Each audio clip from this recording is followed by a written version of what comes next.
75 years of an ancient civilization breaking into the modern era. In just a few minutes from now, Prime Minister Modi will be reaching the Raj Ghat and then going to the Lal Killa for his much-awaited address. All of that, all of the celebrations from across the country, that live speech and everything else happening in different parts of the world with the Indian diaspora, live here on India Today. I'm Shiv Arur.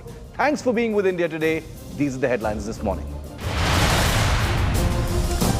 Nationwide celebrations as India celebrates 75 years of freedom. Prime Minister Modi wishes the nation on this 76th Independence Day. Stand by for the Prime Minister's Red Fort speech. On India's 76th Independence Day, expect a slew of big-ticket announcements. Prime Minister Modi may unveil a mega health infrastructure overhaul from the Red Fort in just minutes from now. Meanwhile, Eidgah Maidan is the fresh flashpoint in Karnataka. Police step up security in Chamarajpet ground as Revenue Department orders hoisting of tricolour there. Congress and BJP lock horns over a Rajasthan Dalit boy's death. BJP accuses Gehlot government of failing to give security to Dalits in Rajasthan. Relatives of the boy clash with the police. As Salman Rushdie remains critical, US condemns attack on the Indian author, calls attack despicable, says won't waver in determination to stand up to fundamentalist threat.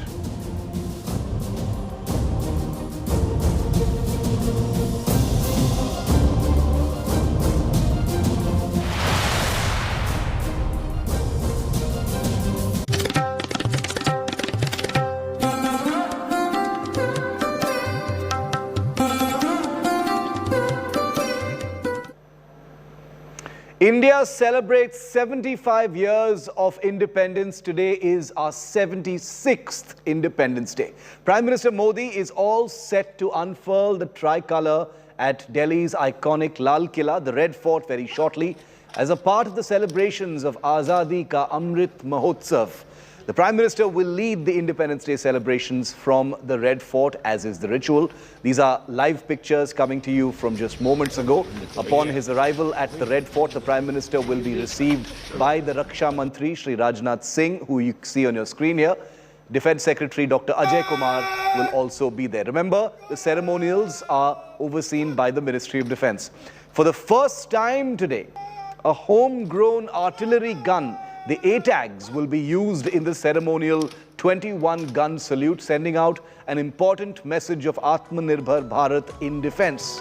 26 officers and supervisors and 127 cadets from 14 different countries will make a maiden entry at the Independence Day celebrations at Red Fort as part of a National Cadet Corps Special Youth Exchange program. Remember, there is a great emphasis on young India and young Indians. Prime Minister Modi has also sent out special invitations to Anganwadi workers, street vendors and mortuary workers who will be honoured today at the Red Fort.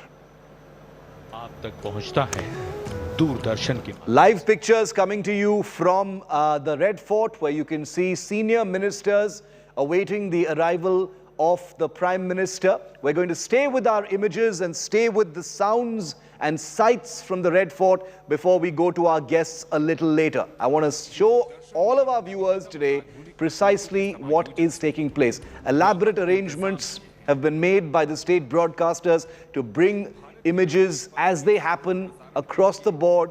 These are the camera persons whose faces you never get to see. They're the ones who beam out all these visuals from the Red Fort live for every Indian who's tuning in to watch from India and around the world. So we salute to all personnel making this celebration possible for those who cannot have the privilege of being there at the Red Fort on a day like this. Thankfully, it's a nice clear day in Delhi, a little bit humid, but very much an August 15th that everyone's been waiting for. The 75th year of independence has been completed. This is India's 76th Independence Day. All decked up and awaiting the arrival of Prime Minister Modi. We're going to stay with these live pictures. We're going to go across to our reporters in just a bit to get us a sense of how things are going, what's to be expected in a short while from now. We'll also give you our big expectations from the Prime Minister's speech. There are expectations not just from India, but from around the world. Remember, India Today's Mood of the Nation poll, which has gone viral on social media and the internet. The Independence Day celebrations come in the wake of that Mood of the Nation poll. And of course, we will be giving you little nuggets of what that poll told us and how it really dovetails with today's Independence Day celebration. Many, many expectations, lots of speculation on what the Prime Minister will be announcing today. But these are live pictures coming to you from the national capital of security arrangements, logistical arrangements for the elaborate symphony that is the Independence Day celebration from the Lal Killa. Police personnel out in full force, of course, because as always, India's enemies threaten India on a day like this. There are terrorists from Pakistan who've been busted near the borders over the last many days. Intelligence alerts have been ringing loud over the possibility of attacks on Independence Day in different parts of the country, and therefore India's security agencies don't have a moment of rest. So we extend our salute and our greetings to all our security personnel as well. These images coming to you from the Indo-Tibetan border personnel in a forward area near the border. All of them celebrating very much part of the Independence Day celebration. Har Dil Mein Tiranga is really what we're calling it today, because that truly is the truth. Har Dil Tiranga is what India today has described this as. Listen in.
Live pictures coming to you from the Lal Killa. Dignitaries and guests are all there. Social distancing is taking place because numbers of COVID are on the rise again. Let's never forget the Armed Forces chiefs there, the Chief of the Air Staff, Air Chief Marshal Vivek Ram Chaudhary, Chief of the Naval Staff also visible there, Admiral Hari Kumar, Home Minister Amit Shah, Transport Minister and Highways Minister Nitin Gadkari, other dignitaries all assembled there. Dharmendra Pradhan, Council of Ministers already present, the marching contingents and the parade elements all fully in place as we bring you these live pictures. The Prime Minister will be arriving in a very short while from now. 22 minutes to go for that big speech by the Prime Minister. He's going to be at the Raj Ghat before he arrives at the Lal Killa. I want to go across to India Today's Ashutosh Mishra, who's live from the Lal Killa in Delhi at this time. Ashu, all preparations in full swing. Everyone's ready. Lots of expectations today. Absolutely, Shiv, absolutely. And to you and to all our viewers, happy Independence Day as India celebrates Azadi ka Amrit Mahotsav. We have seen a different, totally different celebration, Shiv. In fact, because of the pandemic, we have seen several corporate offices are work from home, from social media to digital media, digital platforms. There have been totally, new transition of this kind of celebration that we are seeing. But for now, as a lady from Gorakhpur, from eastern Uttar Pradesh, is joining me, and she wants to just recite a poem for all our viewers. Geeta ji, please, क्या सुनाना चाहती हैं आप देश को आज?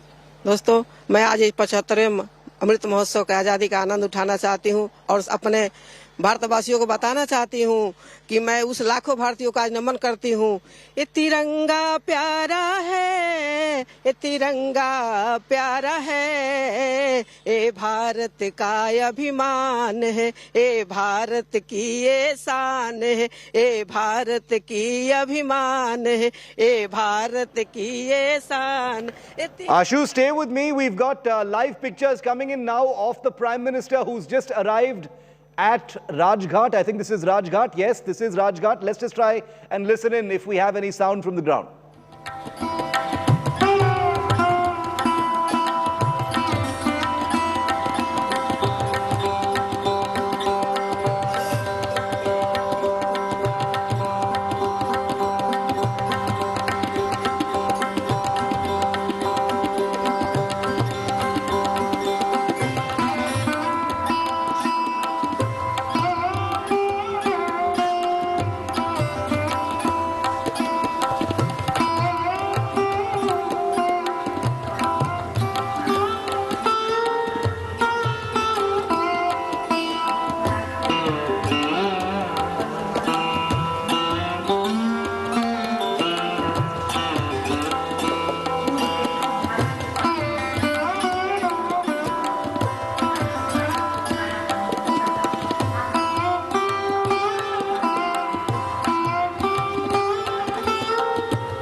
Prayers of reverence and gratitude as the flame of truth and non-violence rises strong and upwards.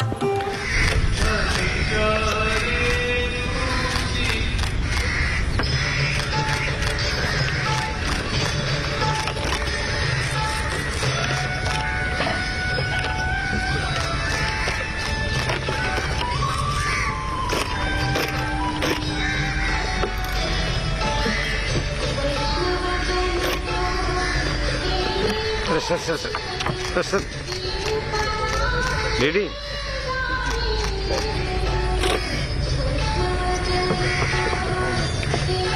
Just completed his visit to the Rajghat to pay his respects to Mahatma Gandhi on India's 76th Independence Day. The Prime Minister will be getting into his convoy now and heading straight to the Lal Killa, a very, very short distance away. Here you are, live pictures coming in from the Lal Killa. Everything is in place, all security is in place, all dignitaries, ministers, you can see Piyush Goyal, Anurag Thakur, Ashwini Vaishnav and others completely ready now to receive the Prime Minister.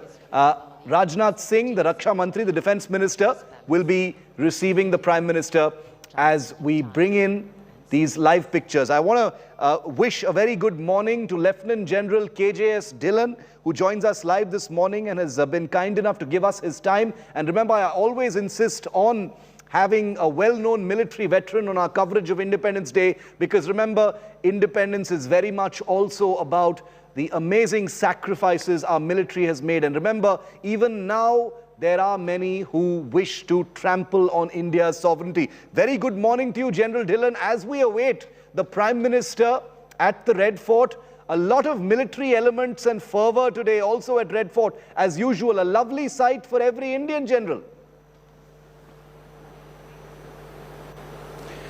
Good morning to you, Shiv, and good morning to all the viewers.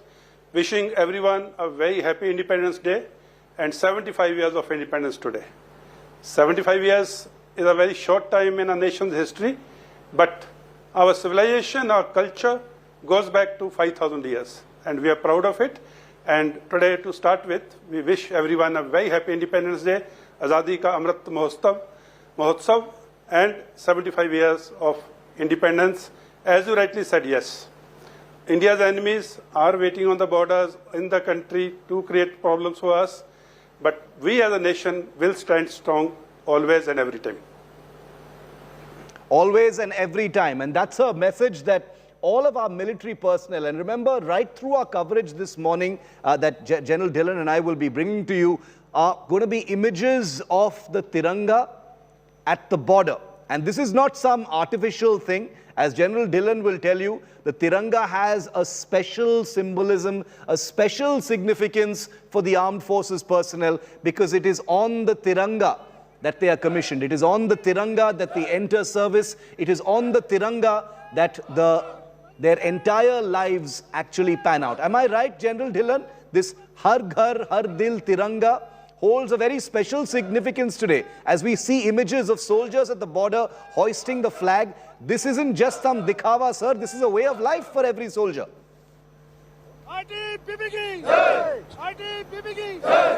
Yes. Har Dil Tiranga, Har Ghar Mein Tiranga. We live our lives from the day we join the academies of pre-commission training and till the day we leave the service, and even after that. And if some who are lucky to lay down their lives for the nation, they come back home in Tiranga. So that is the significance of Tiranga in a soldier's life, and I would say in every Indian's life, because it is every Indian who make this nation proud, who make this nation great. He may be working in any field. Armed forces are just one part of the nation, the national part. Every Indian is doing his job to make this nation grow, to make this nation strong. And I compliment every Indian for Har Dil Mein Tiranga, Har Ghar Mein Tiranga on this special day today. Har Dil Mein Tiranga, and it's something that goes just so way beyond words. And I want to show you what's happening at the Lal Killa right now. General Dhillon and me are going to be joined in a short while by other guests as well. Remember, everyone is waiting now for the next 14 minutes. Prime Minister's speech at the Lal Killa will be taking place. Remember, the Lal Killa address became a ritual after the first speech that happened on the day that Independence Day happened, when India attained freedom. The first speech was in Parliament. It was the next day, many may not know this, August the 16th is when a speech was made from the ramparts of the Red Fort, and ever since that has been the ritual. All prime ministers since that time, since that first speech, have made their speeches from the ramparts of the Red Fort. Rajnath Singh, the defense minister, awaiting the arrival of the prime minister. Remember, all of these movements happen like clockwork. There are no errors, there is no mistake. Ministers seated there, you can see Jyotiraditya Scindia, you can see the outgoing Chief Justice of India, Justice Ramana, other dignitaries, all waiting. And remember, since this is a maximum security location, because the Prime Minister is going to be there, nothing is left to chance. There is a high degree of security around this entire area. There's a lot of access control as well. Those who will be traveling down this road will know that there will be certain restrictions as well. So I request all of our viewers to stay home for the next few hours, enjoy the coverage here on India Today. You will miss none of the sights here on India Today. Prime Minister is about to arrive. Let's listen in. संघर्ष के ऐसे पलों को दिखाया गया है जो सबके लिए प्रेरणा बन गए। 500 प्रख्यात कलाकारों ने इन स्क्रोलों को बनाया है। So as we shared earlier, fortunately the sun is not bright and shining because it can get very, very warm. And here at the arrival at Red. Bharat आजादी के 75वीं वर्षगांठ के उत्सव। That's the Prime Minister's convoy there arriving at the Red Fort. Live images of the Prime Minister in just a moment from now. Remember that as we bring you these pictures, there are live feeds of visuals coming from different parts of the country, so that the Prime Minister can also interact with our personnel guarding our seas, guarding our airspace, guarding our borders as well. Live pictures there. And the Raksha Mantri is waiting. The convoy now heading into the Red Fort complex. Let's listen in. प्रधानमंत्री की अगवानी रक्षा मंत्री श्री राजनाथ सिंह, रक्षा राज्य मंत्री श्री अजय भट्ट और रक्षा सचिव doctor Ajay Kumar करेंगे। इसके बाद रक्षा सचिव प्रधानमंत्री का परिचय दिल्ली क्षेत्र के general officer commanding lieutenant general Vijay Kumar Mishra से करवाएंगे। दिल्ली क्षेत्र के जनरल ऑफिसर कमांडिंग प्रधानमंत्री को सलामी मंच की ओर ले जाएंगे, जहां अंतर सेना और दिल्ली पुलिस गारद के जवान उन्हें सलामी देंगे। इसके बाद प्रधानमंत्री श्री नरेंद्र मोदी सम्मान गारद का निरीक्षण करेंगे। आगमन हो रहा है लाल किले की प्राचीर के नजदीक माननीय प्रधानमंत्री श्री नरेंद्र मोदी का।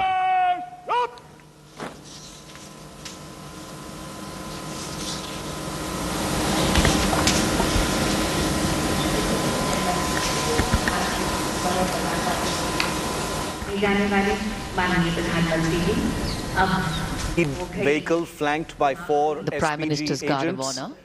He will be getting out of his vehicle in just a moment from now, greeting the crowds and then heading into the ramparts of the Red Fort to begin his speech. The Raksha Mantri there now to receive the Prime Minister.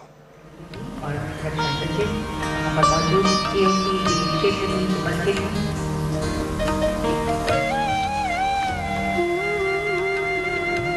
Bharat की गौरव पताका विश्व में लहराने वाले माननीय प्रधानमंत्री नरेंद्र मोदी जी हम विनय से स्वागत करते हैं। विनय से माननीय प्रधानमंत्री श्री नरेंद्र मोदी का आगमन, उनकी अगवानी की रक्षा मंत्री श्री राजनाथ सिंह, रक्षा राज्य मंत्री श्री अजय भट्ट, रक्षा सचिव डॉक्टर अजय कुमार। और अब माननीय प्रधानमंत्री जी सलामी मंच की ओर अग्रसर हो रहे हैं, जहां उन्हें जनरल सैल्यूट दिया जाएगा।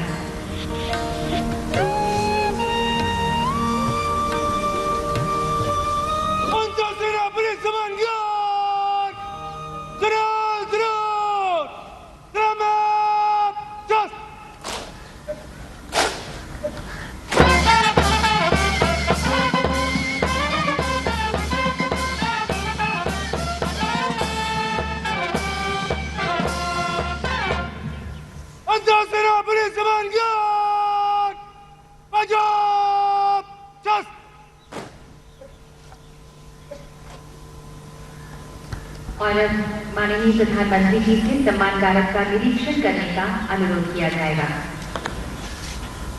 अंदर सेना पुलिस सम्मान गार्ड निरीक्षण के लिए हाजिर है श्रीमान।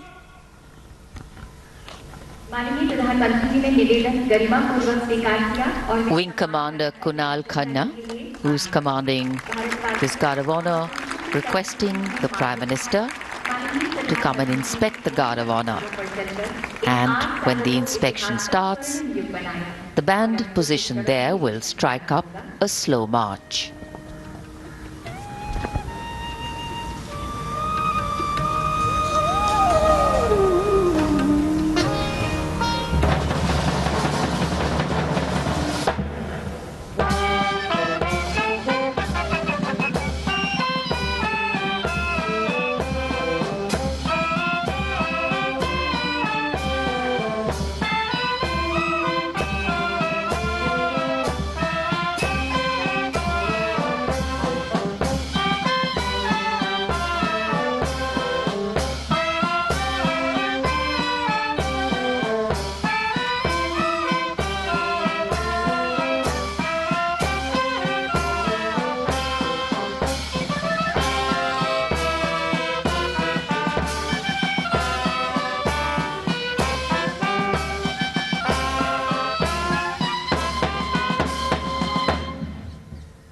निरीक्षण समाप्त हुआ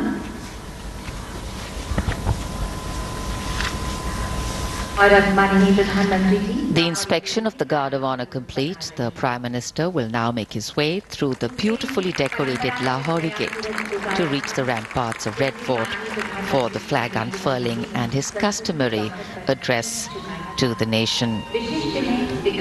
And today, as we take a look at our achievements, there is a sense of pride, but also a realization of the miles we need to walk for achieving the different shades of independence.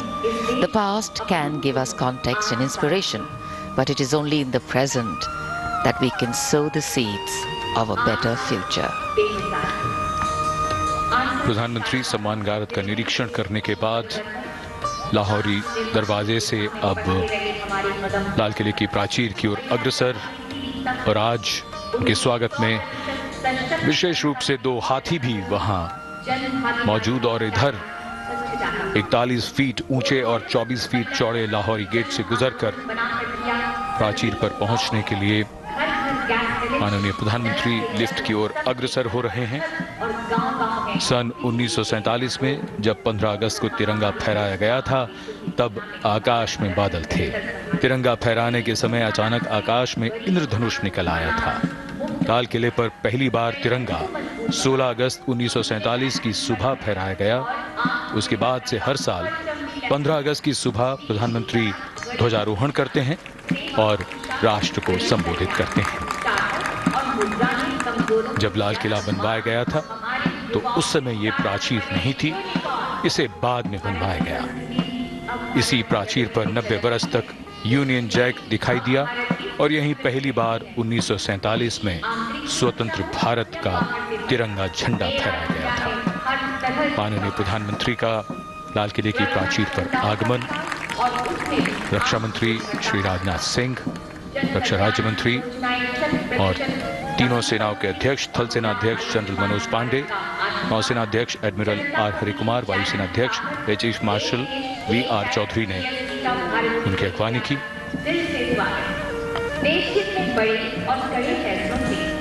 The Prime Minister, having reached the first level of the ramparts, will now move to the second level in a short while and unfurl the national flag.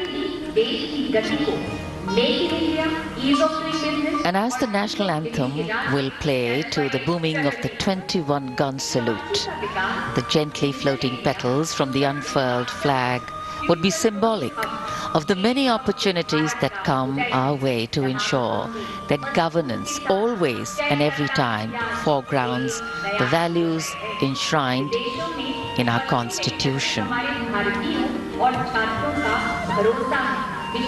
Nation building can of course have varied lenses. The power of being one, the empowerment of everyone, or the exclusion of no one. Whichever way we look at it, all become important against the backdrop of National Day celebrations.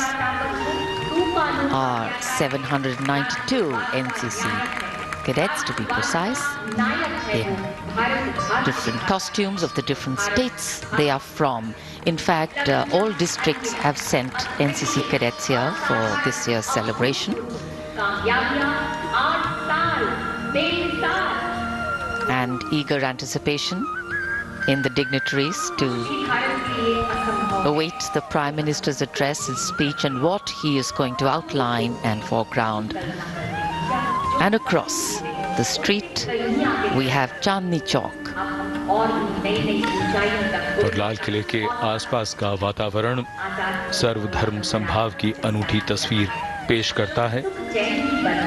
हमारी कई खूबियों में से एक है हमारी विविधता। भारत की विविधता इसका सबसे खूबसूरत रंग है और इसमें हर रंग समाया है। लाल किले के सामने जामा मस्जिद, जो भोजला पहाड़ी पर बनी है, आर्य समाज मंदिर,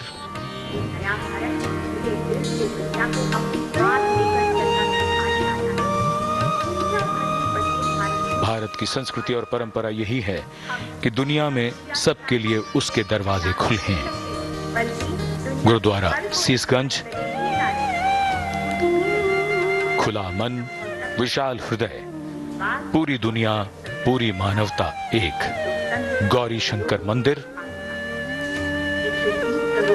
और जैन लाल मंदिर, जिसमें पक्षियों का चिकित्सालय भी है। पूरी दुनिया, पूरी मानवता एक, ये मंत्र हम जानते हैं और जपते भी हैं। In fact, unity in diversity is very often used and has the danger of becoming a cliche.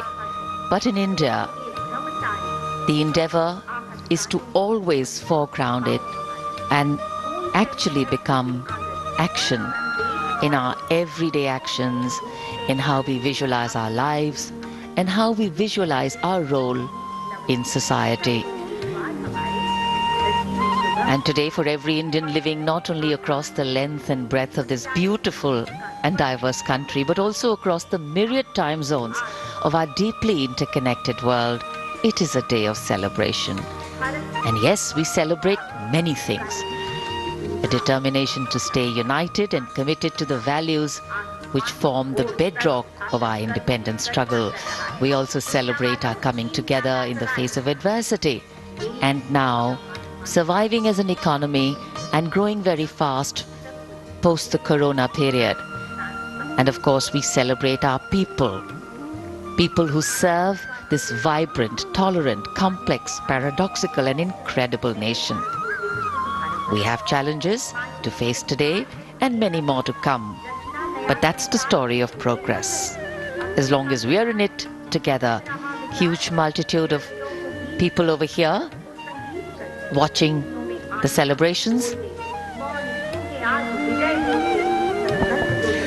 अपार जनसमूह उमड़ा है आज के इस अमृत महोत्सव में शामिल होने के लिए।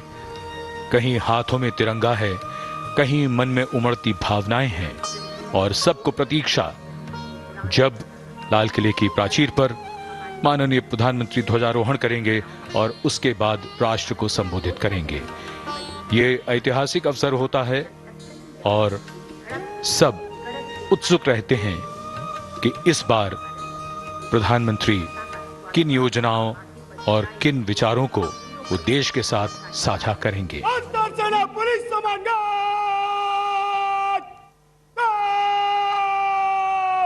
The Prime Minister has arrived for his speech.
राष्ट्रीय ध्वज को नमन करेंगे। भारतीय वायुसेना के helicopter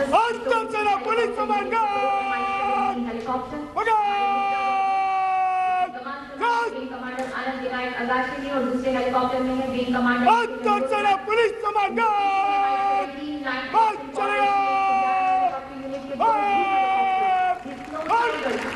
संभालिए। Wing commander Abhijit Kumar ने दूसरे हेलीकॉप्टर में है विंग कमांडर के 111 हेलीकॉप्टर यूनिट भारतीय वायुसेना की पहली यूनिट जिसमें पूर्णतः स्वदेशी एएफएस के 111 को प्रतिस्थापित। Wing Commander TVR Singh, the Guard Commander of the National Flag Guard, giving the command, and the Guard marching away.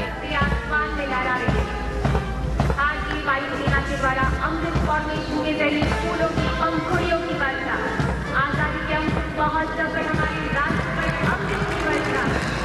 और आकाश में Mi-17 हेलीकॉप्टर्स कार्यक्रम स्थल के नजदीक आते हुए और पुष्प वर्षा कर रहे हैं आकाश से।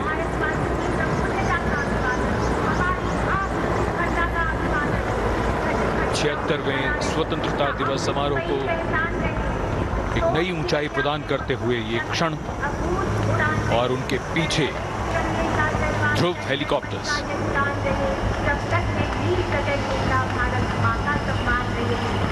Standing applause for the showering of flower petals. Smiles writ large on every face.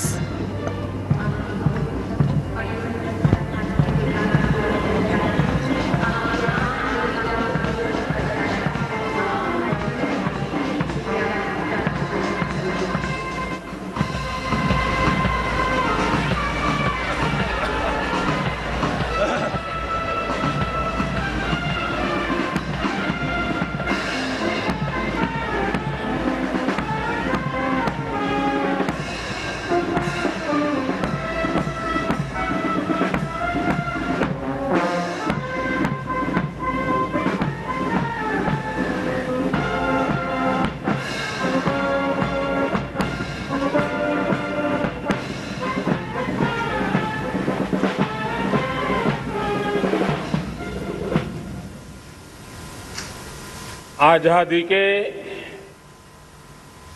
75 वर्ष पूर्ण होने पर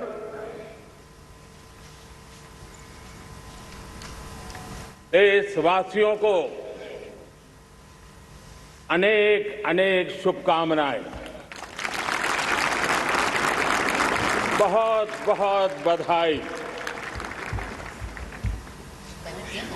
न सिर्फ हिंदुस्तान का हर कोना, लेकिन दुनिया के हर कोने में आज किसी न किसी रूप में भारतीयों के द्वारा या भारत के प्रति अपार प्रेम रखने वालों के द्वारा विश्व के हर कोने में यह हमारा तिरंगा आन बान शान के साथ लहरा रहा है। मैं विश्व भर में फैले हुए भारत प्रेमियों को, भारतीयों को आजादी के इस अमृत महोत्सव की बहुत बहुत बधाई देता हूं। आज का ये दिवस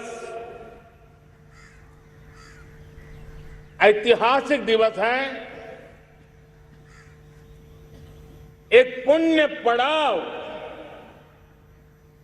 एक नई राह, एक नए संकल्प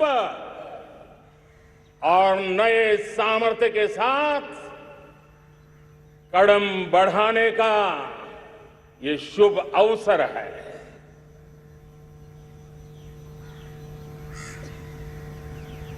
आजादी के जंग में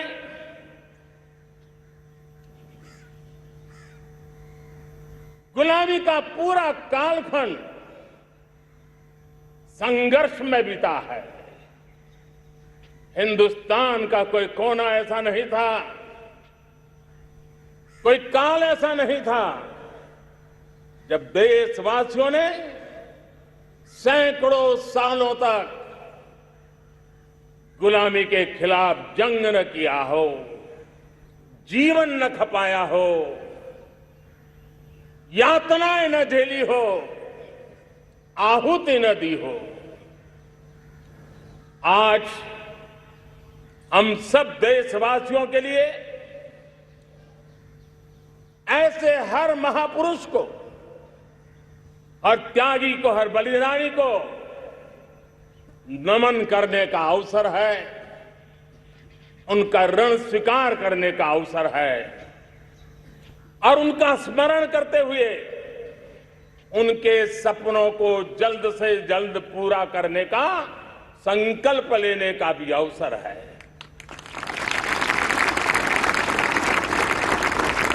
हम सभी देशवासी कृतज्ञ हैं पूज्य बापू के, नेताजी सुभाष चंद्र बोस के, बाबा साहब आम्बेडकर के, वीर सावरकर के, जिन्होंने कर्तव्य पथ पर जीवन को खपा दिया। कर्तव्य पथ ही उनका जीवन पथ रहा। यह देश कृतज्ञ है मंगल पांडे, तात्या टोपे, भगत सिंह, सुखदेव, राजगुरु, चंद्रशेखर आजाद, अशफाक उल्लाह खान, राम प्रसाद बिस्मिल, अनगिनत ऐसे हमारे क्रांति वीरों ने अंग्रेजों की हुकूमत की नींव हिला दी थी।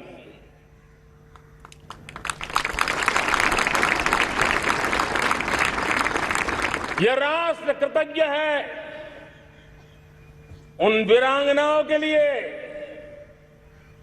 रानी लक्ष्मीबाई हो, झलकारी बाई, दुर्गा भाभी, रानी गाइदिन्ल्यो, रानी चेन्नम्मा, बेगम हजरत महल, वेलू निचियार।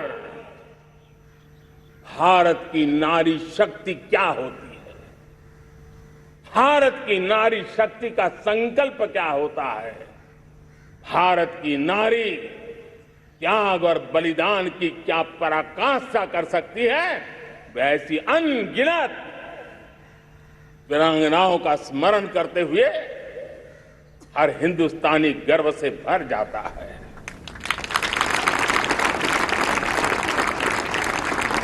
आजादी का जंग भी लड़ने वाले और आजादी के बाद देश बनाने वाले भी, डॉक्टर राजेंद्र प्रसाद जी हो, नेहरू जी हो, सरदार वल्लभ भाई पटेल, श्यामा प्रसाद मुखर्जी, लाल बहादुर शास्त्री, दीनदयाल उपाध्याय, जयप्रकाश नारायण, राम मनोहर लोहिया, आचार्य विनोबा भावे, नानाजी देशमुख, सुब्रमण्यम भारती, अनगिनत ऐसे महापुरुषों को आज नमन करने का अवसर है। जब आजादी के जंग की चर्चा करते हैं तो हम उन जंगलों में जीने वाले हमारे आदिवासी समाज का भी गौरव करना हम नहीं भूल सकते हैं। भगवान बिरसा मुंडा, सिद्धो कान्हू, अल्लूरी सीताराम राजू, गोविंद गुरु, अनगिनत नाम है जिन्होंने आजादी के आंदोलन की आवाज बन करके दूर सुदूर जंगलों में भी मेरे आदिवासी भाई बहनों में, माताओं में, युवकों में मातृभूमि के लिए जीने मरने की प्रेरणा जगाई। ये देश का सौभाग्य रहा है कि आजादी के जंग के कई रूप रहे हैं और उसमें एक रूप वो भी था जिसमें नारायण गुरु हो, स्वामी विवेकानंद हो, महर्षि अरविंदो हो, गुरुदेव रविंद्रनाथ टैगोर हो, ऐसे अनेक महापुरुष हिंदुस्तान के हर कोने में, हर कान में भारत की चेतना को जगाते रहे, भारत को चेतनवंत बनाते रहे। अमृत महोत्सव के दौरान देश ने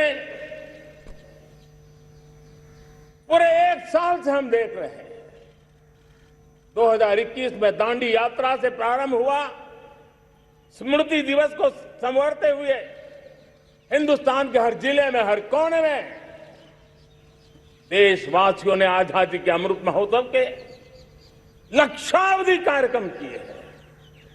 शायद इतिहास में इतना विशाल, व्यापक, लंबा एक ही मकसद का उत्सव मनाया गया हो, वो शायद पहली घटना हुई होगी।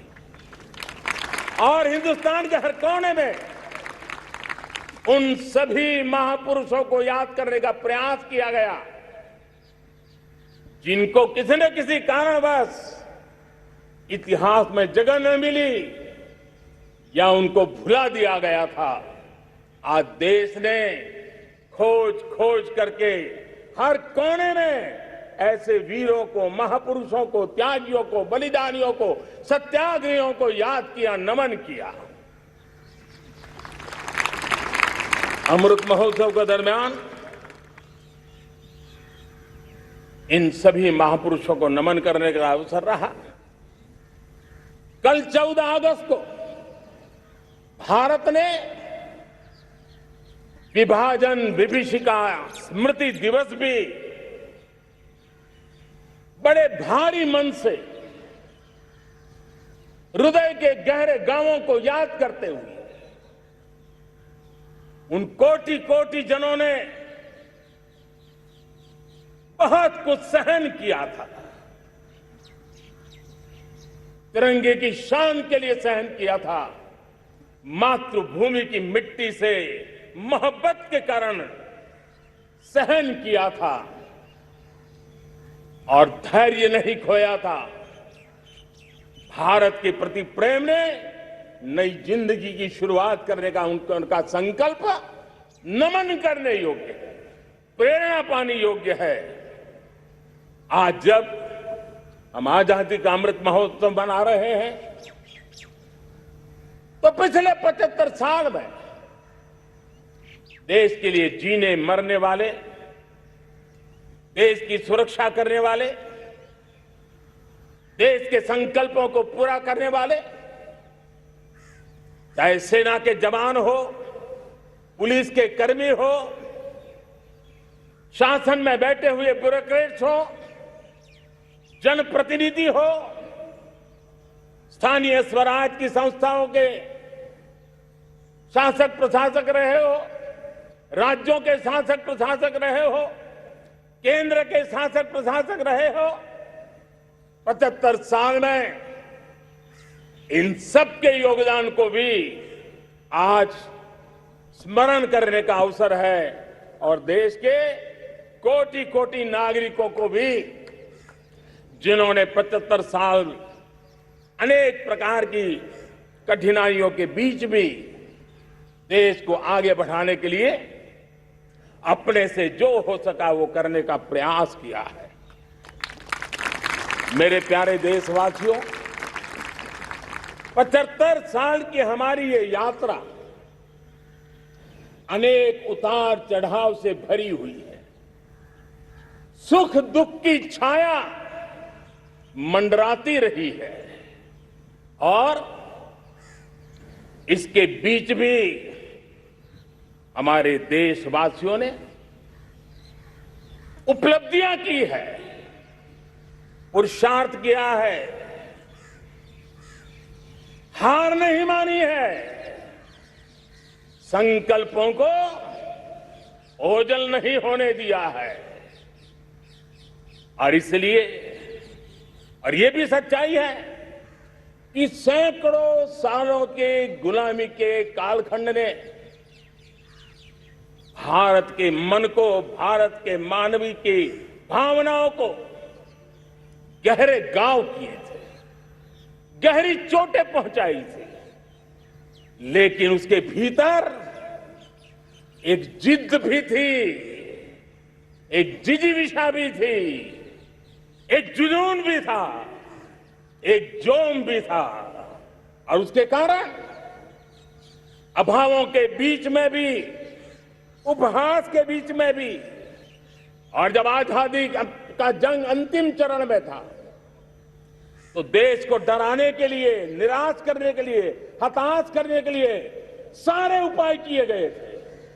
अगर आजादी आई, अंग्रेज चले जाएंगे तो देश टूट जाएगा, बिखर जाएंगे, लोग अंदर अंदर लड़ करके मर जाएंगे, कुछ नहीं बचेगा, अंधकार युग में भारत चला जाएगा। न जाने क्या क्या आशंकाएं व्यक्त की गई थी, लेकिन उनको पता नहीं था ये हिंदुस्तान की मिट्टी है, इस मिट्टी में वो सामर्थ्य है जो शासकों से भी परे सामर्थ्य का एक अंतर प्रभाव लेकर के जीता रहा है, सदियों तक जीता रहा है। और उसी का परिणाम है, हमने क्या कुछ नहीं झेला।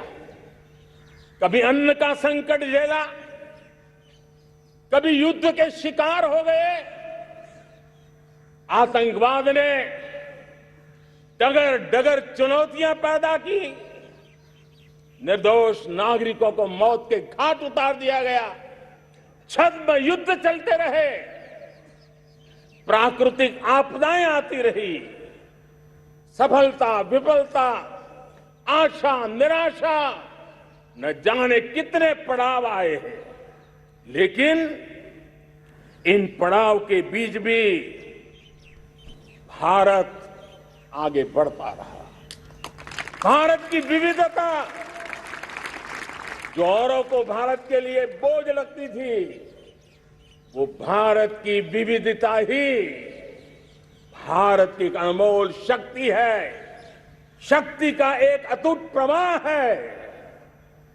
और दुनिया को पता नहीं था कि भारत के पास एक इनहेरेंट सामर्थ्य है, एक संस्कार सरिता है, एक मन मस्तिष्क का विचारों का बंधन है, और वो है भारत लोकतंत्र की जननी है, मदर ऑफ डेमोक्रेसी है। और जिनके जहन में लोकतंत्र होता है, वे जब संकल्प करके चल पड़ते हैं, वो सामर्थ्य दुनिया की बड़ी बड़ी सल्तनतों के लिए भी संकट का काल लेकर के आती है। ये मदर ऑफ डेमोक्रेसी, ये लोकतंत्र की जननी हमारे भारत ने सिद्ध कर दिया कि हमारे पास ये एक अनमोल सामर्थ्य है। मेरे प्यारे देशवासियों, 75 साल की यात्रा में आशाएं, अपेक्षाएं, उतार चढ़ाव सब कुछ के बीच में हर एक के प्रयास में हम जहां तक पहुंच पाए थे, पहुंचे थे। और 2014 में देशवासियों ने मुझे दायित्व दिया। आजादी के बाद जन्मा हुआ मैं पहला व्यक्ति था जिसको लाल किले से देशवासियों का गौरवगान करने का अवसर मिला था।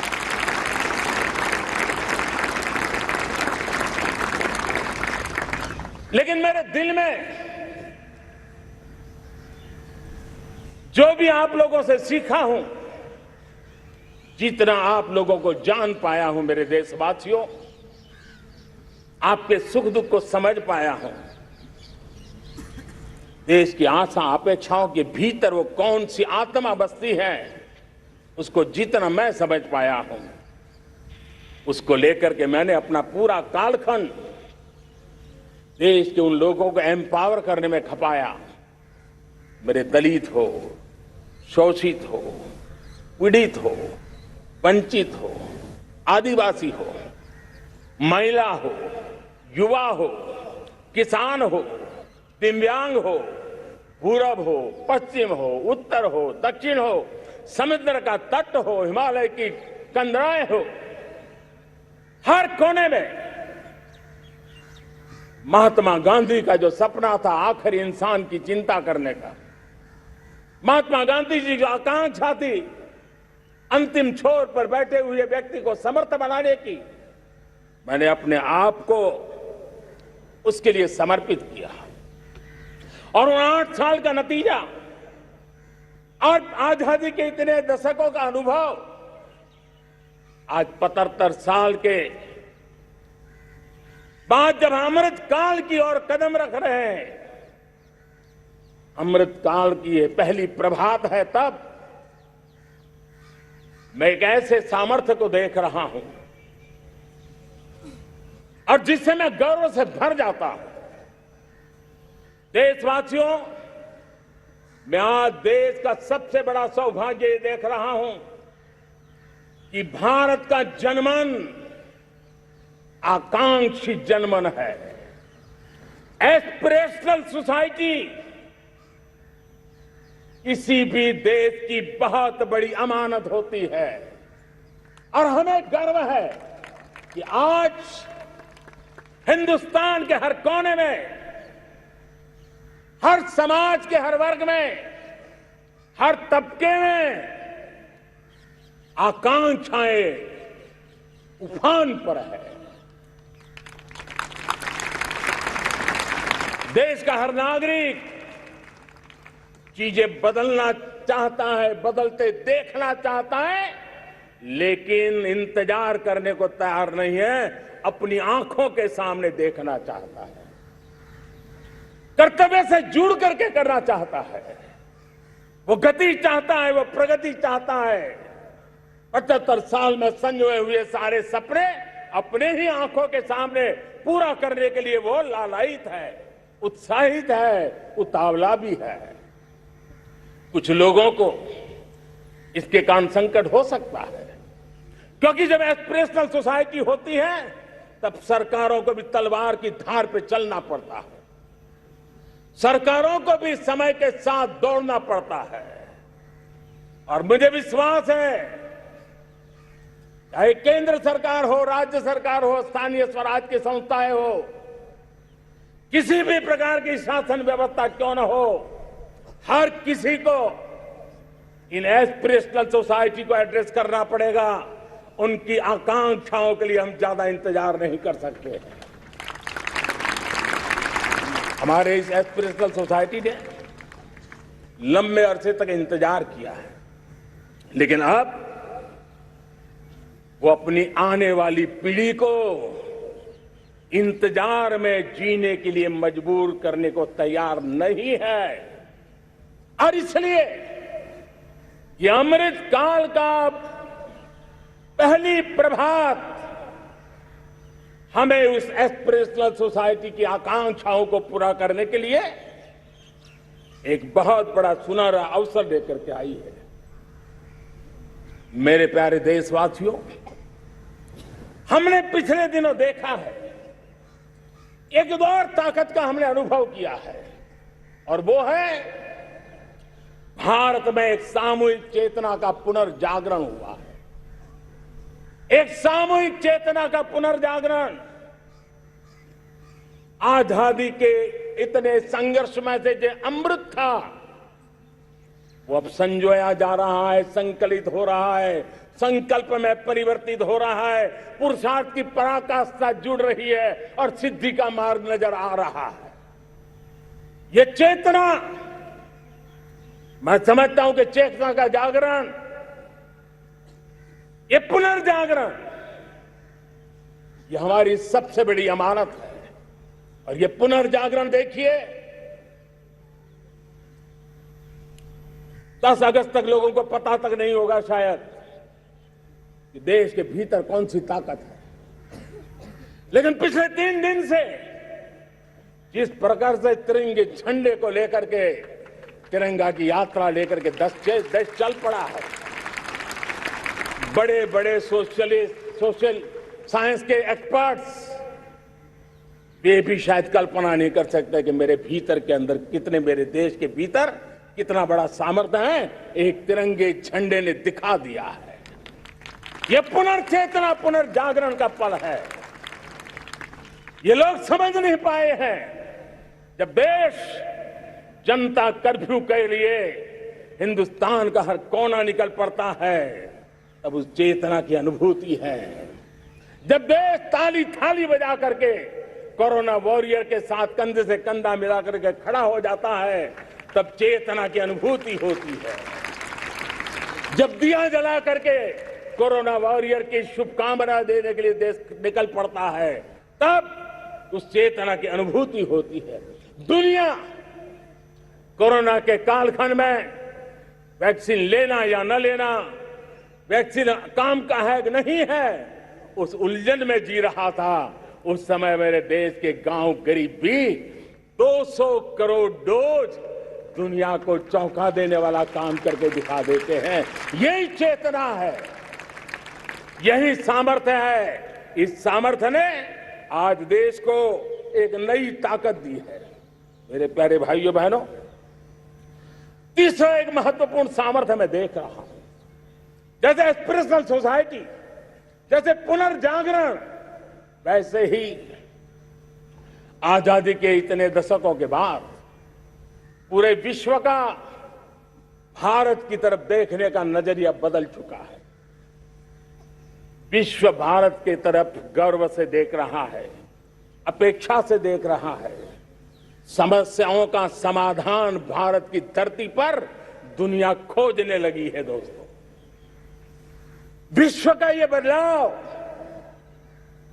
विश्व की सोच में ये परिवर्तन 75 साल की हमारी अनुभव यात्रा का परिणाम है।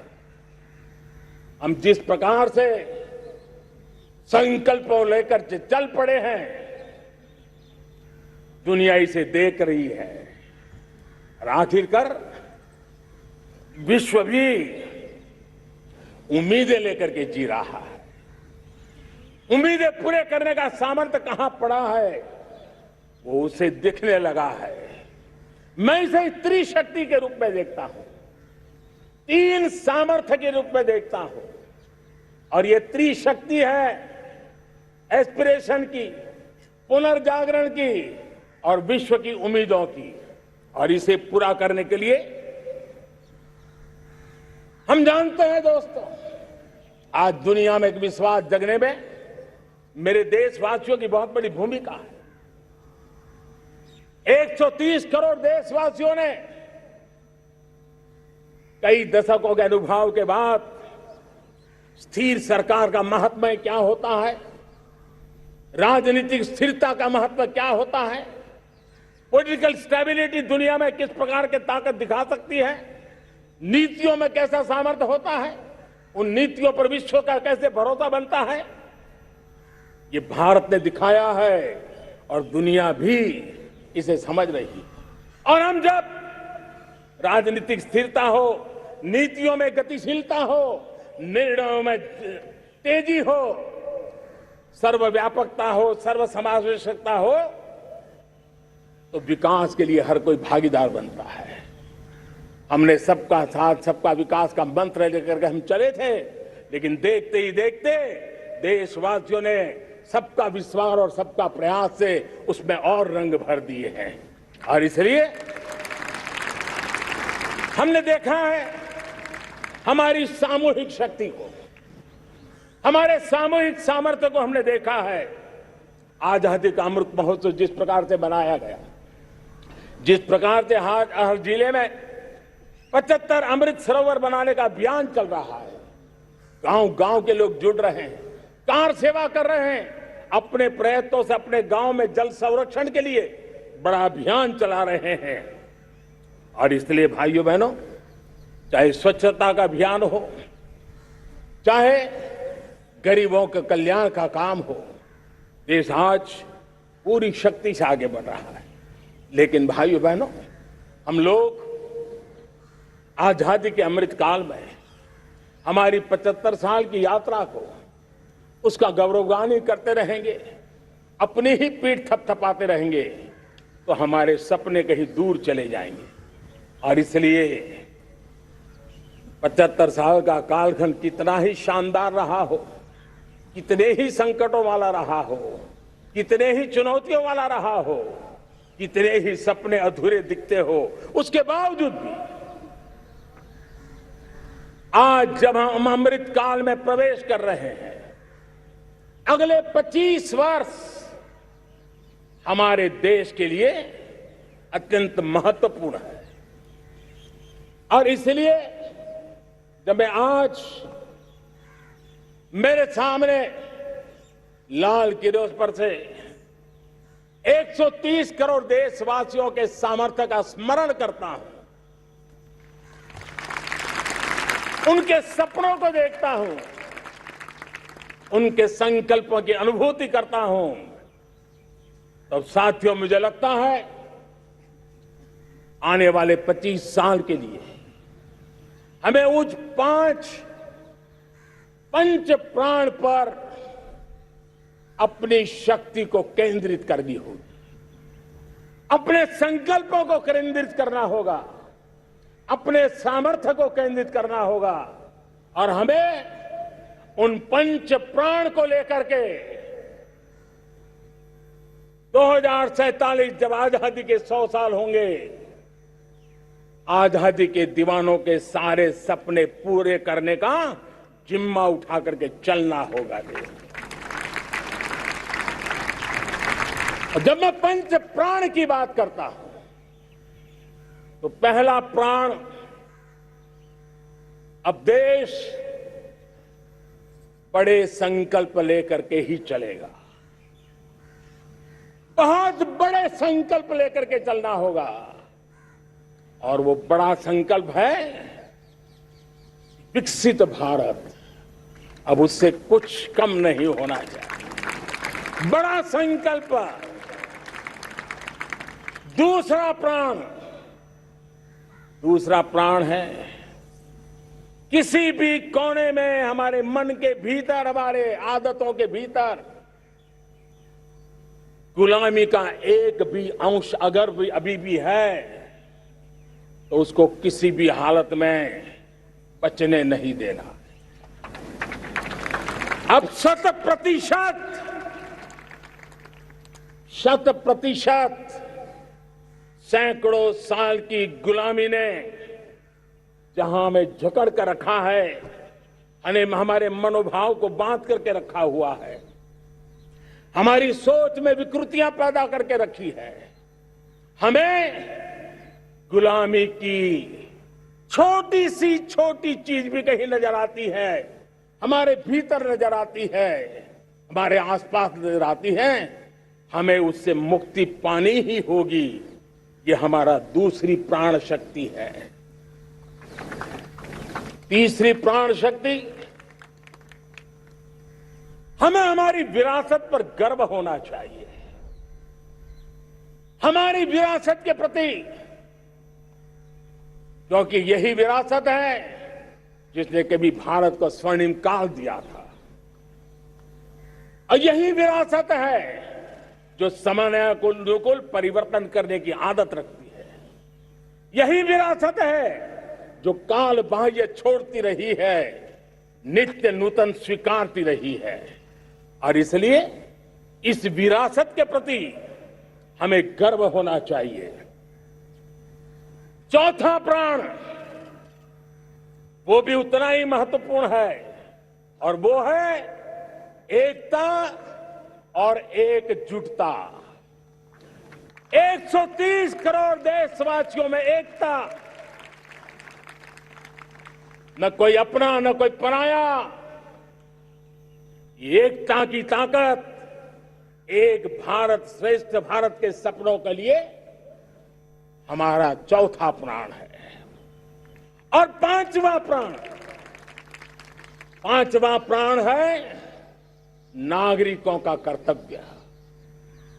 नागरिकों का कर्तव्य जिसमें प्रधानमंत्री भी बाहर नहीं होता है, मुख्यमंत्री भी बाहर नहीं होता है, वो भी नागरिक है। नागरिकों का कर्तव्य, यह हमारे आने वाली 25 साल के सपनों को पूरा करने के लिए एक बहुत बड़ी प्राण शक्ति है। मेरे प्यारे देशवासियों, जब सपने बड़े होते हैं,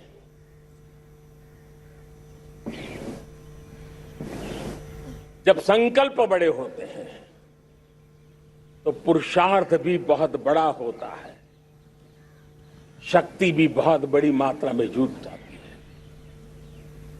अब कोई कल्पना कर सकता है कि देश 40-42 के कालखंड को याद कीजिए। देश उठ खड़ा हुआ था, किसी ने हाथ में झाड़ू लिया था, किसी ने तकली ली थी, किसी ने रेटिया लिया था, किसी ने सत्याग्रह का मार्ग चुना था, किसी ने संघर्ष का मान चुना था, किसी ने क्रांति की वीरता का रास्ता चुना था। लेकिन संकल्प बड़ा था आजादी, और ताकत देखिए, बड़ा संकल्प था तो आजादी लेके रहे। हम आजाद हो गए। अगर संकल्प छोटा होता, सीमित होता, तो शायद आज भी संघर्ष करने के दिन चालू रहते। लेकिन संकल्प बड़ा था तो हमने हासिल भी किया। मेरे प्यारे देशवासियों, अब आज जब अमृत काल की पहली प्रभात है, तो हमें इस 25 साल में विकसित भारत बना के रहना है। अपनी आंखों के सामने, और जो 20, 22, 25 साल के नौजवान मेरे देश के मेरे सामने हैं, मेरे देश के नौजवानों, जब देश आजादी के 100 साल मनाएगा तब आप 50-55 के हुए होंगे। मतलब आपके जीवन का ये स्वर्णिम काल, आपकी उम्र के ये 25-30 साल भारत के सपनों को पूरा करने का काल है। आप संकल्प लेकर के मेरे साथ चल पड़िए साथियों, तिरंगे झंडे की शपथ लेकर के चल पड़िए। हम सब पूरी ताकत से लगे आए। बड़ा संकल्प, मेरा देश विकसित देश होगा, डेवलप कंट्री होगा। विकास के हर पैरामीटर में हम मानव केंद्रीय व्यवस्था को विकसित करेंगे।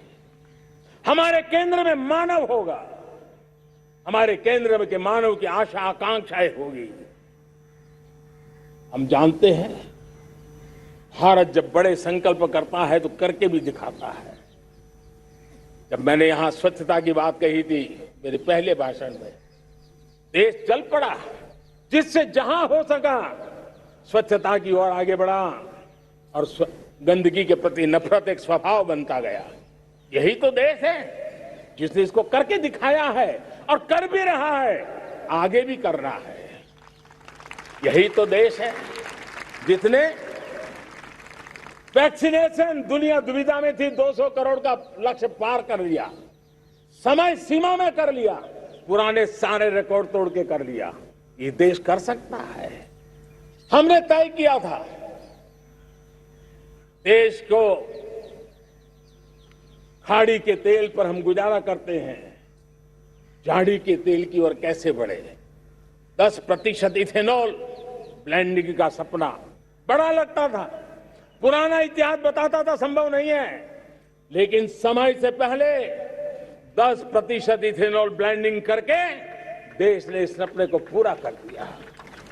भाइयों बहनों, 2.5 करोड़ लोगों को इतने कम समय में बिजली कनेक्शन पहुंचाना छोटा काम नहीं था, देश ने करके दिखाया।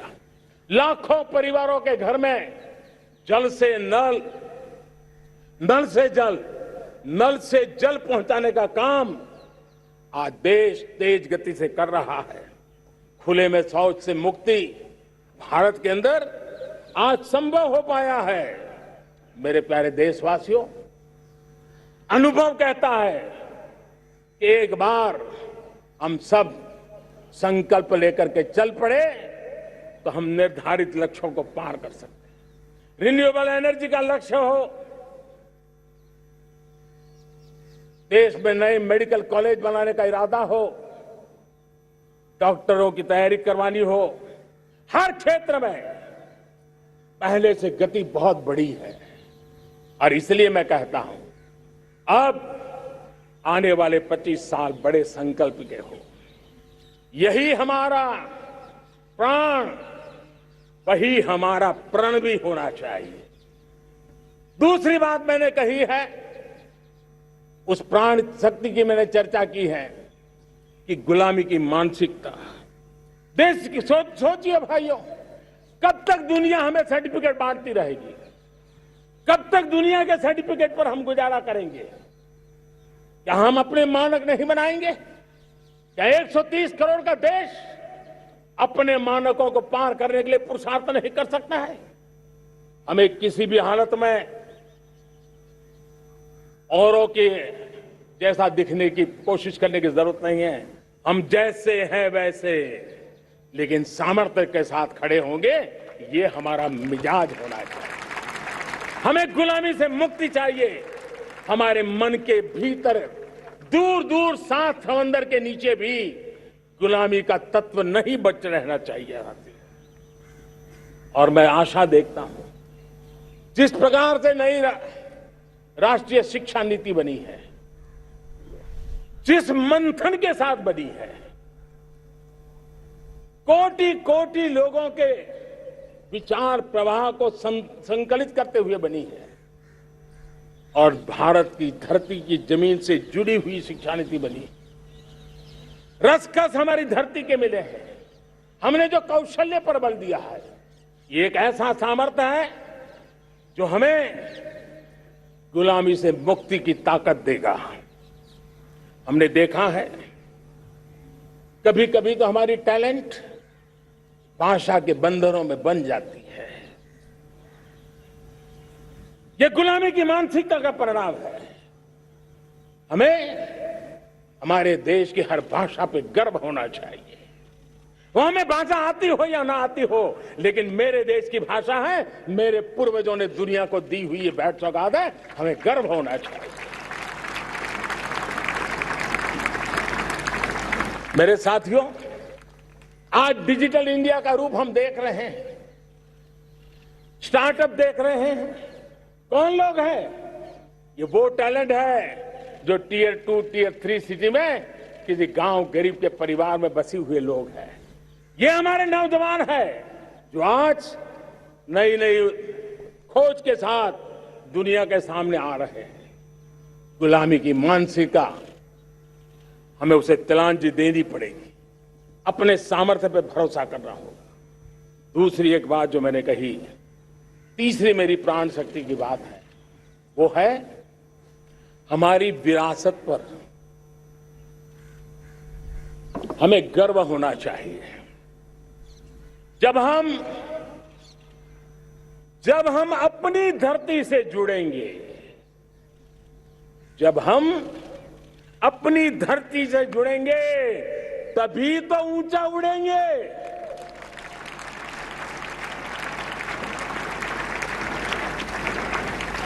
और जब हम ऊंचा उड़ेंगे तो हम विश्व को भी समाधान दे पाएंगे। हमने देखा है जब हम अपनी चीजों पे गर्व करते हैं, आज दुनिया होलिस्टिक हेल्थ केयर की चर्चा कर रही है, लेकिन जब होलिस्टिक हेल्थ केयर की चर्चा करती है तो उसकी नजर भारत के योग पर जाती है, भारत के आयुर्वेद पर जाती है, भारत की होलिस्टिक लाइफस्टाइल के पर जाती है। ये हमारी विरासत है, हम जो दुनिया को दे रहे हैं। दुनिया आज उससे प्रभावित हो रही है। अब हमारी ताकत देखिए, हम वो लोग हैं जो प्रकृति के साथ जीना जानते हैं, प्रकृति को प्रेम करना जानते हैं।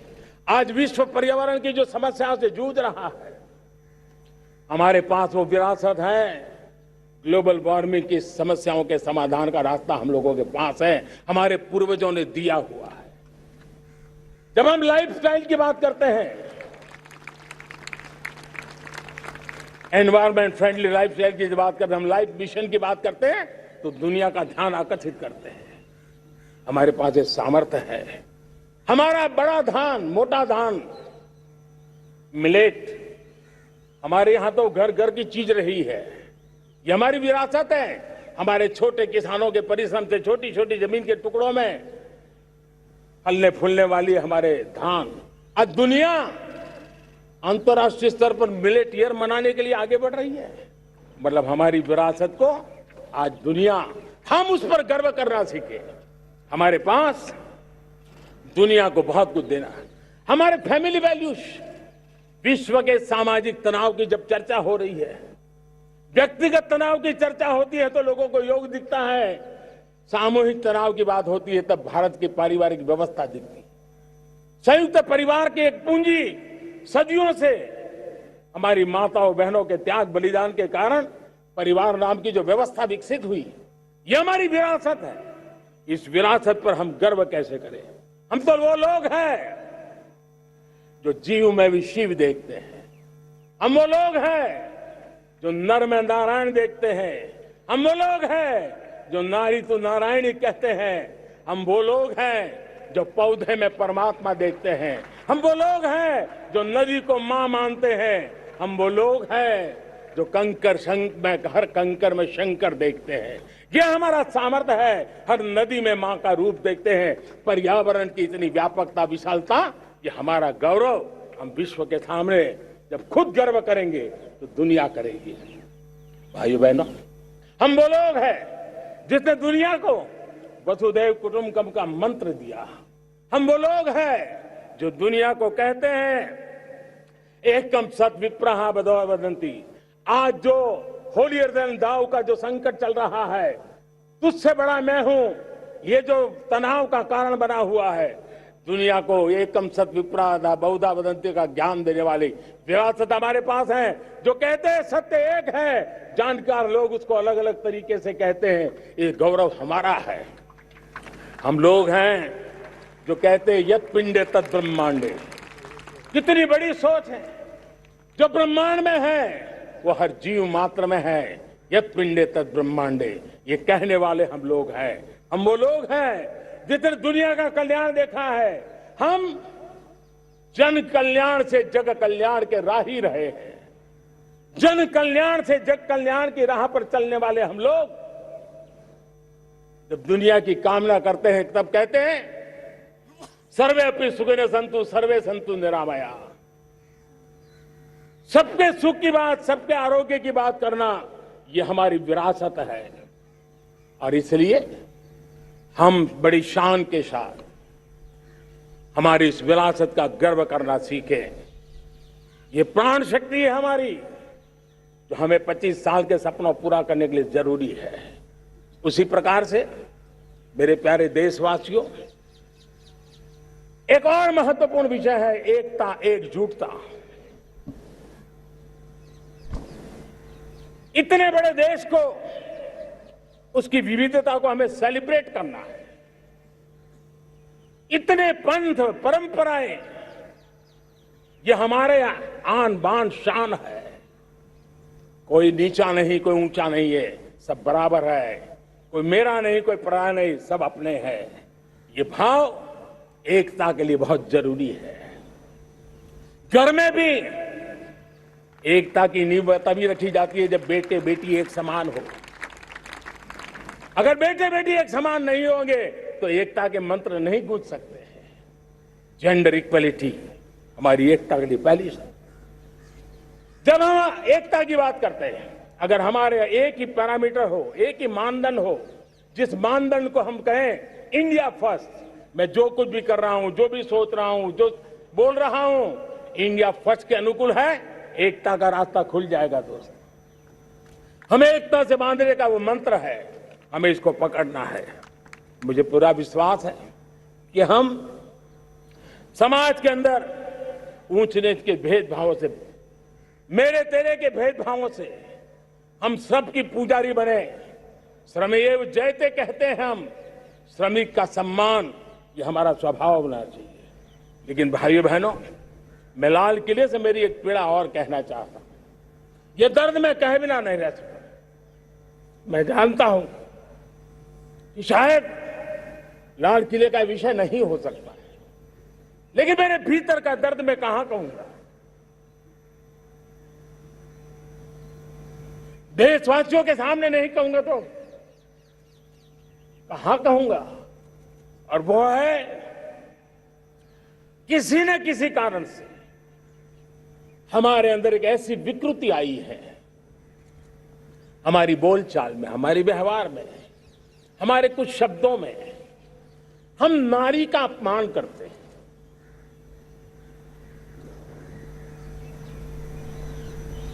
क्या हम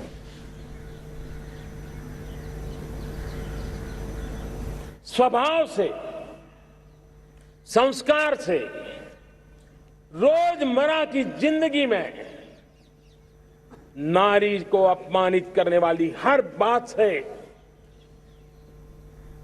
मुक्ति का संकल्प ले सकते हैं?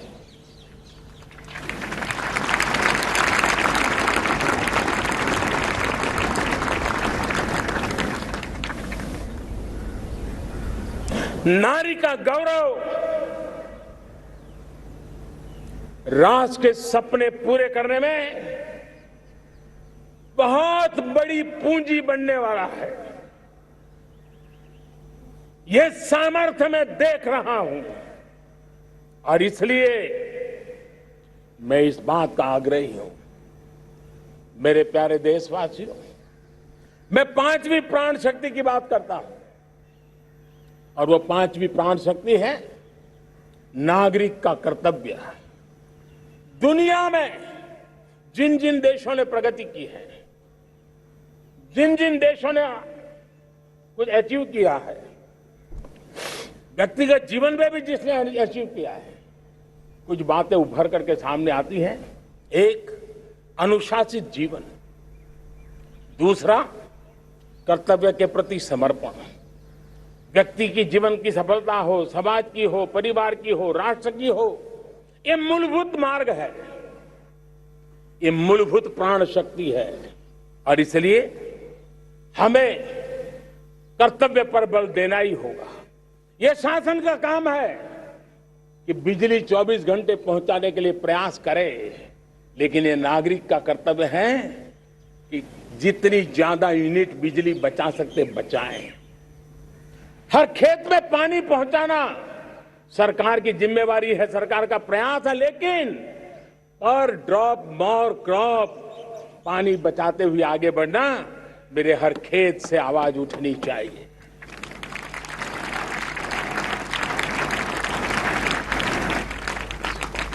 केमिकल मुक्त खेती, ऑर्गेनिक फार्मिंग, प्राकृतिक खेती, ये हमारा कर्तव्य है। साथियों, चाहे पुलिस हो या पीपल हो, शासक हो या प्रशासक हो, ये नागरिक कर्तव्य से कोई अछूता नहीं हो सकता है। हर कोई अगर नागरिक के कर्तव्यों को निभाएगा तो मुझे विश्वास है कि हम इच्छित लक्ष्य को प्राप्त करने में समय से पहले सिद्धि प्राप्त कर सकते हैं। मेरे प्यारे देशवासियों, आज महर्षि अरविंदो की जन्म जयंती भी है। मैं उस महापुरुष के चरणों में नमन करता हूं, लेकिन हमें उस महापुरुष को याद करना होगा जिन्होंने कहा था, स्वदेशी से स्वराज, स्वराज से सुराज। ये उनका मंत्र है। हम सबको सोचना होगा कि हम कब तक दुनिया के और लोगों पर निर्भर रहेंगे। क्या हमारे देश का अन्न की आवश्यकता हो, हम आउटसोर्स कर सकते हैं क्या? जब देश ने तय कर लिया कि हमारा पेट हम खुद भरेंगे, देश ने करके दिखाया कि नहीं दिखाया? एक बार संकल्प लेते हैं तो होता है दोस्त। और इसलिए आत्मनिर्भर भारत, ये हर नागरिक का, हर सरकार का, समाज के हर इकाई का ये दायित्व बन जाता है। ये आत्मनिर्भर भारत, ये सरकारी एजेंडा, सरकारी कार्यक्रम नहीं है। ये समाज का जन आंदोलन है जिसे हमें आगे बढ़ाना है। मेरे साथियों, आज जब ये बात हमने सुनी, आजादी के 75 साल के बाद जिस आवाज को सुनने के लिए हमारे कान तरस रहे थे, 75 साल के बाद वो आवाज सुनाई दी है। 75 साल के बाद लाल किले पर से तिरंगे को सलामी देने का काम पहली बार मेड इन इंडिया तोप ने किया है। कौन हिंदुस्तानी होगा जिसको ये बात, एक आवाज उसे नई प्रेरणा, ताकत नहीं दी? और इसलिए मेरे प्यारे भाई बहनों, मैं आज मेरे देश के सेना के जवानों का हृदय से अभिनंदन करना चाहता हूं। मेरी आत्मनिर्भर की बात को संगठित स्वरूप में, साहस के स्वरूप में मेरी सेना के जवानों ने, सेना नायकों ने जिस जिम्मेवारी के साथ कंधे पे उठाया है, मैं उनको जितनी सैल्यूट करूं उतनी कम है दोस्तों। उनको आज मैं सलाम करता हूं, क्योंकि सेना का जवान मौत को मुट्ठी में लेकर के चलता है। मौत और जिंदगी के बीच में कोई फासला ही नहीं होता है, और तब बीच में वो डट करके खड़ा होता है। और वो मेरा सेना का जवान तय करे कि हम 300 ऐसी चीजों आप लिस्ट करते हैं जो हम विदेश से नहीं लाएंगे हमारे देश की। ये संकल्प छोटा नहीं है। मुझे इस संकल्प में भारत के आत्मनिर्भर भारत के उज्जवल भविष्य के वो बीज मैं देख रहा हूं जो इस सपने को वटवृक्ष में परिवर्तित करने वाले हैं। सैल्यूट, सैल्यूट मेरे सेना के अधिकारियों को, सैल्यूट।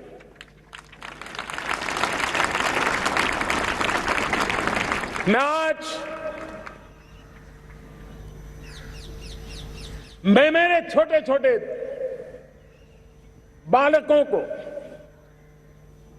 5 साल 7 साल की आयु के बालक, उनको भी सैल्यूट करना चाहता, उनको भी सलाम करना चाहता। जब देश के सामने चेतना जगी,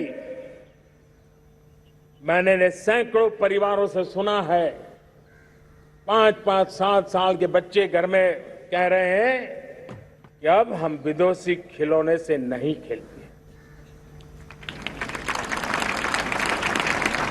5 साल का बच्चा घर में विदेशी खिलौने से नहीं खेलेंगे, ये जब सब संकल्प करता है ना, तब आत्मनिर्भर भारत उसकी रगों में दौड़ता है। आप देखिए, पीएलआई स्कीम 1 लाख करोड़ रुपया दुनिया के लोग हिंदुस्तान में अपना नसीब आजमाने आ रहे हैं, टेक्नोलॉजी लेकर के आ रहे हैं, रोजगार के नए अवसर बना रहे हैं। भारत मैन्युफैक्चरिंग हब बनता जा रहा है, आत्मनिर्भर भारत की बुनियाद बना रहा है। आज इलेक्ट्रॉनिक गुड्स मैन्युफैक्चरिंग हो, मोबाइल फोन का मैन्युफैक्चरिंग हो, आज देश बहुत तेजी से प्रगति कर रहा है। जब हमारा ब्रह्मोस दुनिया में जाता है, कौन हिंदुस्तानी होगा जिसका मन आसमान को न छूता होगा। दोस्तों, आज हमारी मेट्रो कोचेज, हमारी वंदे भारत ट्रेन विश्व के लिए आकर्षण बन रहा है। मेरे प्यारे देशवासियों, हमें आत्मनिर्भर बनना है हमारे एनर्जी सेक्टर में। हम कब तक एनर्जी के सेक्टर में किसी और पर डिपेंडेंट रहेंगे? और हमें सोलार का क्षेत्र हो, विंड एनर्जी का क्षेत्र हो, रिन्यूएबल के और भी जो रास्ते हो, मिशन हाइड्रोजन हो, बायोफ्यूल की कोशिश हो, इलेक्ट्रिक व्हीकल पर जाने की बात हो, हमें आत्मनिर्भर बन करके इन व्यवस्थाओं को आगे बढ़ाना होगा। मेरे प्यारे देशवासियों, आज प्राकृतिक खेती भी आत्मनिर्भर का एक मार्ग है। फर्टिलाइजर से जितनी ज्यादा मुक्ति, आज देश में नैनो फर्टिलाइजर के कारखाने की नई आशा लेकर के आए हैं। लेकिन प्राकृतिक खेती, केमिकल फ्री खेती आत्मनिर्भर को ताकत दे सकती है। आज देश में रोजगार के क्षेत्र में ग्रीन जॉब के नए नए क्षेत्र बहुत तेजी से खुल रहे हैं। भारत ने नीतियों के द्वारा स्पेस को खोल दिया है। ड्रोन की बहुत दुनिया में सबसे प्रगतिशील पॉलिसी लेकर के आए हैं। हमने देश के नौजवानों के लिए नए द्वार खोल दिए हैं। मेरे प्यारे भाइयों बहनों, मैं प्राइवेट सेक्टर को भी आह्वान करता हूं, आइए हमें विश्व में छा जाना है। आत्मनिर्भर भारत का यह भी सपना है कि दुनिया को भी जो आवश्यकताएं हैं उसको पूरा करने में भारत पीछे नहीं जाएगा। हमारे लघु उद्योग हो, सूक्ष्म उद्योग हो, कुटीर उद्योग हो, जीरो डिफेक्ट जीरो इफेक्ट, हमें उस करके हमें दुनिया में जाना होगा। हमें स्वदेशी पर गर्व करना होगा। मेरे प्यारे देशवासियों, हम बार बार लाल बहादुर शास्त्री जी को याद करते हैं। जय जवान जय किसान का उनका मंत्र आज भी देश के लिए प्रेरणा है। बाद में अटल बिहारी वाजपेयी जी ने जय विज्ञान कह करके उसमें एक कड़ी जोड़ दी थी और देश ने उसको प्राथमिकता दी थी। लेकिन अब अमृत काल के लिए एक और अनिवार्यता है और वो है जय अनुसंधान। जय जवान जय किसान जय विज्ञान जय अनुसंधान, इनोवेशन। और मुझे मेरे देश की युवा पीढ़ी में भरोसा है। इनोवेशन की ताकत देखिए, आज हमारा यूपीआई भीम, हमारा डिजिटल पेमेंट, फिनटेक की दुनिया में हमारा स्थान, आज विश्व में रियल टाइम 40% अगर डिजिटल फाइनेंशियल का ट्रांजैक्शन होता है तो मेरे देश में हो रहा है। हिंदुस्तान ने ये करके दिखाया है। मेरे प्यारे देशवासियों, अब हम 5G के दौर की ओर कदम रख रहे हैं। बहुत दूर इंतजार नहीं करना होगा, हम कदम मिलाने वाले हैं।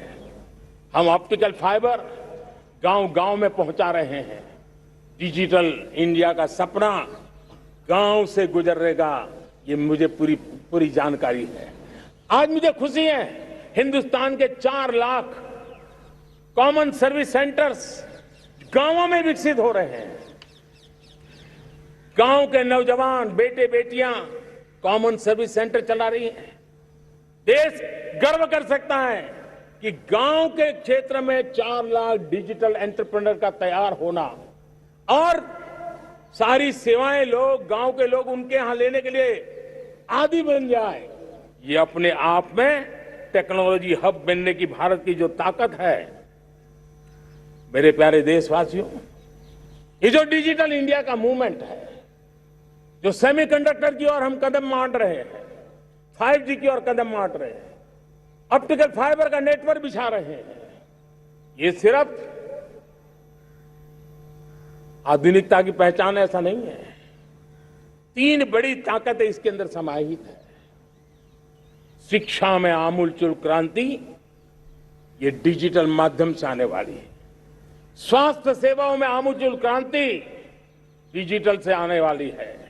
कृषि जीवन में भी बहुत बड़ा बदलाव डिजिटल से आने वाला है। एक नया विश्व तैयार हो रहा है। भारत उसे आगे बढ़ाने के लिए, और मैं साफ देख रहा हूं दोस्तों, ये डेकेड मानव जात के लिए टेकेड का समय है, टेक्नोलॉजी का डेकेड है। भारत के लिए तो ये टेकेड जिसका मन टेक्नोलॉजी से जुड़ा हुआ है, आईटी की दुनिया में भारत ने अपना एक लोहा बनवा लिया है, तो ये टेकेड का सामर्थ्य भारत के प्रयास है। हमारा अटल इनोवेशन मिशन, हमारे इंक्यूबेशन सेंटर, हमारे स्टार्टअप एक नया पूरा क्षेत्र का विकास कर रहे हैं। युवा पीढ़ी के लिए नए अवसर लेकर के आ रहे हैं। स्पेस मिशन की बात हो, हमारा डीप ओशन मिशन की बात हो, समुद्र की गहराई में जाना हो या हमें आसमान को छूना हो, ये नए क्षेत्र हैं जिसको लेकर के हम आगे बढ़ रहे हैं।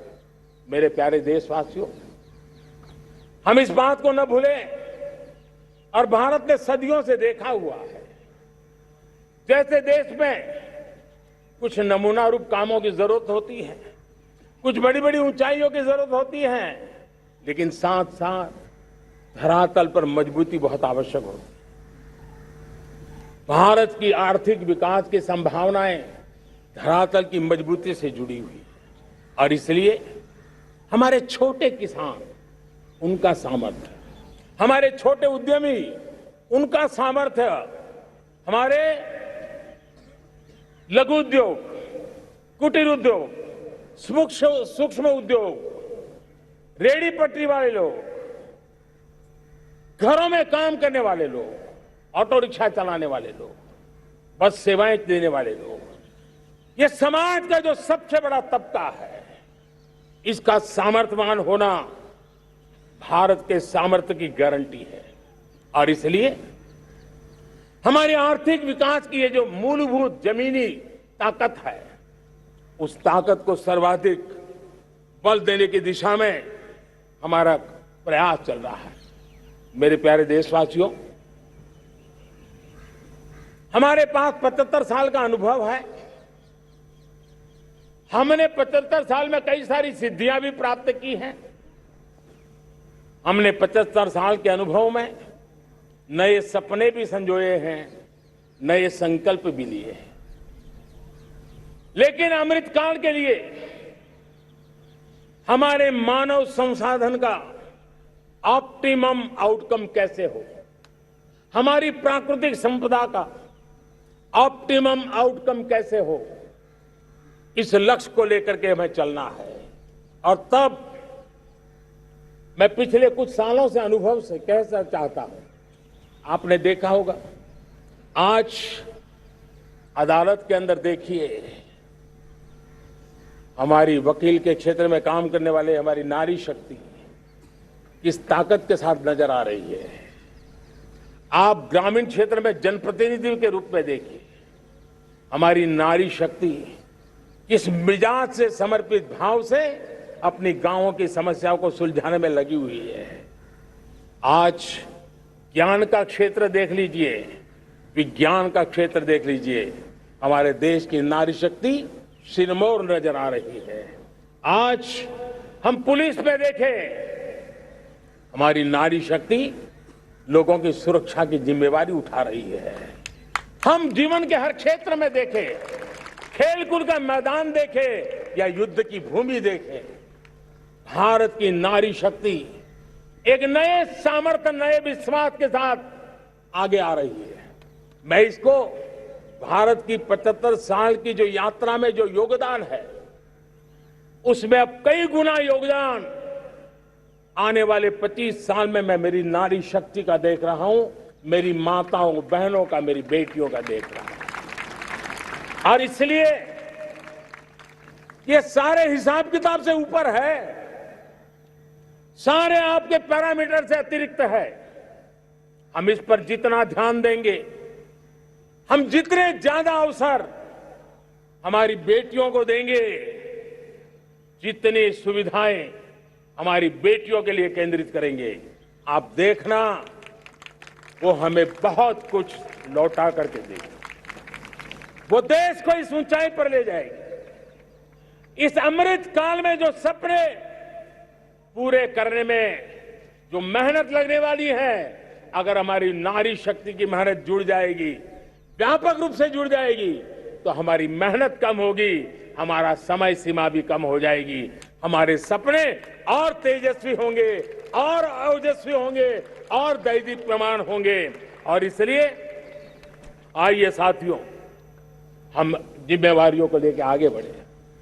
मैं आज भारत के संविधान के निर्माताओं का भी धन्यवाद करना चाहता हूं कि उन्होंने जो हमें फेडरल स्ट्रक्चर दिया है, उसके स्पिरिट को बनाते हुए, उसकी भावनाओं का आदर करते हुए हम कंधे से कंधा मिला करके इस अमृत काल में चलेंगे तो सपने साकार होकर के रहेंगे। कार्यक्रम भिन्न हो सकते हैं, कार्यशैली भिन्न हो सकती है, लेकिन संकल्प भिन्न नहीं हो सकते। राष्ट्र के लिए सपने भिन्न नहीं हो सकते। आइए हम एक ऐसे युग के अंदर आगे बढ़े। मुझे याद है जब मैं गुजरात का मुख्यमंत्री था, केंद्र में हमारे विचार की सरकार नहीं थी, लेकिन मेरे गुजरात में हर जगह पे मैं एक ही मंत्र लेके चलता था कि भारत के विकास के लिए गुजरात का विकास, भारत का विकास हम कहीं पर भी हो, हम सबके मन मस्तिष्क में रहना चाहिए। हमारे देश के कई राज्य हैं जिन्होंने देश को आगे बढ़ाने में बहुत भूमिका अदा की है, नेतृत्व किया है, कई क्षेत्रों में उदाहरण काम किए हैं। ये हमारे फेडरलिज्म को ताकत देते हैं। लेकिन आज समय की मांग है कि हमें कोऑपरेटिव फेडरलिज्म के साथ साथ कोऑपरेटिव कॉम्पिटिटिव फेडरलिज्म की जरूरत है। हमें विकास की स्पर्धा की जरूरत है। हर राज्य को लगना चाहिए वो राज्य आगे निकल गया, मैं इतनी मेहनत करूंगा, मैं आगे निकल जाऊंगा। उसने ये 10 अच्छे काम किए हैं, मैं 15 अच्छे काम करके दिखाऊंगा। उसने 3 साल में पूरा किया है, मैं 2 साल में करके दिखाऊंगा। हमारे राज्यों के बीच में, हमारी सर्विस, सरकार की सभी इकाइयों के बीच में वो स्पर्धा का वातावरण चाहिए जो हमें विकास की नई ऊंचाइयों पर ले जाने के लिए प्रयास करे। मेरे प्यारे देशवासियों, इस 25 वर्ष का अमृत काल के लिए जब हम चर्चा करते हैं, तब मैं जानता हूं चुनौतियां अनेक हैं, मर्यादाएं अनेक हैं, मुसीबतें भी हैं, बहुत कुछ है। हम इसको कम नहीं आंकते हैं, रास्ते खोजते हैं, लगातार कोशिश कर रहे हैं, लेकिन 2 विषयों को तो मैं यहां आज चर्चा करना चाहता हूं। चर्चा अनेक विषयों पर हो सकती है, लेकिन मैं अभी समय की सीमा के कारण 2 विषयों पर चर्चा करता हूं। और मैं मानता हूं हमारे इन सारी चुनौतियों को कारण, विकृतियों के कारण, बीमारियों के कारण इस 25 साल का अमृतकाल, उस पर शायद अगर हमने समय रहते नहीं चेते, समय रहते समाधान नहीं किए, तो वो ये विकराल रूप ले सकते हैं। और इसलिए मैं सबकी चर्चा न करते हुए 2 पर जरूर चर्चा करना चाहता हूं। एक है भ्रष्टाचार, दूसरा है भाई भतीजावाद, परिवारवाद। भारत जैसे लोकतंत्र में जहां लोग गरीबी से जूझ रहे हैं,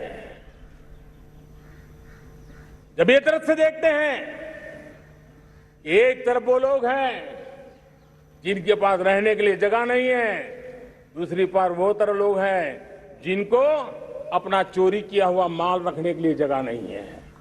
ये स्थिति अच्छी नहीं है।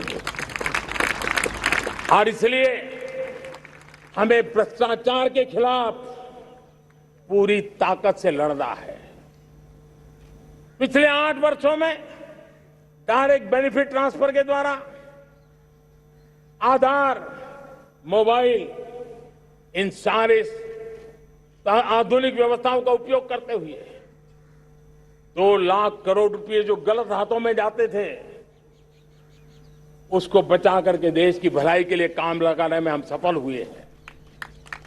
जो लोग पिछली सरकारों में बैंकों को लूट लूट करके भाग गए, उनकी संपत्तियां जब्त कर करके वापस लाने की कोशिश कर रहे हैं। कईयों को जेलों में जीने के लिए मजबूर करके रखा हुआ है। हमारी कोशिश है जिन्होंने देश को लूटा है उनको लौटाना पड़े, वो स्थिति हम पैदा करेंगे। भाइयों बहनों, अब भ्रष्टाचार के खिलाफ मैं साफ देख रहा हूं कि हम एक निर्णायक कालखंड में कदम रख रहे हैं। बड़े बड़े चमरबंदी भी बच नहीं पाएंगे। इस मिजाज के साथ भ्रष्टाचार के खिलाफ एक निर्णायक कालखंड में अब हिंदुस्तान कदम रख रहा है दोस्तों। और मैं लाल किले की प्राचीर से बड़ी जिम्मेवारी के साथ कह रहा हूं। और इसलिए भाइयों बहनों, भ्रष्टाचार दीमक की तरह देश को खोखला कर रहा है। मुझे इसके खिलाफ लड़ाई लड़नी है, लड़ाई को तेज करना है, निर्णायक मोड़ पे लेकर के ही जाना है। तब मेरे 130 करोड़ देशवासी, आप मुझे आशीर्वाद दीजिए, आप मेरा साथ दीजिए। मैं आज आपसे साथ मांगने आया हूं, आपका सहयोग मांगने आया हूं, ताकि मैं इस लड़ाई को लड़ पाऊं, इस लड़ाई को देश जीत पाए और सामान्य नागरिक की जिंदगी भ्रष्टाचार ने तबाह करके रखी हुई है। मैं मेरे इन सामान्य नागरिक की जिंदगी को फिर से शान बान शान के लिए जीने के लिए रास्ता बनाना चाहता हूं। और इसलिए मेरे प्यारे देशवासियों,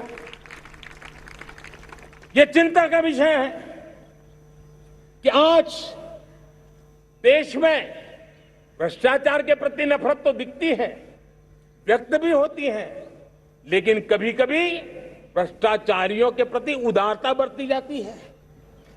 किसी भी देश में ये शोभा नहीं देगा। और कई लोग तो इतनी बेशर्मी तक चले जाते हैं कि कोर्ट में सजा हो चुकी हो, भ्रष्टाचारी सिद्ध हो चुका हो, जेल जाना तय हो चुका हो, जेल गुजार रहे हो, उसके बावजूद भी उनका महिमा मंडन करने में लगे रहते हैं, उनकी शान शौकत में लगे रहते हैं, उनकी प्रतिष्ठा बनाने में लगे रहते हैं। अगर जब तक समाज में गंदगी के प्रति नफरत नहीं होती है, स्वच्छता की चेतना जगती नहीं है। जब तक भ्रष्टाचार और भ्रष्टाचारी के प्रति नफरत का भाव पैदा नहीं होता है, सामाजिक रूप से उसको नीचा देखने के लिए मजबूर नहीं करते, तब तक एक मानसिकता खत्म होने वाली नहीं है। और इसलिए भ्रष्टाचार के प्रति भी और भ्रष्टाचारियों के प्रति भी हमें बहुत जागरूक होने की जरूरत है। दूसरी एक चर्चा मैं करना चाहता हूं, भाई भतीजावाद। और जब मैं भाई भतीजावाद, परिवारवाद की बात करता हूं तो लोगों को लगता है मैं सिर्फ राजनीतिक क्षेत्र की बात करता हूं। जी नहीं, दुर्भाग्य से राजनीतिक क्षेत्र की उस बुराई ने हिंदुस्तान की हर संस्थाओं में परिवारवाद को पोषित कर दिया है। परिवारवाद हमारी अनेक संस्थाओं को अपने में लपेटे हुए है और उसके कारण मेरे देश की टैलेंट को नुकसान होता है, मेरे देश के सामर्थ्य को नुकसान होता है। जिनके पास अवसर की संभावनाएं हैं, वो परिवारवाद, भाई भतीजे के बाद बाहर रह जाता है। भ्रष्टाचार का भी कारण ये भी एक बन जाता है, ताकि उसका कोई भाई भतीजे के कार्य आसरा नहीं है तो लगता है चलो भाई कहीं से खरीद करके के जगह बना लूं। इस परिवारवाद से, भाई भतीजावाद से हमें हर संस्थाओं में एक नफरत पैदा करनी पड़ी होगी, जागरूकता पैदा करनी होगी, तब हम हमारी संस्थाओं को बचा पाएंगे। संस्थाओं के उज्जवल भविष्य के लिए बहुत आवश्यक है। उसी प्रकार से राजनीति में भी परिवारवाद ने देश के सामर्थ्य को सबसे सारा अन्याय किया है। परिवारवादी राजनीति परिवार की भलाई के लिए होती है, उसको देश की भलाई से कोई लेना देना नहीं होता है। और इसलिए लाल किले की प्राचीर से तिरंगे झंडे के आन बान शान के नीचे भारत के संविधान का स्मरण करते हुए मैं देशवासियों को खुले मन से कहना चाहता हूं, आइए हिंदुस्तान के राजनीति के शुद्धिकरण के लिए भी, हिंदुस्तान की सभी संस्थाओं के शुद्धिकरण के लिए भी हमें देश को इस परिवारवादी मानसिकता से मुक्ति दिला करके योग्यता के आधार पर देश को आगे ले जाने की ओर बढ़ना होगा। यह अनिवार्यता है, वरना हर किसी का मन कुंठित रहता है कि मैं उसके लिए योग्य था, मुझे नहीं मिला क्योंकि मेरा कोई चाचा, मामा, पिता, दादा, दादी, नाना, नानी कोई वहां थे नहीं। ये मनस्थिति किसी भी देश के लिए अच्छी नहीं। मेरे देश के नौजवानों, मैं आपके उज्जवल भविष्य के लिए, आपके सपनों के लिए, मैं भाई भतीजावाद के खिलाफ लड़ाई में आपका साथ चाहता हूं। परिवारवादी राजनीति के खिलाफ लड़ाई में मैं आपका साथ चाहता हूं। ये संवैधानिक जिम्मेवारी मानता हूं मैं, ये लोकतंत्र की जिम्मेवारी मानता हूं मैं, ये लाल किले के प्राचीर से कही गई बात की ताकत में मानता हूं और इसलिए मैं आज आपका अवसर चाहता हूं। हमने देखा पिछले दिनों खेलों में, ऐसा तो नहीं है कि देश के पास पहले प्रतिभाएं नहीं रही होंगी, ऐसा तो नहीं है कि खेलकूद की दुनिया में हिंदुस्तान के नौजवान, हमारे बेटे बेटियां कुछ कर नहीं सकते, लेकिन सिलेक्शन भाई भतीजेवाद की चैनल से गुजरते थे और उसके कारण वो खेल के मैदान तक, उस देश तक तो पहुंच जाते थे। जीत हार से उन्हें लेना देना नहीं था, लेकिन जब ट्रांसपेरेंसी आई, योग्यता के आधार पर खिलाड़ियों का चयन होने लगा, पूर्ण पारदर्शिता से खेल के मैदान में सामर्थ्य का सम्मान होने लगा, आज देखिए दुनिया में खेल के मैदान में भारत का तिरंगा फहरता है, भारत का राष्ट्रगान गाया जाता है, गर्व होता है और परिवारवाद से मुक्ति होती है, भाई भतीजावाद से मुक्ति होती है, तो ये नतीजे आते हैं। मेरे प्यारे देशवासियों, ये ठीक है, चुनौतियां बहुत हैं। अगर इस देश के सामने करोड़ों संकट है तो करोड़ों समाधान भी है, और मेरा 130 करोड़ देशवासियों पर भरोसा है। 130 करोड़ देशवासी निर्धारित लक्ष्य के साथ, संकल्प के प्रति समर्पण के साथ, जब 130 करोड़ देशवासी एक कदम आगे रखते हैं ना, तो हिंदुस्तान 130 करोड़ कदम आगे बढ़ जाता है। इस सामर्थ्य को लेकर के हमने आगे बढ़ना है। इस अमृत काल में, जब ये अमृत काल की पहली बेला है, पहली प्रभात है, हमें आने वाले 25 साल को एक पल भी भूलना नहीं है। एक एक दिन, समय का प्रत्येक क्षण, जीवन का प्रत्येक कण मातृभूमि के लिए जीना, और तभी आजादी के दीवानों को हमारी सच्ची श्रद्धांजलि होगी। तभी 75 साल तक देश को यहां तक पहुंचाने में जिन जिन लोगों ने योगदान किया, उनका पुण्य स्मरण हमें काम आएगा। मैं देशवासियों से आग्रह करते हुए, नई संभावनाओं को संजोते हुए, नए संकल्पों को पार करते हुए, आगे बढ़ने का विश्वास लेकर के आज अमृत काल का आरंभ करते हैं। आजादी का अमृत महोत्सव अब अमृत काल की दिशा में पलट चुका है, आगे बढ़ चुका है। तब इस अमृत काल में सबका प्रयास अनिवार्य है, सबका प्रयास ही परिणाम लाने वाला है। टीम इंडिया की भावना ही देश को आगे बढ़ने वाली है। 130 करोड़ देशवासियों की ये टीम इंडिया एक टीम के रूप में आगे बढ़ करके सारे सपनों को साकार करेंगे। इसी पूरे विश्वास के साथ मेरे साथ बोलिए, जय हिंद, जय हिंद, जय हिंद, भारत माता की, भारत माता की, भारत माता की, वंदे, वंदे, वंदे। बहुत बहुत धन्यवाद।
कोटि धन्यवाद माननीय प्रधानमंत्री जी, देश से आलू की ताकती संबोधन के लिए और भारत की नई जय यात्रा का मार्ग प्रशस्त करने के लिए बहुत बहुत धन्यवाद। Prime Minister Narendra Modi addressing the nation, talking about the government, its policies and what it has in store. And here the pale blue of a monsoon sky, seeing the rising and collective aspirations of a nation. देश के लिए vision भी और नए decision भी, इन महत्वपूर्ण संबोधनों के दूरगामी प्रभाव हम सब ने देखे हैं। हालात बदलने के लिए सोच बदलना बेहद जरूरी है। माननीय प्रधानमंत्री का ऐतिहासिक संबोधन लाल किले की प्राचीर से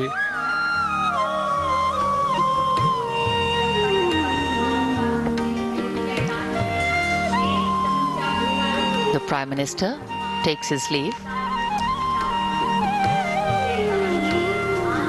Ceremonies conclude, but celebrations continue. The most powerful way for us to celebrate, of course, is to live the values that democracy stands for. And as we step into the 76th year of our independence, the completed figure of 75 leaves us with a responsibility greater than ever before. Have we achieved what we envisioned for ourselves? If we've made progress, have we managed to ensure that the most needy have also been included? If we are achieving scale and implementation, what is the quality that we have been able to deliver? Times are changing very rapidly. Relevance of what we have achieved to the advancements made have never been so critical as it is today. Agility, mobility, flexibility and transferability. These are the abilities most in demand today, and as a fast developing economy, we need to constantly adapt. लाल किले पर मुख्य समारोह में राष्ट्र को संबोधित करने के पश्चात अब प्रधानमंत्री लाल किले की प्राचीर से प्रस्थान कर रहे हैं। आज यहां चारों ओर तिरंगे का रंग छाया है। देश के नगर नगर, गांव गांव तिरंगे से सजे हैं।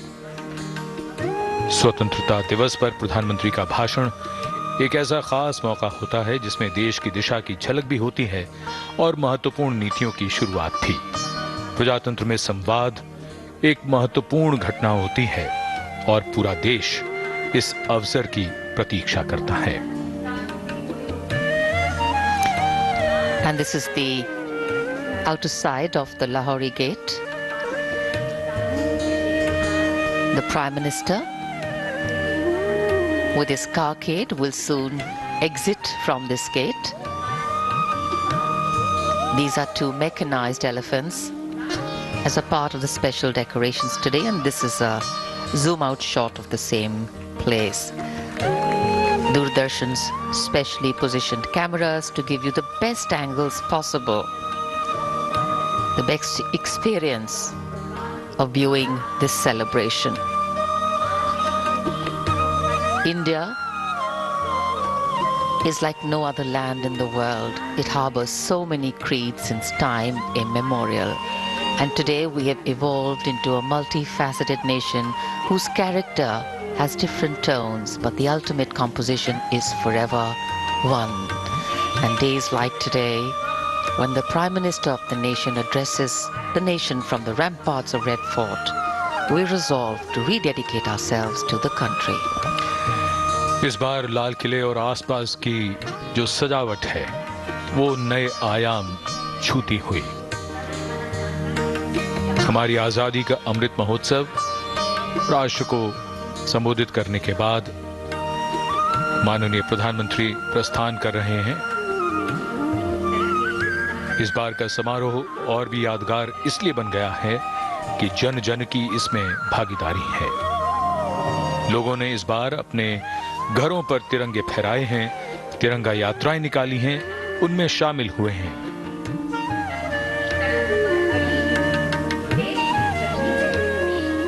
दर्शक दीर्घाओं के निकट प्रधानमंत्री की कार धीमी होते हुए as the Prime Minister's carcade takes the gentle curve around the moat and reaches the front part of the fort, we can see it coming to a halt. It has become customary also for the Prime Minister to go and meet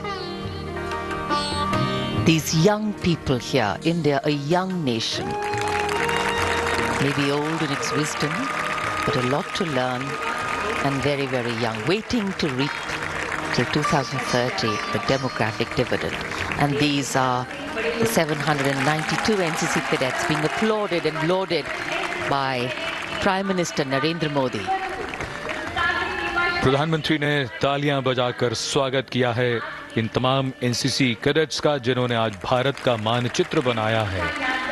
एक अलग तरह की ऊर्जा का एहसास इन युवाओं को।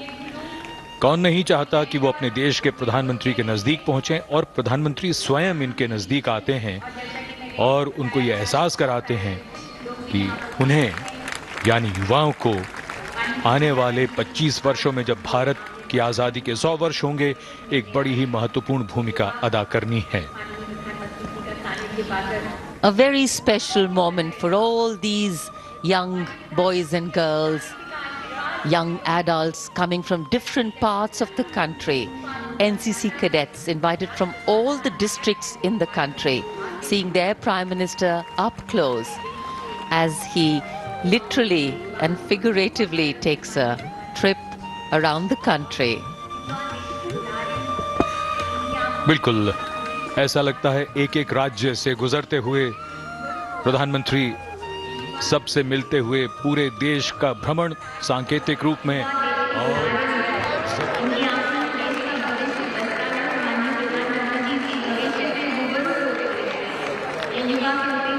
Prime Minister Modi with young Indians all assembled there in their finery. This is a very customary part of what the Prime Minister does. Remember, in his speech today, he's also multiple times mentioned young Indians, impatient India, an aspirational society that's been defined by young Indians who are not willing to wait for that Vikas to be delivered.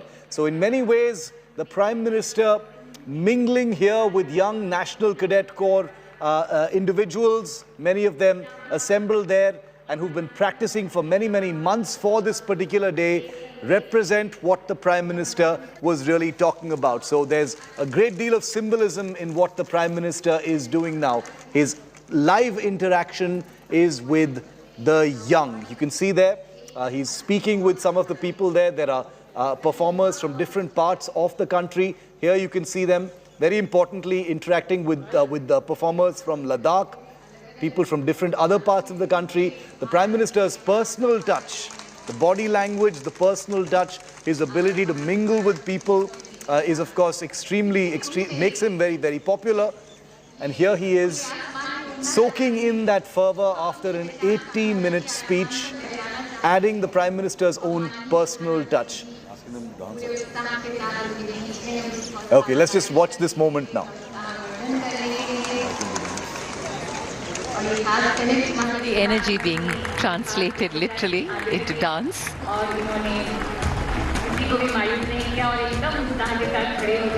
The Bhangra, the Gita, folk dances from the land of Punjab. I think famous the world over. हाल ही में प्रधानमंत्री ने अमृत महोत्सव की बैठक में कहा था कि आजादी का अमृत महोत्सव युवाओं के लिए संस्कार उत्सव है। ये देश के लिए योगदान करने के लिए उन्हें कभी ना कम होने वाले जुनून से भर देगा और उनमें उत्साह और ऊर्जा का संचार करते हुए माननीय प्रधानमंत्री meet each and every one of those groups that are assembled there, all young Indians, performers from different parts of the country. Very visible. The cameras capturing all of it. Many of these images will become defining images through the day today as well. A viral moment perhaps with the Bhangra troupe from Punjab. The Prime Minister taking his time as he usually does. Remember, very importantly, the time that the Prime Minister has taken is to spend with young Indians. It's very, very symbolic, very much part of the line he takes when he talks about an aspirational and an impatient India. And that's one of the reasons why the Prime Minister is spending most of his time at the Lal Killa, apart from his speech, with the young Indians assembled there. I want to bring our guests in on this because these are live images. We have Rahul Srivastav, our National Affairs Editor, Major General Sanjay Meston. He's a well-known Indian Army veteran. But I'd like to start with Rajdeep, who's been with us through this morning. Rajdeep, these images coming out, Prime Minister Modi very good at this personal touch that he applies to events like these, the 75th Independence Day. Absolutely. The choreography of any event of the Prime Minister stands out. His ability to, in a way, communicate with the camera and with people has always been a USP of Prime Minister Modi. If you look at even the way this entire Red Fort gathering today has been visualized, and compare it to previous times. This is far more sort of colorful, designed in a way for the camera. Look at the way the stage has been erected. Very different to what you saw in the past when it used to be much more staid. Now much more colorful. Of course, the Prime Minister at the center stage of it all. But that's the way Prime Minister Modi has been. And, he's been a very effective communicator and marketeer as a result of his ability to use these events to project his image, his ideas of India. And, the little gestures that he does in reaching out to the young there, in mingling with them, clearly is part of Mr. Modi's imagery. He is conscious of the fact that these images will go out across the country instantaneously in real time. Contrast that with Dr. Manmohan Singh, who was, much more a prime minister who preferred to just stick to the official protocols. Here is a prime minister who wants to be seen on the camera with these young people so that the message goes out of a prime minister of a young country. So I think that has been Mr. Modi's consummate skill, his ability to choreograph these events so effectively, wherein he is, of course, the centerpiece of it all. But the messaging goes out to millions of Indians that this is a Prime Minister connecting with a younger India. And he's been seeking their blessings. Rahul, to bring you in on this, a good part of the Prime Minister's speech today, and I'm going to go into the 11 or 12 big takeaways in just a moment once the Prime Minister leaves. But these are live pictures coming in from the Lal Killa. Rahul, a good part of today's speech was spent by the Prime Minister seeking the blessings of India's young. In keeping with that, what kind of message do these images send out? See, from his first speech, Shiv, if you recall the 2014 speech, the word Yuva occurred again and again in Prime Minister's speech.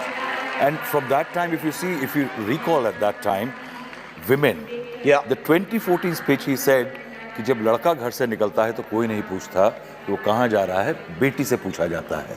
From that element, he brought toilets to the ramparts of the Red Fort, and he talked about how women suffer because there are no toilets. And if you see the continuation, there are no big bang announcements like 2014. Yeah, no schemes announced. No big ones. The Swachh Bharat was announced in 2014, Jan Dhan, you had Sansad Adarsh Gram Yojana, all those were there. But this time, I think the standout, one, as we were discussing with Rajdeep was saying, the women element. But yes. I think it's the first time a Prime Minister from the Red Fort has given a call for developed India instead of developing India. That change of template is very significant. Yes. 3 times I heard him very clearly because that he said, Vikasit Bharat. That mindset, I think that's where the Prime Minister is driving home the point this time around. And I think inherent to that, built in with that, is the call for duties. Yes. It's, I think, our speeches of the Red Forts used to be usually what Prime Ministers have done, the challenges they face. But somewhere the push for duties, I think it's a very distinct, clear call for duties. And of course, then, Prime Minister... That was one of his 5 points, the Panch Pran. The Panch Pran. Yeah. And I think with Prime Minister Modi, you cannot have that political spin to his story. If he's standing somewhere, delivering a message, irrespective of the occasion, you can't. I think there are 2 standout elements. One, in the end, when he talked about Bhai Bhatijawad, Parivarwad, this is something which is a political message to a lot of his rivals, starting from the Congress to Jagan Mohan to TRS to Mamata Banerjee to everybody. Yes. But it is something that an ordinary man on the street will identify. Yes. Everywhere you find, people feel that somebody who had a better connect to in some place, got a job, got a school admission. It starts very early in India. I think the second one, very interesting political comment, was when Prime Minister said कि हिंदुस्तान में लोकतंत्र की संस्कार सरिता बहती है, भारत लोकतंत्र की जननी है, वो it's a mother of democracy, जो सामंतवादी लोगों के लिए संकट काल लेके आती है. I think that was a direct reference to what Rahul Gandhi had said, that there is a threat to democracy in India. Absolutely. Okay, I'm going to, in just a moment, I'm going to play out for you 5 or 6 of the biggest highlights. It was a long speech, 80 minutes long. which is pretty normal by Prime Minister Modi's standards. This was his 9th speech, remember, from the ramparts of the Red Fort. I'm going to play out the highlights of that speech, also welcoming onto our coverage Major General Sanjay Meston, who's a well-known Indian Army veteran, to get his view, because remember, the Prime Minister also took the time in this speech to salute the armed forces. There's a very visible armed forces element in Independence Day celebrations every year, and the Prime Minister always makes it a point to refer to them and to honor the armed forces as well. General Meston, your big takeaways from the speech, as well as the symbolism of the Prime Minister interacting with the youth, in particular NCC youth who've assembled there this morning. Rahul, Jai Hind. Shiv, Jai Hind. And Jai Hind to all the Indians. I think the big takeaways from the Prime Minister's speech is, firstly, I think for the next 25 years, a very clear-cut vision, a direction has been spelled out for the country. And he has sought the cooperation of 120 crore Indians. I think it's a two-way traffic. The leader has given out his vision, and he also expects the country to be participant in this follow-up towards taking India to 25 years ahead. That is point one.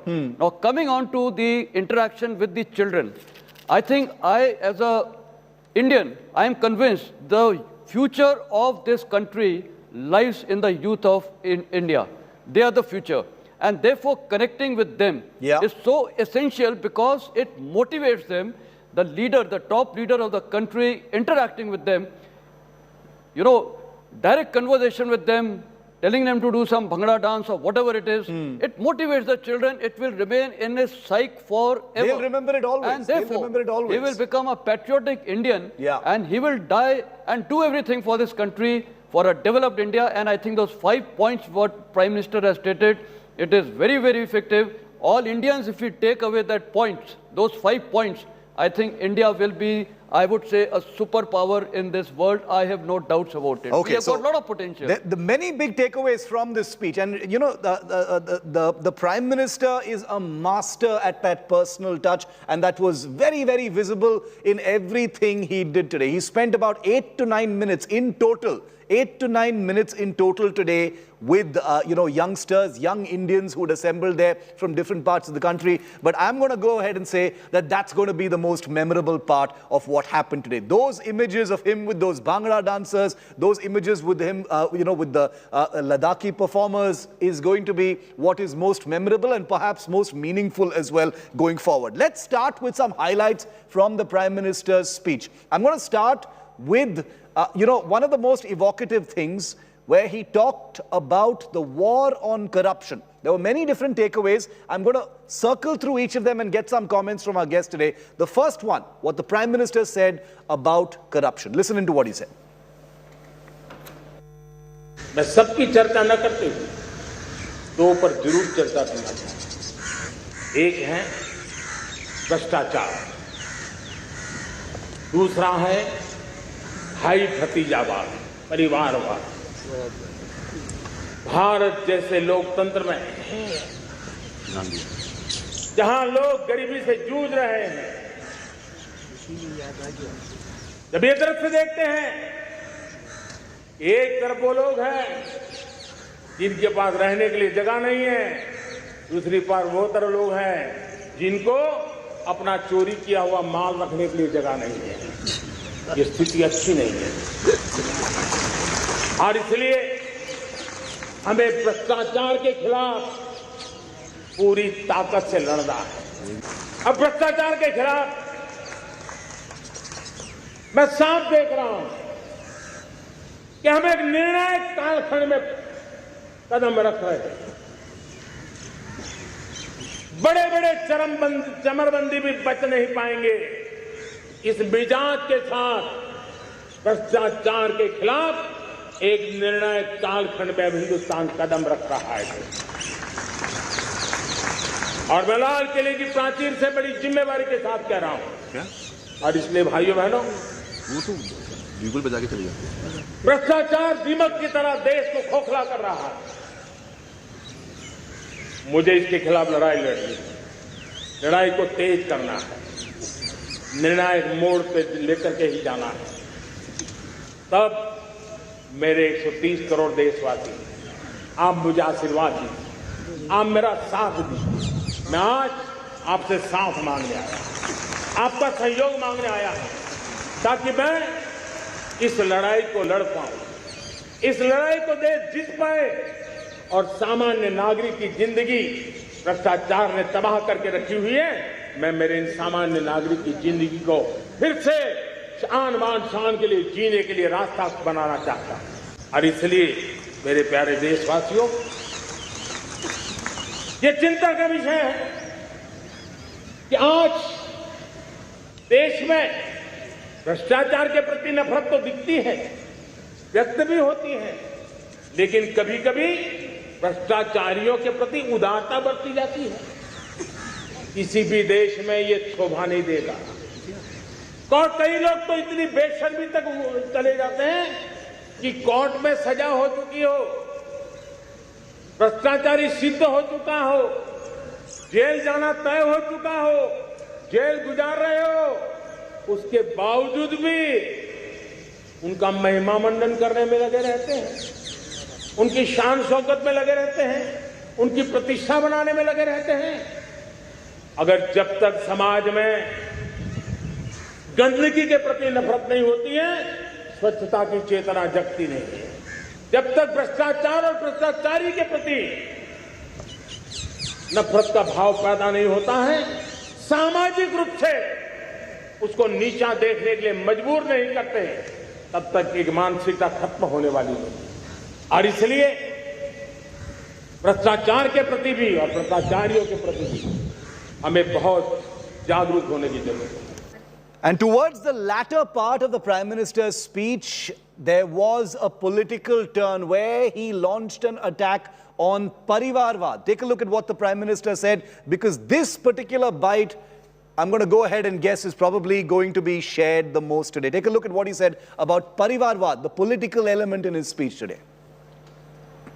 और जब मैं भाई भतीजावाद, परिवारवाद की बात करता हूं तो लोगों को लगता है मैं सिर्फ राजनीतिक क्षेत्र की बात करता हूं। जी नहीं, दुर्भाग्य से राजनीतिक क्षेत्र की उस बुराई ने हिंदुस्तान की हर संस्थाओं में परिवारवाद को पोषित कर दिया है।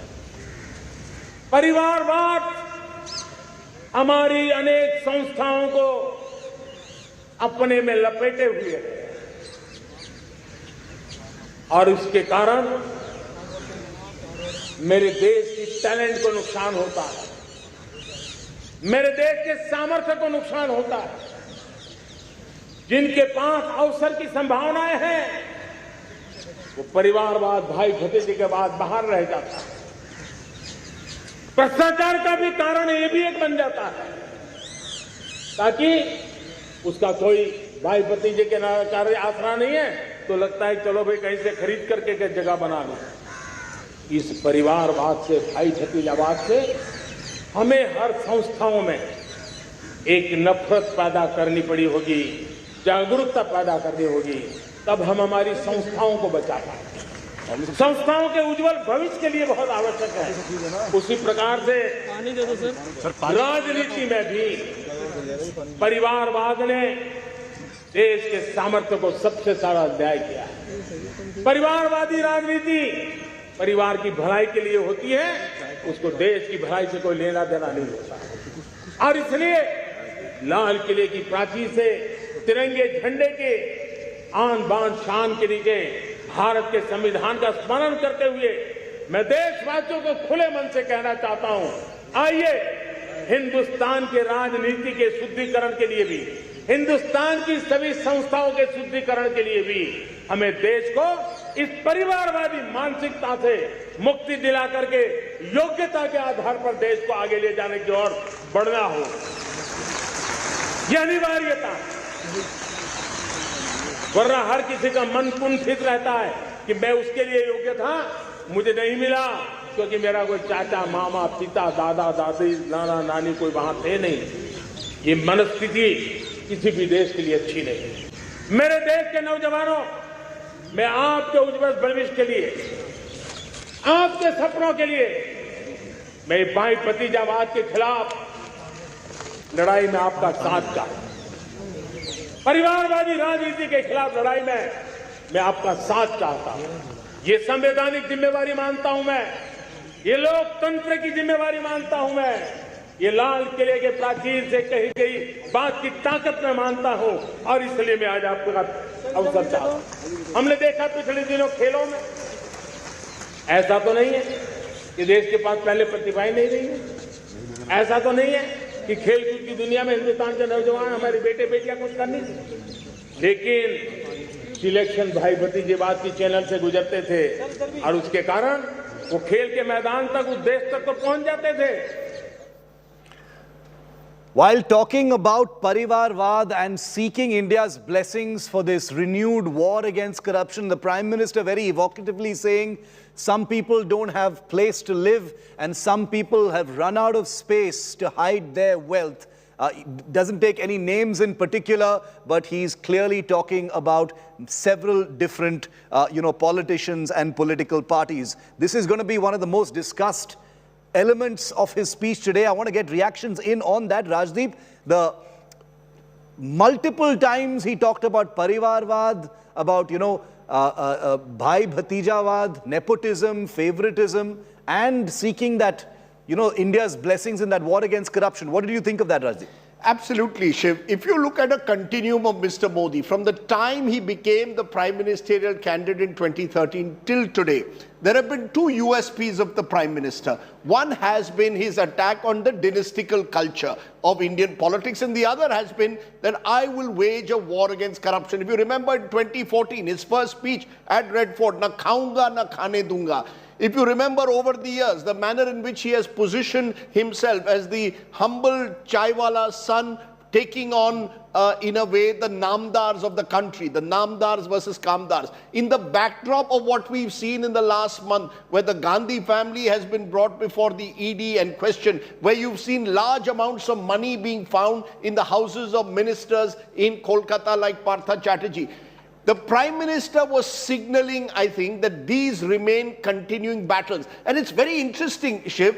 He always asks the public to join in. Yeah. मैं आपका आशीर्वाद देना चाहता हूं कि आप मेरे साथ ये भ्रष्टाचार की लड़ाई में साथ देंगे. That means he wants the people, he wants to create a sense that this is not just his fight, this is a collective fight. Again, when it comes to nepotism, he says, क्या आप हमें ये साथ में लड़ना है. We have to fight this Bhatijavad, this Parivarvad. And I think these are issues that strike a chord with people. Yeah. Because people believe that the system is meant for the highly networked. And the Prime Minister very intelligently positions himself as an outsider taking on the political system. So I think this is the one continuum if you look at over the years. And these are the points that resonate with people. Yes. Because most people do believe that our political class is corrupt and they believe it is nepotistic. So I think these are the twin targets of the Prime Minister and will remain so because they really are his USP. Very true, Rajdeep, when you say twin targets and especially sort of conveyed in that emotive language, saying, I seek your support, aapka aashirwad chahta hu. That's what the Prime Minister said from the ramparts of the Red Fort. Let's get some political reactions in right now because they've already started coming in, and I'm sure that last bit of that 80-minute speech is going to be where, most of the debate is going to take place through the day today. The Prime Minister talking about Parivarvad, asking for India's support in this war against corruption, doesn't take names of any parties, but clearly, the Congress party, will have been one of the targets when he talked about Parivarvad. Rohan Gupta, senior leader of the Congress party, is with us. Tuhin Sinha from the BJP with us. Also privileged to be joined by General Ved Prakash Malik, former chief of the army staff, so we can get a 360-degree view of what Indians think about today. Rohan, to you first. Parivarvad, war against corruption. The Prime Minister, of course, didn't take any of his rivals' names, but what did you think of that? It's becoming one of the most discussed part of his speech, Rohan. See, absolutely. There is absolutely no doubt on what PM said. But what is important here to notice, you need to, walk the talk. The charity begins at home. That is what Mahatma Gandhi ji told. Prime Minister has given speech. Obviously, it's a welcome speech. The Prime Minister's speech cannot be criticized. My point here is, can they set the example? Can they tell that, okay, in BJP there is no Parivarvad? Can they ensure that there is no Parivarvad in BJP? Can they ensure that there is no corruption in BJP? So important point here is to note that after 8 years of power, these are the points through which he came to power from 2014. These are repeated again and again. But are these points implemented in his own party or in his own government? The answer is no. So that is what I'm saying. Obviously, he's telling people to join the movement, but the movement can be joined by people when the person who is calling people, he demonstrates in his own party or in his own government that yes, there is no Parivarvad or there is no corruption. Every day we see that in the states or the BJP leaders are found in corruption, no action has been taken. And why there is no action against BJP people who caught in corruption? Why there are no actions for BJP leaders who are part of this nepotism of Parivarvad? So this is, I think, somewhere I see this is a hypocrisy. People know that these are the important points. I'm not denying the points, but the person who is talking about these points, are these points implemented by his government or by his own party? This is the big question. Another important point, he spoke about youth, he spoke about women. Let me remind you that it was his speech in 2016 that by 2022 he will give household to each and every Indian. I think today was the day where he has to answer why those houses are not provided. He promised that farmers' income will be doubled by 2022 Freedom Day. Why it is not happened? So yes, you talk about new points. There is absolutely no question on that. But what about your deliverables, which you have spoken for last 8 years? This is the time to show to country, yes, this is what I promised and this is what I delivered, so that people will believe you more. People have trusted you blindly for last 8 years. This is the time for you to deliver and show the people that yes, these are my promises and this is my delivery. Unfortunately, we could not see that in PM speech today. Okay, you're saying that there is hypocrisy and that the Prime Minister must walk the talk. Tuhin Sinha of the BJP also with us. Tuhin, would you like to respond on that? We've got that first reaction from the Congress party, the opposition, on the Prime Minister's speech.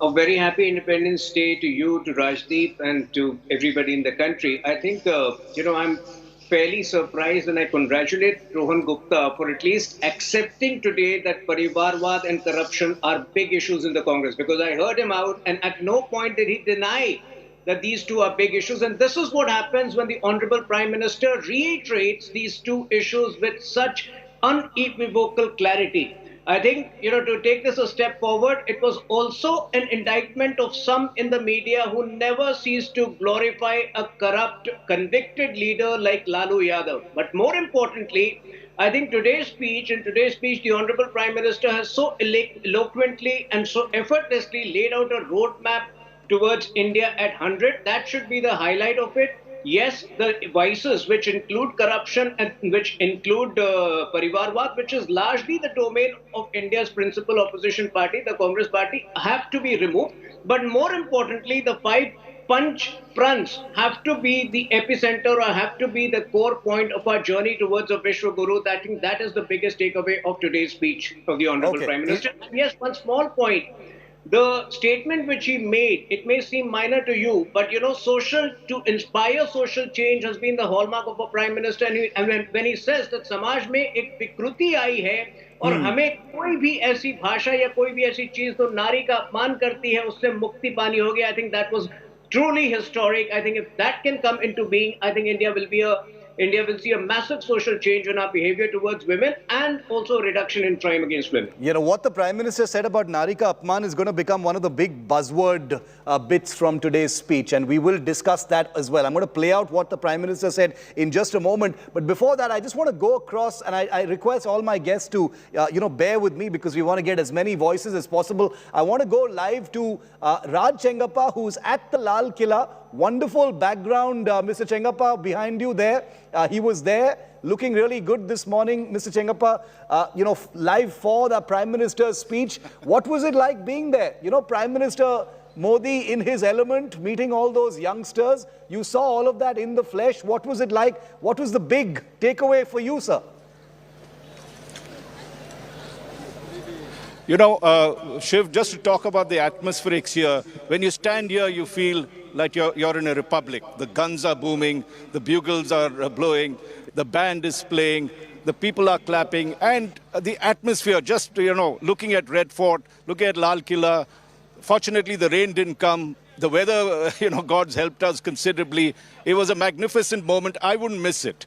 I try and make it a point to come personally to these things because this is where you feel everything. And I thought today, the Prime Minister very appropriately on 75 years, normally he would, talk about his programs or announce new programs and everything else. These days, he's in this particular Independence Day thing on the 75th anniversary, he actually, I think, made a speech which said, ask not what the country can do for you, ask what you can do for your country. I think he emphasized more on responsibilities rather than rights. The 5 aims that he laid out were exhortations, they were laudatory, that we need to move towards it, whether it is, a developed country, whether it is to be a one country, oneness in terms of it, whether it was in terms of pushing the entire responsibilities that governments have to ensure that things are done. These are the kind of things that he had said for 25 years. More than anything else, you could feel the pride that he wanted to convey in all this thing. And what I just heard earlier, there was a lot of emphasis on women and women's development and how important that Nari Shakti is for this country. Of course, he ended his speech with a very, it was a mix of politics as well as, in terms of exhorting his countrymen about corruption, and a very direct attack on Bhai Bhatija and the Parivarvad movement that is there, that he has started. And there you could see an element that brought in, after almost 1 hour of speech, where he focused on how he could, part of the politics of it. Corruption, as you know, in our Mood of the Nation poll was one of his biggest achievements. And that, I think, what surprised me, though, was what he missed out was that he didn't talk about the current situation. There is an economy in distress. He talked of how well we have come out of COVID, but he didn't seem to talk about the next 3-4 years as to what he would do, because after all, this is, this is his 3rd year, moving into the 4th, and one expected a bit of that. So he talked of digital India, he talked of making in India, talked of all those things, but he's talked of that in the past. I think if there was a miss, that was it. Okay. Important, very important point, because this was a sort of big picture sort of speech, not much about what's going to happen in the next few years, which is an important point. General Malik, quickly bringing you in on our coverage as well, sir. What did you think of the speech as a former Chief of Army Staff and a citizen? What were your big takeaways from today, sir? Jai Hind, Shiv, and my warm greetings to you and all your viewers on this very auspicious day that we are celebrating today. I thought that Prime Minister's speech today is one of the best that I have heard any Prime Minister speaking from the rampart of the Red Fort. I thought his speech was, most of it was apolitical, it was visionary, it was aspirational and inspirational. And the topics that he touched and the manner in which he touched, first, it was more philosophical. That is, mind you, after remembering everyone who had participated in getting us the freedom and who maintained the freedom after we got the independence. And then thereafter, he took those 5 points in which he mentioned all those very important issues, which is applicable to every citizen of the country. And that's what I liked, that he conveyed his message through those 5 points that I think they may be philosophical, but those are very important points. Those are aspirational as well as inspirational and visionary, of course. Yes. I liked the way he emphasized on the youth as well as women, because there is absolutely no doubt that when we are looking at 25 years ahead, these are the 2 most important citizens of our country who probably have a big role in taking us forward. So his emphasis on youth, inspiring the youth, as well as his emphasis on women, I thought that was very, very appropriate, and he spoke very well. And speaking of that, let me also say, yes, go ahead, sir. Finish your point. I also would like to mention that, again, as far as the Defence Forces man I am concerned, he spoke about Atmanirbharta. This is something which we learned very well soon after Kargil war. When I said we shall fight with whatever we have, I think that was a message which was sent to everybody that we need to be Atmanirbhar, particularly in our defense requirements in this thing. He praised the defense forces because of the kind of work that the defense forces have been doing ever since independence, whether these are wars or these are natural calamities, which was very appropriate. And I would say most of the time, most of the prime ministers have been saying something like that. But, you know, he is really involved in the defense services, defense forces, and that came out quite clearly. It did come out very clearly, and the Prime Minister does take a special interest in the defense forces, even during, festivals. He likes spending time at the border, so he clearly has, a fondness for the armed forces and always makes it a point to salute them, as he did in today's speech. But as General Malik and all of us agree here, one of the big, most noticeable takeaways from today's speech is the amount of time the Prime Minister devoted and dwelt on Nari ka Apman and talking about how India needs to get freedom from insults to women, moving away from misogyny and to promoting the dignity of women. Take a look at this particular comment that the Prime Minister made. He mentioned Nari Shakti, Nari ka Apman several times in this speech. Take a look. किसी न किसी कारण से हमारे अंदर एक ऐसी विकृति आई है, हमारी बोलचाल में, हमारे व्यवहार में, हमारे कुछ शब्दों में हम नारी का अपमान करते हैं।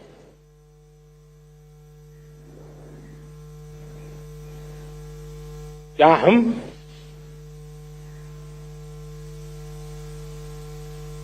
स्वभाव से, संस्कार से, रोजमर्रा की जिंदगी में नारी को अपमानित करने वाली हर बात से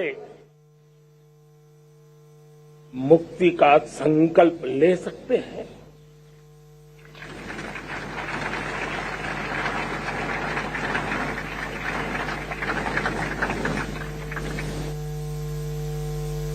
नारी का गौरव राष्ट्र के सपने पूरे करने में बहुत बड़ी पूंजी बनने वाला है। ये सामर्थ्य मैं देख रहा हूं और इसलिए मैं इस बात का आग्रही हूं। हम जीवन के हर क्षेत्र में देखें, खेलकूद का मैदान देखें या युद्ध की भूमि देखें, भारत की नारी शक्ति एक नए सामर्थ्य, नए विश्वास के साथ आगे आ रही है।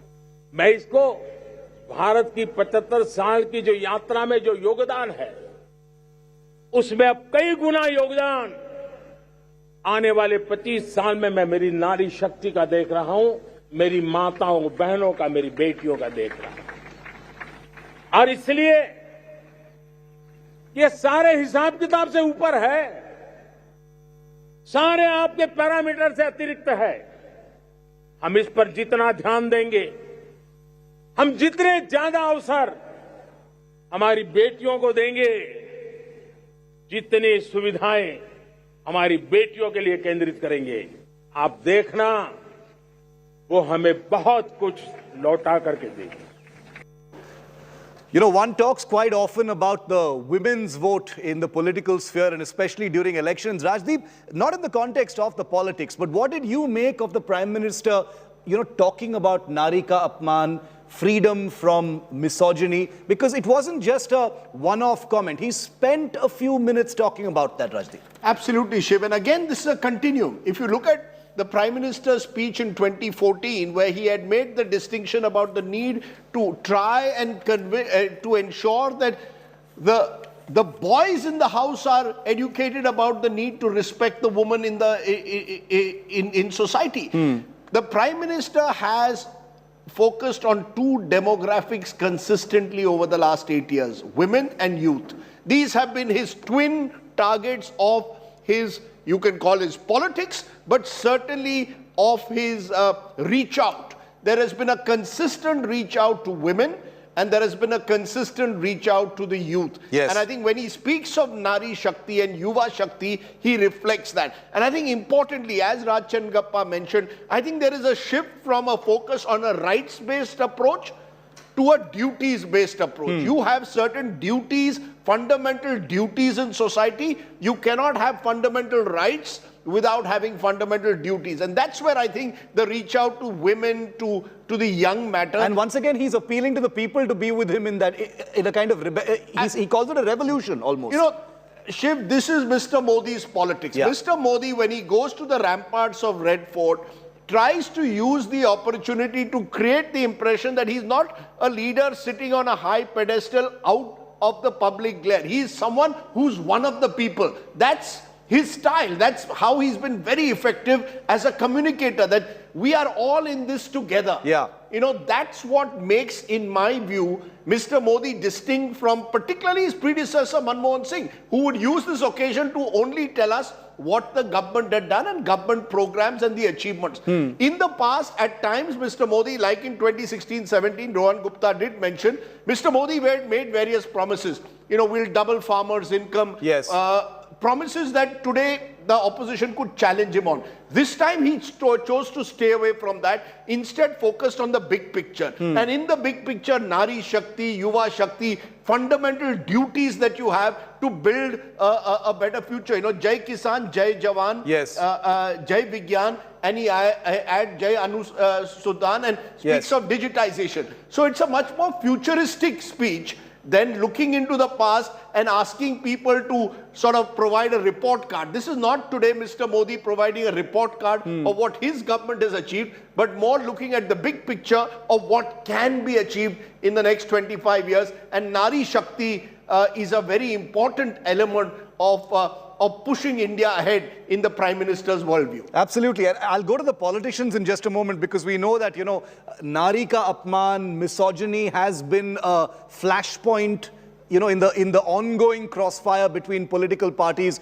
The BJP and the Congress frequently accuse each other of their leaders making misogynistic comments. So I'll go to the politicians just a moment, by way of dwelling a little bit on a very important part of what the Prime Minister said. But going to Raj Chengappa once again, sir, what did you make of that Nari Shakti element? The Prime Minister, you know, I counted, he spent a good 3-4 minutes talking about just that one aspect. Shiv, I agree with Rajdeep and the others that spoke that, and to you as well, that this was one of the biggest outcome of his speeches, because the kind of time he devoted, the kind of detail that he devoted, very, very important in a country as we head to 100 years, that gender equality, and he used that word, should happen. And, you know, there was also a huge element of aspiration in his speech. If you looked at what we, as Rajdeep was saying, looking at the future, the innovation focus that he talked about, how, you know, and he mentioned things like 5G, semiconductors, the things that we can do in India. You know, he was chalking out a vision, not just for the women of India, for the youth of India, as to what India at 100 should be at. And so in doing that, he eschewed the sort of, the common sort of way to do Independence Day speeches, which is to talk about what he's done and then look at the next 2-3 years. So there was this soaring speech that he gave. I agree it was one of his best speeches. He's always really good to listen to. I mean, his extempore speeches, the way he presents it, the command with which he does, really enthuses the audience here. And, all of us felt that sort of soaring feeling that he has. As he looks at the future, these are some of the things he's chalked out. Let us end our dependence on the rest of the world. Let us be self-sufficient, not just in grains, but a whole range of areas. Very important that as we look ahead into it. Second, let's get into technology in a big way. When he talked of innovation, I think that was a very critical thing, because as we know, unless we are technologically developed, unless we get into the knowledge economy, India cannot reach that goal that he talked about, which is being a developed country. So all the right emphasis that was there. And of course, let us also look at, let's not just look at it in terms of politics. Corruption has been something that he has been hammering right from the top. That's been one of his achievements. The real problem, I think, of corruption is at the lower levels. He's been able to curb the, at the highest levels, the corruption that's there, so you don't see the scams. But if you talk across to people, there's still a lot of corruption that needs to be tackled. Now, as well as if you're looking at nepotism, not just looking at politics, yes, but across to end those things. Now, these are good things that we need to do, but it's also playing politics in the sense he knows. And he kept saying, look, I'm not referring to a particular party or person. This is a larger thing that I'm exhorting you for. Very important. Very interesting. Yes. In his 2014 speech, first speech, just to reflect on Nari Shakti, he had said, I want to ask every parent that you have a daughter of 10 or 12 years age. You are always on the alert. Every now and then you keep on asking, where are you going? When will you come back? Parents ask their daughters hundreds of questions, but have any parents ever dared to ask their son as to where they are going? Why is he going out? He also has parents. As parents, have we asked our son as to what he is doing and where he is going? If every parent decides to impose as many restrictions on the son as we have imposed on our daughters, try to do this with your sons, try to ask such questions of them. So I think, Mr. Modi has positioned himself as a champion in a way of reaching out to women, empowering them. Yes. He even spoke about, the sportswomen who are doing outstandingly well. And he has reflected on the youth and the challenges they have for the next 25 years. So today was a much more futuristic speech than a speech looking into the past. Of course, with those two political punches, corruption and nepotism. The two political punches that came towards the end, just to close the loop on the Nari Shakti issue, let's bring in the politicians. Rohan, we've seen the issue of Nari Ka Apman, be a weapon between your party and the ruling party, including very, very recently. Both sides have been very competitive as far as blaming the other. The Prime Minister today taking a sort of stand on it, trying to rise above the politics of it. What did you think of that? See, absolutely. Prime Minister has been talking about Nari Shakti since long. And I'll remind you about one thing. January 2015, Prime Minister launched Beti Bachao, Beti Padhao scheme. And Nari Ka Apman also. Nari Ka Apman also, very importantly. Nari Ka Apman also, yeah. The language, Beti Bachao, Beti Padhao, right? This is the scheme he launched. And 80% of the budget out of 800 crores has been only spent on the promotion of the scheme. There is no delivery on ground. So as I was telling you earlier, the question here is, what is the delivery on ground? You are not the first time Prime Minister. You have been Prime Minister for last 8 years. This is the time to give account of what you have promised in past days. These are the things which are important. All of us know that. But what about the delivery on ground? So Beti Bachao, Beti Padhao, which was one of the flagship schemes, as far as delivery is concerned, it is nowhere. So my question here is very simple. Again, I am coming back to my original point that the Prime Minister needs to walk the talk. He needs to show that, yes, this is what I have promised. This is what I have delivered. We have reached here. And now it is time to go at this place. Where is that roadmap? There is no accountability. There is no accountability about the delivery, about what has happened. And there is no future concrete roadmap. As a speech, yes, you can say as a Prime Minister's speech, it's a good speech. But at the end of the day, what is the delivery on ground? It's not there. So whether it is Beti Bachao, Beti Padhao, whether it is youth, the unemployment today is highest. It is in 2 digits. If you see your mood of the nation, the biggest issue was unemployment. What about the prime rates? The issues concerning people, they were missing. You can talk big things in your speech, but if there is no deliver on ground, I think that is not correct.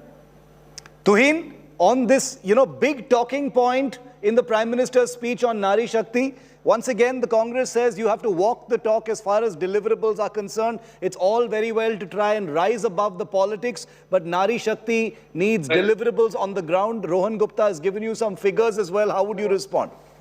Well, Shiv, it's a fact that in the run-up to the presidential elections and even after that, the Congress left no stone unturned in humiliating Draupadi Murmu. But when the Prime Minister spoke about Nari Apman today, clearly it was not about that. He made a larger point which the Congress will take some years to comprehend.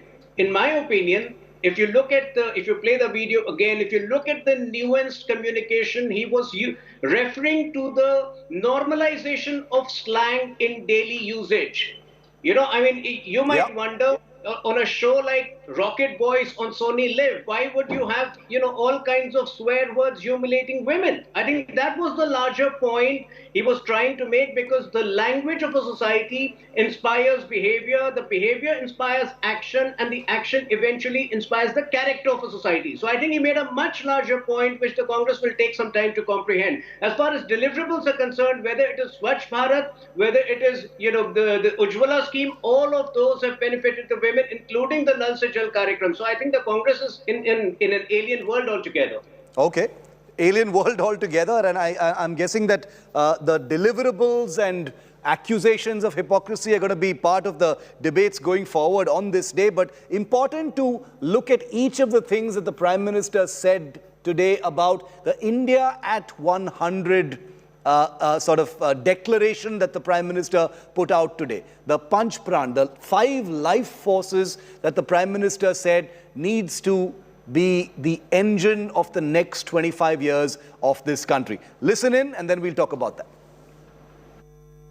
तो साथियों, मुझे लगता है आने वाले 25 साल के लिए हमें उस 5 पंच प्राण पर अपनी शक्ति को केंद्रित करनी होगी, अपने संकल्पों को केंद्रित करना होगा, अपने सामर्थ्य को केंद्रित करना होगा, और हमें उन पंच प्राण को लेकर के 2047 जब आजादी के 100 साल होंगे, आजादी के दीवानों के सारे सपने पूरे करने का जिम्मा उठा करके चलना होगा। जब मैं पंच प्राण की बात करता हूं तो पहला प्राण, अब देश बड़े संकल्प लेकर के ही चलेगा, बहुत बड़े संकल्प लेकर के चलना होगा, और वो बड़ा संकल्प है विकसित भारत। अब उससे कुछ कम नहीं होना चाहिए, बड़ा संकल्प। दूसरा प्राण है किसी भी कोने में हमारे मन के भीतर, हमारे आदतों के भीतर गुलामी का एक भी अंश अगर भी अभी भी है तो उसको किसी भी हालत में बचने नहीं देना। अब 100%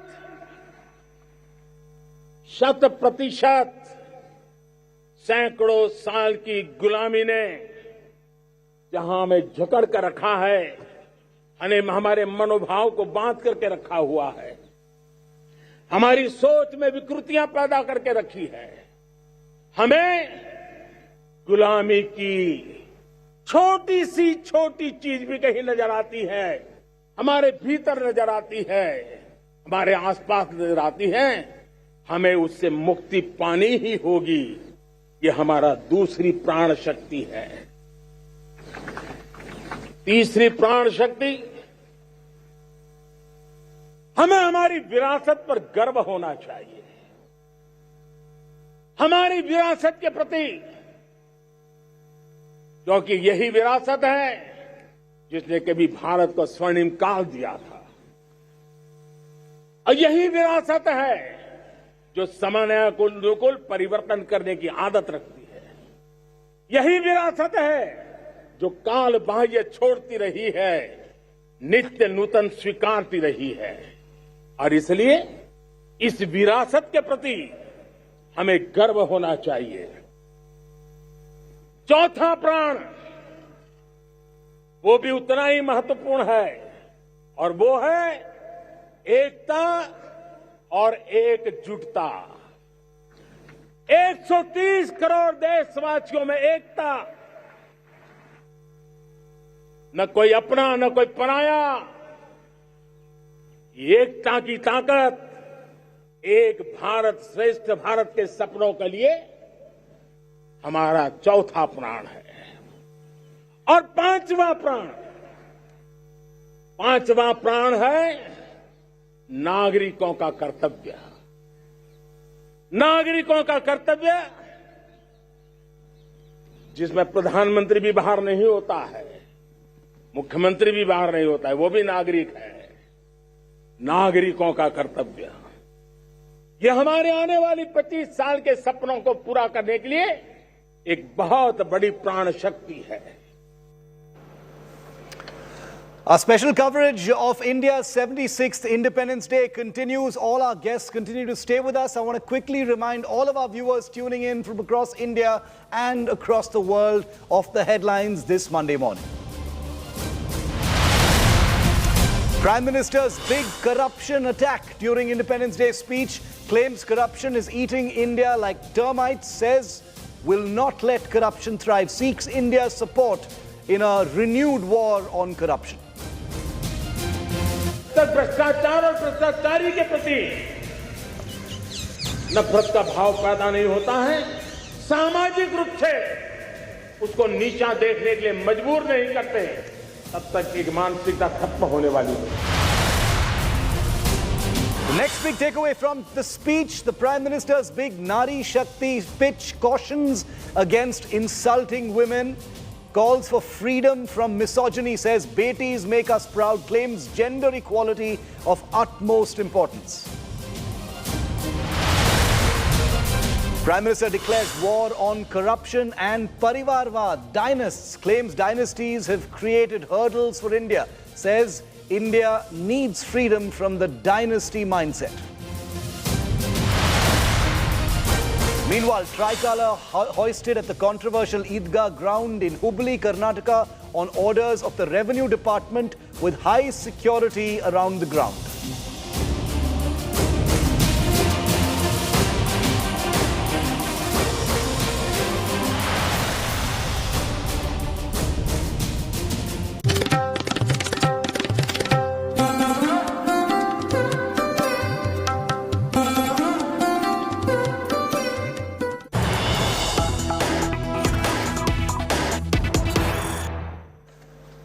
And the political crossfire has begun. We've got big breaking news coming in. The first big reaction after Prime Minister Modi's speech today. Sonia Gandhi, President of the Congress Party, has just reacted an attack on the Modi government on Independence Day. Sonia has claimed that Prime Minister Modi is out to belittle the sacrifices of freedom fighters. Sonia Gandhi has said will not allow Modi to undermine democracy.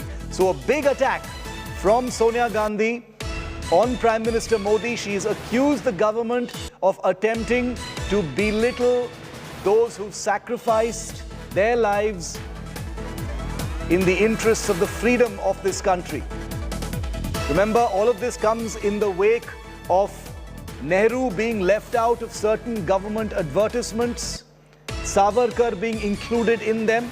In today's speech, remember, the Prime Minister mentioned both Savarkar and Nehru, but the politics, of course, is simmering. Won't allow Modi to undermine democracy. Falsehoods being spread against Gandhi and Nehru, says Sonia Gandhi. Rajdeep, if I could bring you in on this, it was perhaps only a matter of time before the controversy over Nehru being absent in some speeches and some advertisements became a big political issue. No less than Sonia Gandhi now reacting. But today you've got an advertisement of the Rajasthan government that has only Nehru. Yes. So, we can go on and on about, has Nehru been given his due or not. But I think the larger attack, and Rahul Srivastava made this point, is on democracy. Yeah. Rahul Gandhi a week or 10 days ago said democracy is dead in India. You've got the Prime Minister effectively rebutting that, claiming that those who accuse a democracy of being dead are those, in fact, who have been the beneficiaries of a feudalism in our society. Now you've got Sonia Gandhi entering that debate, also speaking of falsehoods on Gandhi and Nehru, but in a way trying to, protect what is seen as the Congress's legacy towards the freedom movement. The Congress believes that the BJP, through Har Ghar Tiranga, through not having Nehru being given his due in government advertisements, is somewhere undermining the Congress's contribution. Today, the Prime Minister spoke of various leaders during his speech. I know he mentioned Nehru as well, along with others as to those who had contributed to nation building. mentioned Gandhi, Patel, mentioned Savarkar, who remains, of course, a red flag again for the Congress. But I think on an occasion like this, it would be a pity if hyper-partisanship on both sides took over.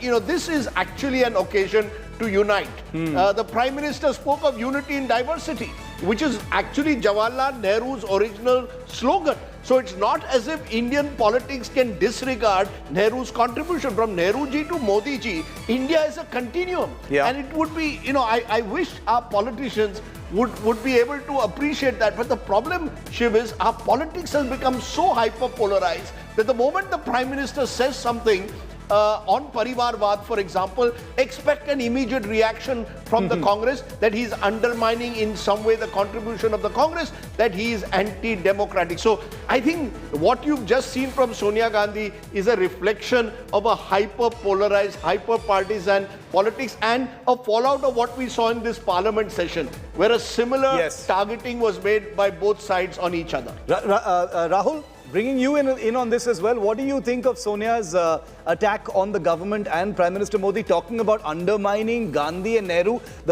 In the wake of the controversy over advertisements and leaving Nehru out and all that happened, the Prime Minister, of course, mentioned Nehru in his speech. What are you making of Sonia Gandhi's attack? See, Shiv, today, if you see, the Prime Minister was in a slightly different avatar from the very first moment he emerged at the Red Fort. You would have noticed that since 2014, all his safas have been red, pink and oranges. Today, it is dove white. There is more of dove white to it than any other. Prime Minister read his first speech and most of the others extempo. Today, he has read it from a sheet of paper. Importantly, I think, what Prime Minister also spoke about, if you realize, twice he used the word, "Main unhe salam karta hu." That term salam is I don't know, I will have to go back and check whether Prime Minister has used the term salam. Because if that's new, I think that's a very interesting element the Prime Minister has brought in. Importantly, he talked about the importance of unity in his speech. Now go back to 2014. The Prime Minister had said that we need to remove the poison of casteism and communalism. How long will these evils continue as a slur or Mother India? And today he's talking about the same thing. The challenges on that front remain. Okay. But Sonia Gandhi Congress is making again a tactical mistake.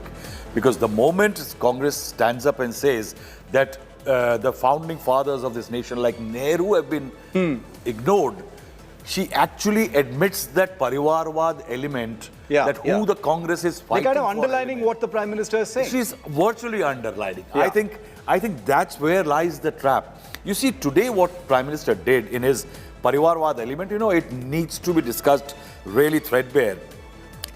He says, उनके खिलाफ नफरत दिखती थी, लेकिन कभी आजकल उदारता भी दिखती है. कोर्ट में सजा के बाद महिमा मंडिन प्रतिष्ठा बढ़ाते हैं. Now that's a very interesting one. You just had a government between Nitish Kumar and Lalu Prasad Yadav's son, Lalu Prasad Yadav, sentenced in corruption cases, and suddenly you're talking about how RJD is the new political force in Bihar. Then he talks about राजनीति में परिवारवाद के समर्थ की, he calls for a battle against परिवारवाद. And we have to get ahead of that mansikta. I think it's a political call being issued because you had recently had a protest by the Congress party against the ED action against Sonia Gandhi and Rahul Gandhi. So जिन लोगों के घर, कुछ लोगों के घर में इतना पैसा नहीं होता कि जितना लोग अपने घर में पैसा रखते हैं, that's a very calibrated attack on the kind of political maneuvering which is happening against his government.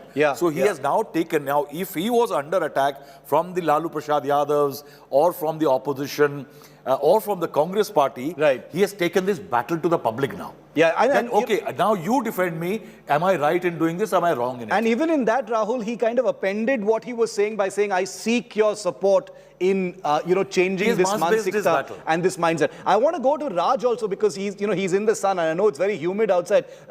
General Malik has also been very patient, as has General Meston been. I appreciate your patience, sirs, because we very much value all your opinions on this day. Raj, one final question to you before I let you go on this particular Sonia Gandhi reacting in a pretty vociferous manner, saying that the Prime Minister has undermined Nehru and Gandhi. You were right there when the Prime Minister was making that speech. What are you making of Sonia Gandhi's, rebuttal and attack? Has the Congress once again sort of waded into that trap, as Rahul says, underscoring the entire Parivarvad priority?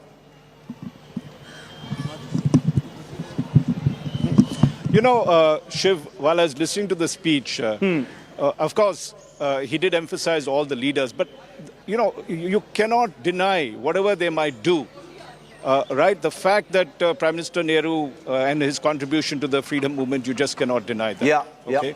It's there. This government may not emphasize it, but, as you watch, and I think a lot of television channels have been playing that, you see the 75 years of independence and you know what that particular struggle was during 1947 and who were the key leaders. So I wouldn't push too much on that front. The fact is that he reserved his political punches, if you'd like to call it, or his political energy towards the last. It was almost towards the end, and I was wondering, there's no politics in the speech, and there he came out with the thing, and quite rightly, I mean, he's cottoned on this in a very smart way. Because corruption is something that all of us are against, right? And therefore, you cannot just say it's hitting out against a political party. We need to clean ourselves up considerably on this front. And so also in terms of dynastic, though, as there are very recent allusions that he's making on it. What I also found interesting was that, very neatly, and Shiv, your, cover defense, very smartly, he said there is a made in India artillery gun that's booming for the first time for the 21-gun salute. As well as, the fact that children's toys, he exhorted children not to use foreign toys. And there again, apart from the women focus, is this whole thing of the youngsters and how they should develop themselves into not being dependent on others, that India should be Atmanirbhar Bharat. He brought all those themes in. So if you look at it, sum of his entire speech, he touched all the right buttons when he talked of the past, the freedom fighters. And this time, if you go around and look at this place, all the walls for the first time have paintings on them. And I'm asking my cameraman to just show them, on the other side, you look at here, this side, all the various state heroes, the freedom fighters of the state on this side over here. If you look at this panel that's there, so he broad-based the entire struggle. He brought in the common man as well. You see a lot of those things on the walls. And so there was a vast difference in the way the Independence Day was being celebrated this time. I've not seen so many, paintings and posters being put up. So he did celebrate across India. So to just accuse him of being partisan would be wrong. He tried to expand the entire horizon of it, and of course did play politics in whatever was there. But the larger messages, those 5 big aims, the political aims that he talked about, they are important. Let's not just say that these are exhortations and these things. He set that goal. Though I do wish, and I do wish that he talked a bit, we are going through very troubled times in this country. We've been through 2 great black swan events. Both of them have impacted us, whether it's COVID and the Ukraine war. There's inflation, there's joblessness. Something of that should have come into this speech where he says, okay, in the next 2-3 years, I was expecting him to make some of those announcements. He talked of his past, he talked of all those things. This would have been a fine ending to it. Okay, very important. Rajangappa, sir, thank you very much for being with me, for standing out there and being so patient with us. I want to just play out for you what the Prime Minister said, when he spoke about Nehru. It's important to play out this bite because the Prime Minister is now under attack by the opposition about undermining Gandhi and Nehru. Take a look at the Prime Minister mentioning Nehru in today's speech. हम सभी देशवासी कृतज्ञ हैं पूज्य बापू के, नेताजी सुभाष चंद्र बोस के, बाबा साहब आम्बेडकर के, वीर सावरकर के, जिन्होंने कर्तव्य पथ पर जीवन को खपा दिया, कर्तव्य पथ ही उनका जीवन पथ रहा। यह देश कृतज्ञ है मंगल पांडे, तात्या टोपे, भगत सिंह, सुखदेव, राजगुरु, चंद्रशेखर आजाद, अशफाक उल्लाह खान, राम प्रसाद बिस्मल, अनगिनत ऐसे हमारे क्रांति वीरों ने अंग्रेजों की हुकूमत की नींव हिला दी थी। General Malik, to get one final reaction from you before I let you go, I know that military men prefer not to comment on politics, but the political aspects of what the Prime Minister talked about in his speech, this attack on him over legacy, what does it seem like to you, sir? India would very much love to know what a military man thinks of this. Sure. Firstly, I have to say that Prime Minister's speech today on this very special occasion, yes, when we are celebrating Platinum Jubilee of our independence, was more towards the citizens and not to the politicians. I don't know why we are, laying so much of emphasis on what politicians think. We know that these opposing parties will say what they have to say, but I felt that today's speech he was addressing the citizens of India, the whole nation he may have hinted a few points toward the end, but the kind of points that he made. Second thing that I felt was that today he came across not only a politician, but he also came across as a reformist. Of course, that has been his theme earlier also. But once again, his emphasis on youth, his emphasis on women, and the manner in which he addressed all those issues. Yes. I thought there was a reformist in him as a personality. And the third thing I want to again emphasize, I think those 5, you may call them political issues, I would call them national issues. Yeah, that the life force, yes. Whether they were Viksit Bharat or getting rid of colonialism thought, or being proud of our virasat, Ekta and Jurta, Ek Bharat, Shresh Bharat, and lastly, the most important point, the duties of our citizens. I thought those are very, very important point and very appropriate point when we are thinking of 25 years ahead. Prime Minister did not miss out what we have to do and how we have to do in the next 25 years. And, there he went into the kind of advancement that we require, whether it is scientific culture or it is, digitization. Those are the modern requirements. And he mentioned all those also, including Atmanirbharta. Of course, his style, the way it is something remarkable. Talking about Atmanirbharta and bringing in suddenly the new guns that we have produced after a very, very long time. Yeah.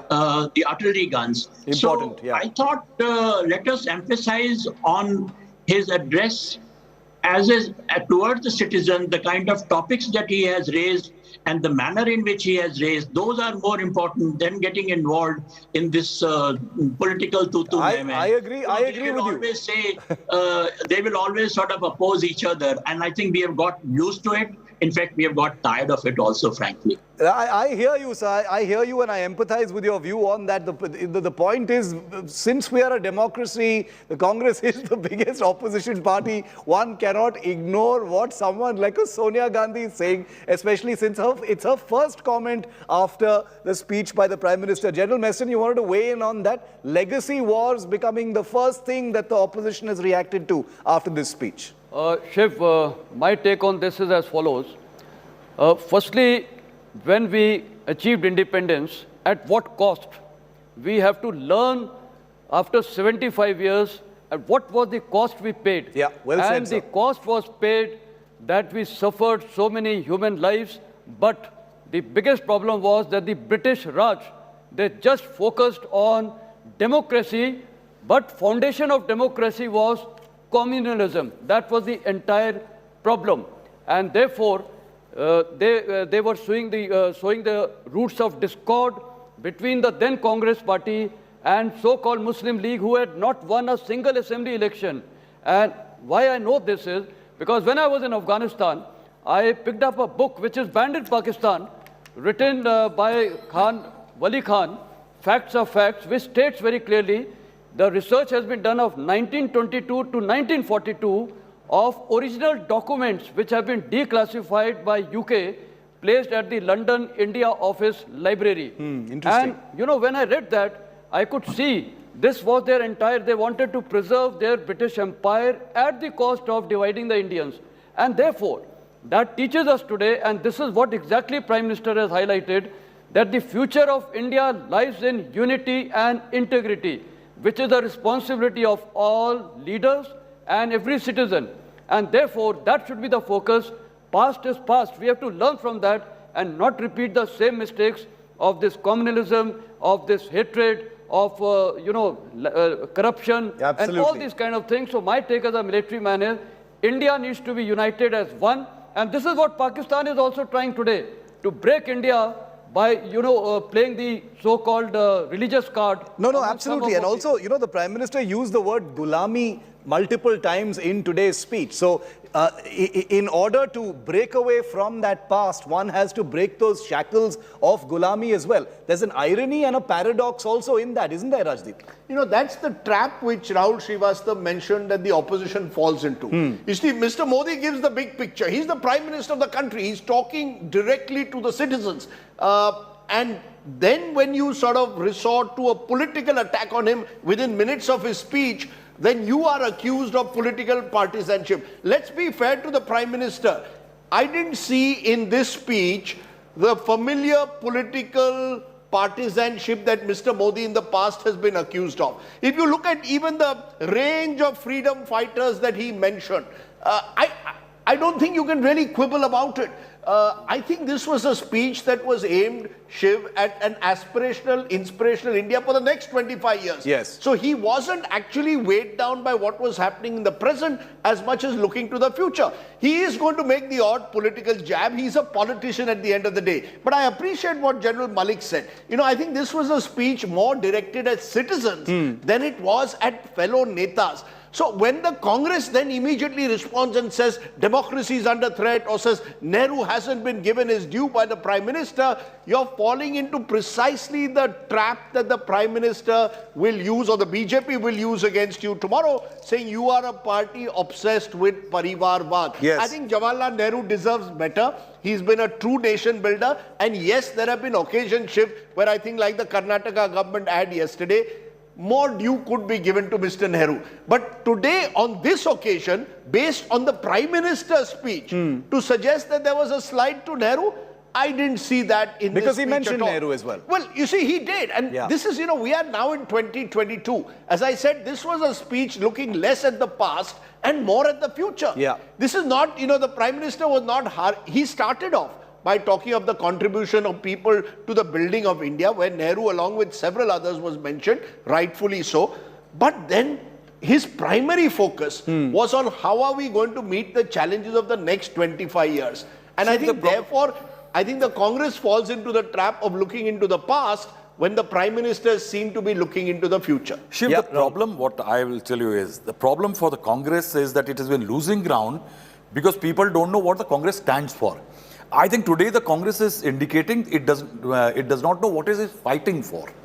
You see, even if the speech is concerned, if I'm a politician, if you go back into the research that why Prime Minister has stopped making promises from the Red Fort. You make a promise in Parliament, it's cast in stone. But when you make a promise from the Red Fort, it's cast in the skies. Right. It's there for everybody to see. Now, once you do that, now look at the 4 principal schemes launched by the Prime Minister from the ramparts of the Red Fort in his first speech. Swachh Bharat, Skill India, Sansad, Adarsh Gram Yojana and Jan Dhan. Jan Dhan, wonderful success. But look at Swachh Bharat. 8-9 years after it was launched, today you have 19% of the household, as per the National Family Health Survey 1921, still into open defecation. You've got 69% household using improved sanitation, that is toiletry. Skill India is run into major problems. Now you talk about a scheme like the Adarsh Gram Yojana. In 2019, a review meeting was held. 36% proposed activities are yet to get implemented. Your current format, officials are saying that the current format, the scheme has not achieved desired purposes. Why can't the Congress fight on issues? The Congress fights They've latched on only to the Parivarwad issue. In fact, Shiv, I thought Rohan Gupta at the start of the show actually had a better response. You know, when he said, for example, 2017 Prime Minister promised doubling of farm incomes. What happened to that promise? You see, you have to judge the Prime Minister. Today, the Prime Minister, as Raj Chengappa mentioned, stayed away from telling us about the state of the economy, about how the challenge of jobs will be met, particularly in this age of automation, in the backdrop of the, the threat of a global recession.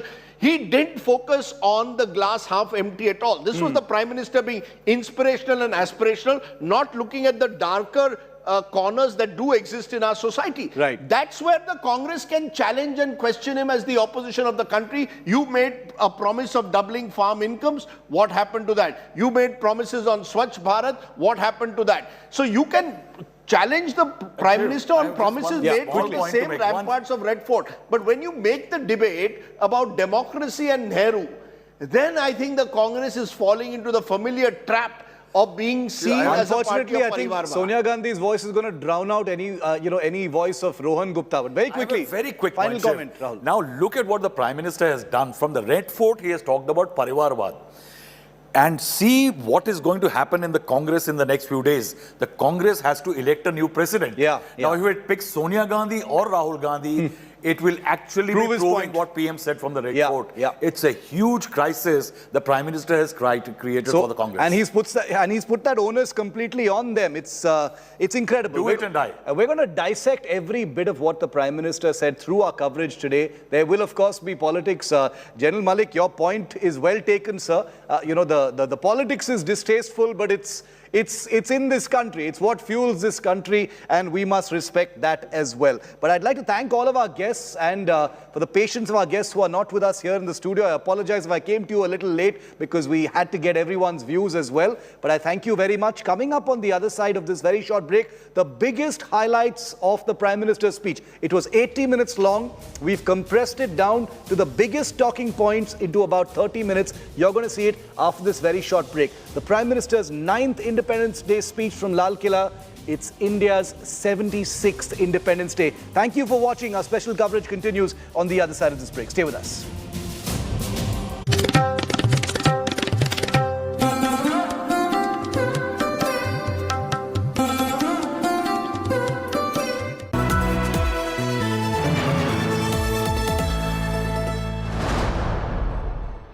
Freedom at midnight. At the stroke of the midnight hour, when the world sleeps, India will awake to life and freedom. 75 years of economy, 75 years of defense, 75 years of sports, 75 years of cinema, 75 years of celebrating India. Azadi ka Amrit Mahotsav. Join us to celebrate these stories of India's 75 free yesteryears, August 15th, all day long, only on India Today.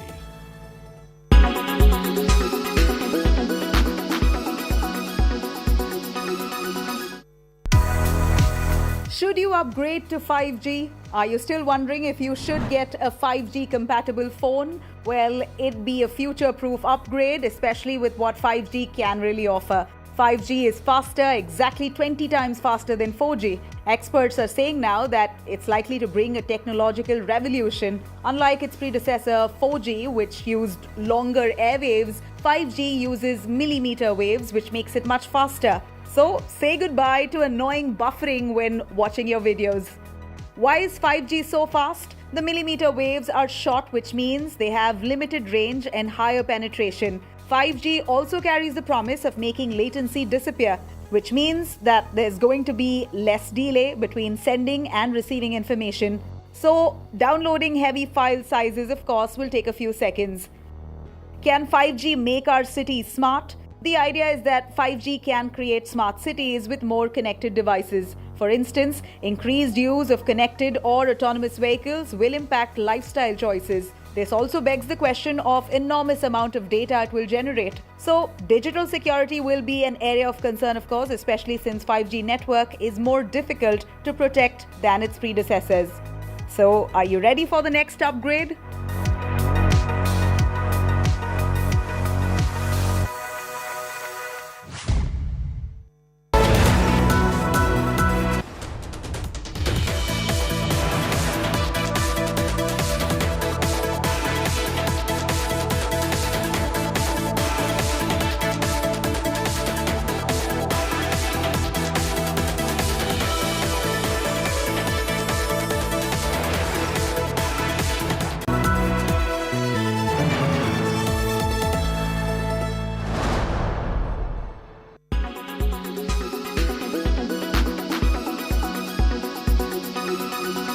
The iconic Red Fort.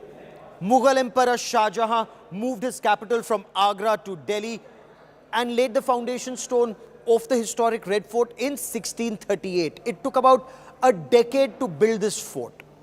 But the history of India's independence struggle, right from the first war for independence in 1857 to the Azad Hind Fauj talking about Chalo Dilli, to every Independence Day, the speeches of Prime Ministers at the ramparts of the Red Fort. The history of the Red Fort and the history of India almost interlinked.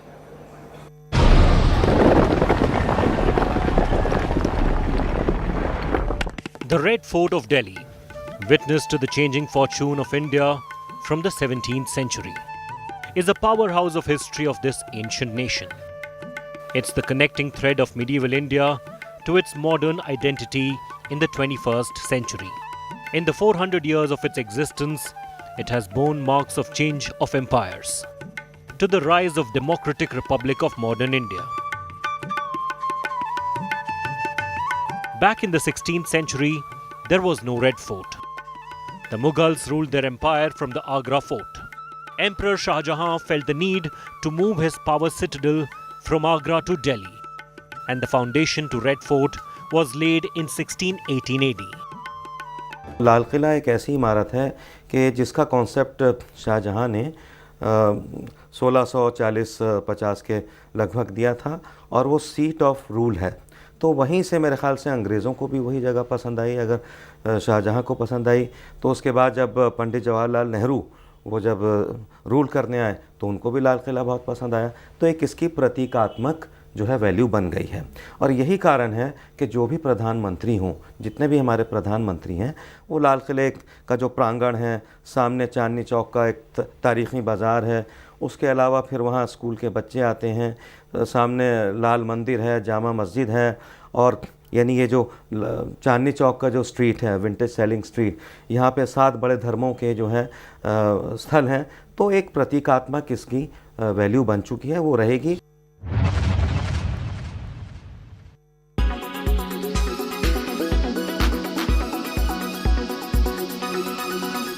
Make your media plan smarter with India Today Live TV on your connected devices. Everyone's busy finding what's trending. You're busy finding out why. India Today, for those who research before reacting. Download the India Today app now.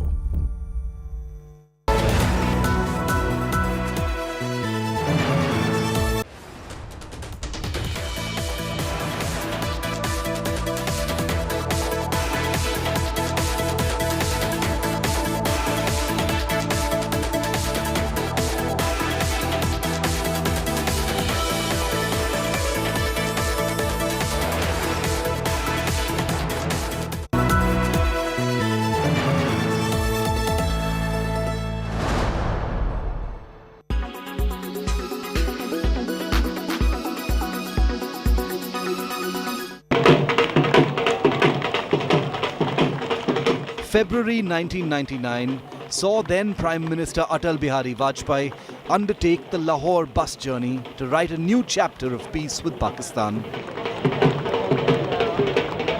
as the Peace Buster Lahore was crossing the Wagah border.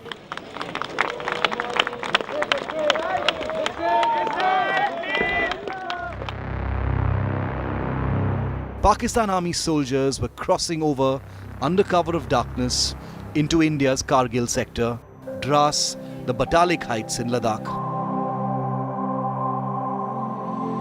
Pakistan's game plan was to cut off the national highway from Srinagar to Leh at Dras and Kaksar and cut off access to Leh, Siachen and eastern Ladakh.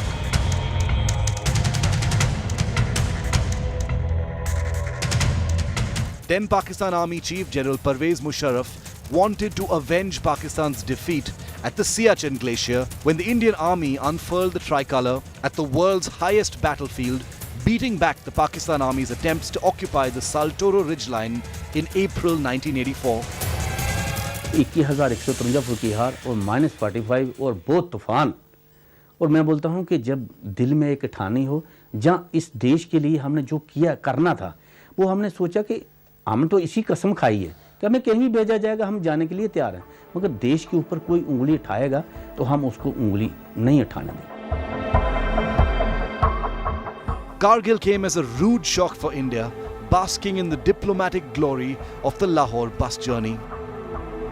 बहुत दिन दुश्मनी हो ली, अब कुछ दोस्ती को भी मौका मिलना चाहिए। In early May 1999, Indian convoys came under attack en route to Leh.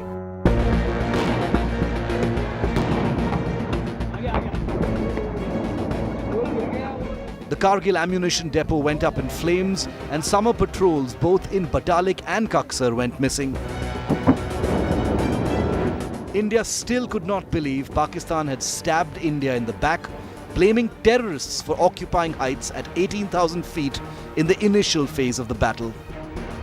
हम शांति चाहते हैं, ये तो दुनिया ने देखा। अब दुनिया ये देखेगी कि हम शांति की रक्षा के लिए और अपनी शक्ति का भी प्रदर्शन कर सकते हैं। Well, we have been having some of those incidents, and we had anticipated that there could be some escalation, and it appears that our anticipation was not wholly wrong, but we are fully equipped to deal with it.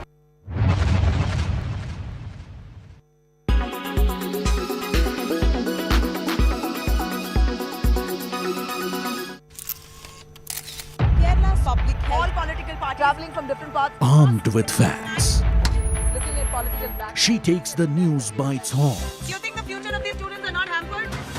Fierce, bold and direct, setting the tone for the biggest stories. From every corner and every angle. Expect nothing but the unfiltered truth. News first, niceties later. Watch me, Nabila Jamal, on India Today.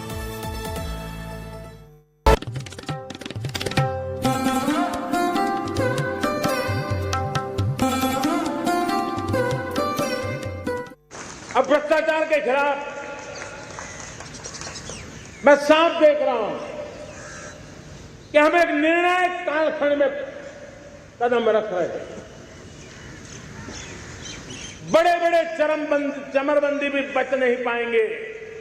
इस मिजाज के साथ भ्रष्टाचार के खिलाफ एक निर्णायक कालखंड में हिंदुस्तान कदम रख रहा है। और मैं लाल किले की प्राचीर से बड़ी जिम्मेवारी के साथ कह रहा हूं।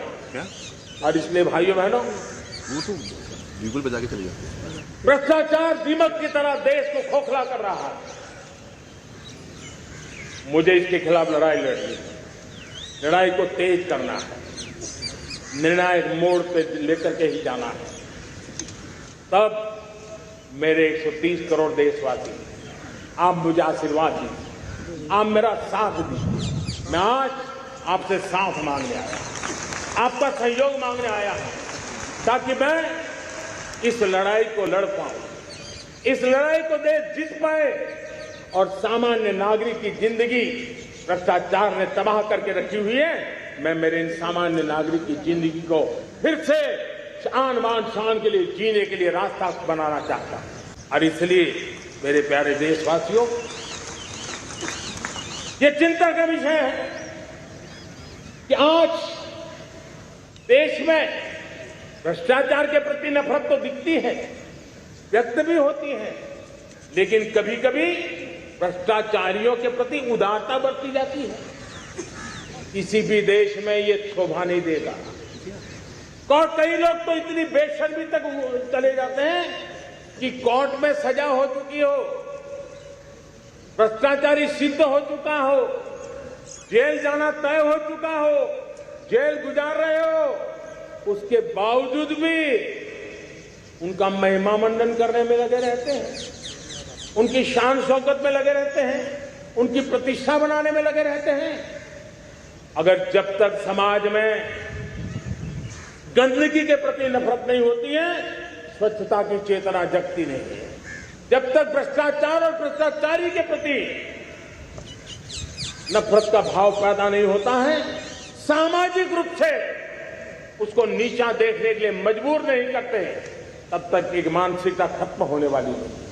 और इसलिए भ्रष्टाचार के प्रति भी और भ्रष्टाचारियों के प्रति भी हमें बहुत जागरूक होने की जरूरत है। मैं सबकी चर्चा न करते हुए दो पर जरूर चर्चा करना चाहूं। एक है भ्रष्टाचार, दूसरा है भाई भतीजावाद, परिवारवाद।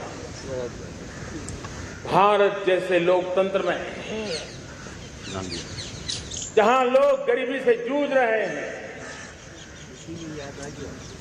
जब ये तरफ से देखते हैं, एक तरफ वो लोग हैं जिनके पास रहने के लिए जगह नहीं है, दूसरी तरफ वो तरफ लोग हैं जिनको अपना चोरी किया हुआ माल रखने के लिए जगह नहीं है। ये स्थिति अच्छी नहीं है और इसलिए हमें भ्रष्टाचार के खिलाफ पूरी ताकत से लड़ना है। जो लोग पिछली सरकारों में बैंकों को लूट लूट करके भाग गए, उनकी संपत्तियां जब्त कर करके वापस लाने की कोशिश कर रहे हैं, कईयों को जेलों में जीने के लिए मजबूर करके रखा हुआ है। हमारी कोशिश है जिन्होंने देश को लूटा है उनको लौटाना पड़े, वो स्थिति हम पैदा करें। मेरे देश के नौजवानों, मैं आपके उज्जवल भविष्य के लिए, आपके सपनों के लिए, मैं भाई भतीजावाद के खिलाफ लड़ाई में आपका साथ का, परिवारवादी राजनीति के खिलाफ लड़ाई में मैं आपका साथ चाहता हूं। ये संवैधानिक जिम्मेवारी मानता हूं मैं, ये लोकतंत्र की जिम्मेवारी मानता हूं मैं, ये लाल किले के प्राचीर से कही गई बात की ताकत में मानता हूं और इसलिए मैं आज आपका अवसर चाहता हूं। हमने देखा पिछले दिनों खेलों में, ऐसा तो नहीं है कि देश के पास पहले प्रतिभाएं नहीं रही है, ऐसा तो नहीं है कि खेलकूद की दुनिया में हिंदुस्तान के नौजवान, हमारे बेटे बेटियां कुछ करनी थी, लेकिन सिलेक्शन भाई भतीजेवाद की चैनल से गुजरते थे और उसके कारण वो खेल के मैदान तक, उस देश तक तो पहुंच जाते थे। जीत हार तो उन्हें लेना देना नहीं था, लेकिन जब ट्रांसपेरेंसी आई, योग्यता के आधार पर खिलाड़ियों का चयन होने लगा, पूर्ण पारदर्शिता से खेल के मैदान में सामर्थ्य का सम्मान होने लगा, आज देखिए दुनिया में खेल के मैदान में भारत का तिरंगा फहरता है, भारत का राष्ट्रगान गाया जाता है, गर्व होता है और परिवारवाद से मुक्ति होती है, भाई भतीजावाद से मुक्ति होती है, तो ये नतीजे आते हैं। किसी न किसी कारण से हमारे अंदर एक ऐसी विकृति आई है, हमारी बोलचाल में, हमारे व्यवहार में, हमारे कुछ शब्दों में, हम नारी का अपमान करते हैं।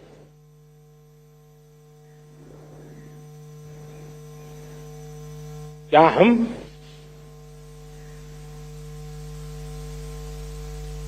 स्वभाव से, संस्कार से, रोजमर्रा की जिंदगी में नारी को अपमानित करने वाली हर बात से मुक्ति का संकल्प ले सकते हैं?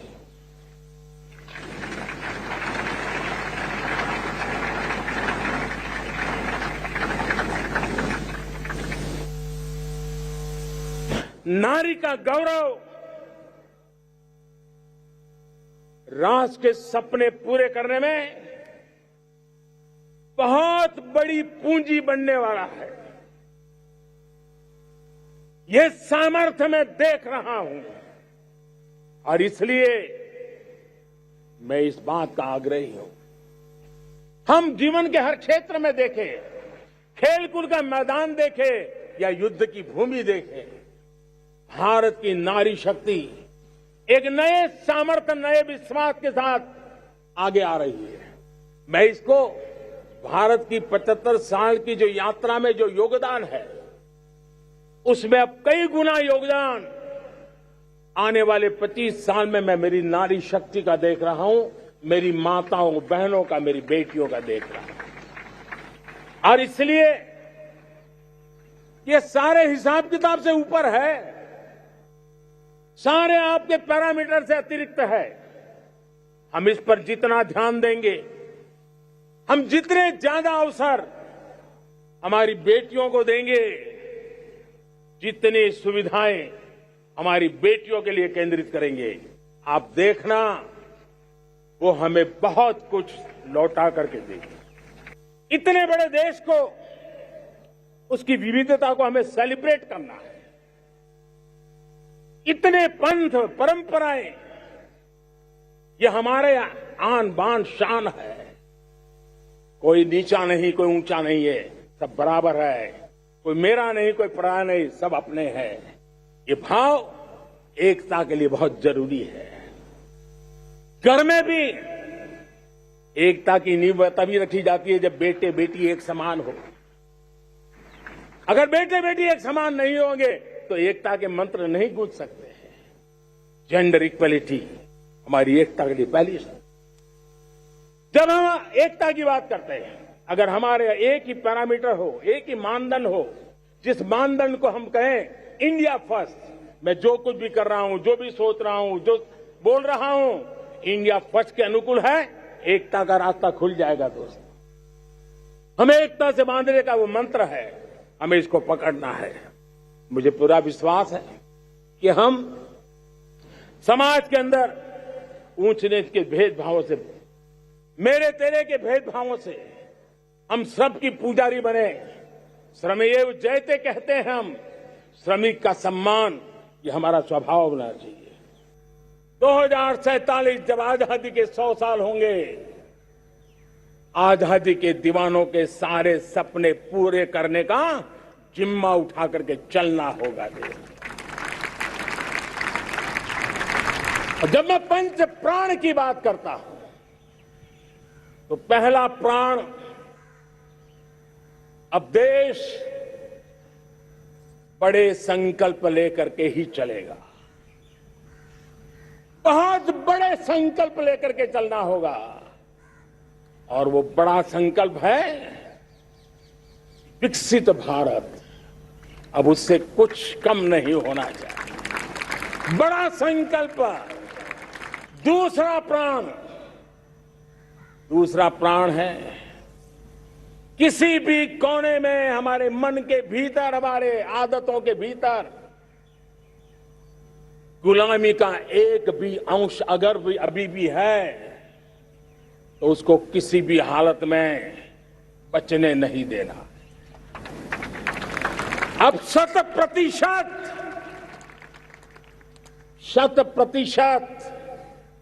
सैकड़ों साल की गुलामी ने जहां हमें जकड़ कर रखा है, हमारे मनोभाव को बांध करके रखा हुआ है, हमारी सोच में विकृतियां पैदा करके रखी है। हमें गुलामी की छोटी सी छोटी चीज भी कहीं नजर आती है, हमारे भीतर नजर आती है, हमारे आसपास नजर आती है, हमें उससे मुक्ति पानी ही होगी। तीसरी प्राण शक्ति, हमें हमारी विरासत पर गर्व होना चाहिए। हमारी विरासत के प्रति, क्योंकि यही विरासत है जिसने कभी भारत को स्वर्णिम काल दिया था, और यही विरासत है जो समय को अनुकूल परिवर्तन करने की आदत रखती है। चौथा प्राण, वो भी उतना ही महत्वपूर्ण है, और वो है एकता और एकजुटता। 130 करोड़ देशवासियों में एकता, न कोई अपना न कोई पराया। एकता की ताकत एक भारत श्रेष्ठ भारत के सपनों के लिए हमारा चौथा प्राण है। और पांचवा प्राण है नागरिकों का कर्तव्य। नागरिकों का कर्तव्य जिसमें प्रधानमंत्री भी बाहर नहीं होता है, मुख्यमंत्री भी बाहर नहीं होता है, वो भी नागरिक है। नागरिकों का कर्तव्य, ये हमारे आने वाली 25 साल के सपनों को पूरा करने के लिए एक बहुत बड़ी प्राण शक्ति है। हम वो लोग हैं जितने दुनिया का कल्याण देखा है, हम जन कल्याण से जग कल्याण के राह ही रहे हैं। जन कल्याण से जग कल्याण की राह पर चलने वाले हम लोग जब दुनिया की कामना करते हैं तब कहते हैं सर्वे अपि सुखिनः सन्तु सर्वे सन्तु निरामया। सबके सुख की बात, सबके आरोग्य की बात करना, ये हमारी विरासत है। और इसलिए हम बड़ी शान के साथ हमारी इस विरासत का गर्व करना सीखें। ये प्राण शक्ति है हमारी, जो हमें 25 साल के सपनों पूरा करने के लिए जरूरी है। आत्मनिर्भर भारत, ये हर नागरिक का, हर सरकार का, समाज के हर इकाई का ये दायित्व बन जाता है। ये आत्मनिर्भर भारत, ये सरकारी एजेंडा, सरकारी कार्यक्रम नहीं है। ये समाज का जन आंदोलन है जिसे हमें आगे बढ़ाना है। हम बार बार लाल बहादुर शास्त्री जी को याद करते हैं। जय जवान जय किसान का उनका मंत्र आज भी देश के लिए प्रेरणा है।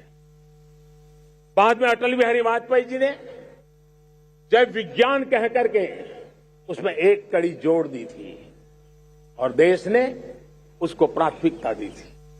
लेकिन अब अमृत काल के लिए एक और अनिवार्यता है और वो है जय अनुसंधान।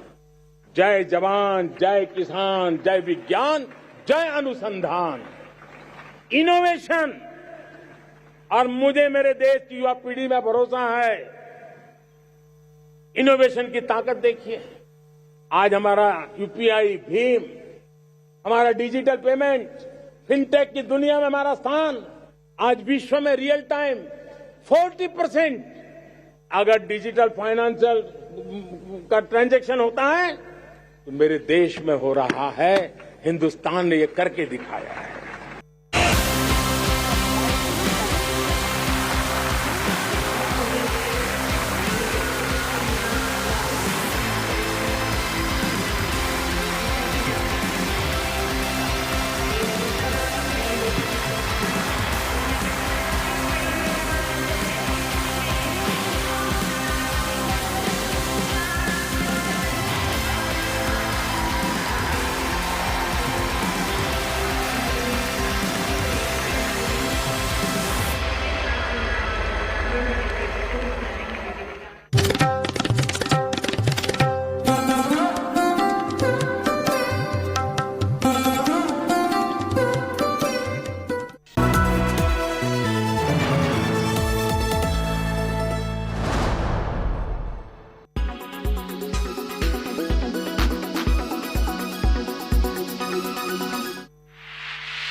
Make your media plan smarter with India Today Live TV on your connected devices.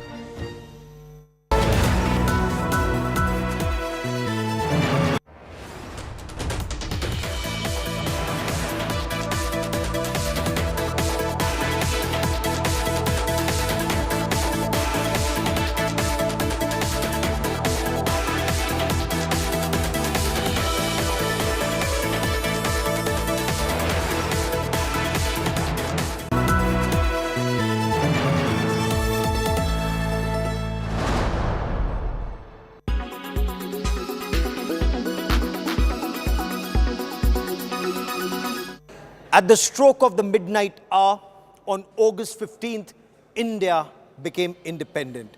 But the first speech of independent India's first Prime Minister, Pandit Jawaharlal Nehru, on the 15th of August wasn't from the ramparts of the Red Fort. It was in the Constituent Assembly. It was only on the 16th of August 1947 that Pandit Jawaharlal Nehru delivered the same speech, of course with some additions, from the ramparts of the Red Fort. Let's take a look at some of the highlights.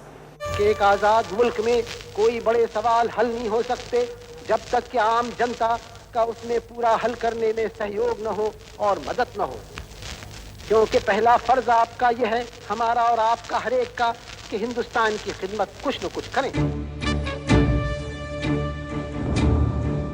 The first ever Independence Day speech by an Indian Prime Minister was delivered at the Constituent Assembly. But a day later, on 16th of August 1947, Pandit Jawaharlal Nehru repeated the very same speech to address the nation from the Red Fort. Nehru's first speech from the ramparts of the Red Fort continued for 90 minutes, and it outlined the need for big businesses, big dams, a roof over every head, and food for every citizen. Nehru's address to the nation on the eve of independence evoked an emotional response. It left people of the newly independent nation overwhelmed.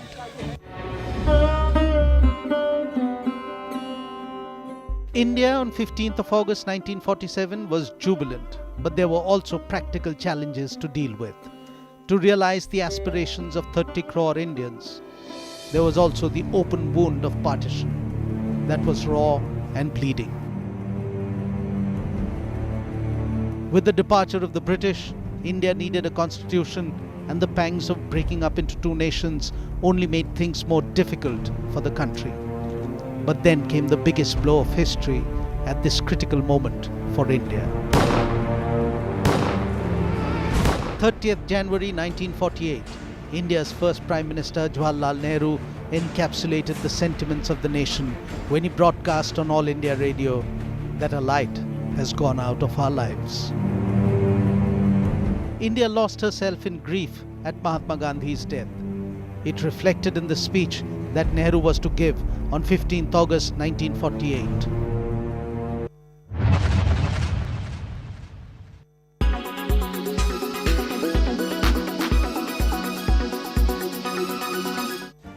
Make your media plan smarter with India Today Live TV on your connected devices.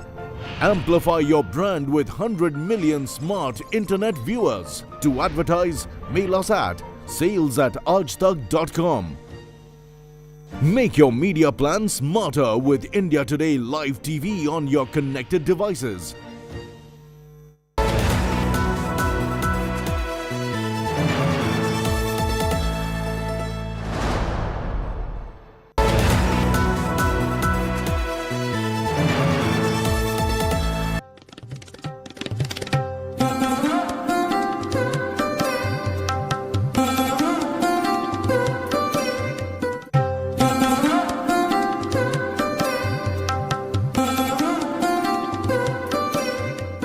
Hello and welcome to this India Today special that celebrates 75 years of the Democratic Republic of India.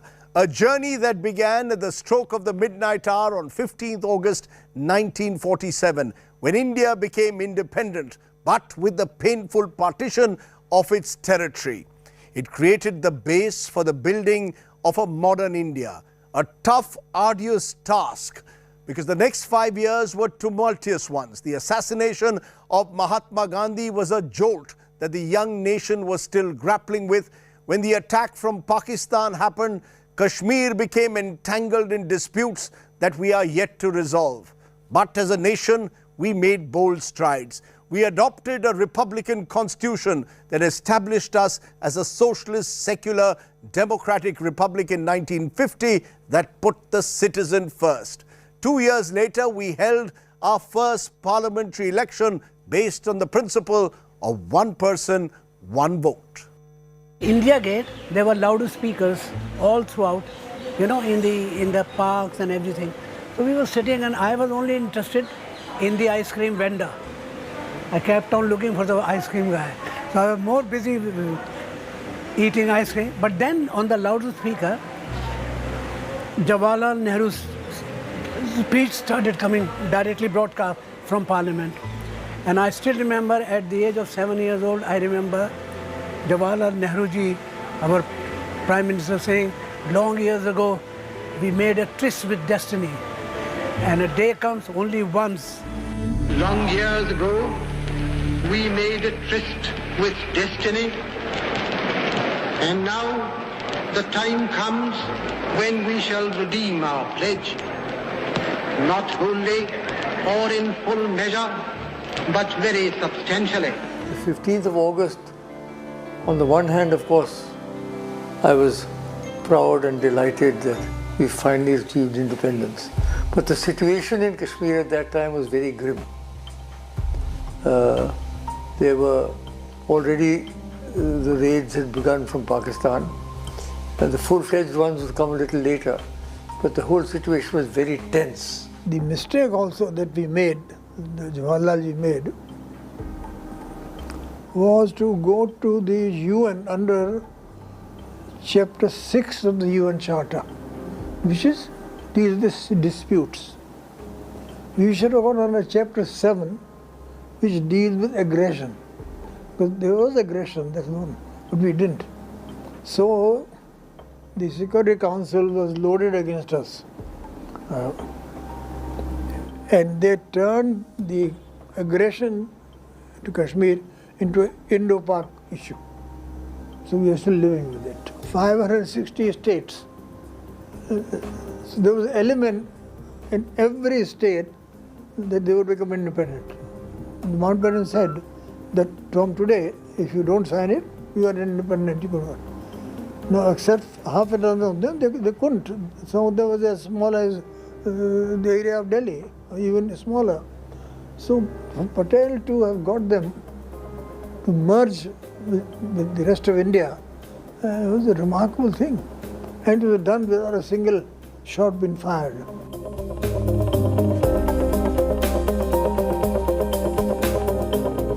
Millions of lakhs of refugees were pouring in to Delhi. The whole of Delhi had become a huge refugee camp. All these locations you see now, Kingsway camps, they were actual camps. And there were large numbers of people coming in great distress from Pakistan, Punjab. And it was really, quite frankly, because of Jawaharlal Nehru and Sardar Vallabhbhai Patel. These two people steadied the ship of state. Otherwise, Winston Churchill's prediction that as soon as we leave, India is going to break into 20 pieces may well have been fulfilled.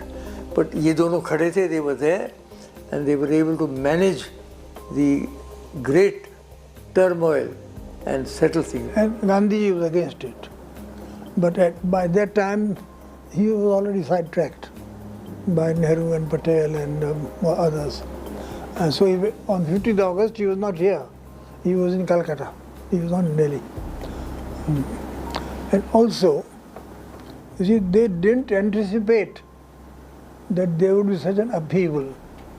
The lakhs of people will migrate and tens of thousands would die. And I campaigned for the Congress candidate for Bharatpur against the wishes of my father. The candidate was the Maharaja's brother. He was standing as an independent against the Congress candidate. So he won, the Maharaja's brother won. Because, everybody was reactionary. In the states, the Congress didn't do so well.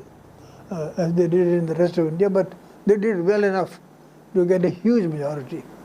The decade following their first election of 1952 was a challenging one, but it was also a period of inspirational nation builders, leaders who built the foundation for an India of the future. But there were also difficulties. Remember, in 1962, there was the grave miscalculation of China, where Pandit Jawaharlal Nehru's spirit was in a sense broken by the Chinese aggression. His belief and faith in mutual cooperation between neighbors was finally destroyed. It was a learning experience for India, a lesson that the country has never forgotten. Chinese were treacherous. Pandit Nehru was a trusting man. He was not a very pragmatic man in these things. He thought since he is peaceful, he is non-aligned, the whole world will follow his thought process. Zhou Enlai came to India. We had that Hindi Chini Bhai Bhai famous slogan. But they would talk something else and do something else, which is what they are doing even today. That is in the Chinese DNA. So when the Chinese actually attacked on 20th October,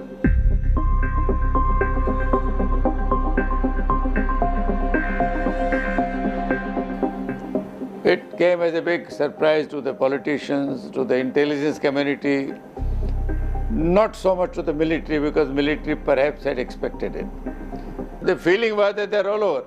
Nobody knows where the Chinese are. They can ambush anybody, they can go behind you.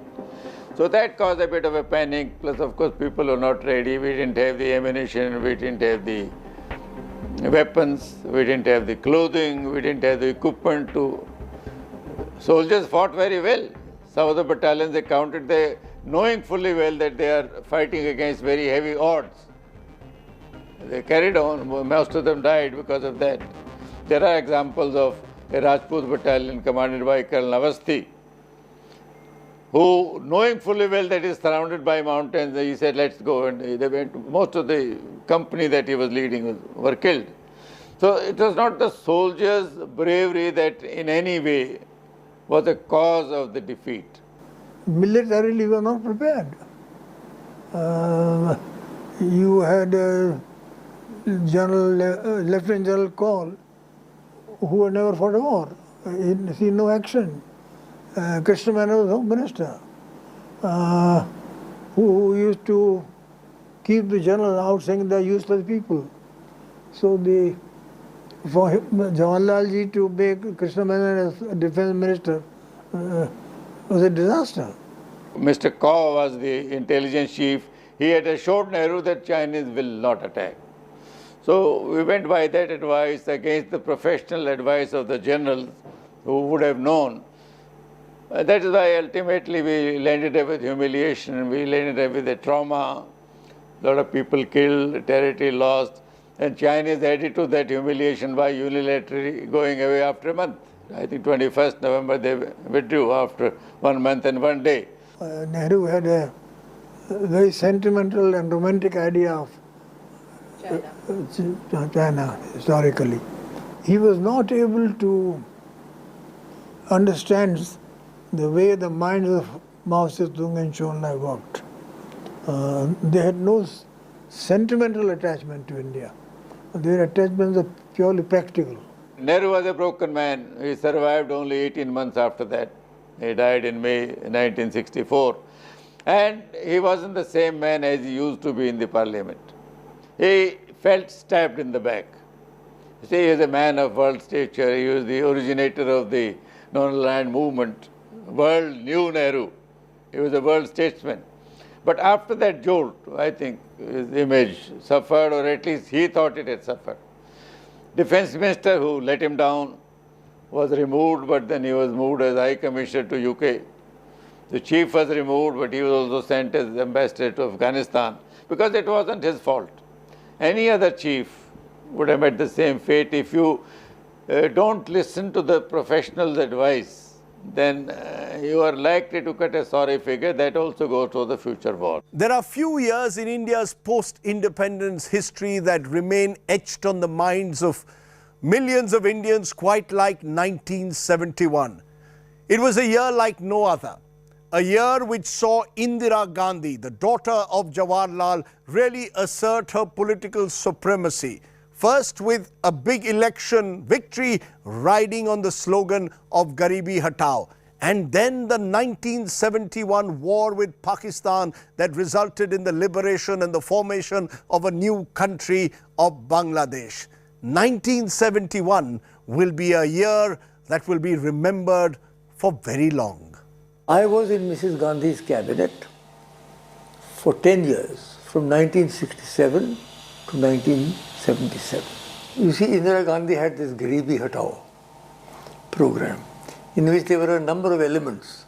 One of them incidentally included abolition of privy purses, and that was where I was in a slightly awkward position, because I was in the cabinet, I was drawing the purses, and the whole princely order was against. However, I stood with her on that, and I said, so that was, she used to do a lot. She won the election on the Garibi Hatao slogan. And I was there when the Bangladesh war took place. I was in the cabinet. And it was quite an extraordinary thing. Indira Gandhi showed remarkable leadership. You see, the refugees were pouring in. 5 lakhs, 10 lakhs, 20 lakhs, 30 lakhs, 40 lakhs. We were all wondering when she was going to act. But she knew what she was doing. I think Sam Manekshaw had made it very clear to her what's the correct time. And then she struck at just the right moment. And within 15 days, that was a euphoric moment. I don't think any of you can realize how deeply emotionally India was involved in the Bangladesh war. And when Bangladesh began, it was almost as if we had won our freedom again. And that was the high point of Indira Gandhi's ministry. She was at the top of the world. Personally, I feel that she let Bhutto off rather lightly. I think she should have struck a harder deal. But she didn't take me to Shimla. She took her advisors. And of course, the whole thing, as I said, the high point of Indira Gandhi's prime ministership for the first 10 years was Bangladesh victory, no doubt. I mean, that was you see, my seat in Parliament also came behind her, and she very seldom showed any emotions. But that morning, she virtually ran into the House and said, Mr. Speaker, I have an announcement to make, and the House fell deadly silent. Dhaka has fallen to India, and the House exploded. You can't imagine what it was like. And that was one of those moments which will never recur, perhaps, and which remain in the memory. If 1971 was a golden year, then 1975 was India's darkest hour post-independence. Indira Gandhi, the heroine of 1971, was transformed into the dictator of the 1975 emergency. In 1977, the emergency was lifted, and the voters gave the leadership a befitting lesson. Indira was defeated, and India showed that it could rise from the ashes of dictatorship to face the glorious sunshine of democracy once again. Everybody was shocked. No, nobody was expected. Tuck on my room here in the morning, 6 o'clock, kya baat hai bhai? 7 o'clock cabinet meeting. So I thought, it's very odd, usually. So I got up, jaldi taiyar hua, yahan se, isi ghar se gaya. And it, stunned silence, sannata. I was posted in London. At that time I was the Deputy High Commissioner, and B.K. Nehru was the High Commissioner. Now, to sell the emergency in London was impossible. There were too many people there who knew India, including Englishmen, in 1975. So it was very tough to get it across. And many, a lot of people felt that it shouldn't have been done. But we were employees of the government, so it was our job to propagate it. So the entire British press was hostile. The government was, not enthusiastic. They were polite, but nobody liked the fact that she had imposed emergency, and it was very unpopular in India. No two ways about it. Because when emergency happened, I had just joined BBC in Delhi, and Mark Tully was my senior, my boss. And that morning when I went, and he said, well, I'm glad you're here, old boy, and I'm leaving. I said, leaving where? He said, I'm going back to England. I said, why? He said, well, we have to close down this office, so I don't have much time, so just quickly come to my room and we will discuss. And he said, we have to close it down. He said, everything we have, the cars, just sell them off. And refrigerator we had air conditioner, you just sell them off. And don't bother about the prices. Whoever comes, just sell them. And I was under, shocked. And he said, okay, only yesterday, well, you were not here, the information minister, Shukla, he came to the office and he talked to Mark and he said, you have to sign an agreement of censorship. And Mark Tully said, what is this censorship about? He said, all the stories you do, we will have to see, and then you can go and broadcast it. So Mark said, I'm sorry. The BBC rule is that we will never ever accept any censorship anywhere. So I can't sign it. So he had a cup of tea and he was very polite to Mark, but he said, I'm afraid if you don't sign it, you can't broadcast. He said, okay. So he called London and said, this is the situation. They said, close down and come back. During the emergency, although Sanjay Gandhi did not hold any official position, but he was like the right-hand man of Mrs. Gandhi. And he was everywhere.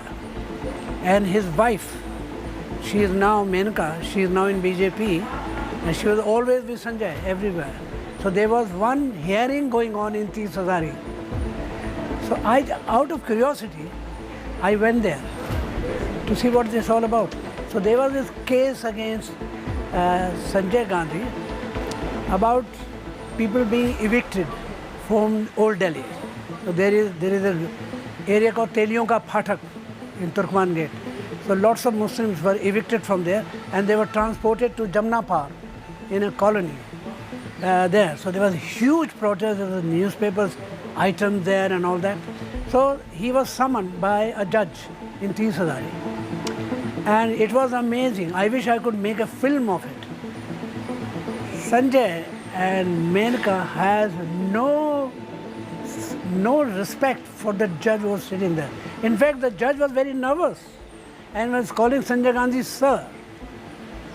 And I was very bemused. This judge calling an accused sir. As soon as this announcement was made, one other colleague about my age, I don't want to mention his name, and we went for a long drive. हमने कहा बताओ क्या करें? Do we support her now or do we not support her now? If we don't support her now, we are out and we're probably in Tihar jail for the next 6 months. And she has put a lot of faith in us, although we are young. I don't think we should let her down at this stage. So we decided to stick on. I won my election in 1977. I was the only minister and only 3 people from North India won. Everybody else lost across the board. Even though I was health minister, I won. And we got 150 seats from the south and only 3 from the north. So I was in this whole thing, I was in parliament when the Janata Dal came and Morarji Bhai came and then Chaudhry Charan Singh came. And then, so, they all collapsed and then she came back again in 79. I mean, it's an astounding thing. So people may have been disappointed with the emergency, angry with the disappointment, but I don't think that they lost their basic affection for her. There will never be another emergency in India. And that somebody from the Nehru family should do it was very ironical. The Nehru's daughter should do it in this. And I think she was ill-advised. The 1980s will be seen as a decade of political turbulence in the country. It had begun with the euphoria of Indira Gandhi returning back to power, only to find herself being besieged by insurgencies and rebellions. None more dangerous and unsettling than what was happening in the Punjab, where Sikh separatism, as reflected in the Khalistani movement, had reared its ugly head. Indira Gandhi responded with brute force. Operation Blue Star was a miscalculation that would cost the former Prime Minister her life. Indira Gandhi was assassinated, bringing to an end a bloody and tumultuous period in Indian politics. Operation Blue Star happened in a very dramatic fashion. I don't know for what reason. There were a lot of foreign journalists who were in Amritsar, including me and Mark Tully and several others.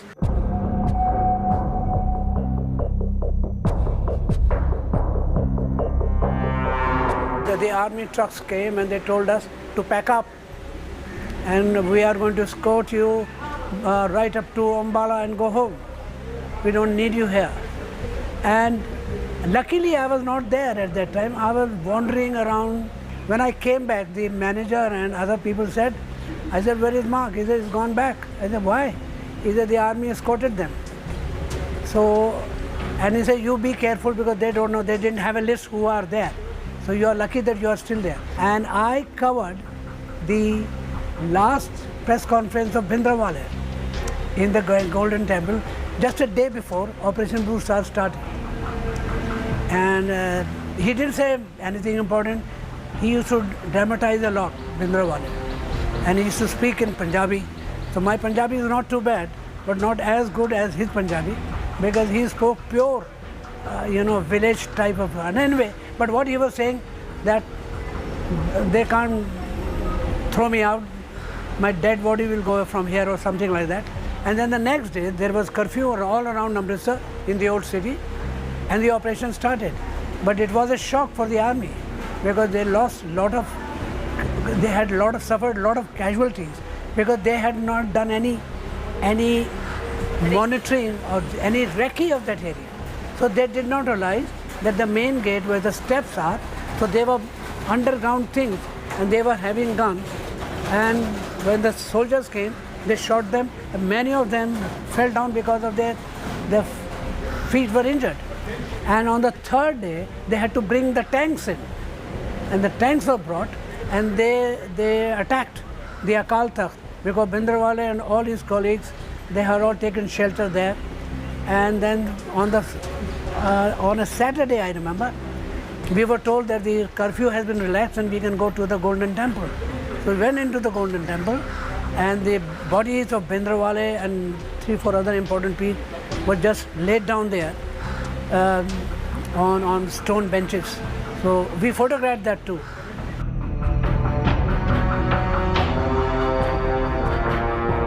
I wouldn't blame Indira Gandhi for that, because it was an army operation. The Commander-in-Chief of the Indian Army, who was very confident, because Indian Army is a powerful army, and they were confident that Golden Temple is a small place and they can wipe out Bhindranwale from there, and it will be a matter of a day or a few hours, and then it will be all right. But surprisingly, it didn't happen that way. Among the journalists, we did talk about it, that Mrs. Gandhi's life will be in danger, because these Khalistanis were very mad people. They were not afraid of being killed.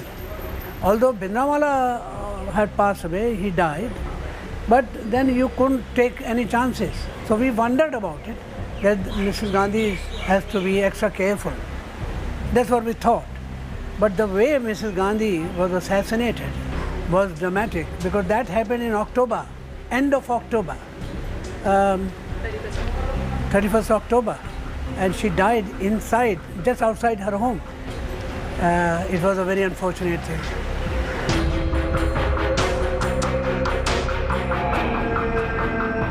In Delhi, the scene was different. They were not very quiet. The Sikhs were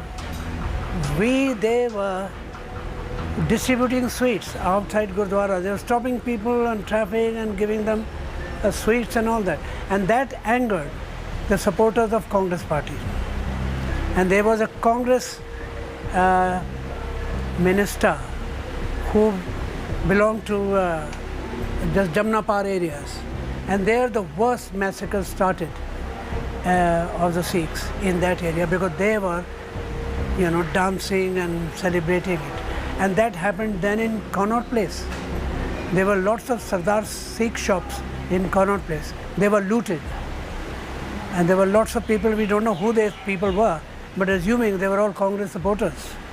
And it was totally lawlessness everywhere in the afternoon. And it continued for 3-4 more days.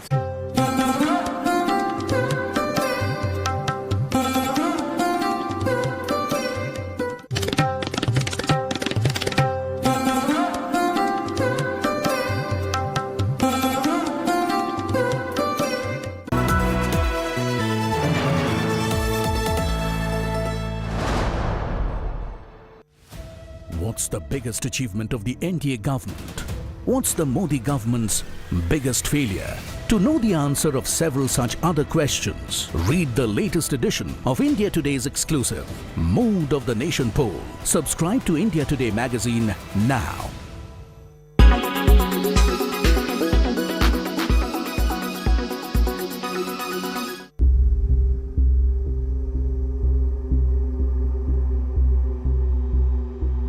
English summer loses its charm as it grapples with heat waves.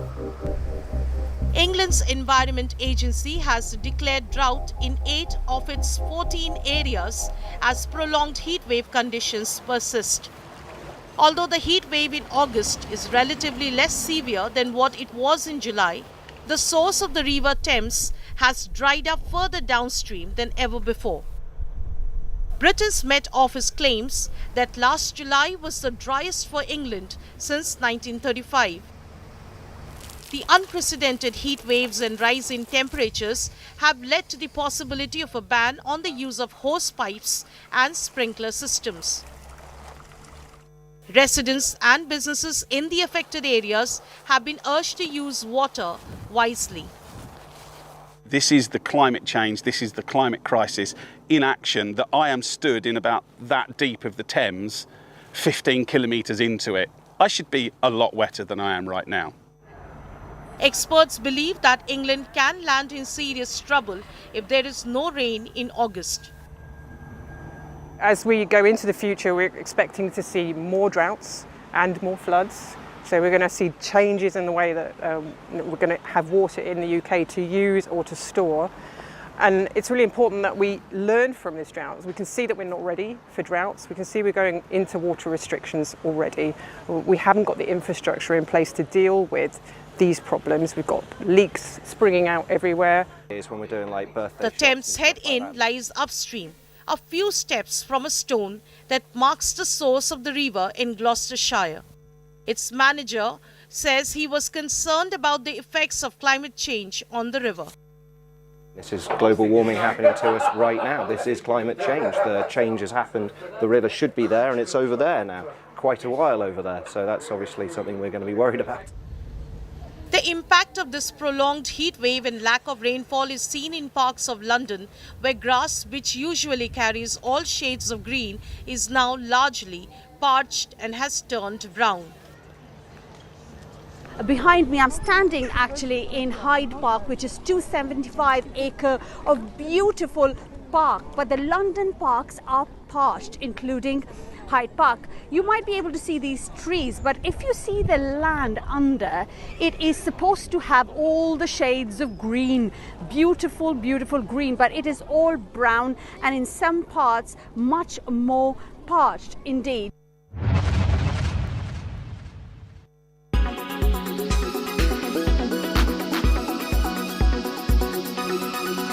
Make your media plan smarter with India Today Live TV on your connected devices. Make your media plan smarter with India Today Live TV on your connected devices.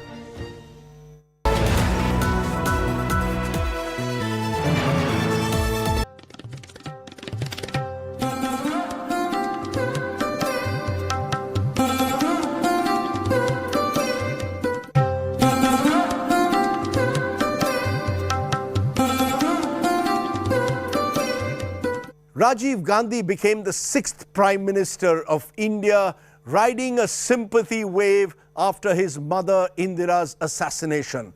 The Congress won more than 400 seats in the 1984 election. But soon that brute majority would turn into an unsettling and chaotic period in Indian politics. First, VP Singh raised the question of corruption in the Bofors gun deal. A period of coalition governments would follow, with several prime ministers attempting to bridge the divides that were emerging in Indian society. One of those fault lines was that of caste. The Mandal Commission recommendations would lead to student unrest and more. It was to be another period of turbulence in Indian politics. Rajiv Gandhi became the Prime Minister. He had a lot of sympathy because her mother was assassinated. But many people were happy about his choice in the Congress party, because we interviewed a lot of people and we found that huge number of Congress people were happy that Rajiv Gandhi became the Prime Minister. And in the beginning he had a good team, and one of them was Arun Singh, whom Rajiv Gandhi appointed as the Defence Minister, and he was a good man. But unfortunately Bofors ruined the good story of Rajiv Gandhi's Prime Ministership, because it was something Rajiv Gandhi failed to control, because his wife was blamed. I'm not saying that she was guilty of it, but his wife was blamed because she had a very close Italian friend who was working in Delhi for some Italian company. So people thought that they were the ones who persuaded Rajiv Gandhi to sign the agreement for Bofors with Sweden. But I don't think that was the case. The guns Rajiv Gandhi acquired after that, they were very good guns, and that made Indian Army very strong. Pakistan was our problem at that time, and those guns were very useful to us. Regret the fact that Indian politicians in general are, number one, corrupt, number two, totally self-centered, and basically not India-centered. This I saw at close quarter. VP Singh was an exception, which is why he paid the price. Land ownership was maybe in the hands of upper castes, but the tillers of the soil and who had been empowered by the land reforms of the 1940s were all OBCs. Now, they had no place in the modern economy, but they were making money and they wanted to enter the modern economy. That was the origins of the Mandal Commission report of 1979. The demand had been there from even earlier. So what VP told me was that if we don't do this, there'll be a rebellion, and these people it'll even become violent, because they have one full generation of people have done well. The children have gone to school. Those children do not want to become farmers. They want jobs, urban jobs, in the sector, international English, trans-India, etc. Industrial jobs, office jobs. For that, you have got to find space for them. And this is why they by themselves have not yet got the capacity to come in on the basis of competition alone. So we must make some space for them. Now, this had been not decided by VP Singh. It was decided in 1979 but not implemented. Precisely because of the fear of the reactions of the upper castes, which you saw. 111 or 119 boys and girls killed themselves. Everything he was doing benefited who? The OBCs and the Dalits. One way or the other, whichever way you look at it. Both, these are the groups that turned against him.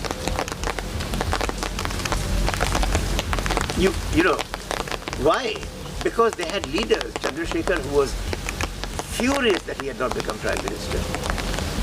Devi Lal, who actually turned on me one day to my intense surprise in public, the public meeting, and said that you are responsible for giving him advice that is causing my problems with him. I'd hardly spoken to VP about any political matters, but he thought because I'm close to him, this is what I meant. That, your media advisor, you're seeing him every day, therefore everyone assumes you're very powerful. And I was not powerful at all.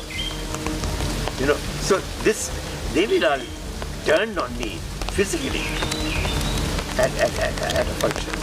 So these people were all just out to get power and then turn the power into money for themselves. And you get in the middle of it an idealist prime minister. The early 1990s were a period of uncertainty in Indian politics yet again. Not only were the forces of caste now asserting themselves, but old communal animosities were also playing out. On the 6th of December 1992, the Babri Masjid would be demolished in Ayodhya, leading to riots across the country. The genie of communalism had been unleashed. The BJP was the political beneficiary, emerging as a rising force in Indian politics on the debris of a masjid that had been demolished. I very distinctly remember the day Babri Masjid was demolished, and I felt very, very sad. I am one of those who had the good fortune of working very closely with both Lal Krishna Advani ji and also Atal Bihari Vajpayee ji. And I have the highest respect, I continue to have the highest respect for Advani ji, and of course Atal ji is no more. But let me tell you that I have had any number of conversations with both of them on the Babri Masjid Ayodhya controversy, and both of them had nothing but remorse for what happened on December 6, 1992. Advani ji himself said that it was the saddest day in his life. The demolition should not have happened. The problem would have been and should have been solved in a peaceful, legal and harmonious way. So the action of the Kar Sevaks was not supported by Advani ji at all, nor by Atal Bihari Vajpayee ji. I have been a supporter, and let me make it very clear, I have no hesitation in saying this. I have been a supporter of reconstruction of Ram Mandir at Ayodhya. I have supported the demand of the Ayodhya movement that there should be a Ram Mandir at Ayodhya, because Ram is a deity for Hindus. Ram is also a symbol of unity of India.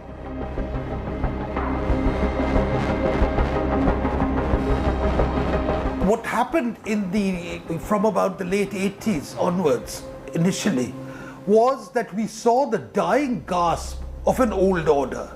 The Nehruvian consensus, which had governed India from about the 50s onwards, was coming to an end. It had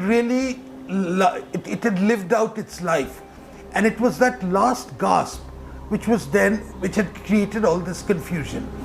And there was in India a yearning for something new. It was still a confused yearning in many ways. Various cross currents were there. The Ayodhya demolition of the 1991, to my mind, I would just like to quote V.S. Naipaul in this respect, and he would say it was really the revenge of a defeated people. And it was really that. It was an assertion of a lot of pent-up emotions, impulses which were expressed itself. Now the question was not so much the demolition, but what happened afterwards. Of course, if you look at it from a political angle, it has had the obvious impact of giving a big push to the BJP. But unfortunately, we look at all these things from a political angle. And political parties also take advantage, undue advantage of communal differences in our country. So we need to depoliticize all such questions that we have inherited from the past, such as the Ram Janmabhoomi issue. The court, of course, has given an order, and now the construction of the Ram temple also has begun, but it would be better even now if in Hindu and Muslim communities work together both for the construction of the Ram temple and also construction of a mosque in Ayodhya. And both temple and mosque should become symbols of Hindu-Muslim unity. If the forces of Mandal and Masjid would change Indian politics forever in the 1990s, there was another force that was also emerging, that of market economics. India embarked on the pathway of economic liberalization in 1991, almost forced to do that by a balance of payments crisis, helmed by Narasimha Rao as Prime Minister and Manmohan Singh as Finance Minister. The Indian economy would be finally unleashing its animal spirits. India would never be the same again. Real change in economic policy, which was long overdue, came in 1991 when Mr. Narasimha Rao was Prime Minister and Dr. Manmohan Singh was the Finance Minister. And that actually introduced the sorts of changes that many economists had been saying were needed, but were earlier thought to be excessively controversial.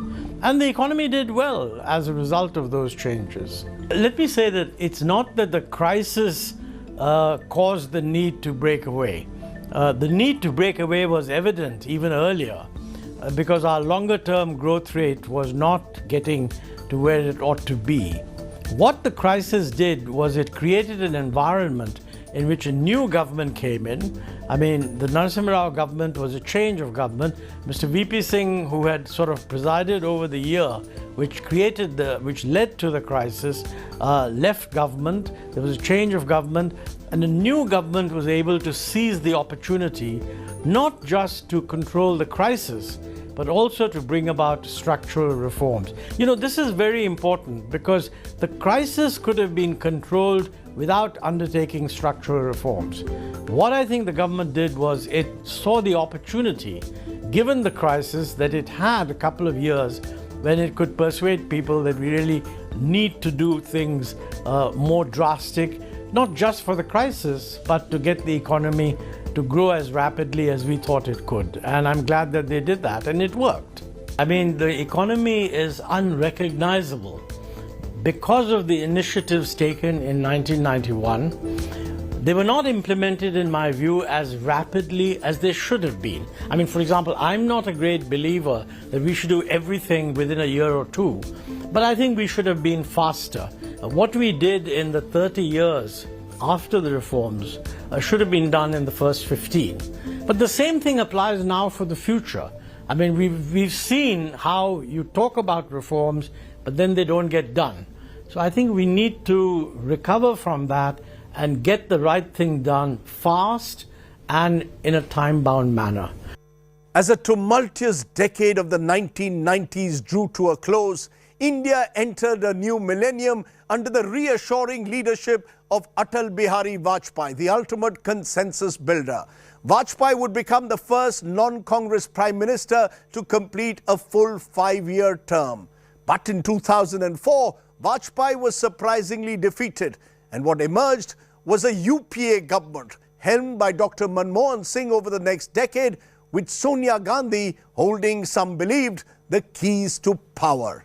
It was a decade of relative stability, of high economic growth, of a momentous nuclear deal with the United States. But it was also a decade where there were allegations of scams and big-ticket corruption. The system is misinformed, but I admit that there were several reasons why the enormous achievements of those 10 years have been overshadowed by the criticism. Firstly, we did not market those achievements. Prime Minister Manmohan Singh was an able administrator, but he did not politically market. He was not a political animal. He was not a political person in the way Mr. Narendra Modi markets his achievements as well as non-achievements. The Prime Minister never took upon himself the responsibility to market those achievements. Secondly, the Congress party did become complacent. In 2004, we had won 145 seats, and in 2009, we had won 206 seats. I think the additional 61 seats induced a sense of complacency in the Congress party that if we do good work, the people will vote us. It's not enough to do good work. It's equally important to take that good work to the people and convince them that we can do better work if we are elected for a third term, which we fail to do. And thirdly, the CNAG, I think he was a good officer, but a very bad Controller and Auditor General. I think he was either misguided or he misguided himself in publishing damning reports which had no basis at all. He said that in the 2G scam, there was a notional loss of 1,64,000 crore. Now, where is that 1,64,000 crore which the government lost? And I think all these factors contributed to our failure to market our achievements. Manmohan Singh government, when he was Prime Minister, that is UPA 1 followed by UPA 2, I mean right up to 2010, from about 2000, the first 6 or 7 years of that government, you had a pretty high growth rate, in spite of the fact that you had the Lehman Brothers crisis internationally. That was quite well managed. But then, you know, in any economic management, some problems invariably arise. In this particular case, you had a rise of inflation, and inflation is a very sensitive issue. It's the one economic issue that people get a sense of and respond to practically on a daily or a weekly basis. So I think they had a perception that inflation is not in control, and it wasn't. And it was difficult to bring it down. There was also, later on, of course, you had a whole string of allegations of scams, etc. And I think probably the government didn't handle those very well. I mean, again, I don't know how you handle these things. But clearly, by the end of that particular government, the better economic performance in the first 7 years had receded in people's memory. You know, people also tend to think of economic performance, they take it for granted. That, look, this is we that are doing it, this is the country that's performing, it's not the government. And then something else occupies their attention. And from a political point of view, it's for the ruling party in power to address that challenge. I don't think we tried to place Mrs. Gandhi over Dr. Manmohan Singh. Both had defined roles. One was head of the government and one was head of the party. And the party leader always deferred to the head of the government and gave him great and enormous respect. But in retrospect, I believe this diarchy doesn't work. The leader of the party must also be the Prime Minister, or the Prime Minister must become the leader of the party. This diarchy did not work, is what I, in my retrospective assessment, seems to be been a factor. In 2014, India would see an election that would redefine Indian politics. The BJP would come to power for the first time with an absolute majority. And the next Prime Minister of India was someone who was the first post-independence born Prime Minister of the country.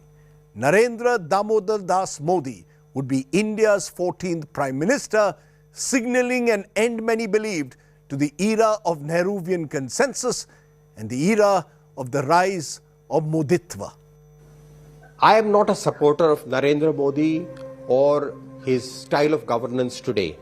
Nevertheless, as a Democrat, I respect people's mandate both in 2014 and 2019. The people today, or large sections of the people, have supported the BJP under Narendra Modi's leadership.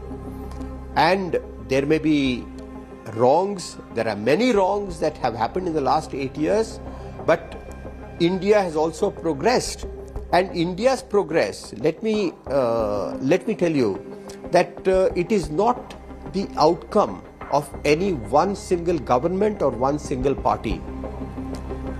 The supporters of Narendra Modi make the mistake of attributing all of India's progress only to the last 8 years, which is a very wrong attitude. You know, the period after 2014 is not a single period in a way. I would say that the first 2 or 3 years of the present government, between 2014 and 2016, the growth rate was picking up and the economy seemed to be getting back to the higher growth rate that it had earlier.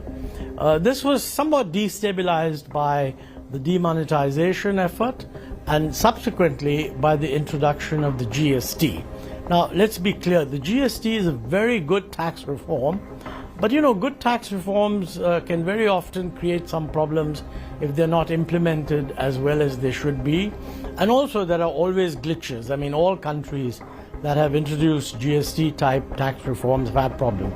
So you have that period when the growth wasn't really all that good, and then suddenly we got hit by the COVID pandemic. Now, actually, the growth rate had been falling even before the pandemic. Then in the pandemic, the growth rate collapsed, but it became negative, and it was a large negative. But on the other hand, it also recovered quite a bit. So the present position is we seem to have recovered what we had lost in the sense that the GDP in the current year is likely to be a little higher than it was prior to the pandemic. But you know, that is 2 years later, and normally you would expect it to be significantly higher. In this period, I think the major problem that has arisen is that inflation has shot up. Inflation was very comfortable earlier. It has shot up. Some of this is again due to international developments in commodity prices and oil prices. Since demonetization, which was a terrible decision, an historical blunder, this government has grappled with the economy. It has had some successes, more failures. And then, of course, the external events, the pandemic and the Ukraine war. Leave that aside. My biggest worry is that the space for democracy, freedom, liberty is shrinking. The democratic space has shrunk under Mr. Narendra Modi. Surely no one who's a keen observer will say that the democratic space is enlarged or expanded. Mahatma Gandhi was a great Ram Bhakt. The last words that he uttered when he was shot by Nathuram Godse was Hey Ram. But Hey Ram was a very different kind of a slogan, and today's Jai Shri Ram slogan is very different. One was a slogan, one was a cry for unity, for harmony, for brotherhood, for asking Sanmati, as Mahatma Gandhi used to say in all his bhajans, in all his prayer meetings, Sabko Sanmati De Bhagwan. Today's Jai Shri Ram has become a war cry, coercing Muslims to say Jai Shri Ram, which is very wrong. It is un-Hindu, anti-Hindu and anti-national. The past 8 years of the government has been choppy in many ways, but I think what is important to note is that we found a direction. I think what we are seeing is a very self-confident India which is on the make. We are seeing an India which is now demanding and getting a place on the high table of the world. We are seeing an India which is of greater pride to its own citizens and which is held up as an example in large parts of the world. We are seeing an India which is not beset by unceasing political uncertainty. We are seeing an India which has now got a certain decisive form of leadership. We are seeing an India whose future, the best years are yet to come, but we are getting there. I think overall I would say in the 75th year of Indian independence, I, on my part, remain tremendously optimistic about the future. At 75, India is a vibrant young democracy. Through the ups and downs and the turbulence of the last 75 years, we have come out a stronger nation. Yes, there are promises to be fulfilled, inequalities that need to be bridged, institutional decline that needs to be arrested, challenges facing the legislature, executive, judiciary, and of course us in the media. But we have come a long way from being a British colony in 1947 to a proud independent republic today. We value our spirit of tolerance, of accommodation, of harmony, and our diversity, which is unique and like no other. We, the people of India, have promises to keep and miles to go before we sleep, as we move and march forward to remaining a confident, independent republic. Jai Hind.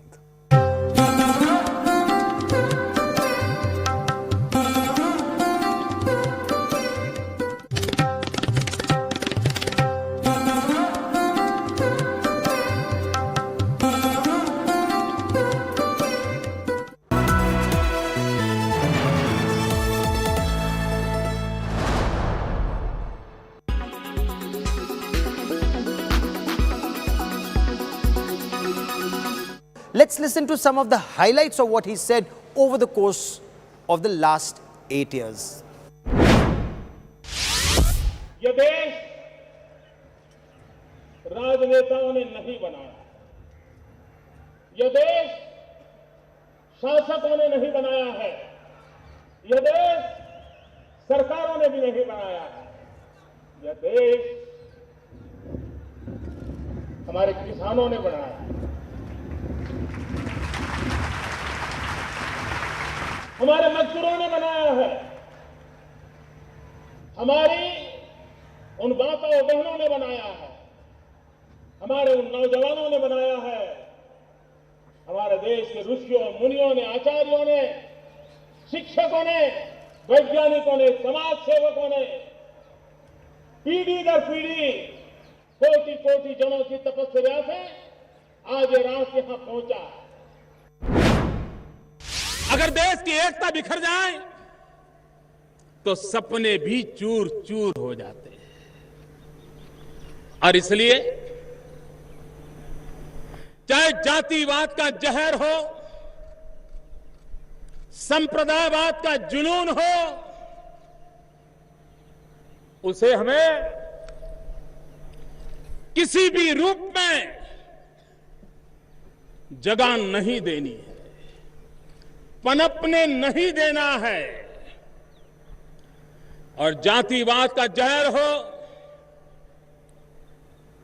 संप्रदायवाद का जुनून हो, उसे हमें विकास के अमृत से मिटाना है, विकास के अमृत धारा पहुंचानी है, और विकास की अमृत धारा से एक नई चेतना प्रगटाने का प्रयास करना है।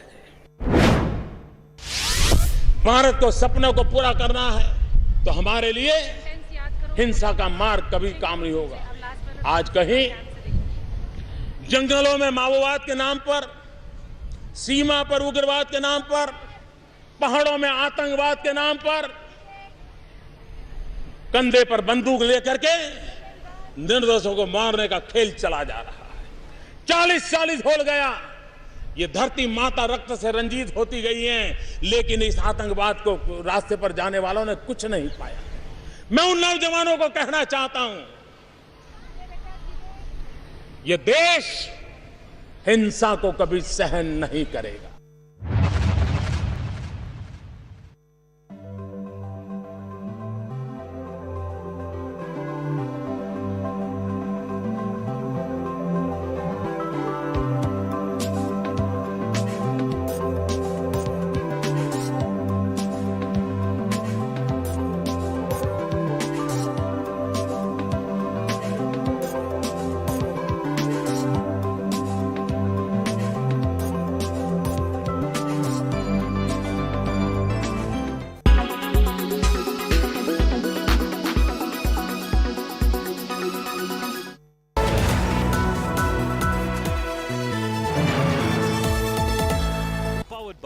world comes together at Sharda University. In association with Brokerage Kyun Dena, nobroker.com hai na.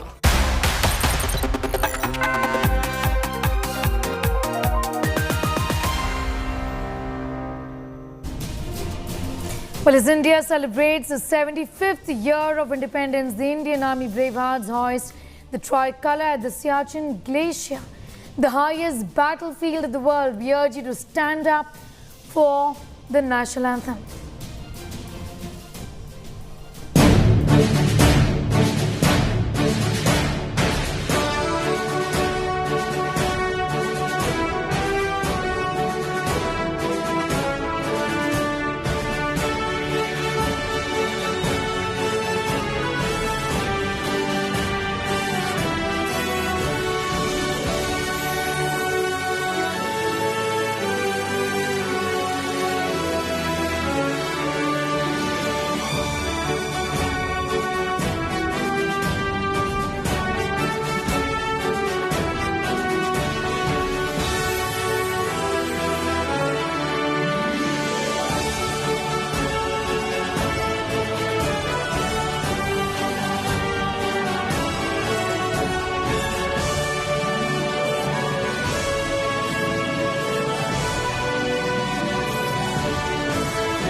Wishing all our viewers from me and from the entire India Today team a very, very happy Independence Day. A very good afternoon. I'm Sneha Mordani. Let's take a look at the top stories today. The Prime Minister declares war on corruption and dynasty. Claims corruption is eating India like a termite. Appeals citizens to free India from dynastic politics. भ्रष्टाचार दीमक की तरह देश को खोखला कर रहा है। मुझे इसके खिलाफ लड़ाई लड़नी है। लड़ाई को तेज करना है। निर्णायक मोड़ पे लेकर के ही जाना है।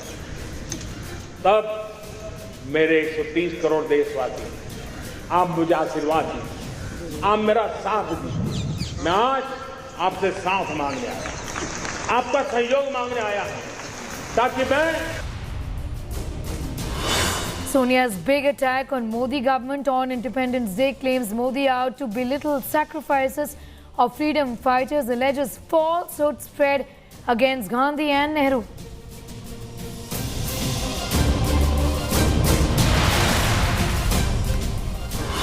Prime Minister's big Nari Shakti pitch cautions against insulting women, says Betis make us proud, claims gender equality of utmost importance.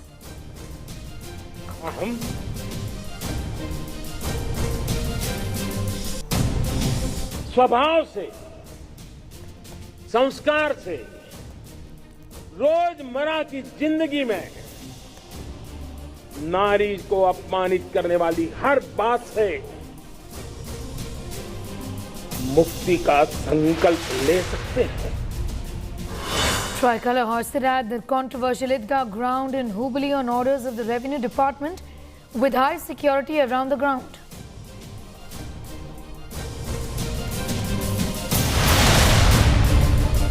Salman Rushdie remains critical. US condemns the attack on the author, calls this attack despicable, says won't waver in determination to stand up to threats.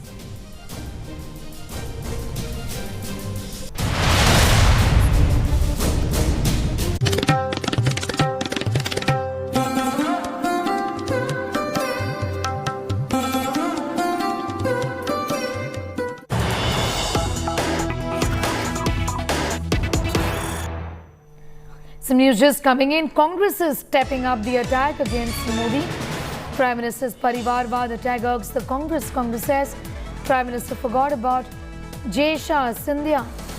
Jai Shah must have scored a century in Lords. Modi called on Indians to end dynastic politics today. The Congress has in fact lashed out at the Prime Minister.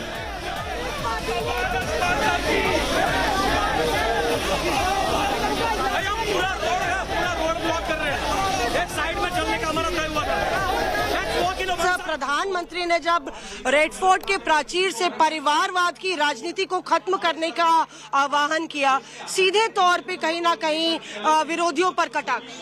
पता नहीं, हमला उन्होंने जय शाह पर बोला है। Lord's में शायद century तो जय शाह ने बनाई थी क्रिकेट का इतना बड़ा पद हासिल करने के लिए, या सिंधिया जी पर हमला बोला है, जितिन प्रसाद पर बोला है, हमें नहीं मालूम, या राजनाथ सिंह जी के सुपुत्र पर बोला है। ये तो उन्हीं से पूछिए, ये उनके आंतरिक मसला है, उस पर हमें टिप्पणी करना मुझे नहीं लगता उचित लगेगा।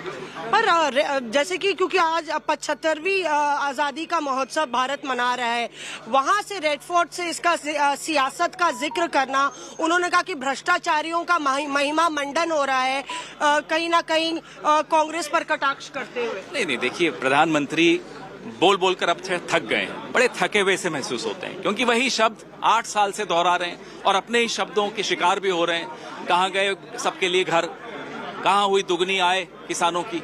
अब उन्हें घबराहट होती है, अपने ही पुराने भाषण सुन सुनकर परेशान होते हैं, तो वही शब्द दोहराए चले जा रहे हैं। तो अब उनको कोई गंभीरता से उनके शब्दों को लेने की आवश्यकता नहीं।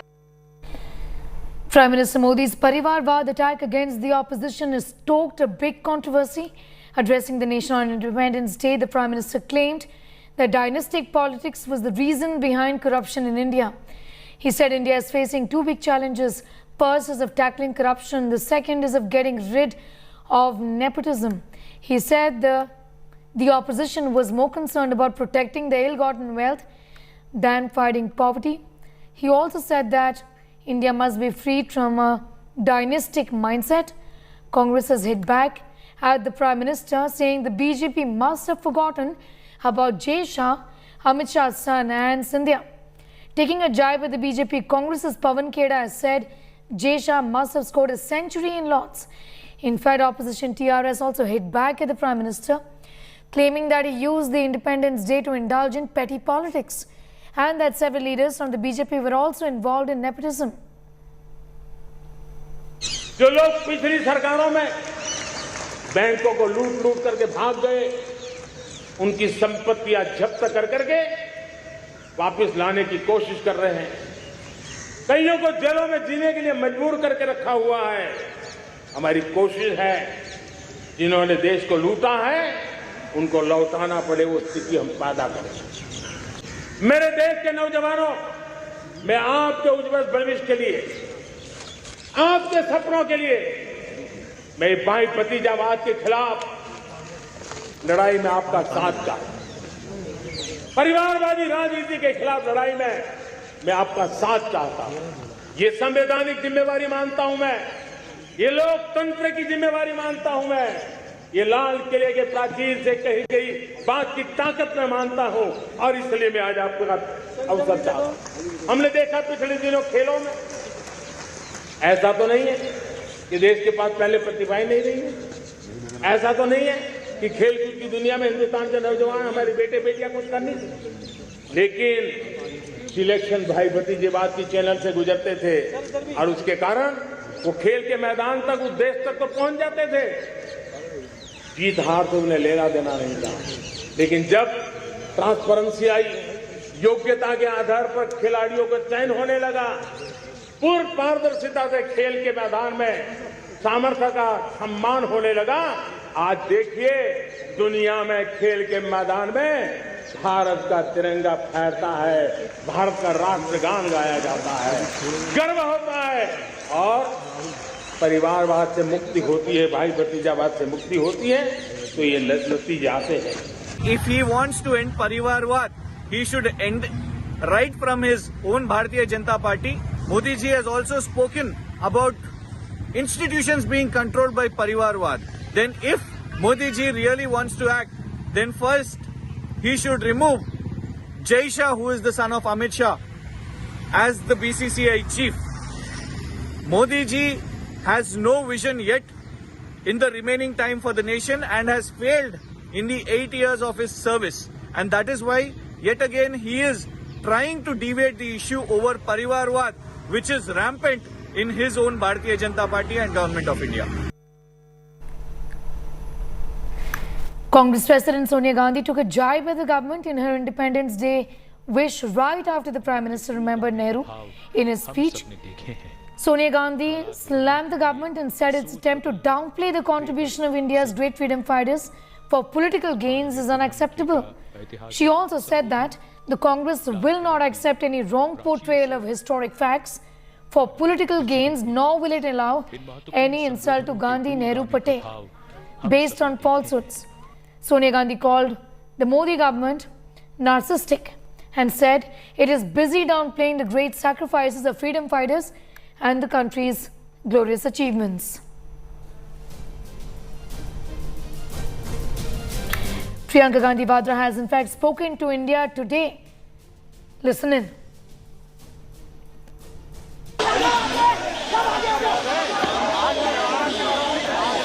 कांग्रेस पार्टी ने कुछ इस तरह से आजादी की तिरंगा यात्रा निकाली। यहाँ पे आप देखिए 24 अक्टूबर रोड से राहुल गांधी और तमाम नेता जो हैं कांग्रेस पार्टी के वो गांधी स्मृति तक मार्च निकाल रहे हैं।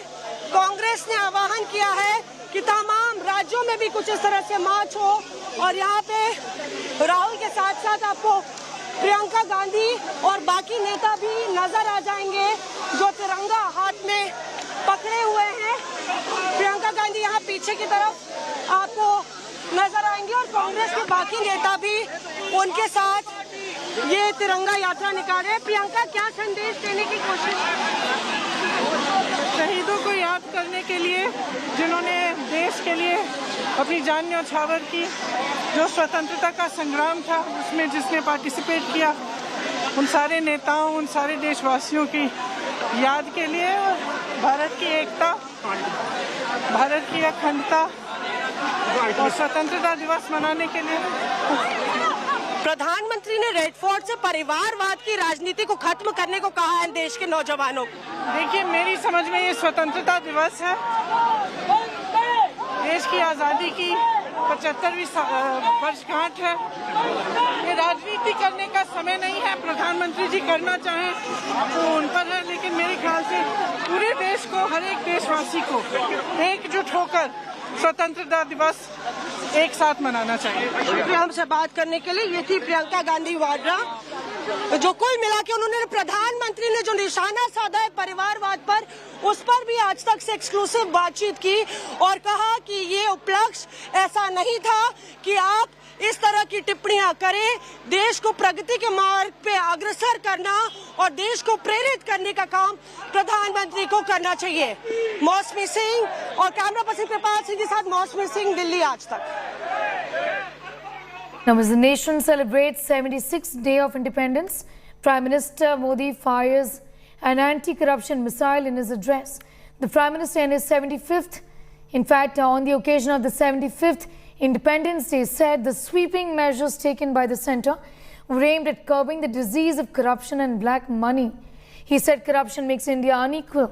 He said the government is seizing all the assets of the corrupt and urged citizens to help him eradicate corruption. He also said that corruption is damaging the nation like a termite, echoing the BJP's battle cry during elections. The Prime Minister said citizens need to be alert against the corrupt as well as corruption. Bharat जैसे लोकतंत्र में जहां लोग गरीबी से जूझ रहे हैं, जब ये तरफ से देखते हैं, एक तरफ वो लोग हैं जिनके पास रहने के लिए जगह नहीं है, दूसरी पार वो तरह लोग हैं जिनको अपना चोरी किया हुआ माल रखने के लिए जगह नहीं है। देश में भ्रष्टाचार के प्रति नफरत तो दिखती है, व्यक्त भी होती है, लेकिन कभी कभी भ्रष्टाचारियों के प्रति उदारता बरती जाती है। किसी भी देश में ये शोभा नहीं देगा। और कई लोग तो इतनी बेशर्मी तक चले जाते हैं कि कोर्ट में सजा हो चुकी हो, भ्रष्टाचारी सिद्ध हो चुका हो, जेल जाना तय हो चुका हो, जेल गुजार रहे हो, उसके बावजूद भी उनका महिमा मंडन करने में लगे रहते हैं। भ्रष्टाचार दीमक की तरह देश को खोखला कर रहा है। मुझे इसके खिलाफ लड़ाई लड़नी है, लड़ाई को तेज करना है, निर्णायक मोड़ पे लेकर के ही जाना है। तब मेरे 130 करोड़ देशवासी, आप मुझे आशीर्वाद दीजिए। आप मेरा साथ दीजिए। मैं आज आपसे साथ मांगने आया, आपका सहयोग मांगने आया हूं, ताकि मैं इस लड़ाई को लड़ पाऊं। Prime Minister Modi today roused the nation with powerful words on 75 years of India's independence. He laid emphasis on the dignity of Nari Shakti, listing out 5 pledges to fulfill freedom fighters' dream for India. He said it's important that in speech and in conduct, we do nothing that lowers the dignity of women. The Prime Minister said respect for women is an important pillar for India's growth, adding that we need to support our Nari Shakti. He also said that for India to achieve the goals envisioned by its freedom fighters in the next 25 years, women have to play a critical role. At the beginning of his speech, the Prime Minister also paid tributes to Indian women fighters, including Rani Lakshmi Bai and Begum Hazrat Mahal, and said the nation is beholden to them. किसी न किसी कारण से हमारे अंदर एक ऐसी विकृति आई है, हमारी बोलचाल में, हमारे व्यवहार में, हमारे कुछ शब्दों में, हम नारी का अपमान करते हैं।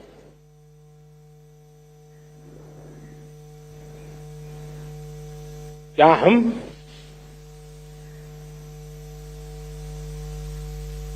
स्वभाव से, संस्कार से, रोजमर्रा की जिंदगी में नारी को अपमानित करने वाली हर बात से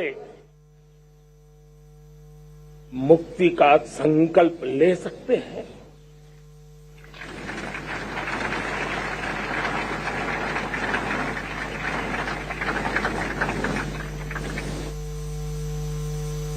नारी का गौरव राष्ट्र के सपने पूरे करने में बहुत बड़ी पूंजी बनने वाला है।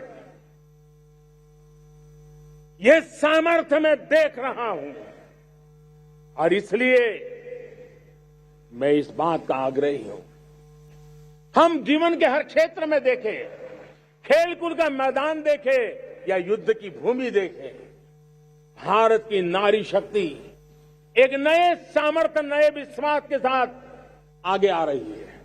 मैं इसको भारत की 75 साल की जो यात्रा में जो योगदान है, उसमें अब कई गुना योगदान आने वाले 25 साल में मैं मेरी नारी शक्ति का देख रहा हूं, मेरी माताओं, बहनों का, मेरी बेटियों का देख रहा हूं। और इसलिए ये सारे हिसाब किताब से ऊपर है, सारे आपके पैरामीटर से अतिरिक्त है। हम इस पर जितना ध्यान देंगे, हम जितने ज्यादा अवसर हमारी बेटियों को देंगे, जितनी सुविधाएं हमारी बेटियों के लिए केंद्रित करेंगे, आप देखना वो हमें बहुत कुछ लौटा करके देगी। यह राष्ट्र कृतज्ञ है उन वीरांगनाओं के लिए, रानी लक्ष्मीबाई हो, जलकारी बाई, दुर्गा भाभी, रानी गायदिन्लियो, रानी चेन्नम्मा, बेगम हजरत महल, बेलून निचियार। भारत की नारी शक्ति क्या होती है, भारत की नारी शक्ति का संकल्प क्या होता है, भारत की नारी त्याग और बलिदान की क्या पराकाष्ठा कर सकती है, वैसी अनगिनत वीरांगनाओं का स्मरण करते हुए हर हिंदुस्तानी गर्व से भर जाता है। इतने बड़े देश को, उसकी विविधता को हमें सेलिब्रेट करना है। इतने पंथ, परंपराएं, ये हमारे आन बान शान है। कोई नीचा नहीं, कोई ऊंचा नहीं है, सब बराबर है। कोई मेरा नहीं, कोई पराया नहीं, सब अपने हैं। ये भाव एकता के लिए बहुत जरूरी है। घर में भी एकता की नींव तभी रखी जाती है जब बेटे बेटी एक समान हो। अगर बेटे बेटी एक समान नहीं होंगे तो एकता के मंत्र नहीं गूंज सकते हैं। जेंडर इक्वलिटी हमारी एकता के लिए पहली जब हम एकता की बात करते हैं, अगर हमारे एक ही पैरामीटर हो, एक ही मानदंड हो, जिस मानदंड को हम कहें इंडिया फर्स्ट, मैं जो कुछ भी कर रहा हूं, जो भी सोच रहा हूं, जो बोल रहा हूं, इंडिया फर्स्ट के अनुकूल है, एकता का रास्ता खुल जाएगा दोस्त। हमें एकता से बांधने का वो मंत्र है, हमें इसको पकड़ना है। मुझे पूरा विश्वास है कि हम समाज के अंदर ऊंच नीच के भेदभावों से, मेरे तेरे के भेदभावों से हम सबकी पुजारी बने। श्रमेव जयते कहते हैं हम, श्रमिक का सम्मान, ये हमारा स्वभाव होना चाहिए। Prime Minister Modi wore a white safa with tricolour stripes and a long trail for the 75th Independence Day celebrations at the Red Fort. Wearing the white kurta and blue jacket, the Prime Minister hoisted the national flag and addressed the nation for the 9th consecutive time.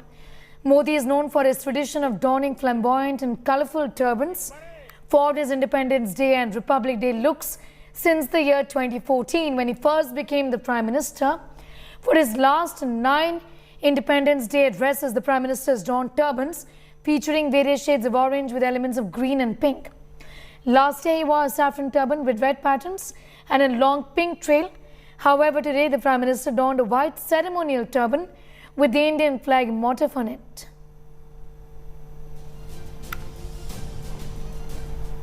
Flag hoisting took place at the controversial Flashpoint Eidgah Maidan in Chamanajitpet in Bangalore for the first time since independence amidst heavy police security.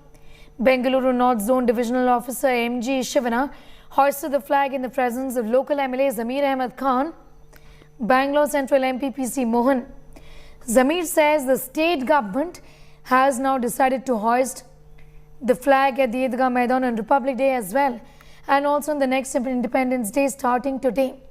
The Eidgah Maidan controversy has escalated as several right-wing groups demanded to celebrate the Ganesh festival at the Eidgah ground, which was later denied by the State Revenue Department. The Bengaluru Municipal Corporation had recently declared Eidgah Maidan and said it belonged to the Revenue Department, ending the claim of the Waqf Board.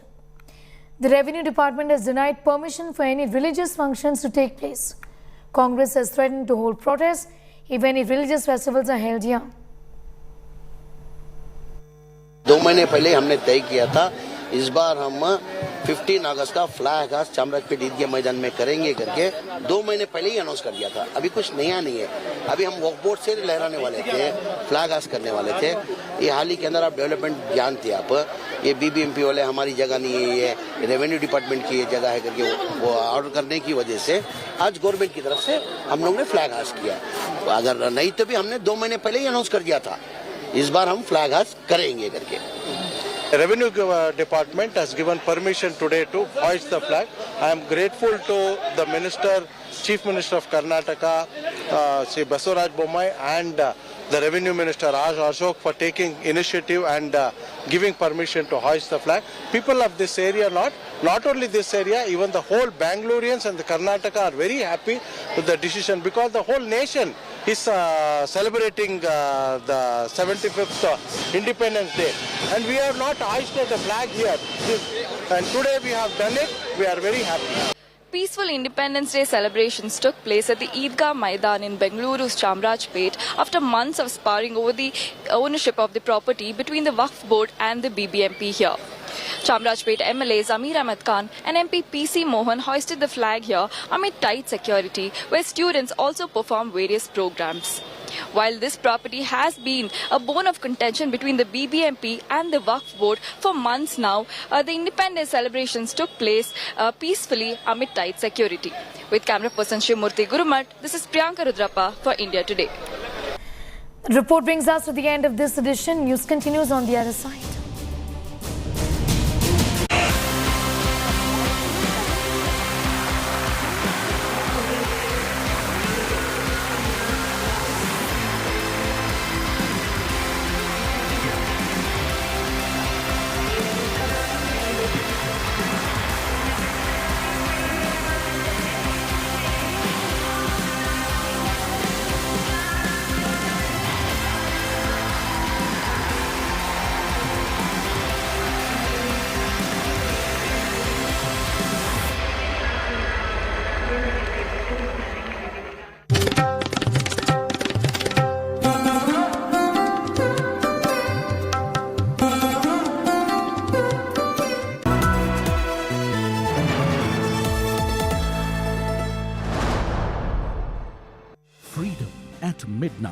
At the stroke of the midnight hour, when the world sleeps, India will awake to life and freedom.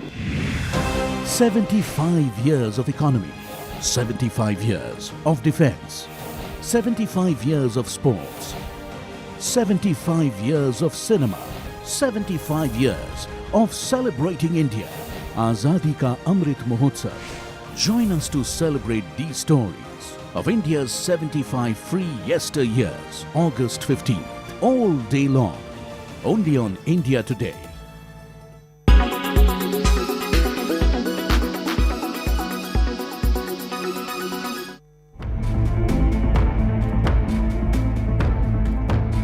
Is China more equipped than the US in the race of nuclear weapons? Unlike the previous battles in history, China this time will not stop its military campaigns against the US, which is backing Taiwan. In fact, the US had predicted that China would attack Taiwan. Pentagon released a report in November 2021 saying that China could have 700 deliverable nuclear warheads by 2027 and could top 1,000 by 2030. On the contrary, the US has 3,750 nuclear warheads and has no plans to increase this. In 2003, the US had a total of 10,000 nuclear warheads. As it is clear that China is using its military drills on Taiwan, the US predicted last year that China is expanding the number of its land, sea and air military and nuclear platforms. Today, it is using its power against Taiwan through land, water and air. China is building a nuclear triad like US and Russia. Satellite photographs of new nuclear missile silos in western China are also out. The Chinese Foreign Ministry spokesman Wang Wenbing said, and I quote, "The report released by the US Department of Defense, like previous similar reports, ignores facts and is full of prejudice." He added that Washington was using the report to hype up talk of the China nuclear threat and describe the United States as the world's largest source of nuclear threat. This leaves us with a question. If the US is concerned about its deterrence power, then why is it helping Taiwan against China?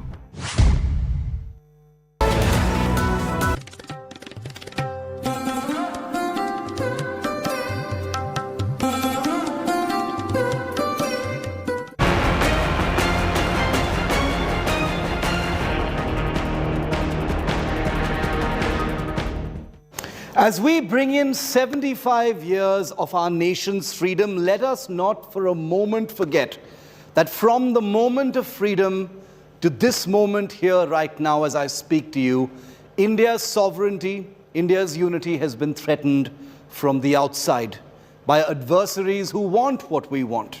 We've been at war nearly non-stop since 1947. And over the next half hour, we're going to pay tribute. We're going to relive some of the moments of India's glorious hours with guns, guts, and glory. And starting with India's highest ever hour, which began after the 1962 and the 1965 wars in 1971.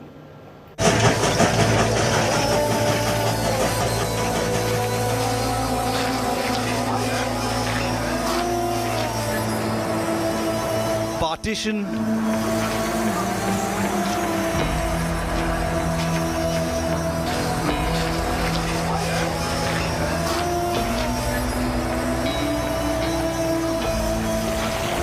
communal violence and turmoil,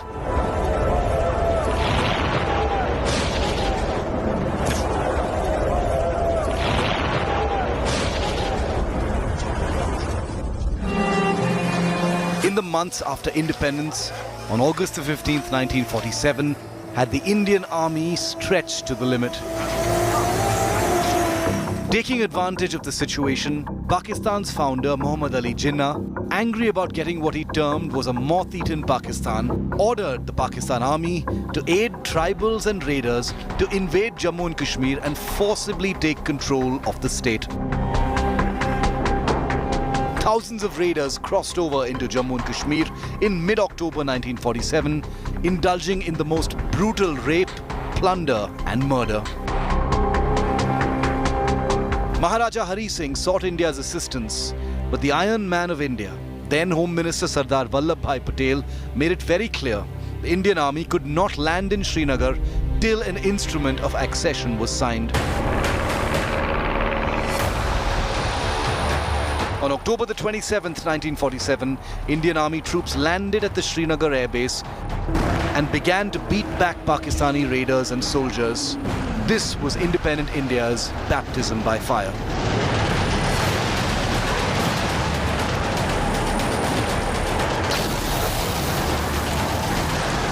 By December 1947, Pakistan was running low on ammunition and the Indian Army was poised to recover Pakistan-occupied Kashmir, including Gilgit and Baltistan, after a series of brilliant military operations.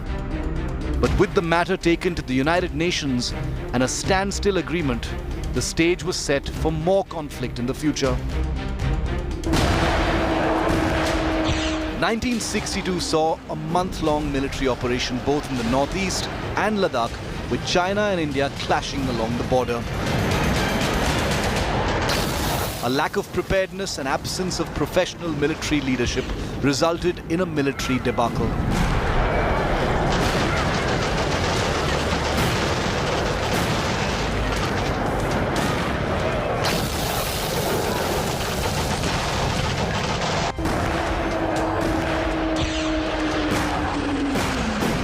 In 1965, Pakistan tried to take advantage of the situation by launching Operation Gibraltar and Operation Grand Slam to take J&K by force.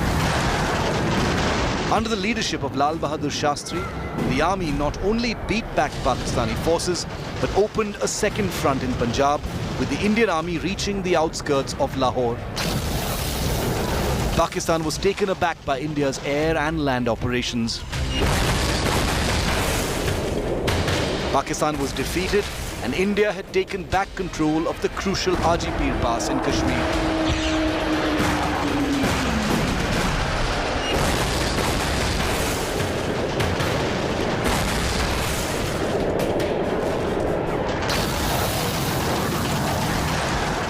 The erstwhile Soviet Union brokered a peace treaty at Tashkent, where India released all captured territory, including the hard-fought and won Ajipir Pass.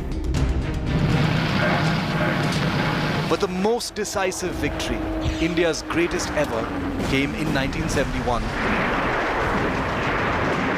when India split Pakistan into two and Bangladesh was born.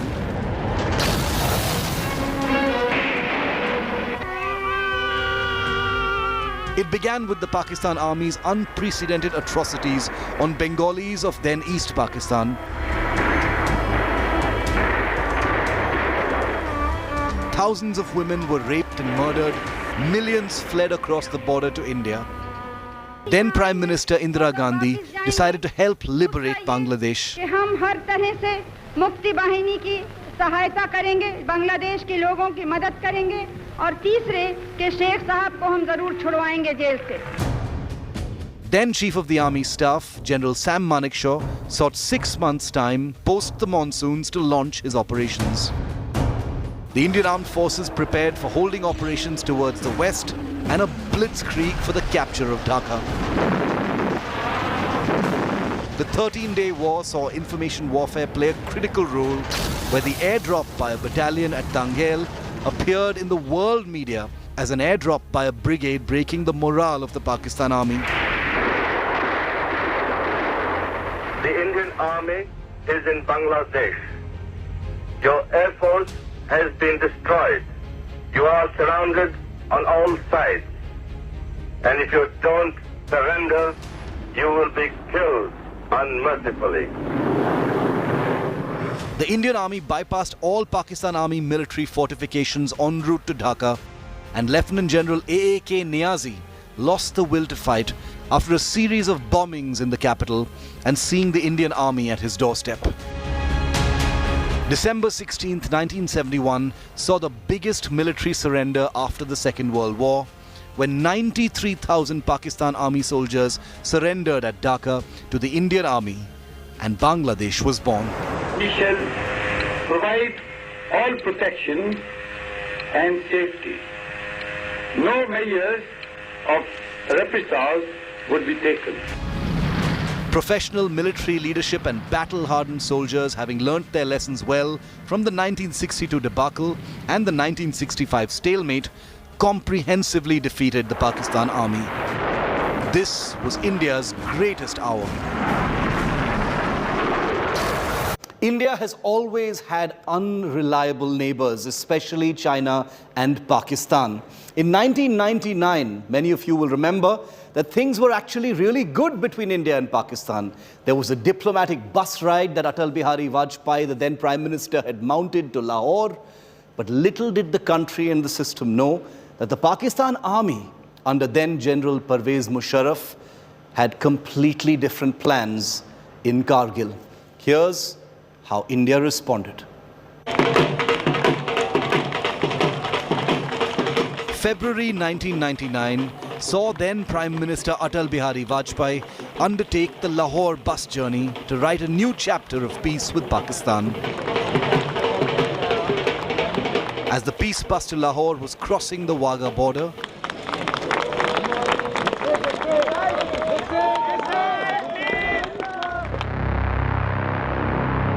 Pakistan Army soldiers were crossing over under cover of darkness into India's Kargil sector, Dras, the Batalik Heights in Ladakh.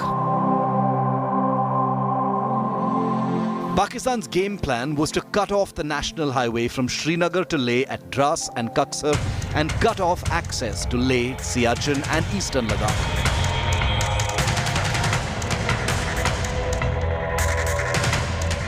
Then Pakistan Army Chief General Pervez Musharraf wanted to avenge Pakistan's defeat at the Siachen Glacier when the Indian Army unfurled the tricolour at the world's highest battlefield, beating back the Pakistan Army's attempts to occupy the Saltoro ridgeline in April 1984. 21,153 foot की हार और -45 और बहुत तूफान। और मैं बोलता हूं कि जब दिल में एक ठानी हो, जहां इस देश के लिए हमने जो किया करना था, वो हमने सोचा कि हम तो इसी कसम खाई है कि हमें कहीं भी भेजा जाएगा, हम जाने के लिए तैयार हैं, मगर देश के ऊपर कोई उंगली उठाएगा तो हम उसको उंगली नहीं उठाने देंगे। Kargil came as a rude shock for India, basking in the diplomatic glory of the Lahore bus journey. बहुत दिन दुश्मनी हो ली, अब कुछ दोस्ती को भी मौका मिलना चाहिए। In early May 1999, Indian convoys came under attack en route to Leh.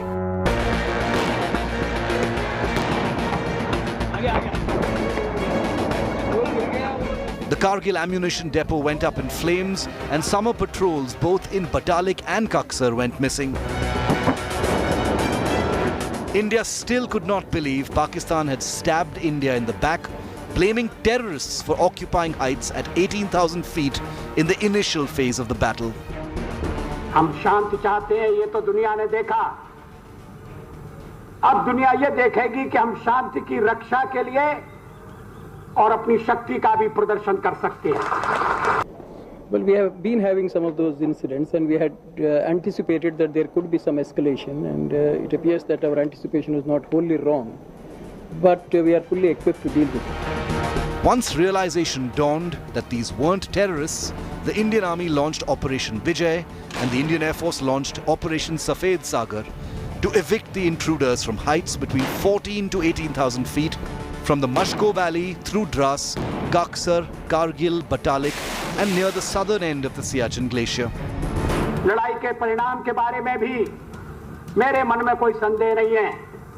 हमारी विजय निश्चित है और हम विजयी होकर दिखाएंगे। On the night of June the 12th, 100 guns, including 155mm howitzers, boomed together, decimating Pakistani troops on Tololing in Dras. The 100-gun concept was tested and then over the next 45 days, from Tiger Hill to Point 4875, Jubar to Khalubar and Batalik, infantry, artillery and air operations was systematically launched to dislodge the Pakistan Army soldiers. Pakistan के प्रधानमंत्री ने जब मैं श्रीनगर था तो उन्होंने मुझसे telephone पर बात की थी। उन्होंने वही बातें दोहराई जो उनके विदेश मंत्री यहां करके गए हैं। नियंत्रण रेखा का सम्मान होना चाहिए, ऐसा उनका कहना है। नियंत्रण रेखा का उल्लंघन किसने किया?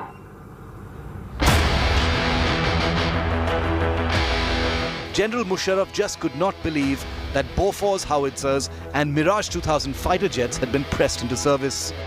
In panic, fearing an escalation, Pakistan's then Prime Minister Nawaz Sharif was sent to the US to help broker a ceasefire.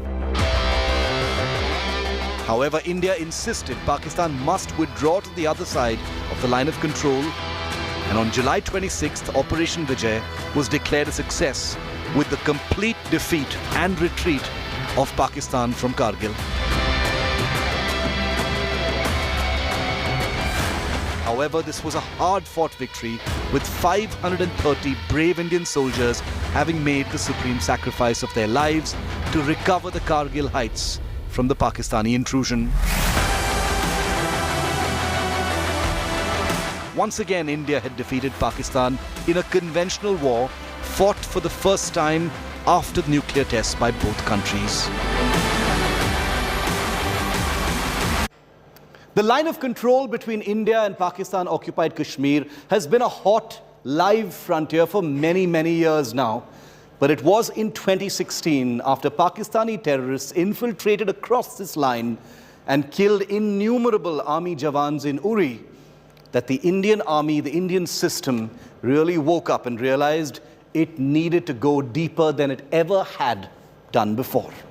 The surgical strikes of 2016 have passed into legend, and even to this day, not much is known about what really happened. But here is what we do know of one of modern India's finest military hours.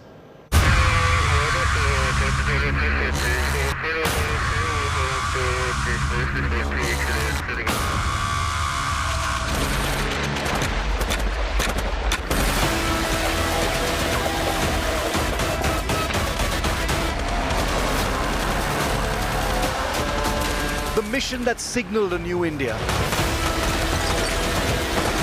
Stunning the country,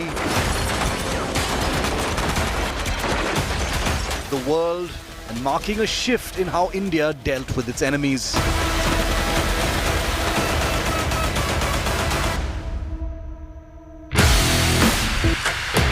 It was in September 2016 when the phrase "Ghar mein ghus ke marenge" came alive. ये हमारा सिद्धांत है, हम घर में घुस के मारेंगे।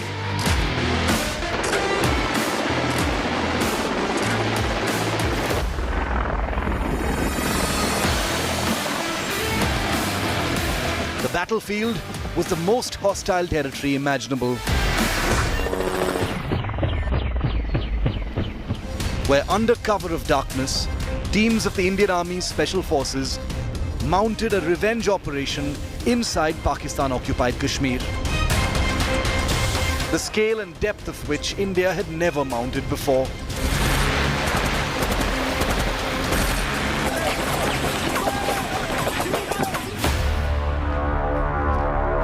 The attack had been forced by the gravest of provocations, an attack by Jaish-e-Mohammed terrorists on the army's large camp in Uri, a devastating plot that ended with 19 Indian soldiers massacred in their sleep.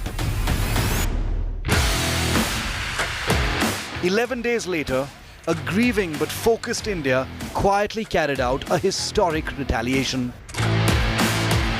Men from the Indian Army's 4 para-special forces infiltrated several kilometers across the line of control, deep into Pakistan-occupied Kashmir's Valley of Terror. Videos that came out subsequently depicted the brutal overnight attack on Pak-built terror launch pads across the line of control, throwing new light on the dangerous assault, depicting the unrelenting firepower unleashed by the Indian Special Forces teams as they decimated launch pad after launch pad with small arms and heavy weapons. After 4 hours of hell on earth unleashed by the Indian commandos, resulting in the elimination of 38 trained terrorists and the devastation of multiple terror staging areas, the assault team retreated back across the line of control without losing a single man.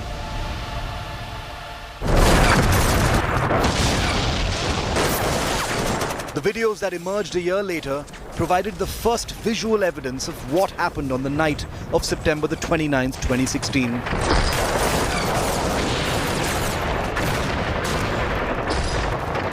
bearing out a brutal nighttime ambush of a set of clueless launch pads. They further establish the unrelenting and rapid nature of the mission.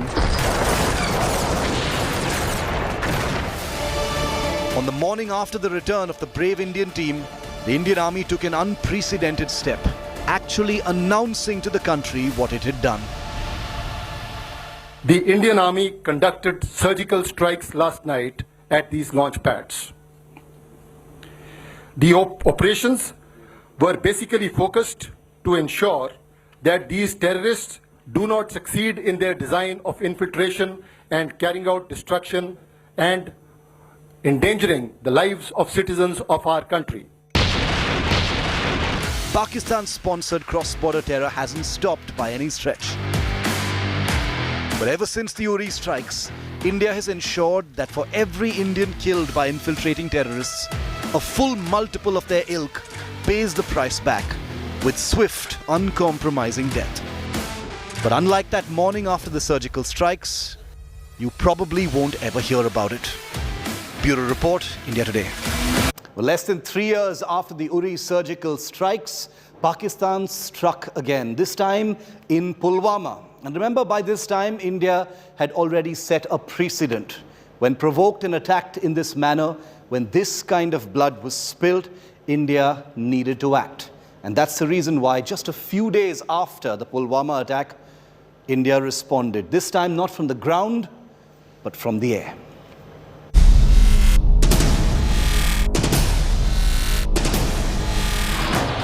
Less than 2 years after the Uri attack, terror raised its ugly head once again in February 2019. This time, a Jaish-e-Mohammed suicide bomber rammed his vehicle into a CRPF convoy in Kashmir's Pulwama. 40 Jawans were killed in the devastating high-intensity blast, making it the single most damaging terrorist attack in Jammu and Kashmir ever. A blood-drenched statistic in a state that had already seen so much death.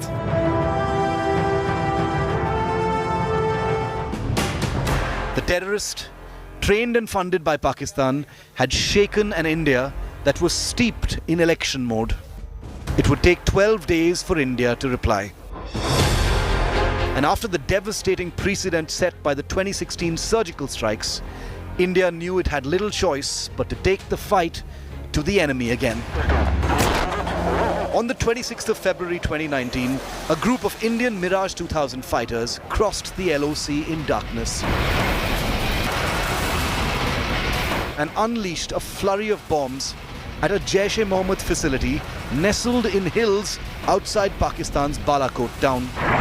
The first aerial strikes on Pakistani territory since the 1971 war would send shockwaves around the world and herald a new paradigm for Indian retribution to Pakistan's terror factories.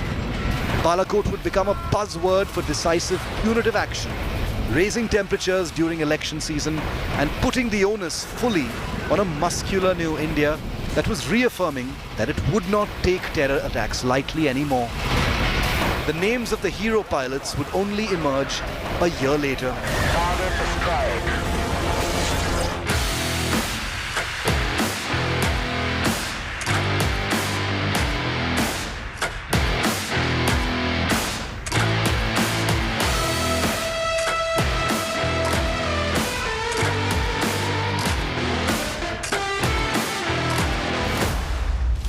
The 5 Indian Air Force pilots who flew into hostile airspace in their Mirage 2000 fighters, they spent only a few minutes in hostile airspace launching their precision weapons.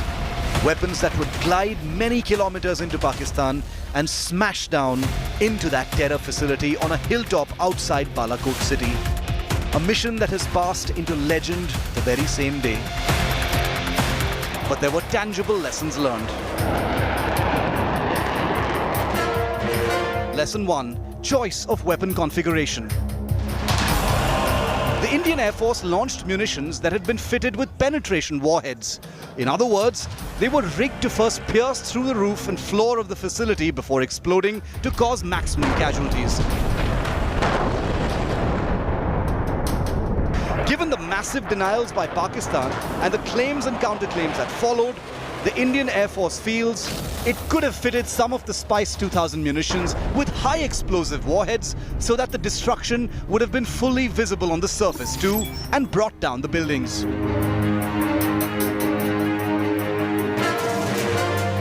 Lesson 2, choice of weapon itself. The Spice 2000 precision-guided munition used by the Air Force to bomb Balakot's Jabba Top didn't have a video feed that could have provided even more visual proof of the accuracy of the strike.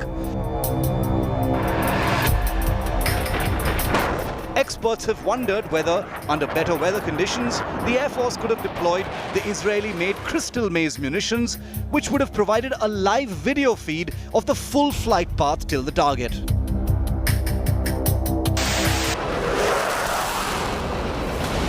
The Indian Air Force executed Balakot with precision, but 3 years is a long time in air power.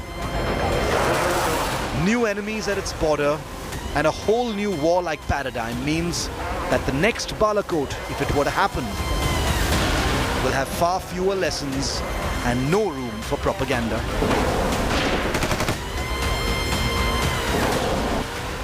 Bureau Report, India Today. And finally, remember when I said that we've been nearly constantly at war? We literally are even now, with our biggest adversary on our doorstep for nearly 3 years and counting. We're talking about China, the Eastern Ladakh standoff that has settled into a status quo with 200,000 troops massed on both sides in a war-like situation that doesn't really have an end in sight. Remember what I said? India continues to be, even in its 75th year, at war.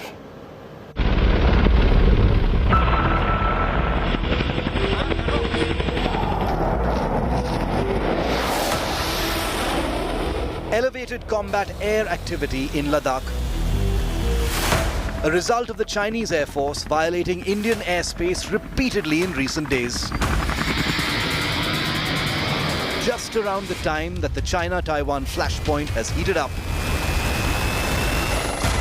India has witnessed a marked ramp-up in Chinese air power provocations. The latest manifestation of India's newest and perhaps biggest ever defense challenge in 75 years of independence. In the most hostile high-altitude battlefield on Earth. Not that the Indian military isn't prepared. Since May 2020, when Xi Jinping's armies massed along the line of actual control in eastern Ladakh, the Indian Air Force has been deployed big at these icy heights.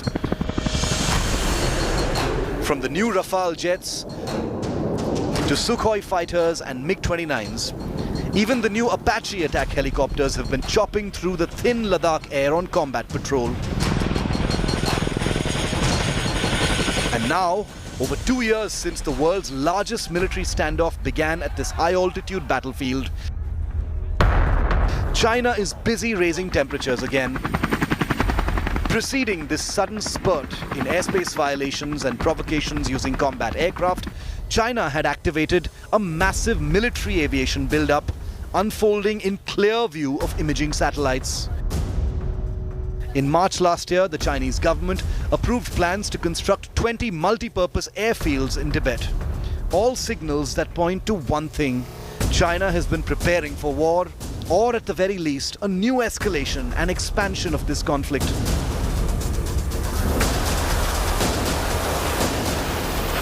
With close to 200,000 soldiers now deployed along both sides of the line of actual control in eastern Ladakh, a giant chessboard of a standoff zone, where China moves are being matched by Indian counter-moves. As the two Asian giants engage in a high-altitude board game, tanks, troops, missiles and fighter jets are pieces in the game. Last year, the Indian Army decided on one of its biggest ever reorientations in history.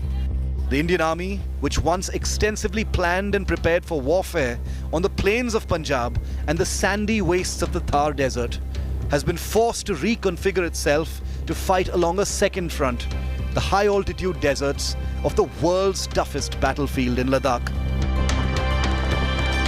The official term for this historic move towards the north is rebalancing.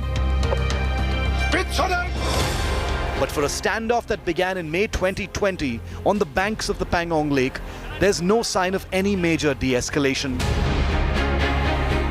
2 years since, the Chinese have begun building access infrastructure literally on a war footing, very close to where the whole standoff actually started.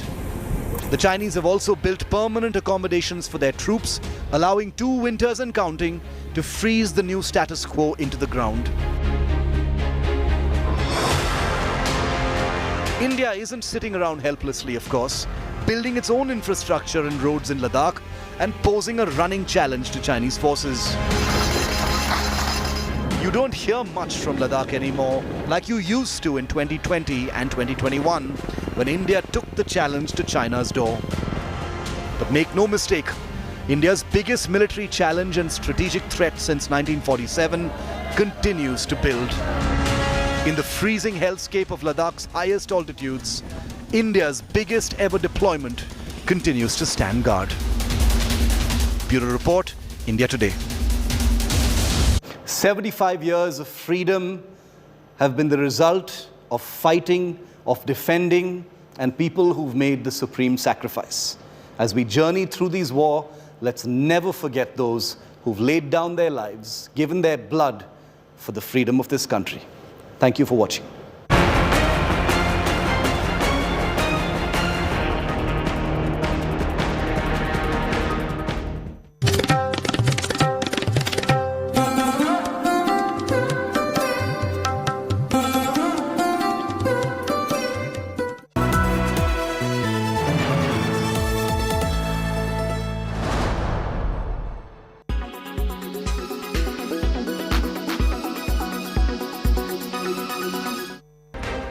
Tensions are rising between China and Taiwan. Since Nancy Pelosi's visit to the island, China has broken into Taiwan airspace more than 20 times. If a war is unleashed, Taiwan is likely to fall short against China. Here's a look into China's 5 most powerful weapons that can set the tone if there is a war. Number 1 is China's hypersonic glide missile. This is a DF-Z7 model. It is a precision strike weapon. It is capable of delivering nuclear weapons. This weapon can be fitted to various Chinese ballistic missiles. AG-600 is the world's largest seaplane. It can operate on ground and water. It is 129 feet long and has a wingspan of 127.3 feet. The seaplane's speed is 500,000 per hour and its range is 4,500 kilometers. China has 15 of these landing ships. They are amphibious in nature. They can carry up to 30 attack helicopters per dock. Its length is 778 feet and the beam is 118 feet. There is not much information on the stealth bomber, but it has a range of 8,500 kilometers. It is nuclear capable and can threaten US targets. This weapon is said to be under development. Golden Eagle is an unmanned airship. Since China has a lack of pilots, this breaks their way. It can fly at a speed of 100 kilometers per hour. It can stay in the air for up to 6 hours. Its length is 50 feet and the height is 16.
It's our day of national celebration, a day when we unfurl the tricolour, a day of total joy. Do you sometimes wonder what this day was like when we actually got our independence?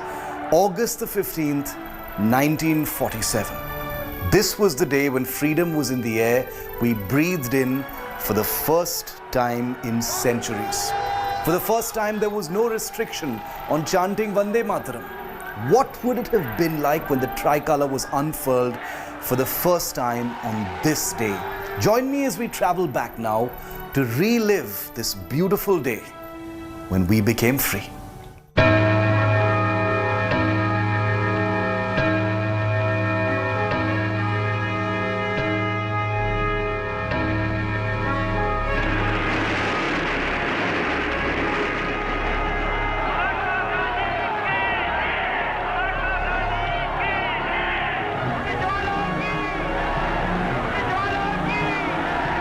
The day that not only changed our geography, but began a sparkling new history.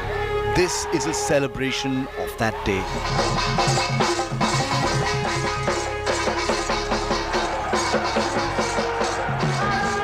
A day when Indians could cry Bharat Mata Ki Jai without fear of punishment. This is a celebration of that day.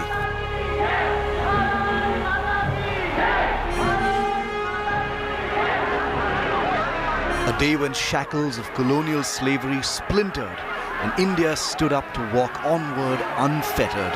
This is a celebration of that day.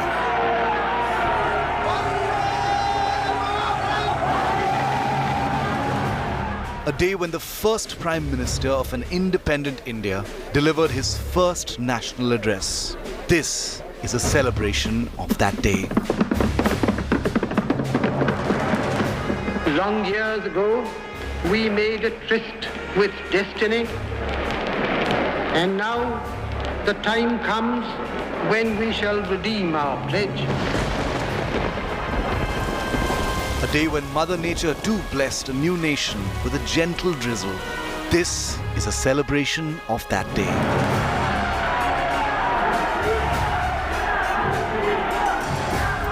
A day when a rainbow appeared across the sky, as if to complement the three colours of a newborn India's flag.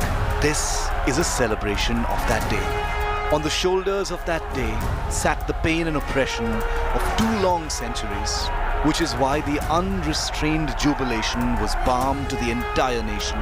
A day of our triumph, a day of national pride in the purest sense, a day of conviction and grit. It was India's day. An unforgettable day, yet one we know so little about. A country that had forgotten how to celebrate was suddenly in a state of ecstasy. You're about to relive that day and watch unseen images of that celebration. You'll hear the untold stories that unfolded between August 14th and 15th, 1947, the reflection of today's pride harking back to the celebrations of that day 75 years ago.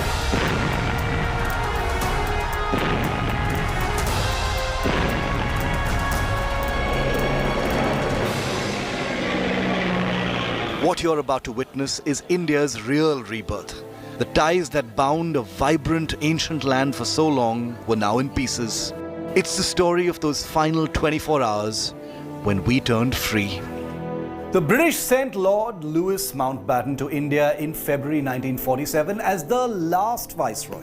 Mountbatten was the great-grandson of Queen Victoria. Stories of his valour and war management during World War II were the stuff of legend at this time. The British government therefore had very high hopes on Mountbatten. He was told that the power transfer in India should be completed at all costs by June 1948. But when Mountbatten arrived in country, he realized he couldn't delay the proceedings. Oh no, he could not. He knew that a simmering, impatient India wouldn't wait that long under any circumstances. And under the pressure of a nation waiting to take birth, Mountbatten decided the date, August the 15th, 1947. Amazingly, the date was unacceptable to astrologers and pundits in India of the time. According to them, the stars weren't in favorable alignment on that day. They raised their objections and wanted the date, August 15th, to be changed. It was a difficult situation. You see, Lord Mountbatten didn't believe in astrology and the alignment of stars. He didn't want any other date. And then there were other concerns doing things so suddenly under a new Indian leadership. So a middle path was worked out. A decision was made to complete the national event on August the 14th before the midnight hour, with the speech of Pandit Jawaharlal Nehru as Prime Minister designate, with all formalities completed before the arrival of August the 15th. This proposal was acceptable to everyone, and so preparations began accordingly.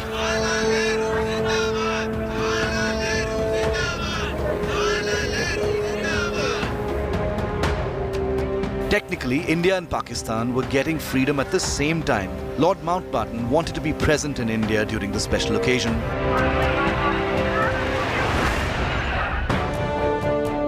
So he decided to visit Pakistan on August the 13th and return to India in the evening on August the 14th after completing formalities on the other side.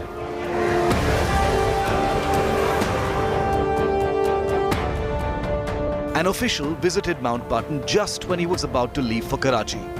He was given 2 sealed envelopes. The envelopes contained a report on the India-Pakistan partition. Mountbatten had both envelopes put away safely. Thank you very much. He didn't want partition to cast its shadow over the freedom celebrations. He locked them up in a chest and left for Karachi.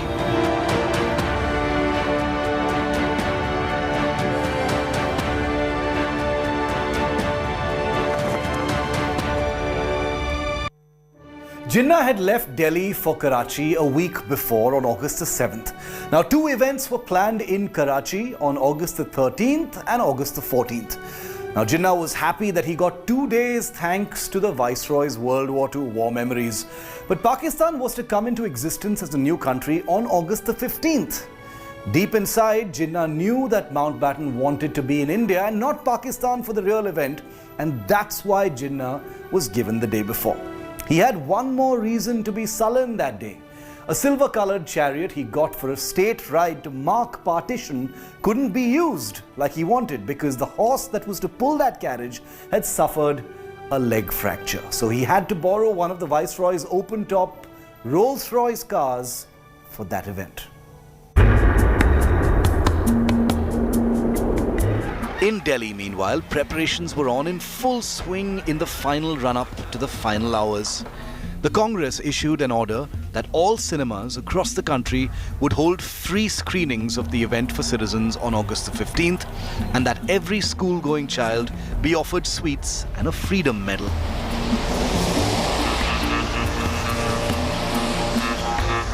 Now there were only a few hours left. After that, the earth beneath us and the skies above would be free. The end of a 190-year-long rule of oppression and slavery was in sight. It was time for that proverbial tryst with destiny.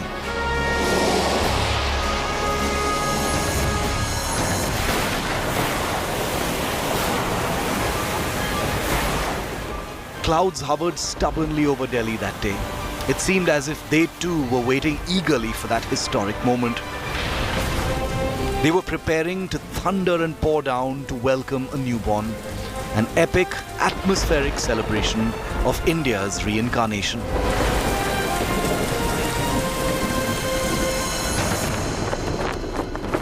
The main event was scheduled in what is now the Central Hall of Parliament. The time was set for 11 p.m. on August the 14th. Dignitaries started coming in from late in the evening. Every pulse raced with every passing minute.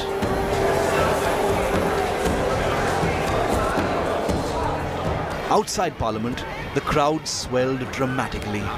Even Nehru had to appeal to the impatient crowds to stay calm.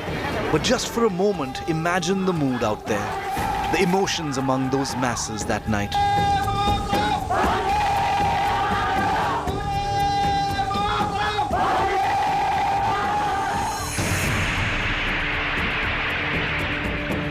Preparations were complete inside Parliament. Outside, strangers hugged each other in jubilation. It was raining from above, and nearly every eye was wet with emotion on the ground.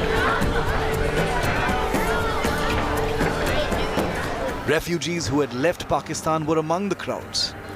Bharat Mata Ki Jai, Inqilab Zindabad and Mahatma Gandhi Zindabad chants echoed across the skies over a place that would later be named Vijay Chowk.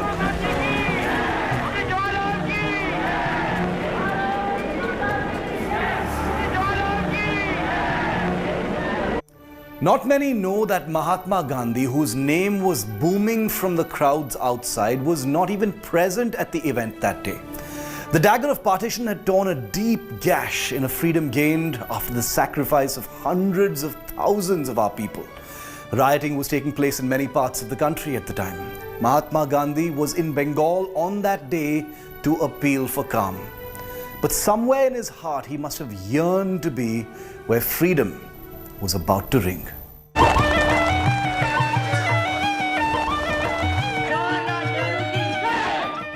Pandit Jawaharlal Nehru's face was glowing.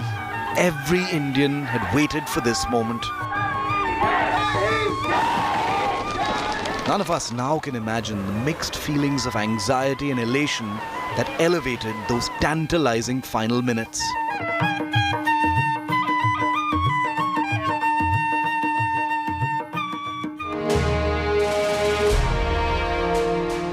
The event began with a 2-minute period of silence in honor of all freedom fighters who had made the supreme sacrifice.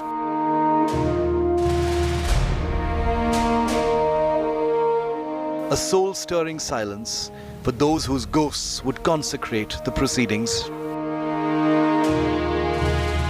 It was followed by a numbing rendition of Vande Mataram sung by freedom fighter Sucheta Kriplani.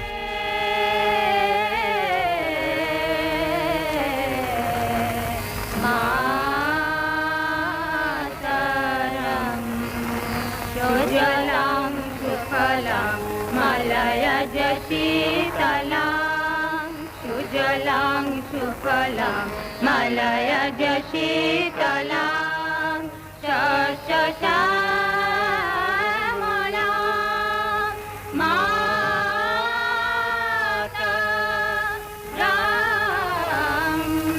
Vande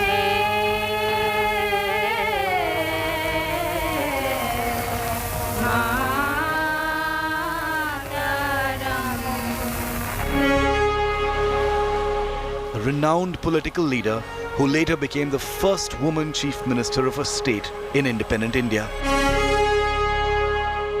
Dr. Rajendra Prasad addressed the assembly. Dr. Sarvepalli Radhakrishnan delivered a seminal speech about India's distinct achievements. With what result? That the transition is being effected in such an orderly and dignified way. But the most memorable, iconic speech of that day was delivered by Nehru himself. Long years ago, we made a tryst with destiny, and now the time comes when we shall redeem our pledge, not wholly or in full measure, but very substantially. At the stroke of the midnight hour, when the world sleeps, India will awake to life and freedom.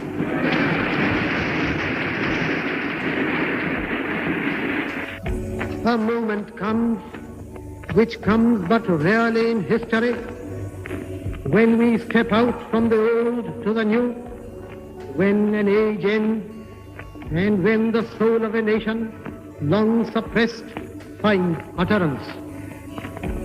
It is fitting that at this solemn moment, we take the pledge of dedication to the service of India and her people, and to the still larger cause of humanity. At the dawn of history, India started on her unending quest, and trackless centuries are filled with her striving and the grandeur of her successes and her failures.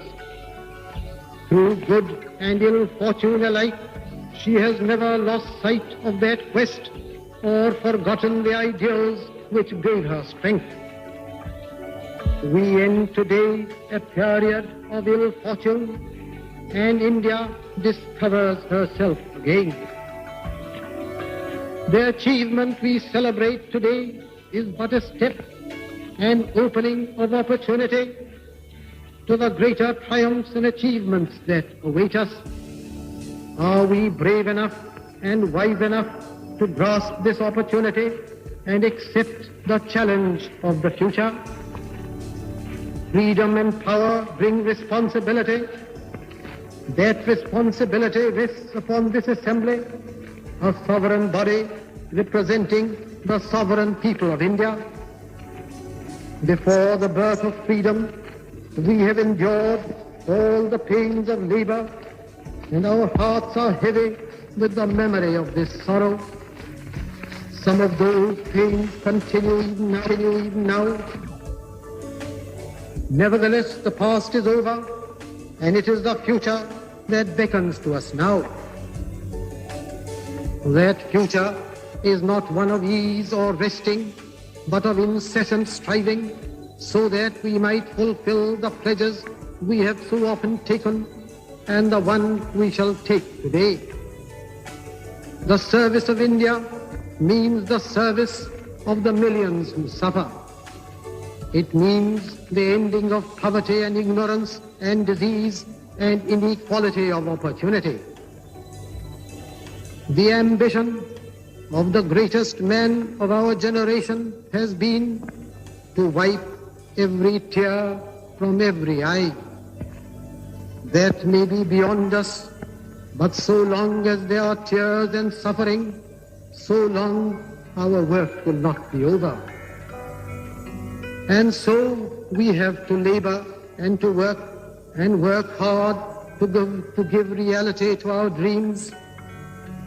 Those dreams are for India, but they are also for the world, for all the nations and peoples are too closely knit together today for any one of them to imagine that it can live apart. Peace has been said to be indivisible, so is freedom, so is prosperity now, and so also is disaster in this one world that can no longer be split into isolated fragments. To the people of India, whose representatives we are, we make appeal to join us with faith and confidence in this great adventure. This is no time for petty and destructive criticism, no time for ill will or blaming others. We have to build the noble mansion of free India where all her children may dwell. So true. No Indian must have slept a wink that night. India, as an ancient people in a brand new nation, had its eyes wide open to see the realization of its independence dream. The dream of a golden era, the dream of a fulfilling free life, the dream of a new India. And when the soul of a nation, long suppressed, finds utterance. Pandit Nehru's address came to be known by its title, Tryst with Destiny. We take the pledge of dedication to the service of India and would go on to be listed as one of the greatest speeches of the 20th century. Not many know that the next day's newspapers added 2 additional columns to the speech that Nehru delivered.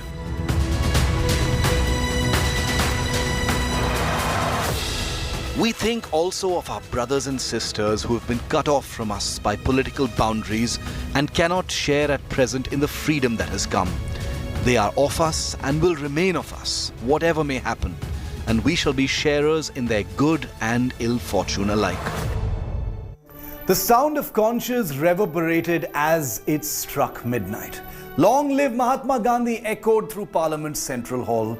The conch blowing heralded the pledge for the building of a new nation.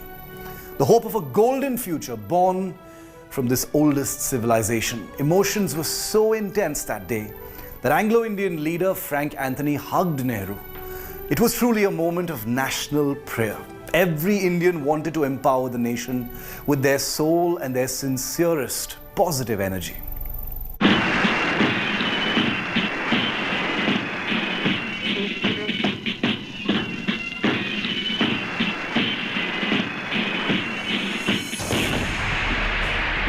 The Constituent Assembly issued a proposal after the ceremony that Lord Mountbatten be appointed independent India's first Governor General. And the Constituent Assembly of India has endorsed the recommendation that Lord Mountbatten be Governor General of India on the 15th August 1947.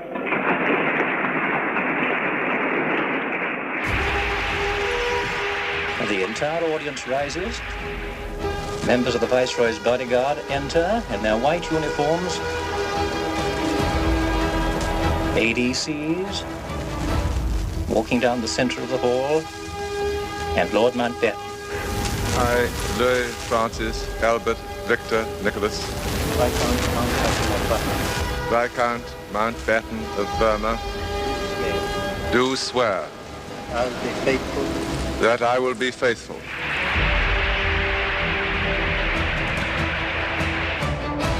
After that, freedom fighter Hansa Mehta presented the national flag. We have today attained our goal. In presenting this symbol of our freedom, we once more offer our services to the nation.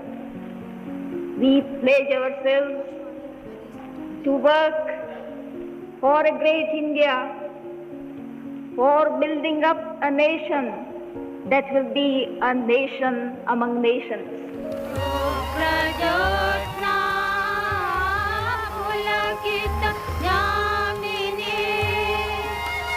The ceremony then concluded with another rendition of Vande Mataram.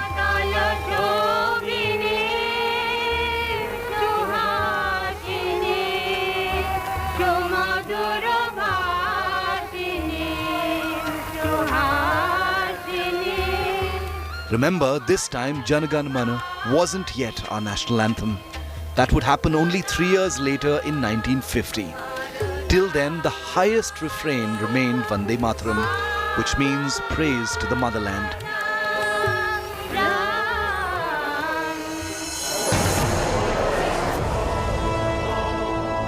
Dignitaries started dispersing after the ceremony. Pandit Nehru and Dr. Rajendra Prasad went out of Parliament and straight to Lord Mountbatten to invite him to become the first Governor General of independent India. Mountbatten accepted their invitation and took out a bottle of wine to celebrate.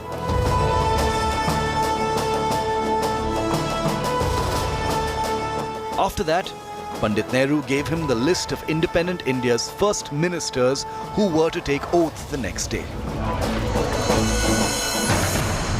When Nehru left, Mountbatten opened the envelope and found it to be empty.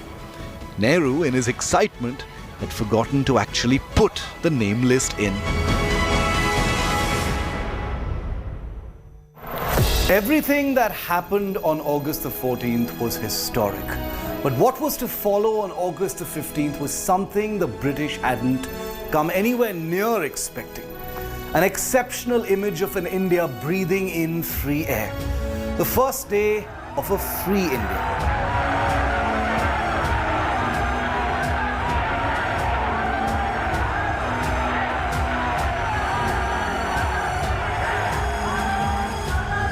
India has always been a land of faith and celebration. Hundreds of thousands have always thronged the sacred Kumbh Melas, for instance. But India's pilgrimage epicenter shifted on August the 15th, 1947.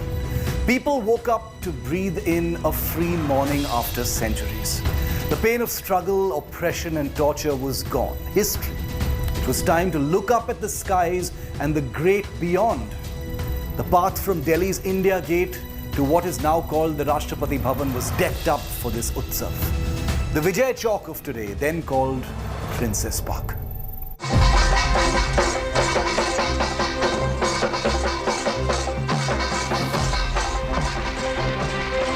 It public celebration on August the 15th, 1947, and anyone could come.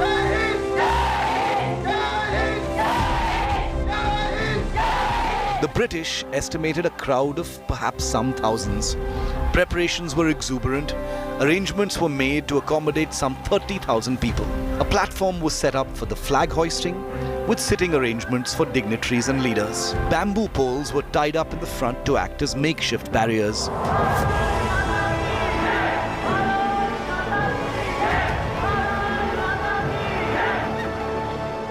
Bands were summoned in for music and singing. A second platform was built alongside the flag hoisting podium. The stands had designated seats for VIPs. The ceremony was scheduled to start that evening.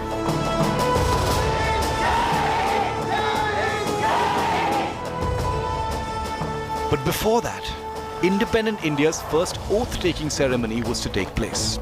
The first cabinet of the newborn nation was extremely impressive, especially for the political diversity embodying national unity. The Darbar Hall was abuzz at 8 in the morning on August the 15th, 1947. Some 500 guests were present inside. They included diplomats, royals, royal representatives, and senior leaders. The oath process began at 8:30 a.m. Lord Mountbatten administered the first oath to Pandit Jawaharlal Nehru as the first Prime Minister of independent India. I, Jawaharlal Nehru, I, Jawaharlal Nehru, do solemnly affirm that I will not directly or indirectly communicate or reveal to any person or persons Nehru also kept the external affairs and scientific research portfolios. After him, Sardar Vallabhbhai Patel took oath of office and secrecy as the first Home Minister of the country. I, Vallabhbhai Patel, do solemnly affirm that in the office of Minister, That day, a total of 14 ministers took oath. Mahatma Gandhi had been of the opinion that priority in the first Council of Ministers be accorded to those who had actively fought for India's independence. Let the nation's interest be supreme and let political and ideological differences be set aside, he said. And that's precisely what happened. Baba Saheb Bhimrao Ambedkar became the first law minister of independent India. Shama Prasad Mukherjee, who differed deeply with Nehru on various matters, became the country's first industry minister. The cabinet had Shanmugam Chetty of the Justice Party, as well as Rafi Ahmed Kidwai of the Kisan Mazdoor Praja Party. Independent India's first government had representatives from Hindu, Muslim, Sikh, Christian, and Parsi communities.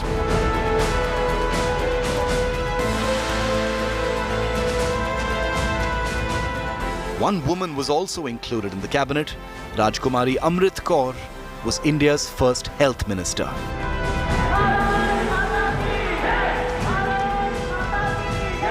On this historic day, when India takes her place as a free and independent dominion in the British Commonwealth of Nations, I send you all my greetings and heartfelt wishes. Freedom-loving people everywhere will wish to share in your celebration.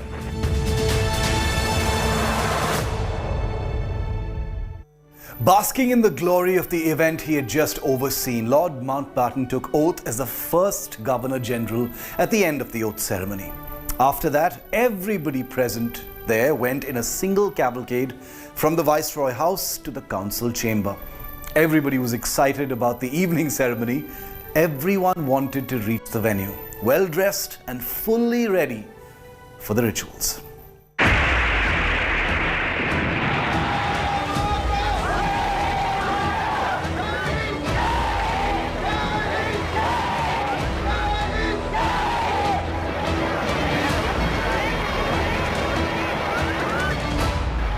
Remember, arrangements were made for 30,000 people, but attendance surpassed it on the morning of August 15th itself. Officials in charge of the arrangements looked helpless as the number of people went way above what had been prepared for. By now it became difficult to keep count. It was pointless because they just kept coming. Official estimates put the number of people coming in for the celebrations at over 500,000. That's over 16 times what was expected.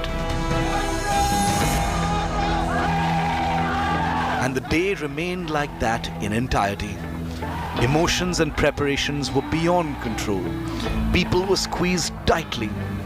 Monsoon humidity was making it harder to breathe, but every lung was filled with the scented air of fresh freedom. Everyone felt lucky to see that day, to be there in the flesh. A compromise with inadequate facilities seemed like a small issue to bear.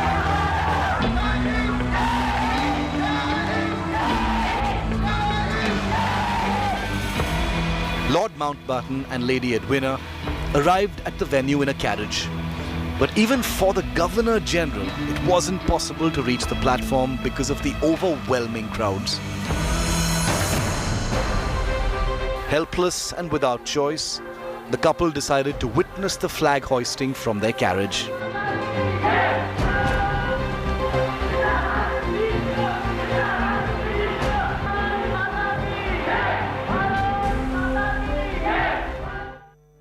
It's difficult to think of crowds of this kind on a day like this today. But then people were said to be so squeezed, they couldn't even lift their hands. The planning for the event was, however, very, very grand. It was impossible to do anything else other than the actual hoisting of the Indian flag. Even band members were lost in the crowds. They couldn't reach the platform. With no choice, the organizers decided to drop all other planned rituals and proceed with the centerpiece of the event. Of course, the unfurling of our tricolour.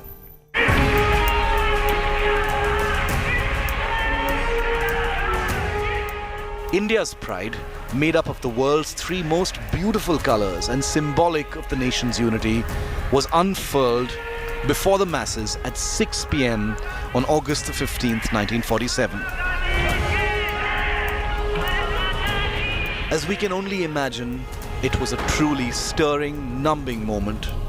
This wasn't just a flag, it was the pledge of every Indian, the supreme symbol of our love for a brand new nation.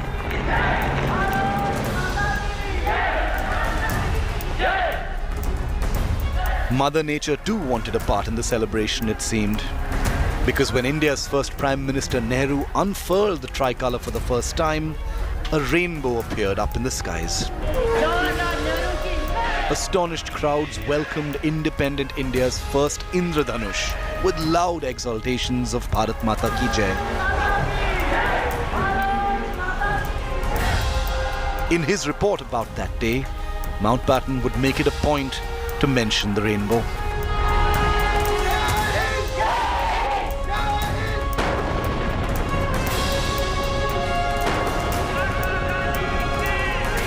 It may be difficult to imagine now, but the mood was such that Indians seemed for a moment to have pardoned the British for their generations of oppressive rule.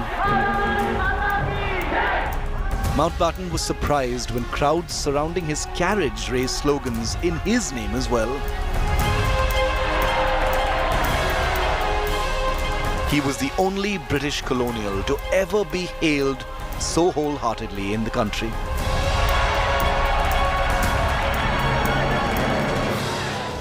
Nehru joined Mountbatten in his carriage. While returning from the ceremony, he sat on its hood through the route. India's independence evoked mixed reactions in Britain, which had just given up its most prized colony, the jewel, as it were, in its crown. But the tides of Indian sentiment witnessed on August the 15th, 1947, at Prince's Park, left everyone emotional across the world. When India takes a place as a free and independent dominion in the British Commonwealth of Nations.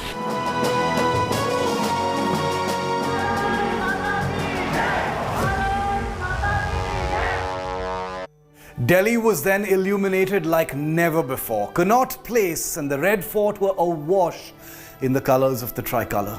Lord Mountbatten hosted a dinner for 2,500 guests at the Governor General's house, which is the Rashtrapati Bhavan today. The tricolour was unfurled in the capital cities of many countries in honour of India's independence.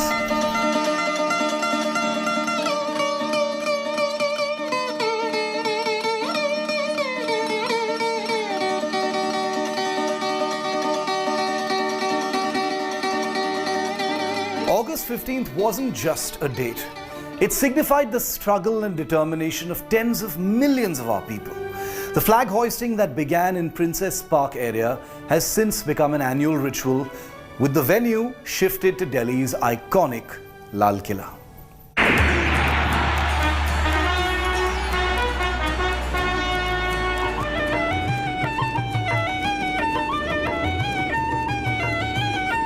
Prime Minister Nehru unfurled the tricolour from the Red Fort the next day, August the 16th, 1947, a day after the public independence ceremony. This was recorded in a research paper of the Lok Sabha Secretariat. एक आजाद मुल्क में कोई बड़े सवाल हल नहीं हो सकते जब तक कि आम जनता का उसमें पूरा हल करने में सहयोग न हो और मदद न हो, क्योंकि पहला फर्ज आपका यह है, हमारा और आपका हर एक का, कि हिंदुस्तान की खिदमत कुछ न कुछ करें. Since then, all prime ministers do flag hoisting at the Red Fort on Independence Day.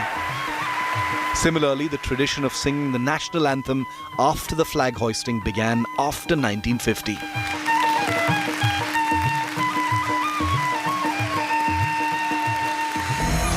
Remember that letter of partition that Lord Mountbatten had kept away safely before he had gone to Karachi?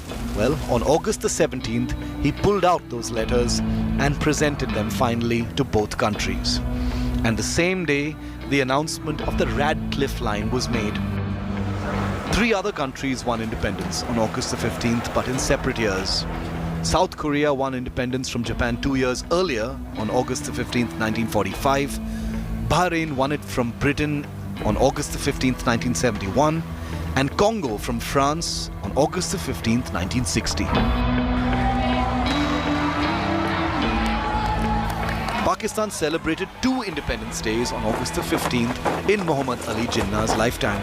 But the tradition was given up after his death, and Pakistan has since celebrated its Independence Day on August the 14th, a day before India's.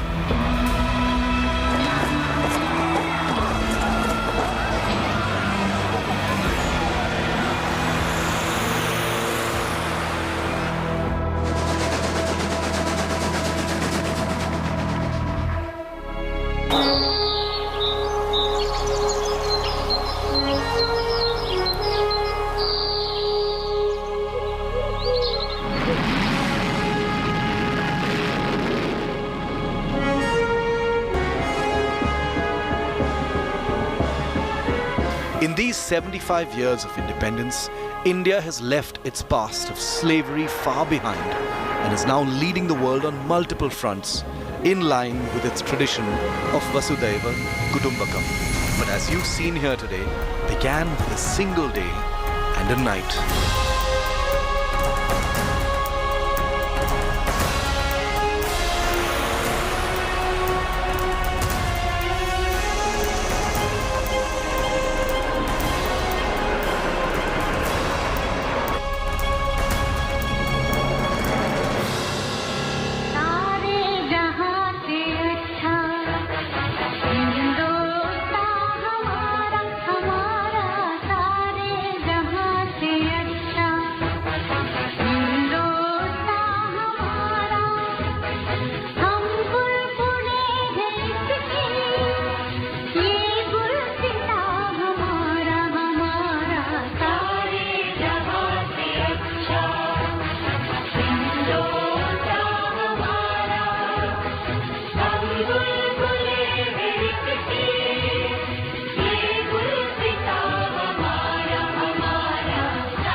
Should cannabis be legalized in India? Is it obscene for celebrities to pose semi-nude? To know the answer of several such other questions, read the latest edition of India Today's exclusive Mood of the Nation poll. Subscribe to India Today magazine now.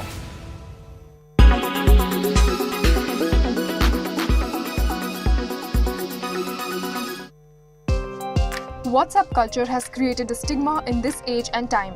Everyone is under the pressure of being a part of a certain group. People do not want to share the blue tick reading mark.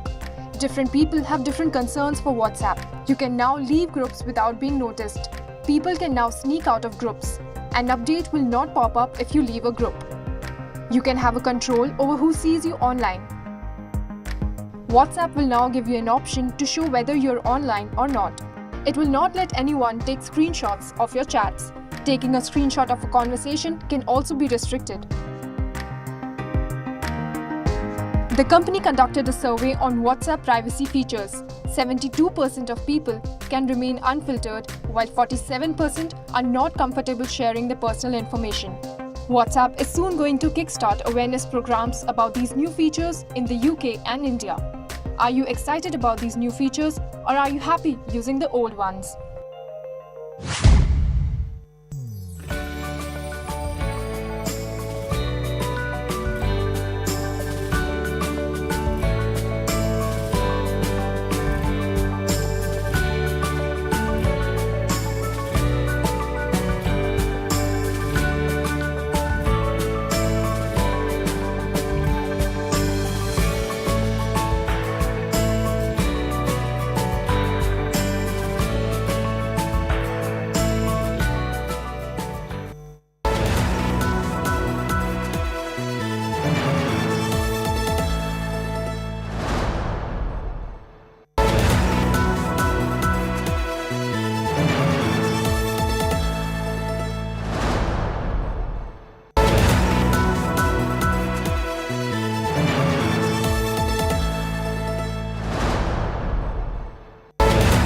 India, Azadi ka Amrit Mahotsav. Join us to celebrate these stories of India's 75 free yesteryears, August 15th, all day long, only on India Today.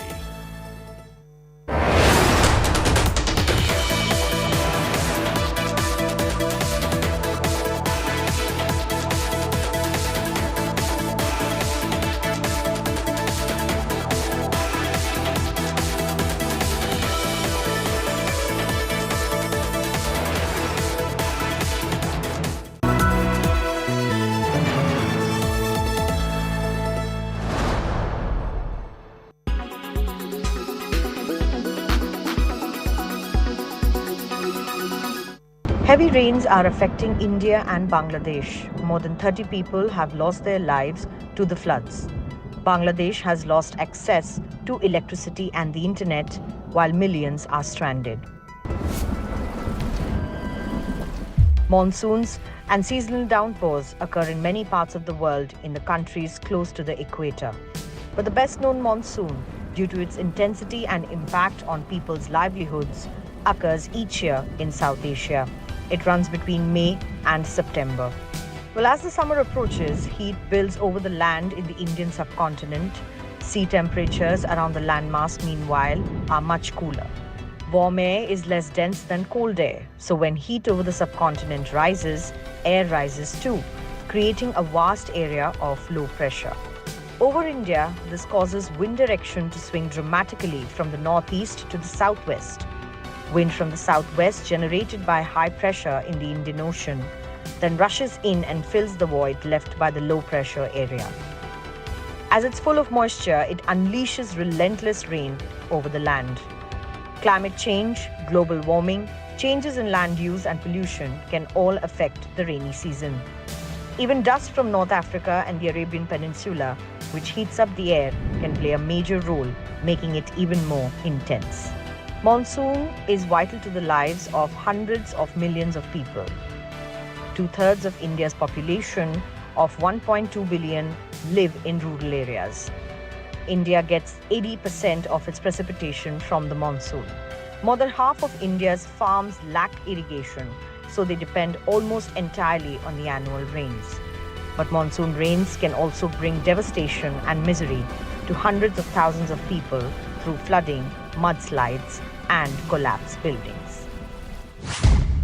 A day of national celebration, a day when we unfurl the tricolour, a day of total joy. Do you sometimes wonder what this day was like when we actually got our independence? August the 15th, 1947. This was the day when freedom was in the air. We breathed in for the first time in centuries. For the first time, there was no restriction on chanting Vande Bharat. What would it have been like when the tricolour was unfurled for the first time on this day?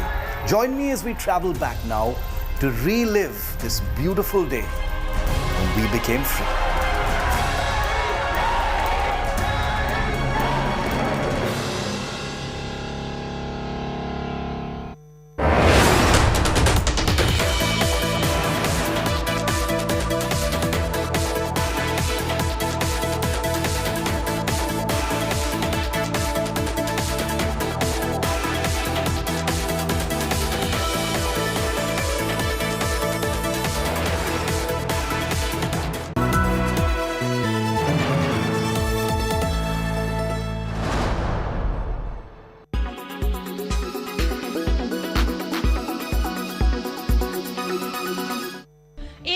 युवक जान गंवाते हैं हर साल लापरवाह driving के कारण।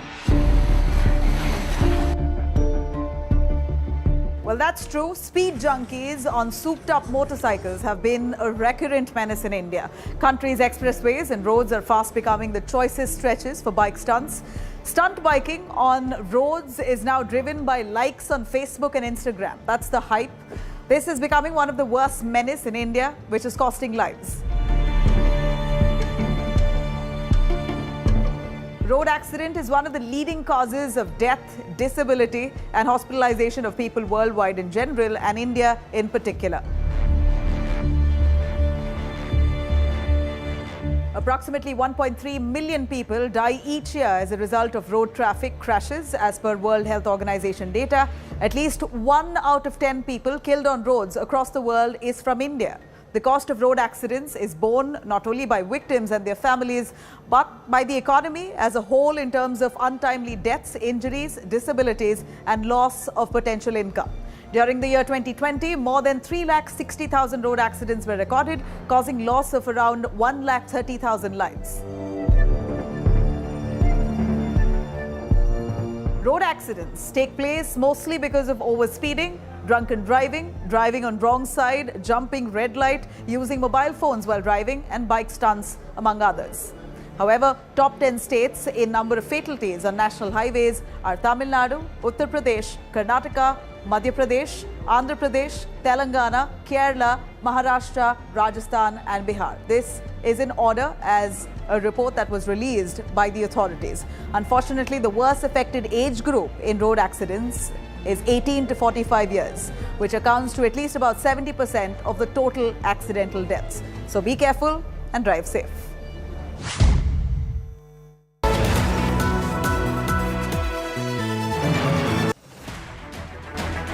I don't read the news.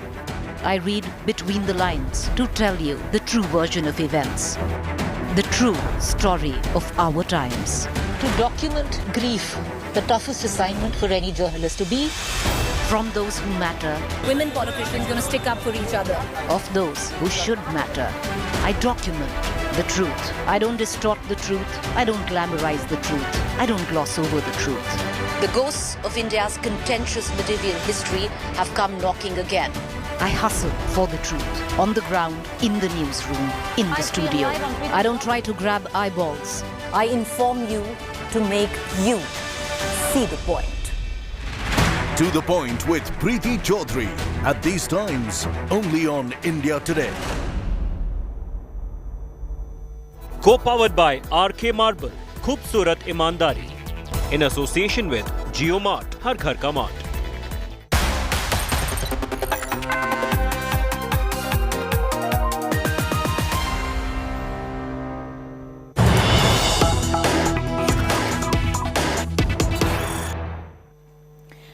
We have some news just coming in. Iran has denied involvement in Salman Rushdie's attack.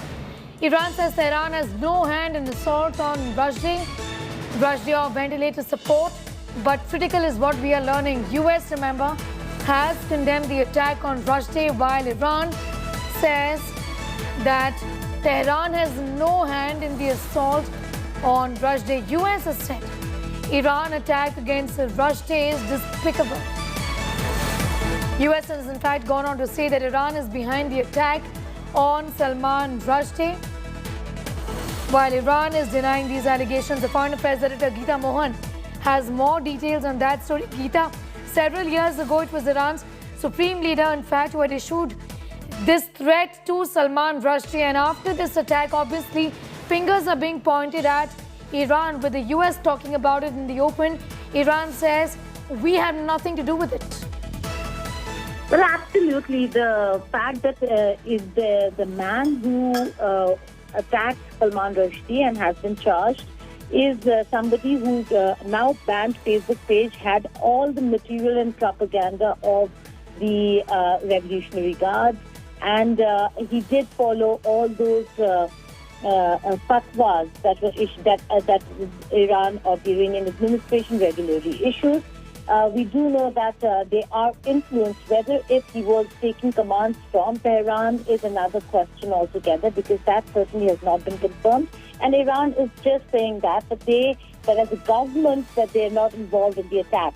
But as a government, issuing fatwas to people who follow you really become an instigator and a party to the crime. And that's the reason why the United States of America, mincing no words and blaming Iran for the attack on Salman Rushdie, but the Iranian government saying that they do not have any, that there is no evidence and that there was no involvement of Iran as a state in this attack.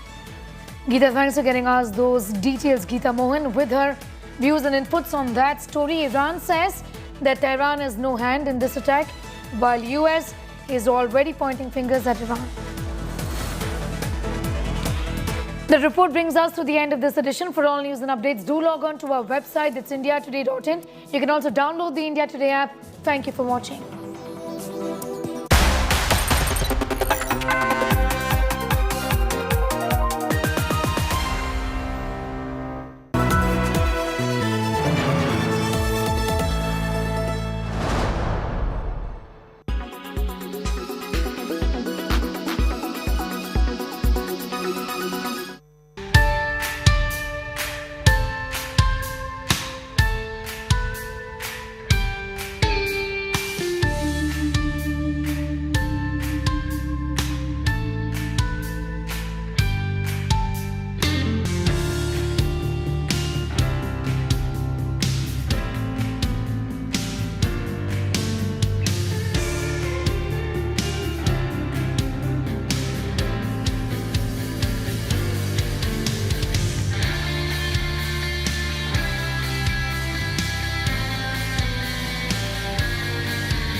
Everyone's busy finding what's trending.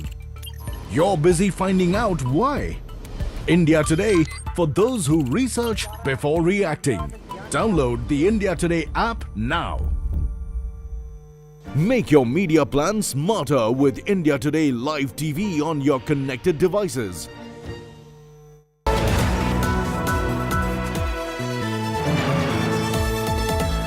Co-powered by The World Comes Together at Sharda University. In association with Brokerage Kyun Dena, nobroker.com hai na.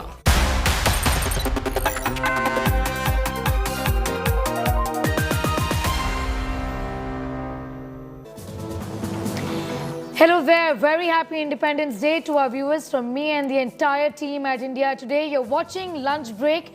I'm Sneha. The headlines first. Prime Minister declares war on corruption and dynasty. Claims corruption is eating India like a termite. Appeals to citizens. Says we have to free India from dynastic politics. भ्रष्टाचार दीमक की तरह देश को खोखला कर रहा है। मुझे इसके खिलाफ लड़ाई लड़नी है। लड़ाई को तेज करना है। निर्णायक मोड़ पे लेकर के ही जाना है। तब मेरे 130 करोड़ देशवासी आप मुझे आशीर्वाद दीजिए, आप मेरा साथ दीजिए। मैं आज आपसे साथ मांगने आया, आपका सहयोग मांगने आया। Sonia Gandhi's big attack on Modi government on Independence Day claims Modi out to belittle sacrifices of all freedom fighters, alleges falsehood spread against Gandhi and Nehru.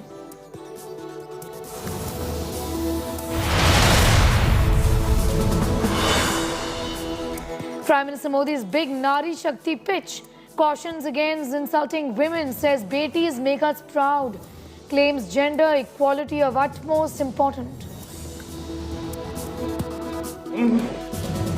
रोजमर्रा की जिंदगी में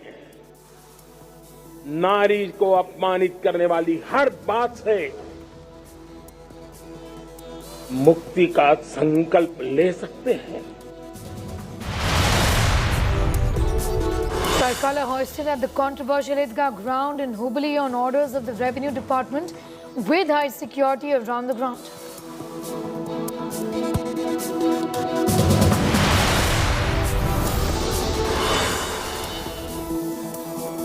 Salman Rushdie remains critical. US condemns the attack on the author, says they won't waver in their determination to stand up to threats.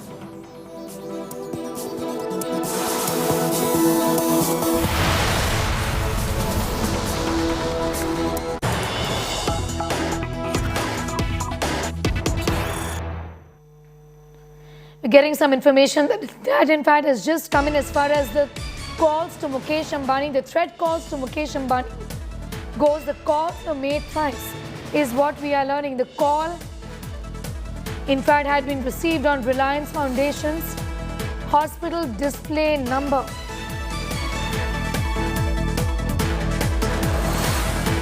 Three threat calls are made to the Ambanis. One person has been picked up from the western suburbs of Mumbai for threat calls to Ambani and family. Police from the DB Marg police station are trying to get more information, is what we are learning. Ambanis have been threatened. 3 calls have been made. Divyesh is getting us more details on that story. Divyesh, what more can you tell us at this point in time about the 3 calls that were made to the Ambanis? Whom did the call really go to?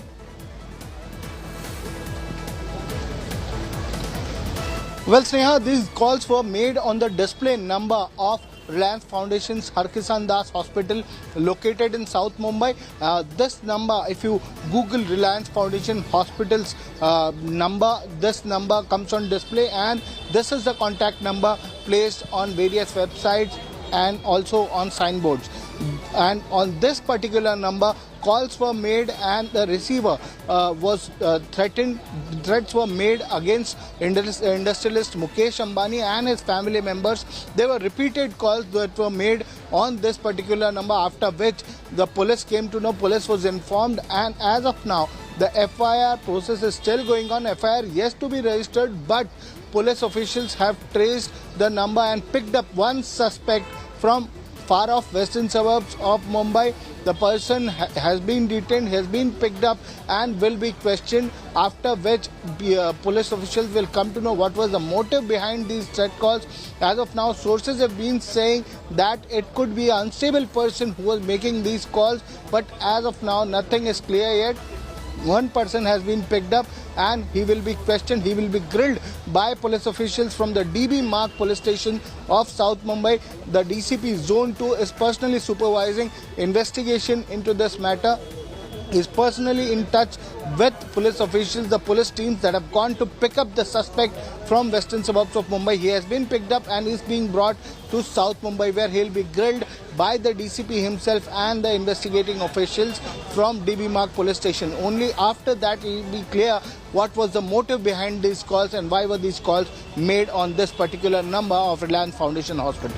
Yes, you know, Divyesh, you did say that one person has been picked up. First of all, do we know anything about this person who's been picked up by the police? Also, this comes at a time when there was a petition in court saying that the security of the Ambanis must be downgraded, but that wasn't done. Well, police officials, speaking off the record, have said that the caller seems to be a mentally unstable person. As of now, it is not yet clear what was the motive behind these calls being made at the hospital landline number or the hospital display number. The motive is yet to be ascertained. The person picked up, details regarding him has not been provided by the police. Only thing we know as of now that he has been picked up from far off western suburbs of Mumbai and he is being brought by a police team to South Mumbai, where he will be grilled by police officials from the DB Marg police station and DCP Zone 2 of Mumbai Police. Sneha. Divyesh, thanks for getting us those details. We'll keep coming back to you for more on that. One person has been detained by the Mumbai police, and Divyesh was telling us that he understands that person is mentally unstable, the person who allegedly has made these threat calls to the Ambanis.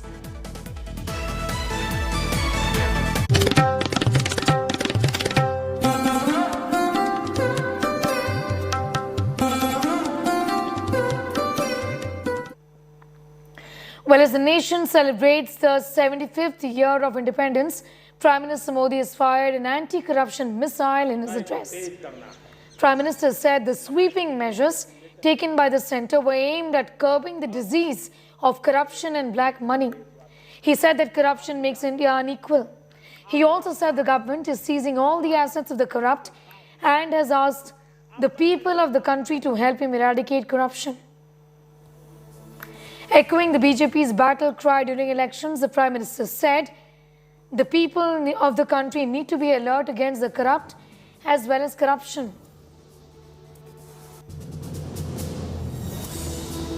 Bharat जैसे लोकतंत्र में जहां लोग गरीबी से जूझ रहे हैं, जब ये तरफ से देखते हैं, एक तरफ वो लोग हैं जिनके पास रहने के लिए जगह नहीं है, दूसरी तरफ वो तरह लोग हैं जिनको अपना चोरी किया हुआ माल रखने के लिए जगह नहीं है। देश में भ्रष्टाचार के प्रति नफरत तो दिखती है, व्यक्त भी होती है, लेकिन कभी कभी भ्रष्टाचारियों के प्रति उदारता बरती जाती है। किसी भी देश में ये शोभा नहीं देगा। और कई लोग तो इतनी बेशर्मी तक चले जाते हैं कि कोर्ट में सजा हो चुकी हो, भ्रष्टाचारी सिद्ध हो चुका हो, जेल जाना तय हो चुका हो, जेल गुजार रहे हो, उसके बावजूद भी उनका महिमा मंडन करने में लगे रहते हैं। भ्रष्टाचार दीमक की तरह देश को खोखला कर रहा है। मुझे इसके खिलाफ लड़ाई लड़नी है, लड़ाई को तेज करना है, निर्णायक मोड़ पे लेकर के ही जाना है। तब मेरे 130 करोड़ देशवासी, आप मुझे आशीर्वाद दीजिए, आप मेरा साथ दीजिए। मैं आज आपसे साथ मांगने आया, आपका सहयोग मांगने आया है, ताकि मैं इस लड़ाई को लड़ पाऊं। Prime Minister Modi launched back-to-back attacks in his Independence Day speech. After corruption, he spoke on dynasty. The Prime Minister appealed to the nation to come together and dynastic politics that he claimed was eating the country from within, just like termites. आजादी का जंग भी लड़ने वाले और आजादी के बाद देश बनाने वाले भी डॉक्टर राजेंद्र प्रसाद जी हो, नेहरू जी हो. The current Prime Minister mentioning India's first Prime Minister and appearing to end a raging controversy over Modi's BJP apparently obliterating all signs of Jawaharlal Nehru. But if Modi's invocation of Nehru sought to quell the legacy crossfire, the Prime Minister saved his true firepower for the tail end of his 83-minute speech. राजनीति में भी परिवारवाद ने देश के सामर्थ्य को सबसे सारा अध्याय किया है. परिवारवादी राजनीति परिवार की भलाई के लिए होती है, उसको देश की भलाई से कोई लेना देना नहीं होता. Firing salvo after salvo and letting his offensive boom off the Red Fort's ramparts. मैं देशवासियों को खुले मन से कहना चाहता हूं, आइए हिंदुस्तान के राजनीति के शुद्धिकरण के लिए भी, हिंदुस्तान की सभी संस्थाओं के शुद्धिकरण के लिए भी हमें देश को इस परिवारवादी मानसिकता से मुक्ति दिला करके योग्यता के आधार पर देश को आगे ले जाने की ओर बढ़ना हो. Like his onslaught on corruption, the Prime Minister didn't name any party, but nobody had any doubts who he was talking about. परिवारवादी राजनीति के खिलाफ लड़ाई में मैं आपका साथ चाहता हूं. ये संवैधानिक जिम्मेवारी मानता हूं मैं, ये लोकतंत्र की जिम्मेवारी मानता हूं मैं, ये लाल किले के प्राचीर से कही गई बात की ताकत में मानता हूं और इसलिए मैं आज आपका अवसर चाहता हूं. पता नहीं हमला उन्होंने जय शाह पर बोला है, लॉर्ड्स में शायद सेंचुरी तो जय शाह ने बनाई थी क्रिकेट का इतना बड़ा पद हासिल करने के लिए, या सिंधिया जी पर हमला बोला है, जितिन प्रसाद पर बोला है, हमें नहीं मालूम, या राजनाथ सिंह जी के सुपुत्र पर बोला है. ये तो उन्हीं से पूछिए, ये उनके आंतरिक मसला है, उस पर हमें टिप्पणी करना मुझे नहीं लगता उचित लगेगा. This being an Independence Day speech, the Prime Minister expanded his attack on dynasty to include the overarching notion of nepotism, once again a clear finger pointing at dynasty politics. और जब मैं भाई भतीजावाद परिवारवाद की बात करता हूं तो लोगों को लगता है मैं सिर्फ राजनीतिक क्षेत्र की बात करता हूं. जी नहीं, मेरे देश के सामर्थ्य को नुकसान होता है. जिनके पास अवसर की संभावनाएं हैं वो परिवारवाद भाई भतीजे के बाद बाहर रह जाता है. इस परिवारवाद से भाई भतीजावाद से हमें हर संस्थाओं में एक नफरत पैदा करनी पड़ी होगी, जागरूकता पैदा करनी होगी. But with his Parivarvad attack, has Modi sprung a political trap for the Gandhis? The Congress, long regarded as a party that has perfected dynasty, is scheduled to choose a new permanent president of the party this month. With Rahul Gandhi most likely to inherit the mantle once again, Modi has today won for himself an advance told you so opportunity. मेरी समझ में ये स्वतंत्रता दिवस है, देश की आज़ादी की 75वीं वर्षगांठ है. ये राजनीति करने का समय नहीं है, प्रधानमंत्री जी करना चाहें तो उन पर है. एक तरफ वो लोग हैं जिन्होंने आज़ादी के बाद बहुत दिनों तक भारत का झंडा नहीं लगाया था, एक वो संघ परिवार है.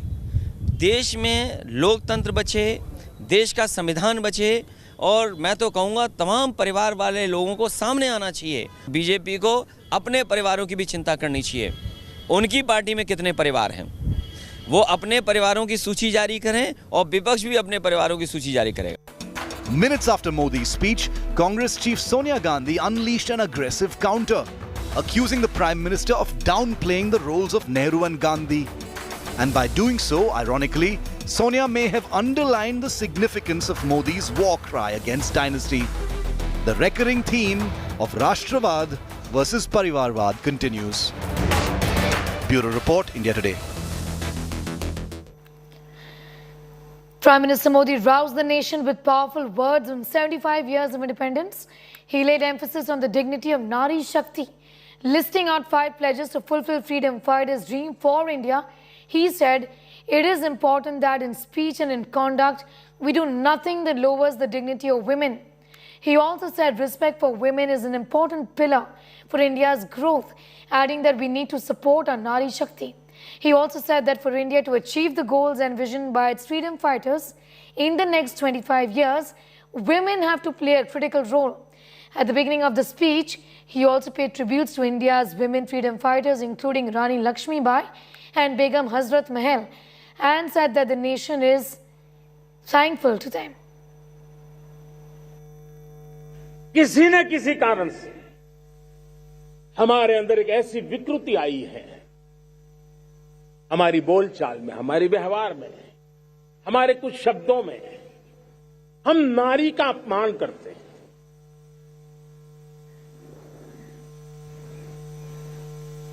क्या हम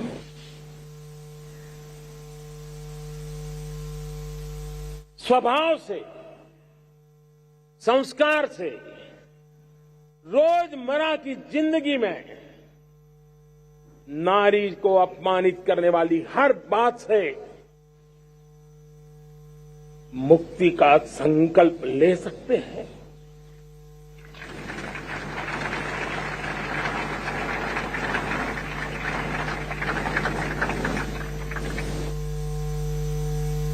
नारी का गौरव राष्ट्र के सपने पूरे करने में बहुत बड़ी पूंजी बनने वाला है। ये सामर्थ्य मैं देख रहा हूं और इसलिए मैं इस बात का आग्रही हूं, हम जीवन के हर क्षेत्र में देखें, खेलकूद का मैदान देखें या युद्ध की भूमि देखें, भारत की नारी शक्ति एक नए सामर्थ्य, नए विश्वास के साथ आगे आ रही है। मैं इसको भारत की 75 साल की जो यात्रा में जो योगदान है, उसमें अब कई गुना योगदान आने वाले 25 साल में मैं मेरी नारी शक्ति का देख रहा हूं, मेरी माताओं बहनों का, मेरी बेटियों का देख रहा हूं। और इसलिए ये सारे हिसाब किताब से ऊपर है, सारे आपके पैरामीटर से अतिरिक्त है। हम इस पर जितना ध्यान देंगे, हम जितने ज्यादा अवसर हमारी बेटियों को देंगे, जितनी सुविधाएं हमारी बेटियों के लिए केंद्रित करेंगे, आप देखना वो हमें बहुत कुछ लौटा करके देगी। यह राष्ट्र कृतज्ञ है उन वीरांगनाओं के लिए, रानी लक्ष्मीबाई हो, जलकारी बाई, दुर्गा भाभी, रानी गायदिन्लियो, रानी चेन्नम्मा, बेगम हजरत महल, बेलून निचियार। भारत की नारी शक्ति क्या होती है, भारत की नारी शक्ति का संकल्प क्या होता है, भारत की नारी त्याग और बलिदान की क्या पराकाष्ठा कर सकती है, वैसी अनगिनत वीरांगनाओं का स्मरण करते हुए हर हिंदुस्तानी गर्व से भर जाता है। इतने बड़े देश को, उसकी विविधता को हमें सेलिब्रेट करना है। इतने पंथ परंपराएं, ये हमारे आन बान शान है। कोई नीचा नहीं, कोई ऊंचा नहीं है, सब बराबर है। कोई मेरा नहीं, कोई पराया नहीं, सब अपने हैं। ये भाव एकता के लिए बहुत जरूरी है। घर में भी एकता की नींव तभी रखी जाती है जब बेटे बेटी एक समान हो। अगर बेटे बेटी एक समान नहीं होंगे तो एकता के मंत्र नहीं गूंज सकते हैं। जेंडर इक्वलिटी हमारी एकता के लिए पहली शर्त। जब हम एकता की बात करते हैं, अगर हमारे एक ही पैरामीटर हो, एक ही मानदंड हो, जिस मानदंड को हम कहें इंडिया फर्स्ट, मैं जो कुछ भी कर रहा हूं, जो भी सोच रहा हूं, जो बोल रहा हूं, इंडिया फर्स्ट के अनुकूल है, एकता का रास्ता खुल जाएगा। दोस्तों, हमें एकता से बांधने का वो मंत्र है, हमें इसको पकड़ना है। मुझे पूरा विश्वास है कि हम समाज के अंदर ऊंच नीच के भेदभावों से, मेरे तेरे के भेदभावों से हम सबकी पुजारी बने। श्रमेव जयते कहते हैं हम, श्रमिक का सम्मान, ये हमारा स्वभाव होना चाहिए। It's time for a break here. On the other side, Taliban marks its first anniversary of their return to power in Afghanistan.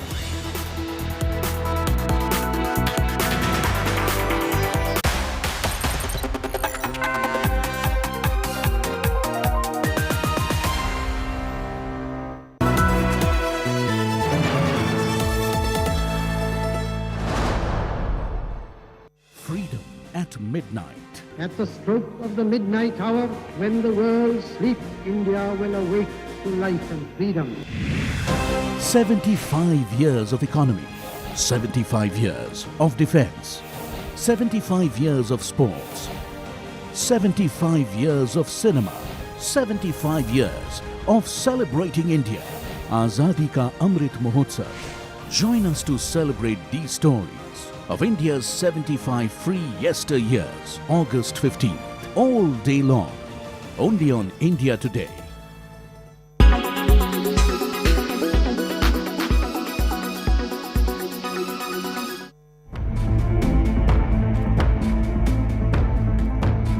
Is China more equipped than the US in the race of nuclear weapons? Unlike the previous battles in history, China this time will not stop its military campaigns against the US, which is backing Taiwan. In fact, the US had predicted that China would attack Taiwan. Pentagon released a report in November 2021 saying that China could have 700 deliverable nuclear warheads by 2027 and could top 1,000 by 2030. On the contrary, the US has 3,750 nuclear warheads and has no plans to increase this. In 2003, the US had a total of 10,000 nuclear warheads. As it is clear that China is using its military drills on Taiwan, the US predicted last year that China is expanding the number of its land, sea, and air military and nuclear platforms. Today, it is using its power against Taiwan through land, water, and air. China is building a nuclear triad like US and Russia. Satellite photographs of new nuclear missile silos in western China are also out. The Chinese Foreign Ministry spokesman Wang Wenbing said, and I quote, "The report released by the US Department of Defense, like previous similar reports, ignores facts and is full of prejudice." He added that Washington was using the report to hype up talk of the China nuclear threat and describe the United States as the world's largest source of nuclear threat. This leaves us with a question. If the US is concerned about its deterrence power, then why is it helping Taiwan against China?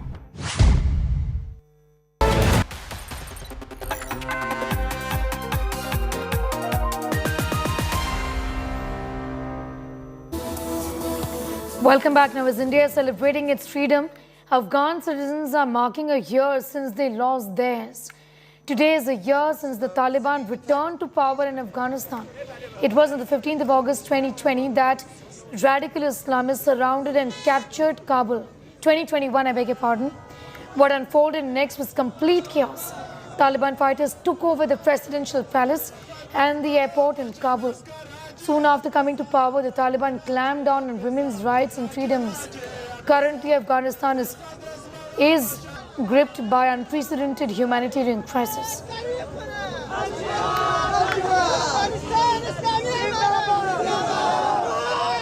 Pictures from last year where Afghanistan in fact was taken over by the Taliban. This was in the year 2021 on the 15th day of August when Afghans lost their freedom. Soon after coming to power, the Taliban clamped down on women's rights and freedoms. Currently, Afghanistan continues to be gripped by unprecedented humanitarian crisis.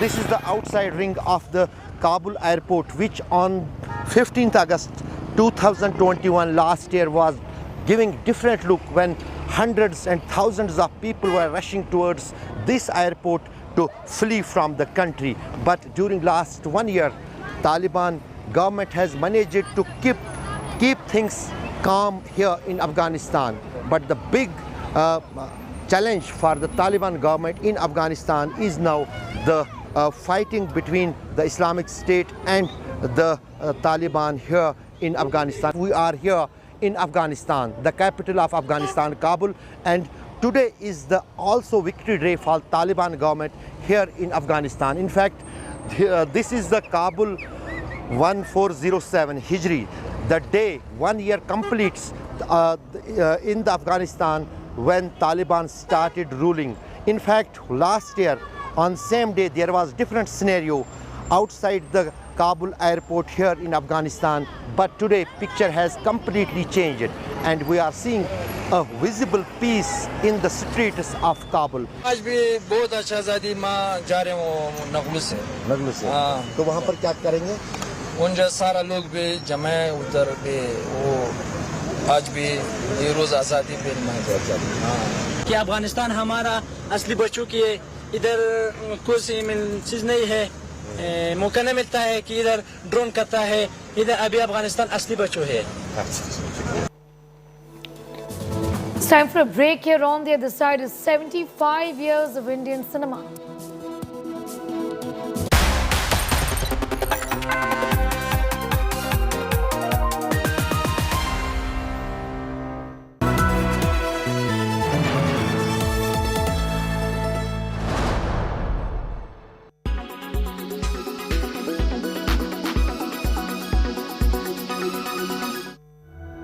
Do you remember the fictional planet Pandora from the blockbuster movie Avatar?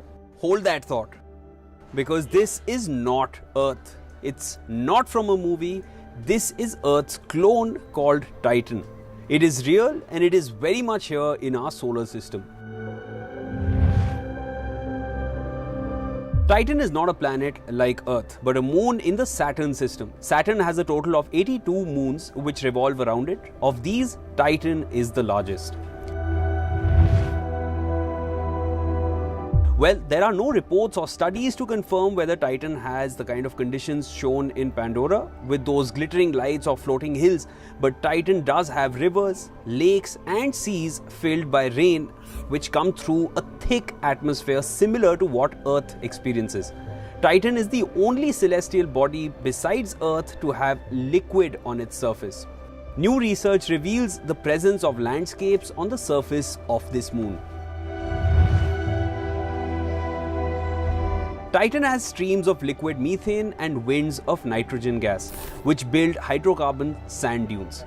Researchers say that the dunes, plains and labyrinth terrain have been formed on Titan in a similar manner as on Earth. The surface temperature is about minus 180 degrees Celsius and people would need to wear respirators to breathe oxygen, since the atmosphere is mostly nitrogen. The light on Titan is a little dim, just like after a sunset here on Earth. So staying on Titan won't be a reality anytime soon, but Titan is the most hospitable extraterrestrial world within our solar system. It is like Earth in a parallel universe where things are different yet so similar.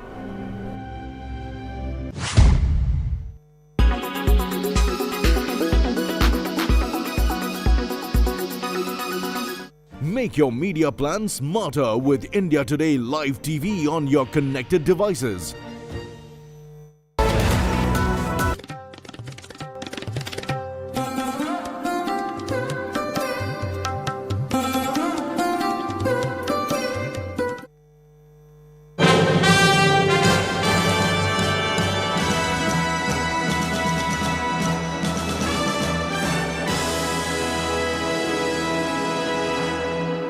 Hello and welcome to this special broadcast, Cinema at 75. I am Dipali Patel and in the next half hour, we will talk only and only about the history of Indian cinema and how it has significantly evolved over the years, in fact, over the decade, as what we see today on the big screen is not what our ancestors saw. So where did it all begin? Who made the first ever film? We go back in time and trace the journey of Indian cinema from the black and white silent era to the colored talkie revolution.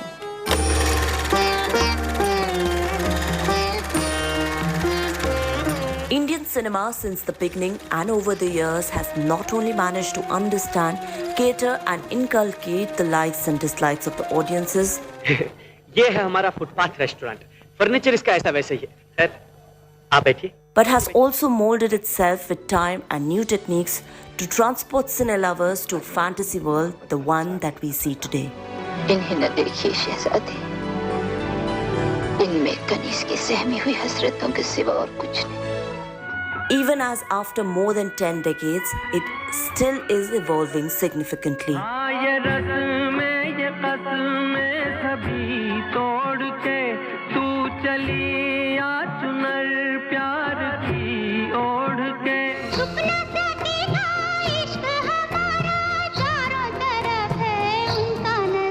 The film industry has always been known for its grandeur,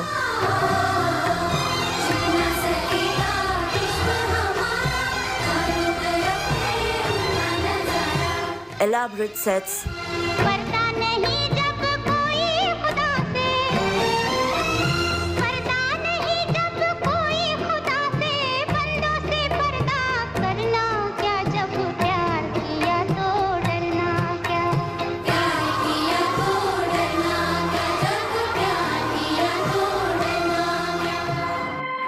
picturesque locations,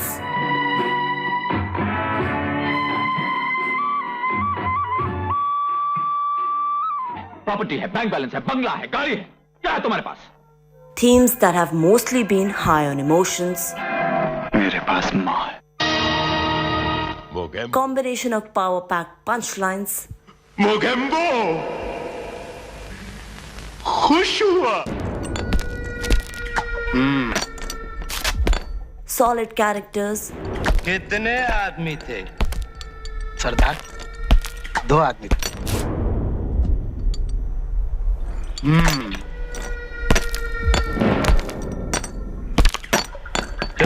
आदमी. आने वाले 6 महीने में जो लाखों पल में जीने वाले हैं उसका क्या? drama, मुशाहिद, जिंदगी बड़ी होनी चाहिए, लंबी नहीं. plots with unforgettable love stories, मेरी आंखों से मेरे ख्वाब न छीनिए शहजादी, मैं मर जाऊंगी. and of course the VFX. Hello mister Gaitonde, कैसे हैं आप? I am absolutely fine. शुक्रिया.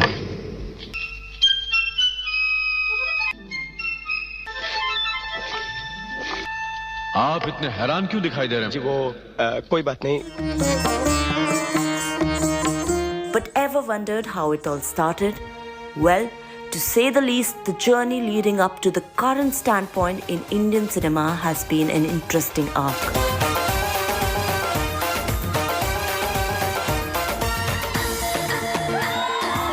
What are now glamorous films, rife with musical numbers, made on lavish budgets,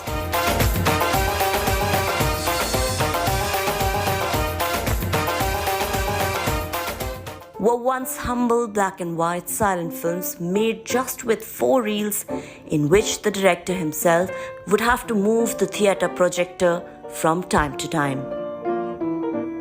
Believe it or not, but one of the world's biggest film industries had its genesis soared by the Lumiere brothers, who invented the cinematography, a camera and projector device. Before this, only one person could see a film at a time through a peeping device called the kinetoscope. So while their invention did lay the early foundations of motion pictures, it wasn't a game changer until late actor and filmmaker Dada Saheb Phalke, also referred to as the father of Indian cinema, introduced the first ever black and white silent Marathi full feature film Raja Harishchandra in 1913. He gave birth to an art form, impressions of which is dominating the world today. In fact, thanks to him, that his initiative propelled the rise of several filmmakers in the country.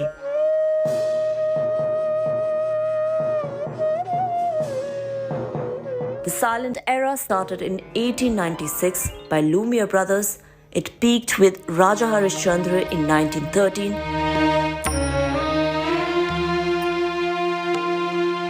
And continued till 1930, but soon as technology advanced, by 1931, Indian cinema witnessed a transition and talkies came into being.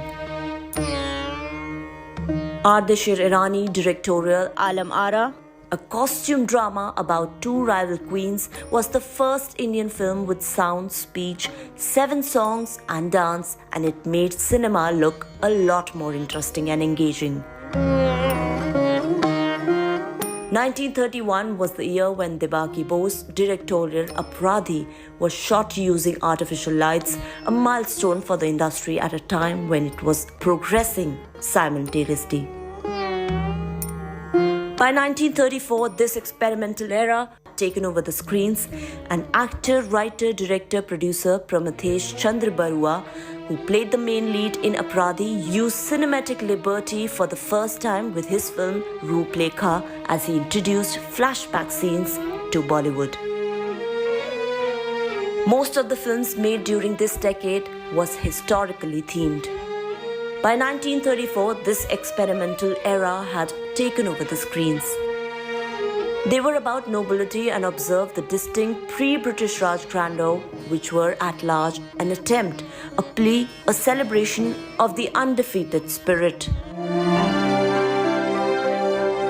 Amidst the turbulence of freedom struggle, world wars, and overall existential grievances, cinema became a comforting escapism. And then the seed of color cinema was sowed through Kisan Kanhaiya, directed by Moti B. Kidwani in 1937. In the same year, Bollywood saw its first film with special effects, all thanks to Babubhai Mistry, who was known as India's father of trick photography and special effects director. He used some innovative technique for Khwab Ki Duniya. The decade also witnessed the construction of huge movie halls, and there was a significant growth in the number of audiences. What's more, not just Hindi cinema but regional film industry too made its own mark between 1930 and 1940s. Nal Damayanti in 1917 was the first Bengali feature film, while the year 1919 saw the screening of the first silent South Indian feature film named Kichaka Vadam. The first ever talkie film in Bengali was Jamai Shashti, which was screened in 1931. Kalidas, on the other hand, was the first Tamil talkie which was released in Madras in the same year. And Ayodhya Raja was the first Marathi film in 1932. Entertainment Bureau, India Today. The golden age, as the historians and filmmakers would call the next decade, that is, from the late 1940s to early 1960s, was a turning point in Indian cinema. From Guru Dutt to Raj Kapoor and Dilip Kumar, from Meena Kumari to Madhubala and Nargis, actors gave memorable performances one after another. New techniques also came into use. But before this, the World War II and the independence movement had a significant impact on filmmaking in India. A film advisory board was also set up to mobilize public support through war propaganda films. Censorship was also intensified.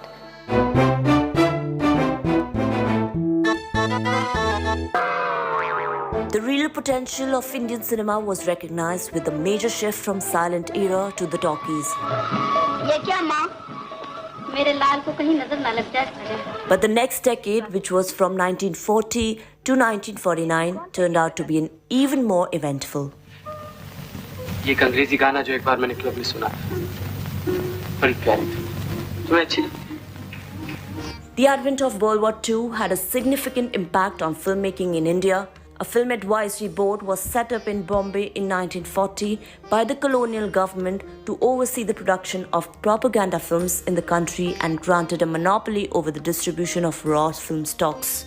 The colonial government, meanwhile, had also intensified its censorship of films which appeared to support Indian independence movement, and by 1942, due to major shortages of raw stock, priority was given to war movies, which also resulted in a sudden drop of productions in Hindi cinema.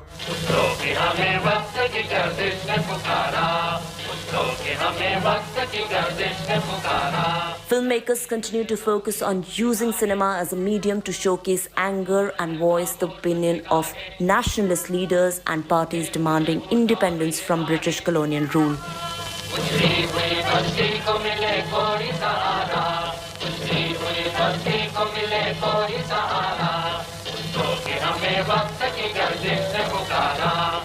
Their vision was brought to life through films such as Ram Daryani's Hindustan Hamara in 1940, Shailin Ghosh's Amar Asha in 1942, and Najmul Hasan Naqvi's Naya Tarana in 1943, among others.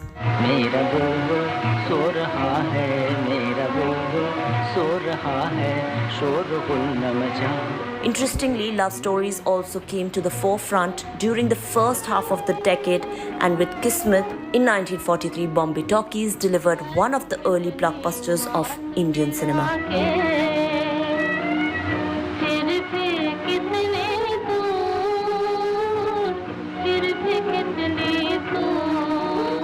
This Gyan Mukherjee directorial, which introduced Hindi cinema's first anti-hero, was way ahead of its time.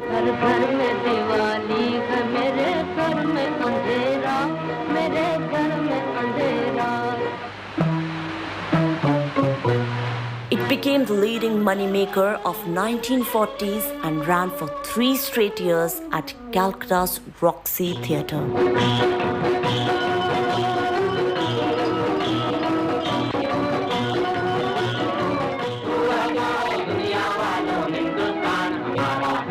In 1943, the colonial government imposed state control over raw stock distribution, which was in place until 1945. And while Neecha Nagar got India global recognition in 1946 by winning Grand Prix Award in the Best Film category at the first Cannes Film Festival,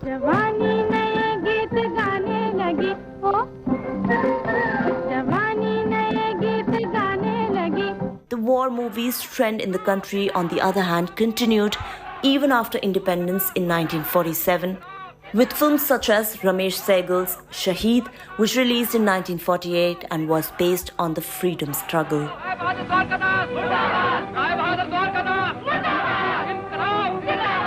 Interestingly, the year 1948 marked the beginning of the RK films, with its first production arc produced and directed by Raj Kapoor.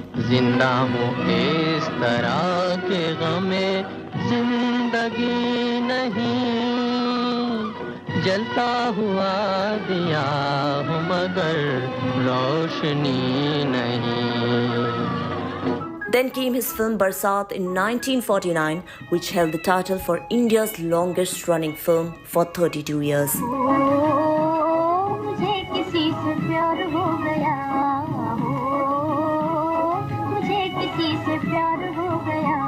The golden age of Indian cinema began from here on, with the rise of some memorable actors like Guru Dutt, Raj Kapoor, Dilip Kumar, Meena Kumari, Madhubala, Nargis, Nutan, Devanand, Wahida Rehman, among others.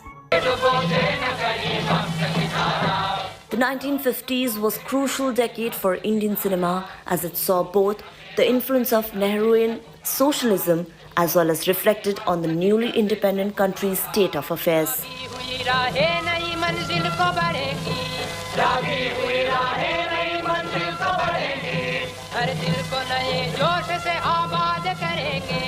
Two prominent filmmakers were leading the pack, Raj Kapoor and Guru Dutt.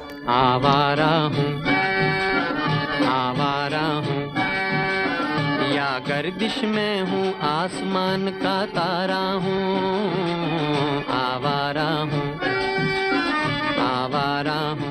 While Raj Kapoor's blockbusters Awara in 1951 and Shri 420 in 1955 commented on societal evils, प्यार हुआ इकरार हुआ है प्यार से फिर क्यों डरता है दिल.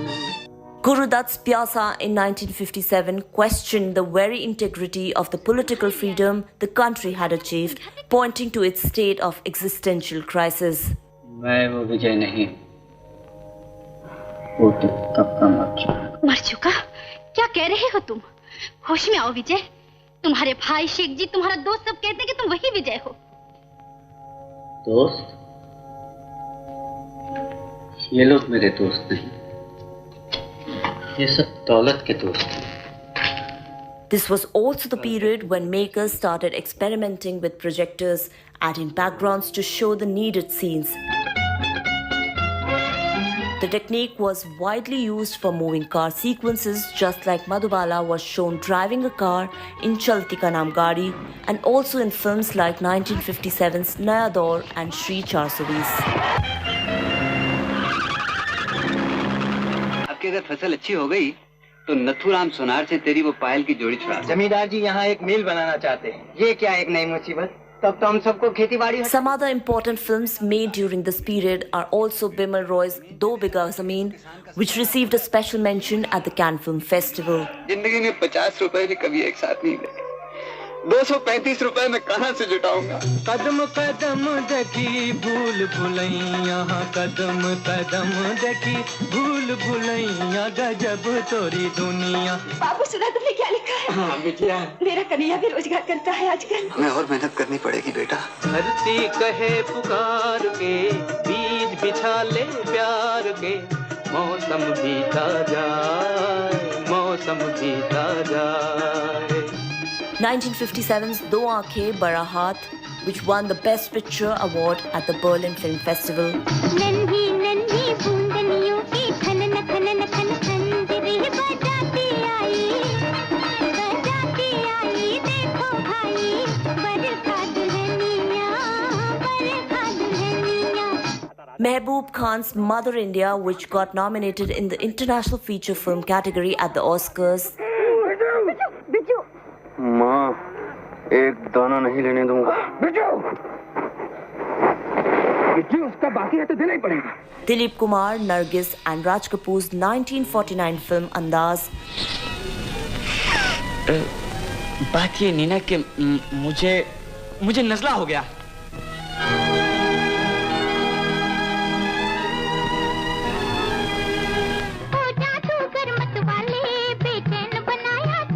And 1958's Havra Bridge, starring Ashok Kumar, Madhubala and Helen. ये क्या कर डाला तूने, दिल तेरा हो गया, हंसी हंसी में जालिम दिल मेरा खो गया।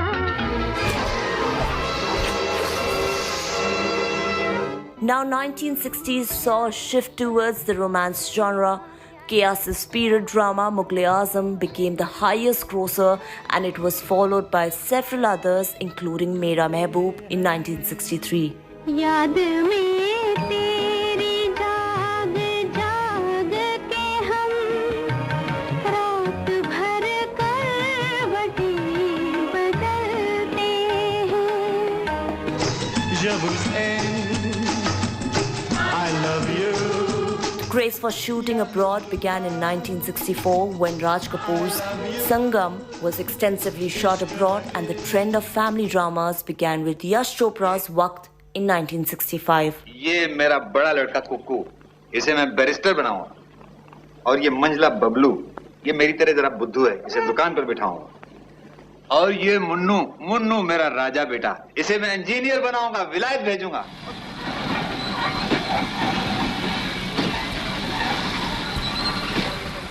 Another important trendsetter was Mridal Sen's Bhuvan Shom in 1969, which became a precedent for the success of low-budget films. मैं बार-बार कह चुका हूँ, ये जी हुजूरी मुझे बिल्कुल पसंद नहीं। चापलूसी से आप लोग मुझे खुश नहीं कर पाएंगे। मैं पुराने ढंग का आदमी हूँ। ड्यूटी फर्स्ट, सेल्फ लास्ट, यही मेरा मोटो है। अच्छी तरह ड्यूटी कीजिए, मैं खुश रहूंगा। मेरे सपनों की रानी कब आएगी तू, आई रुत मस्तानी कब आएगी तू, बीती जाए जिंदगानी कब आएगी तू, चलिया तू चलिया। But in the same year came the super hit Aradhna that brought all attention to the new star Rajesh Khanna. With him also came the romance dramas that primarily revolved around a couple, their separation and subsequent union. कल रात तेरी हालत देखते ही मैं समझ गया था कि तेरी हालत नाजुक है, इसलिए लड़की देखने मैं खुद चला आया।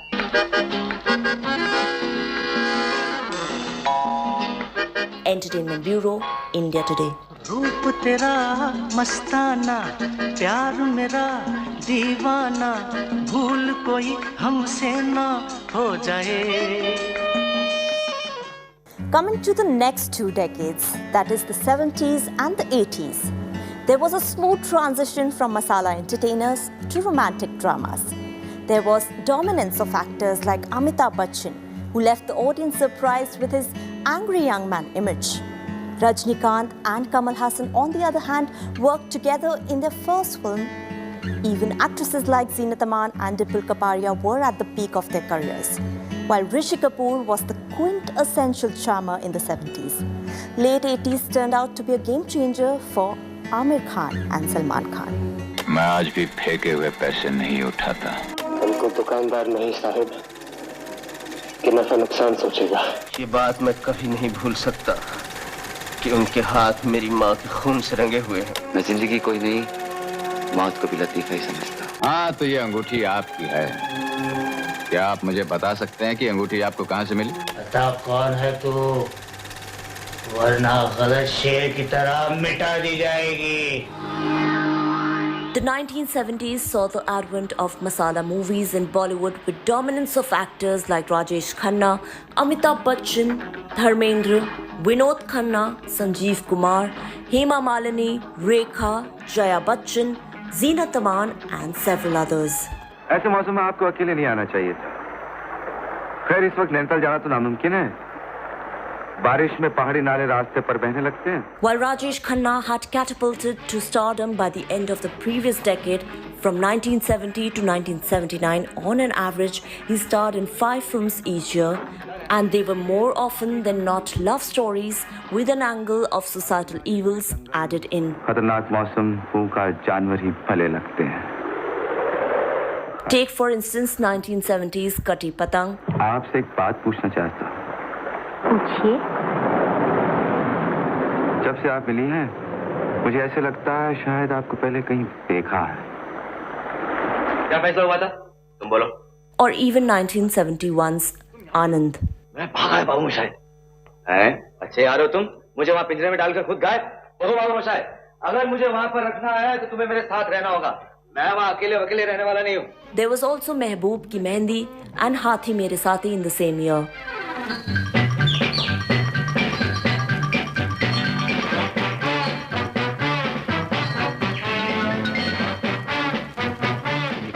He had also featured in Mere Jeevan Saathi and Amar Prem in 1972. Nandu, यही मौका अपने पुराने कर्जे चुका दो। कर्जा? कैसा कर्जा? ममता का कर्जा। रिश्ते में तो हम तुम्हारे बाप होते हैं, नाम है शहंशाह। Amitabh Bachchan, on the other hand, came with a new twist to Hindi cinema with the image of the angry young man.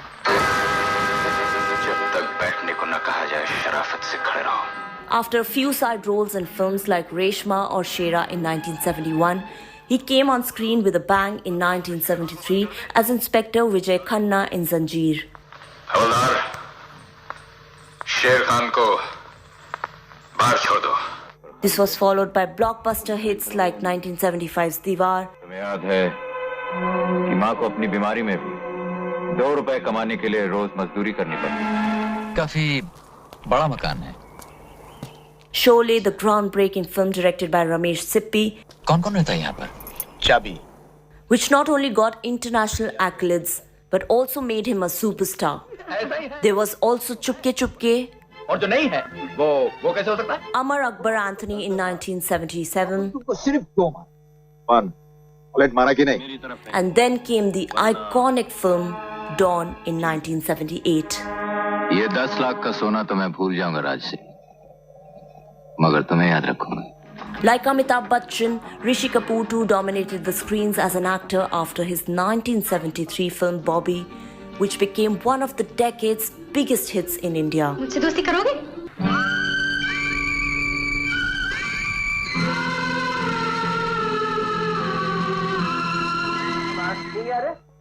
What's more, 70s was also the decade when even Rajnikant shot to fame with his debut Tamil film Apurva Ragangal. This 1975 K. Balachandra directorial drama was interestingly Kamal Haasan's breakthrough as well as a lead actor.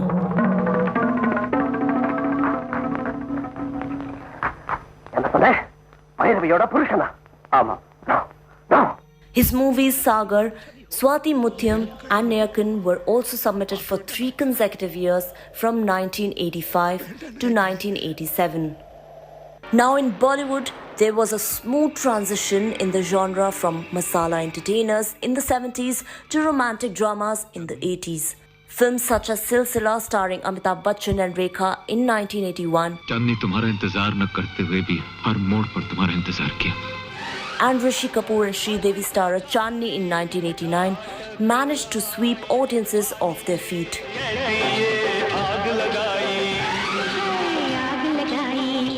The 80s also saw several women directors including Meera Nair bringing their talents to the forefront. अरे तेरे हाँ बोलने चिट्ठी पहुंचेगी क्या? बीजापुर 20 बीजापुर है हिंदुस्तान में. But this decade turned out to be a game changer for not one but 2 Khans of the industry. कितनी पास थी और रात में कितनी दूर लग रही थी, है ना? That's right. Amir, whose first brush with stardom happened with the release of Qayamat Se Qayamat Tak in 1988. आज उसे देखकर हमें रोना आ रहा है. तुम कहीं और चले जाओगे और हम कहीं और. And Salman, who shot to overnight fame with Maine Pyar Kiya in 1989. Hey, बहुत हो चुका. अब और नाटक किए ना तो माँ से कह दूंगा. क्या? यही कि आजकल मैरिज सीजन चल रहा है.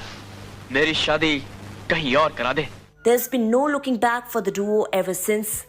In fact, with this began the journey to rule the 90s and the box office with their films in the subsequent decades. माँ, मुझे तुझसे एक बहुत इंपॉर्टेंट डिस्कशन करनी है. क्या?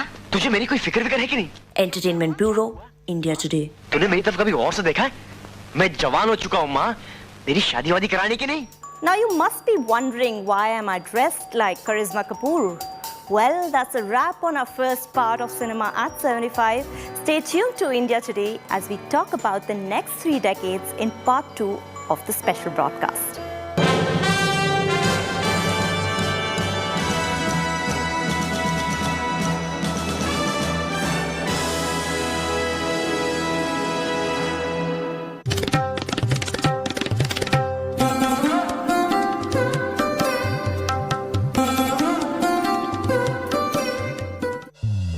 Wishing you a very happy Independence Day by Tamil Nadu Mercantile.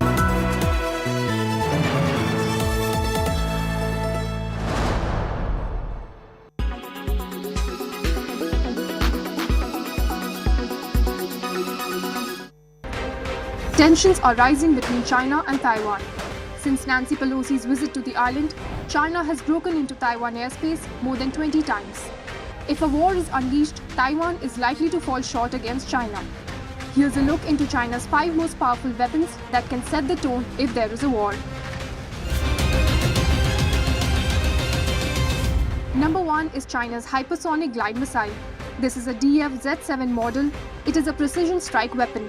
It is capable of delivering nuclear weapons. This weapon can be fitted to various Chinese ballistic missiles. AG-600 is the world's largest seaplane. It can operate on ground and water. It is 129 feet long and has a wingspan of 127.3 feet. The seaplane's speed is 500,000 per hour and its range is 4,500 kilometers. China has 15 of these landing ships. They are amphibious in nature. They can carry up to 30 attack helicopters per dock. Its length is 778 feet and the beam is 118 feet. There is not much information on the stealth bomber, but it has a range of 8,500 kilometers. It is nuclear capable and can threaten US targets. This weapon is said to be under development. Golden Eagle is an unmanned airship. Since China has a lack of pilots, this breaks their way. It can fly at a speed of 100 kilometers per hour. It can stay in the air for up to 6 hours. Its length is 50 feet and the height is 16.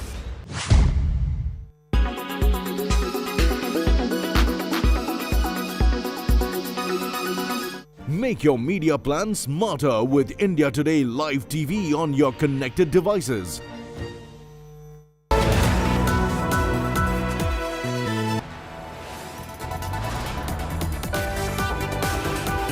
You are watching India Today.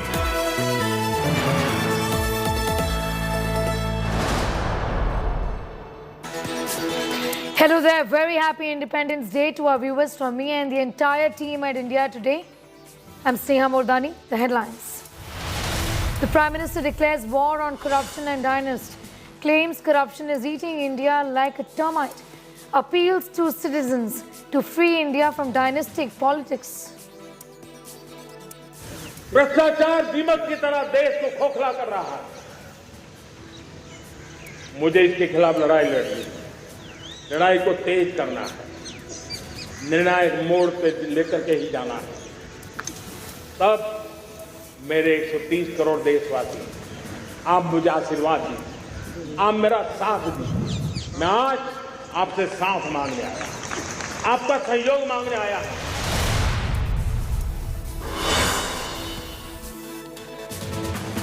Sonia's big attack on Modi government on Independence Day. She claims Modi out to belittle sacrifices of freedom fighters, alleges falsehood spread against Gandhi and Nehru.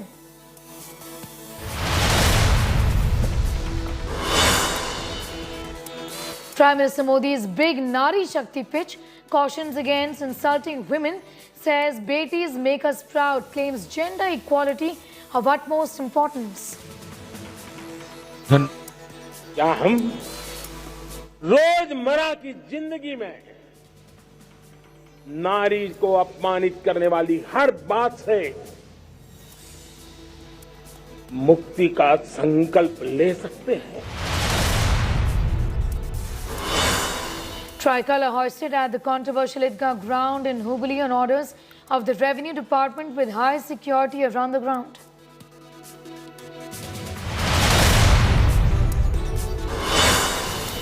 As Salman Rushdie remains critical, US condemns the attack, says won't waver in their determination to stand up to these threats.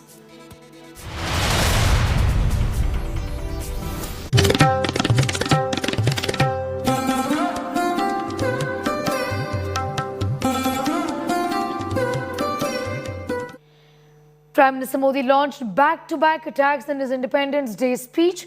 After corruption, he spoke on dynastic politics. He's appealed to the nation to come together and end dynastic politics that he says has been eating into the country like how termites do. आजादी का जंग भी लड़ने वाले और आजादी के बाद देश बनाने वाले भी डॉक्टर राजेंद्र प्रसाद जी हो,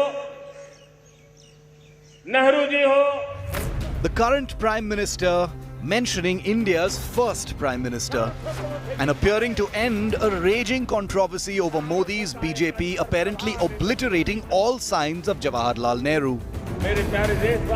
But if Modi's invocation of Nehru sought to quell the legacy crossfire, the Prime Minister saved his true firepower for the tail end of his 83-minute speech. राजनीति में भी परिवारवाद ने देश के सामर्थ्य को सबसे सारा अध्याय किया है. परिवारवादी राजनीति परिवार की भलाई के लिए होती है, उसको देश की भलाई से कोई लेना देना नहीं होता. Firing salvo after salvo and letting his offensive boom off the Red Fort's ramparts. मैं देशवासियों को खुले मन से कहना चाहता हूं, आइए हिंदुस्तान के राजनीति के शुद्धिकरण के लिए भी, हिंदुस्तान की सभी संस्थाओं के शुद्धिकरण के लिए भी हमें देश को इस परिवारवादी मानसिकता से मुक्ति दिला करके योग्यता के आधार पर देश को आगे ले जाने की ओर बढ़ना हो. Like his onslaught on corruption, the Prime Minister didn't name any party, but nobody had any doubts who he was talking about. परिवारवादी राजनीति के खिलाफ लड़ाई में मैं आपका साथ चाहता हूं. ये संवैधानिक जिम्मेवारी मानता हूं मैं, ये लोकतंत्र की जिम्मेवारी मानता हूं मैं, ये लाल किले के प्राचीर से कही गई बात की ताकत में मानता हूं. पता नहीं हमला उन्होंने जय शाह पर बोला है, लॉर्ड्स में शायद सेंचुरी तो जय शाह ने बनाई थी क्रिकेट का इतना बड़ा पद हासिल करने के लिए, या सिंधिया जी पर हमला बोला है, जितिन प्रसाद पर बोला है, हमें नहीं मालूम, या राजनाथ सिंह जी के सुपुत्र पर बोला है. ये तो उन्हीं से पूछिए, ये उनके आंतरिक मसला है, उस पर हमें टिप्पणी करना मुझे नहीं लगता उचित लगेगा. This being an Independence Day speech, the Prime Minister expanded his attack on dynasty to include the overarching notion of nepotism, once again a clear finger pointing at dynasty politics. और जब मैं भाई भतीजावाद परिवारवाद की बात करता हूं तो लोगों को लगता है मैं सिर्फ राजनीतिक क्षेत्र की बात करता हूं. जी नहीं, मेरे देश के सामर्थ्य को नुकसान होता है. जिनके पास अवसर की संभावनाएं हैं वो परिवारवाद भाई भतीजे के बाद बाहर रह जाता है. इस परिवारवाद से, भाई भतीजावाद से हमें हर संस्थाओं में एक नफरत पैदा करनी पड़ी होगी, जागरूकता पैदा करनी होगी। But with his Parivarvad attack, has Modi sprung a political trap for the Gandhis? The Congress, long regarded as a party that has perfected dynasty, is scheduled to choose a new permanent president of the party this month. With Rahul Gandhi most likely to inherit the mantle once again, Modi has today won for himself an advance told you so opportunity. इस समझ में ये स्वतंत्रता दिवस है, देश की आज़ादी की 75वीं वर्षगांठ है। ये राजनीति करने का समय नहीं है, प्रधानमंत्री जी करना चाहें तो उन पर है। एक तरफ वो लोग हैं जिन्होंने आज़ादी के बाद बहुत दिनों तक भारत का झंडा नहीं लगाया था, एक वो संघ परिवार है। देश में लोकतंत्र बचे, देश का संविधान बचे, और मैं तो कहूँगा तमाम परिवार वाले लोगों को सामने आना चाहिए। बीजेपी को अपने परिवारों की भी चिंता करनी चाहिए। उनकी पार्टी में कितने परिवार हैं, वो अपने परिवारों की सूची जारी करें और विपक्ष भी अपने परिवारों की सूची जारी करेगा। Minutes after Modi's speech, Congress chief Sonia Gandhi unleashed an aggressive counter, accusing the Prime Minister of downplaying the roles of Nehru and Gandhi. And by doing so, ironically, Sonia may have underlined the significance of Modi's war cry against dynasty. The recurring theme of Rashtravad versus Parivarvad continues. Bureau Report, India Today. Congress President Sonia Gandhi has taken a jibe with the government in her Independence Day wish right after Prime Minister Modi remembered Nehru in his speech.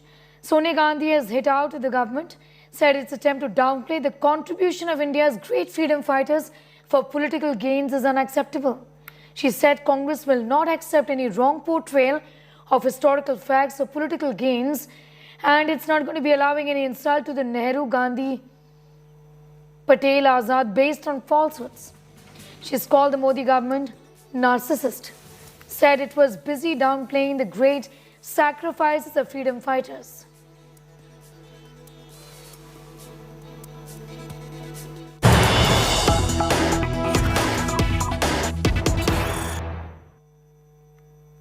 The Karnataka Congress is staging a freedom march and DK Shiv Kumar is leading this freedom yatra. Over 70,000 expected to join the yatra. In fact, we'll be going across to those pictures. These are the pictures on your screen of the Congress's Tiranga Yatra that has been initiated by Congress leader in Karnataka, DK Shiv Kumar. Much talked about yatra of the Congress in the state of Karnataka, and this comes especially at a time when the Karnataka government took out an ad for the freedom, for in fact marking 75 years of India's freedom, in which Nehru's picture, India's first Prime Minister's picture, was missing. Now the Karnataka Congress has taken out a Tiranga Yatra of their own. Sagai Raj is getting us more details on that story. Priyanka Rudrapa is also joining us. First to you, Sagai Raj, about the manner in which the Independence Day celebrations essentially in the state of Karnataka, after the ads that was taken out by the Karnataka government, has become a big bone of contention, isn't it? Absolutely, and you can see that large number of Congress supporters as well as workers have gathered in front of Sangoli Rayana Circle, and they are marching towards Kia Circle, and from there to Town Hall and National Ground. And you can see a Congress leader, B.K. Hari Prasad, joined here. Sir, you can see a large number of supporters have gathered. What is the numbers that you are expecting today? We were expecting 1 lakh. Already about 1,20,000 people had registered on our web. Now, after seeing the crowd, it is more than 1.5 lakhs.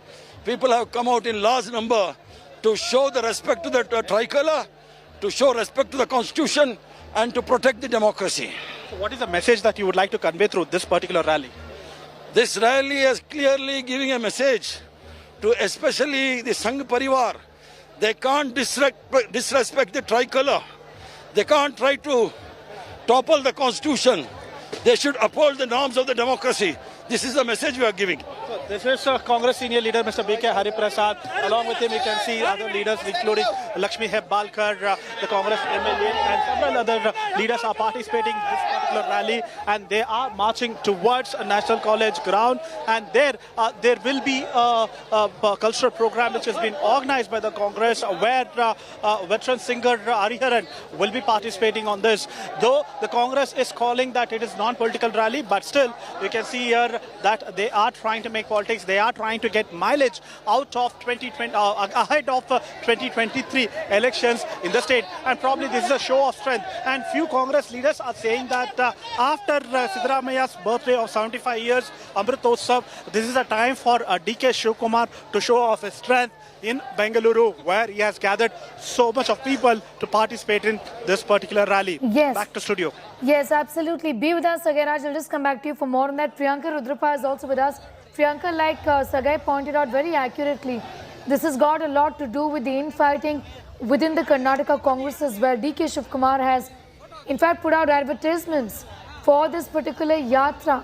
The message that he's also trying to send out, essentially, who is in charge of Karnataka Congress?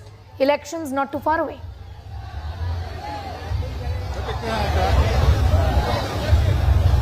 Right, it's an apparent show of strength by the Karnataka Congress and patriotic fervour on the occasion of India's 75 years of independence. A massive rally, as you can see, is being carried out from the Sangoli Rayana railway station here in Bengaluru to the National College grounds in Baswangudi. Now, the Congress party is also paying the metro fare to nearly 50,000 expected participants and encourage them to take the afternoon rally by using the Bengaluru metro. They said that there could be traffic jam everywhere and asked participants to take the metro as well. Now it looks like the Karnataka Congress is using every opportunity ahead of the assembly elections in the state, which are just months away for its political mileage in the state. This is the second rally that's being organized by the Karnataka Congress after the Siddaramaiah was organized in Davangere on August 2nd to celebrate Siddaramaia's birthday. It looks like the Congress is using every opportunity, while it did say that this is a rally, a freedom march as it calls it, which is being organized for the country to show the contribution of the freedom fighters and to highlight the country. It's also using this to project itself ahead of the assembly elections in the state. Priyanka, thanks for getting us those details. Priyanka and Sagiraj getting us that information from ground zero as far as Congress's Tiranga Yatra is concerned. Prime Minister Modi renewed his call to fight corruption in his Independence Day speech from the Red Fort. Without naming any political leader or any party, the Prime Minister said while some people did not have a place to sleep, there were others who did not have enough place to keep black money, black cash.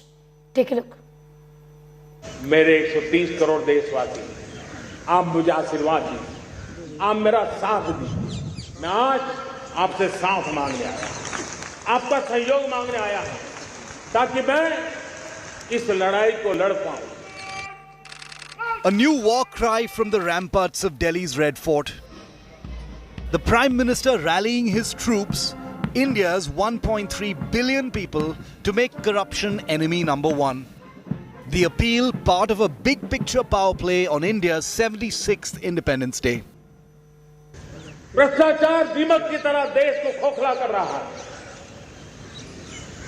मुझे इसके खिलाफ लड़ाई लड़नी है, लड़ाई को तेज करना है, निर्णायक मोड़ पे लेकर के ही जाना है। Modi raising his anti-corruption pitch to a national mission, coming tellingly in the wake of two big corruption investigations. The vulgar cash mountains linked to ex-Trinamool Minister Partha Chatterjee and the ongoing grilling of the Gandhis in the National Herald case. In signature style, Prime Minister Modi drove home the point.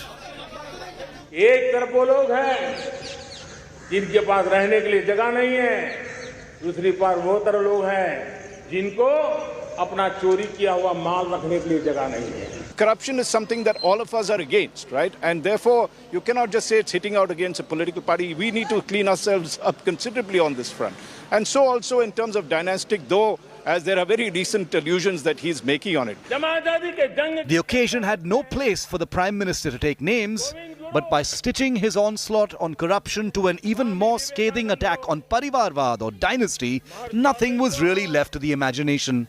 जिनके पास अवसर की संभावनाएं हैं, वो परिवारवाद, भाई भतीजे के बाद बाहर रह जाता है। भ्रष्टाचार का भी कारण ये भी एक बन जाता है, ताकि उसका कोई भाई भतीजे के कार्य आसरा नहीं है, तो लगता है चलो भाई कहीं से खरीद करके जगह बना लो। That the Prime Minister didn't name specific parties or individuals didn't matter. The message hit home. आप बड़े बड़े उद्योगपतियों का लाखों करोड़ रुपए माफ कर रहे हैं, आप गरीब को फांसी दे रहे हैं और अमीर के लिए आप बिल्कुल खुली छूट दे रहे हैं। ये कहाँ के आपके सिद्धांत हैं? साल से हम देख रहे हैं। Modi's 83-minute speech was conspicuously bereft of big-ticket schemes or announcements. But by appealing to the Indian public, Modi has crafted this as a joint war against corruption, in signature style blurring the lines between the government and the people. Critics will ask, with top-level corruption reined in without a doubt, will the government stamp out corruption that remains in the bureaucracy? Because that's what impacts the people of India. Jai Hind! Bureau Report, India Today. Jai Hind!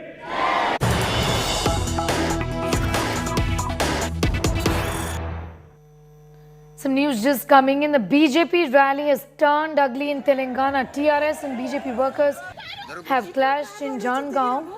State BJP chief's brazen threat to police is being caught on camera, where the Telangana BJP chief tells a police officer, act now or else will resort to Gundaism. Telangana BJP chief tells the cop control crowd or face a Gundagiri. Apurva is getting us more details on that horrific incident, pictures of which you see on your screens right now being reported from Jangaon.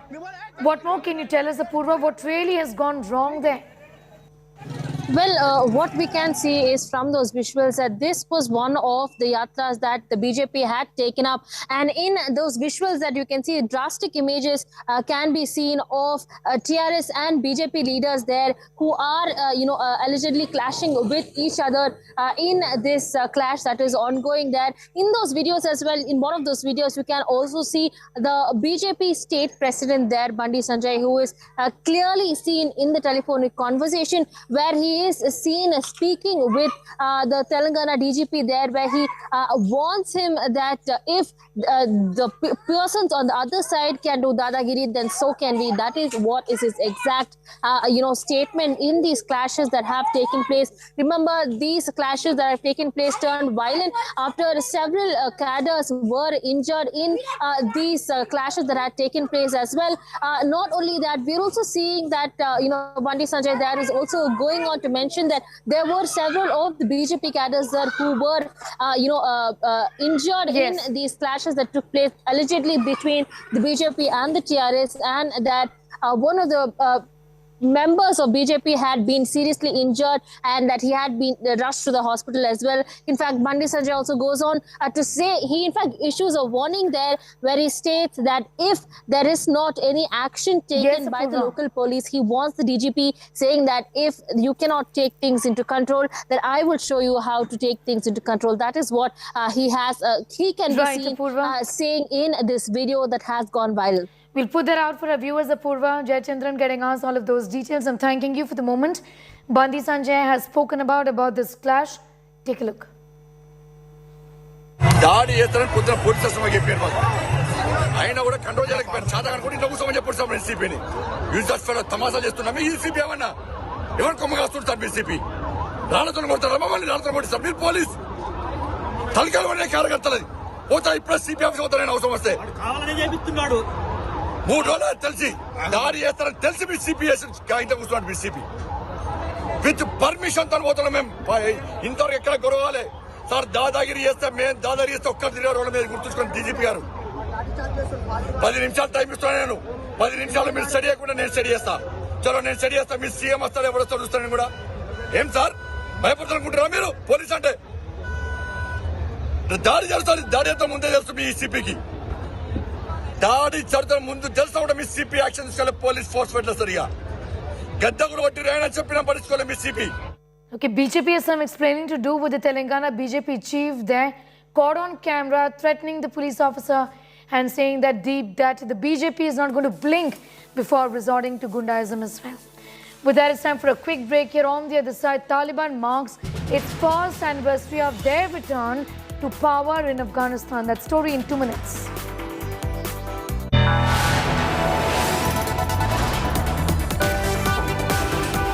You are watching India Today.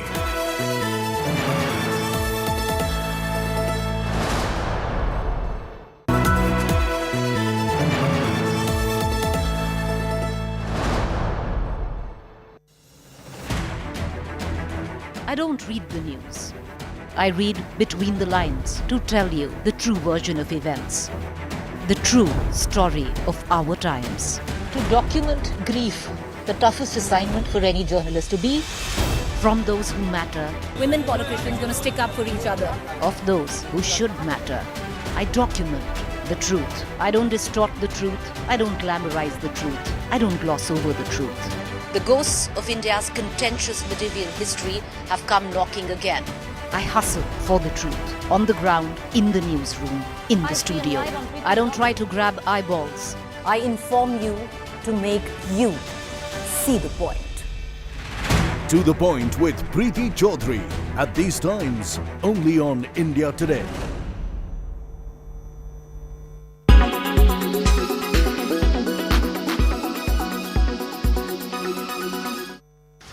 Is the monsoon season bringing relief to you from the hot summers? Well, what if we tell you that it can rain diamonds? Not certainly on Earth, but yes, it is raining diamonds on Uranus and Neptune. The temperature and pressure conditions on these planets are extreme. Due to this, carbon atoms can be crushed into diamonds. Uranus and Neptune are known by their unique blue shades. Both planets have a common condition to harden carbon atoms. But unfortunately, the inhospitable environment of the planet won't allow you to collect those diamonds. The blue color of these planets is due to methane. Methane has carbon in it. The carbon can be crushed by immense pressure that happens in the atmosphere. And when it gets hot and dense inside the planets, these diamonds are formed and accumulated. This causes them to rain in the atmosphere. Tell us what you think about this unique phenomena.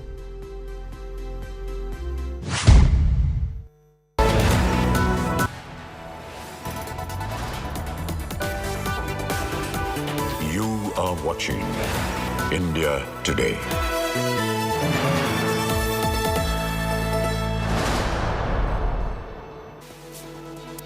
Well, as India is celebrating its freedom, Afghan citizens are marking a year since they lost theirs. Today is a year since the Taliban returned to power in Afghanistan. It was on August 15, 2021 that radical Islamists surrounded and captured Kabul. What unfolded next was complete chaos. Taliban fighters took over the presidential palace and the airport in Kabul. Soon after coming to power, the Taliban clamped down on women's rights and freedoms. A year later, Afghanistan is battling a huge humanitarian crisis. The economy is in shambles and there's a big food crisis.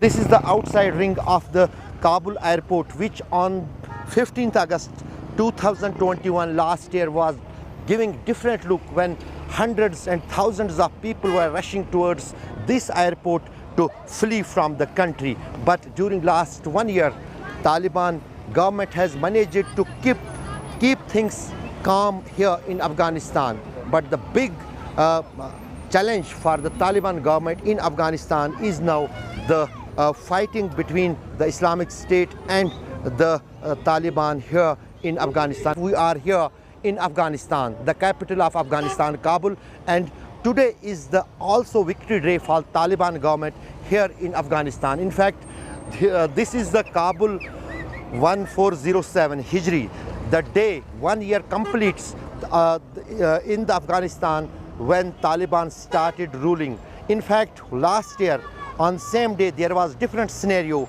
outside the Kabul airport here in Afghanistan, but today picture has completely changed and we are seeing a visible peace in the streets of Kabul. आज भी बहुत अच्छा आजादी माँ जा रहे हैं नगलू से तो वहाँ पर क्या करेंगे? उन सारा लोग भी जमा उधर भी वो आज भी ये रोज आजादी पे मनाया कि अफगानिस्तान हमारा असली बच्चों की इधर कोई चीज नहीं है मौका नहीं मिलता है कि इधर ड्रोन करता है, इधर अभी अफगानिस्तान असली बच्चों है। It brings us to the end of this edition. On the other side is our special show, Jai Ho.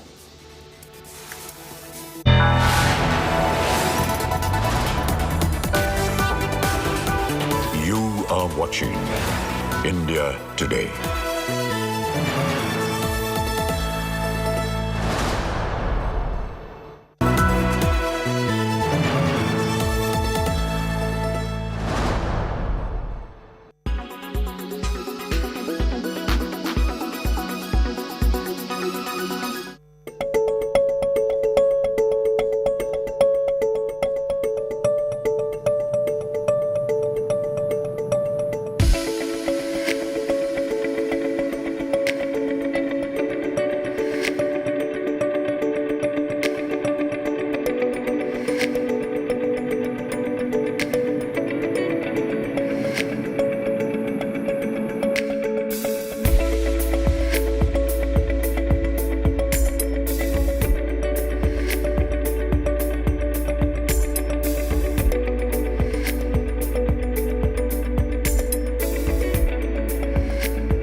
Have you heard about light pollution? Yes, lights can cause pollution. In Paris, at the end of 18th century, only half of the city's street lights were lit at night during the full moon. The reason was economical rather than environmental. Initially seen as inconvenient, nowadays light pollution or photo pollution has become a major concern. As soon as the night falls, urban areas are engulfed by a halogen halo as streets and buildings are artificially lit up, blotting out stars. The phenomena has massively increased during the past 20 years. Much of the Earth is now visible from space at night. Light pollution poses several different problems. Artificial light attracts millions of insects, preventing them from providing a food source for birds and disrupting the food chain. It also causes disorientation of migrating birds who navigate using the stars. Artificial light can also interrupt the life cycles of trees. Those lit up at night tend to lose their leaves later. Humans can also be affected with problems like sleeping and concentrating. Some surveys have even linked long-term exposure to strong artificial light with cancer. Directing light towards the sky or at a building facade instead of the ground is also a huge waste of energy. You are watching India Today.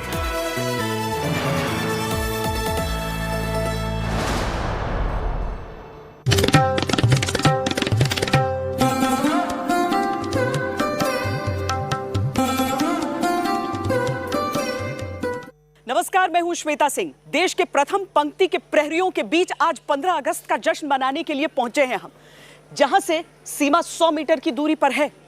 लेकिन जिस post पर, जिस जगह पर, जिस सीमा पर border security force के जवान न केवल देश की आंख और कान बल्कि देश का दिल बनकर धड़कते हैं, आज उनके बीच जश्न मनाएंगे हम। आज़ादी का अमृत महोत्सव है, कुछ अलग होना चाहिए, कुछ खास होना चाहिए। तो आज हम आपको इस सीमा की खासियत, इसका इतिहास, वो सारी चीजें बताएंगे और एक बेहद खास मेहमान हमारे बीच आज रहने वाले हैं।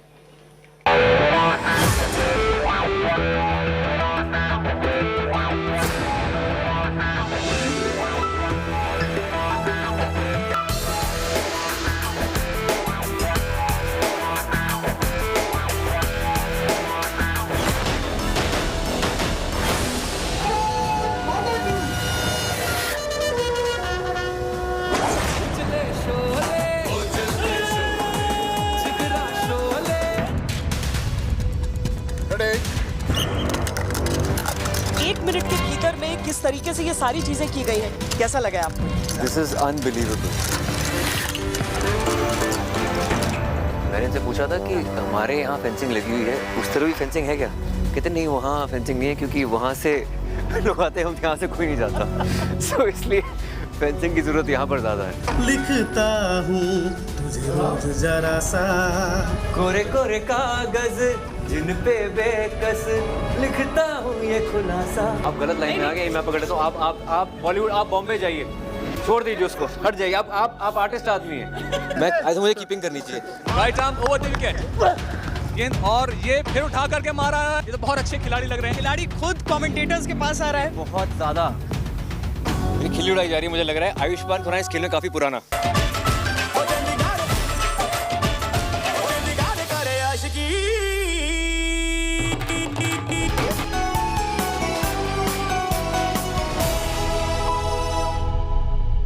बीएसएफ के कमांडोज के लिए ये ऑब्स्टिकल कोर्स है। 19 ऑब्स्टिकल्स हैं, 12 मिनट में कर लेते हैं, हो जाएगा। 12 मिनट में? देखो, ये टाइम जो आप मेरे को दे रहे हैं वो कुछ कह नहीं सकता, वो तो बहुत ही अच्छा कर लेंगे। अगर मैं 1 महीना प्रैक्टिस करूँ तो शायद 12 मिनट में कर लूँ, बट मैं 18 मिनट चाहता हूँ। 18 मिनट? हाँ, ऑब्स्टिकल्स करने के लिए। यस। ऑब्स्टिकल्स देख लिए कैसे हैं? ऑब्स्टिकल्स बहुत टफ है, और ये लोग भी बहुत टफ। कंपटीशन है कमांडोज से। उससे ज्यादा टफ हमारे कमांडोज हैं। लुक एट देम, इनके चेहरे देखिए, गौर से देखिए इन चेहरों को। इनके साथ नहीं कम्पीट कर पाऊंगा मैं। कर लेंगे आयुष्मान कम्पीट? कर लेंगे हम। आप लोग कहाँ से हैं वैसे? पहला विश्वास उनको है। आप कहाँ से? मैं महाराष्ट्र जलगांव डिस्ट्रिक्ट से। मैं महाराष्ट्र मुंबई से अभी फिलहाल। वैसे चंडीगढ़ से हो, लेकिन आप देश के कोने कोने से, मुझे ऐसा लग रहा है। आप कहाँ से? मैं श्रीनगर का। आप श्रीनगर से? अरे आप कश्मीर से हैं। और आप कहाँ से? मैं असम से। असम में मैंने शूटिंग की थी रिसेंटली अनेक की, काजीरंगा के आसपास। आप कहाँ से? मैं सर मेघालय। हाँ, मेघालय से, अभी नॉर्थ ईस्ट से। That's amazing. देश के कोने कोने से लोग यहाँ पर आए हुए हैं। एक्चुअली मतलब ऐसा लग रहा है जैसे पूरा ये जो कमांडो फोर्स है यहाँ पर, ये सारी इंडिया है, ये पूरा मिनी इंडिया। Exactly.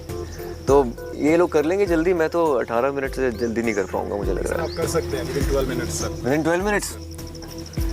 मुझे लगता है कि मुझसे ज़्यादा कॉन्फिडेंस इनको है मुझ में, which is great. नहीं, ये कॉन्फिडेंस ये भी हो सकता है कि मैं करवा लूंगा। जो इंस्ट्रक्टर्स होते हैं वो बहुत कड़क होते हैं यार, सब मतलब वो वाला कड़क दिखाने वाले हैं। नहीं सर, मैं ऐसे दिख रहा है, बॉडी फिगर अच्छा है, बट कर सकते हैं विदिन 12 मिनट्स कर सकते हैं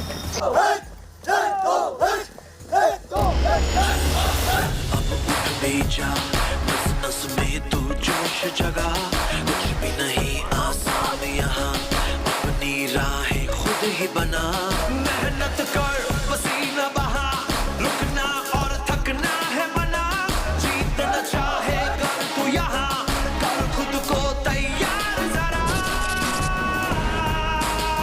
get ready to fight, get ready to fight, get ready to fight.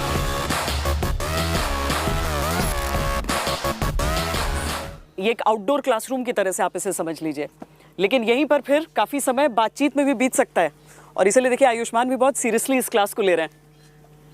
पता नहीं अभी तक बहुत इंटरेस्टिंग क्लासरूम है श्वेता, क्योंकि यहाँ पे वेपन्स हैं और यहाँ वेपन ट्रेनिंग दी जाती है, मैंने सुना। ये काफ़ी पुराना लग रहा है, लेकिन मैंने देखा था नया नया ये पीछे जो video game type video. Seriously it's very light, बहुत लाइट है। मतलब ऐसा लगता है जीआई जो आप किसी वीडियो गेम में हैं और ये इसके साथ आप खेल रहे हैं। सो ये इटालियन गन है, मैंने सुना है। जी सर, मेड इन इटली है और इसका नाम है ब्रेटा। इसमें 9mm के जो एमुनेशन आता है और ये जो एक AK-47 है और इसमें 7.62 का एमुनेशन आता है। और एक हमारे पास एक और है मेड इन इंडिया जो इंसास राइफल्स है और इसमें 5.56 mm का एमुनेशन है। सो बेसिकली इंसास AK-47 और बरेटा, ये 3 वेपन्स हैं आपके पास। ऐसा नहीं होता कि जैसे जैसे 2014 में आया तो ये इसे ऑपरेट करना थोड़ा मुश्किल लगा कि यार ये तो ऐसे होता था, ऐसे होता है, तो कंफ्यूजन नहीं होती आप लोगों को? नहीं सर, ये बिल्कुल ऑपरेट करना मुश्किल नहीं है। फर्स्ट में एक दो बार सीखने के बाद बिल्कुल ईजी है चलाना सर। मेरे साथ ऐसा होता है, मैं नया जब मैं कोई फिल्म करता हूँ ना, नया कैरेक्टर तो पकड़ने में थोड़ा सा टाइम लगता है मुझे। तो आपको नई गन पकड़ने में टाइम लगता है कि नहीं लगता? नहीं, बिल्कुल नहीं सर। हाँ? नहीं, बिल्कुल नहीं लगता है। आपकी मोस्ट प्रेफर्ड गन कौन सी है इनमें से? मतलब इंसास, AK-47 या फिर बेरेटा? AK-47। मतलब Ayushman Khurana Ayushman Khurana AK। I was expecting कि बरेटा ये प्रेफरेंस होगी क्योंकि it's an Italian and very light weapon, पर AK-47 फेवरेट है सबका। इसका रीजन क्या है? सटीक फायर, सटीक फायर बिल्कुल। यहाँ पे भी हम करेंगे बिल्कुल सटीक फायर होगा। निशाना मेरा पक्का निशाना लगना ही लगना, हम मारेंगे वही लगेगा इसका। I am so glad AK सटीक है। किस टाइम से सब आप लोग का स्टार्ट होता है? 5 बजे। हाँ? पूछ चुका हूं। अच्छा, पूछ लिया है? जी 5 बजे सुबह उठ जाते हैं लोग। हमारा जो शेड्यूल है सुबह 5 बजे से शुरू होता है। हम PT करते हैं 1.5 घंटे की, उसके बाद हम ब्रेकफास्ट करके फिर हमारी क्लासेस चलते हैं। जैसे ये वेपन्स के क्लासेस चलते हैं, या हम जंगल ऑपरेशन करते हैं, बिल्डिंग का करते हैं। उसके अलावा हम एक अलग से प्रैक्टिस भी करते हैं, ये ऑब्स्टिकल भी करते हैं। तो 12 बजे तक, 12 के बाद फिर शाम को ड्राई प्रैक्टिस करते हैं वेपन का, और उसके बाद फिर शाम को गेम होता है। शाम को गेम, उसके बाद सर आप अपना शेड्यूल भी बताइए, आपका क्या शेड्यूल है सर? नहीं, हमारा भी शेड्यूल 12 घंटे का होता है। हम सुबह कभी 4 बजे उठते हैं, कभी 5 बजे उठते हैं, कभी रात भर नहीं सोते हैं। तो हमारी भी लाइफ थोड़ी टफ है, हमारी भी शूटिंग लाइफ है, आपकी भी शूटिंग लाइफ है। यही एक अलग तरह की शूटिंग, अलग तरह की शूटिंग है। हाँ, हमारे भी फिजिकल रहता है काम काफ़ी, लेकिन हमें अपनी बॉडी को थोड़ा बचा के रखना पड़ता है क्योंकि शूटिंग चलती रहती है और करोड़ों रुपए आप पे लगे होते हैं। तो आप जितना सेफली कर सकें उतना हमारे लिए होता है। लेकिन ऑफ कोर्स रियल हीरोज़ आप हैं, जान जोखिम में आप डालते हैं। हम तो बस इमोशंस के ज़रिए लोगों से कनेक्ट कर पाते हैं। फिजिकली ज़्यादा आप मेहनत करते हैं, डेफिनेटली कोई आपका कोई तोड़ नहीं है। आपने बोला कविता में लिखता हूँ, ऑफ कोर्स लिखता हूँ। एक कविता आपको सुनाना चाहता हूँ। चेहरे ये मुखौटे हैं, मुखौटे ही तो चेहरे हैं, अंदर का राम जला दिया, कैसे उल्टे पड़े दशहरे हैं। अपनी ही आवाज़ सुन ना पाए हम, पूर्ण रूप से बहरे हैं। मन की नदी उफान पा ना सकी, हम दिखते कितने गहरे हैं। मुखौटे कोई उतार ना ले, लगा दिए लाखों पहरे हैं। चेहरे मुखौटे हैं, मुखौटे ही तो चेहरे।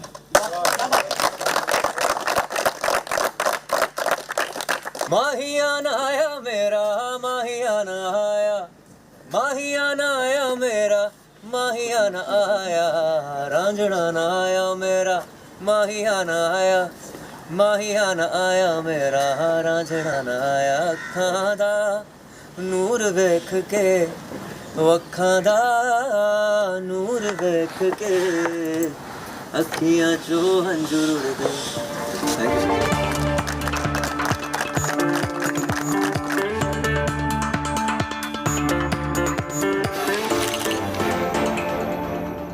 उठाना है करके वो दिखाना है, दिल में मेरे इंडिया है, दुनिया को बताना है। लड़ना है मुझको हिंदुस्तान के लिए, अपनी जान के लिए, पहचान के लिए, स्वाभिमान के लिए, माथे पे लगा जो उस निशान के लिए। इंडिया, इंडिया, इंडिया, एक सीमा प्रेरी को दिन के समय में आंखों पर पट्टी बांधकर हथियार को खोलने जोड़ने का अभ्यास कराया जाए, ताकि रात के समय फायर के दौरान अगर रोके पड़ सकें तो रोके को दूर करके हथियार को दोबारा फायर में शामिल कर सकें। अगली लाइन का दंड से नंबर 1, 2, 3, 4 दंड बहान।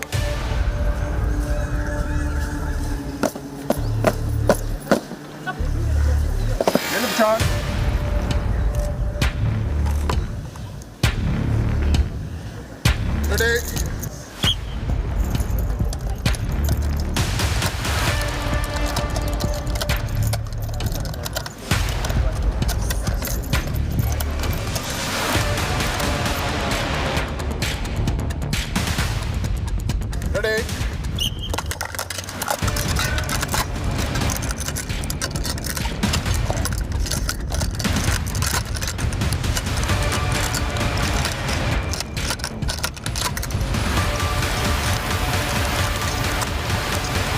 एक मिनट के भीतर में किस तरीके से ये सारी चीजें की गई हैं, यानी अंधेरे में हो सकता है आपको जरूरत पड़े, आपका एक हाथ अगर इंजर्ड हो तब आपको जरूरत पड़े, और अंधाधुंध की ऐसी चीजें आयुष्मान से ज्यादा कौन जानता है।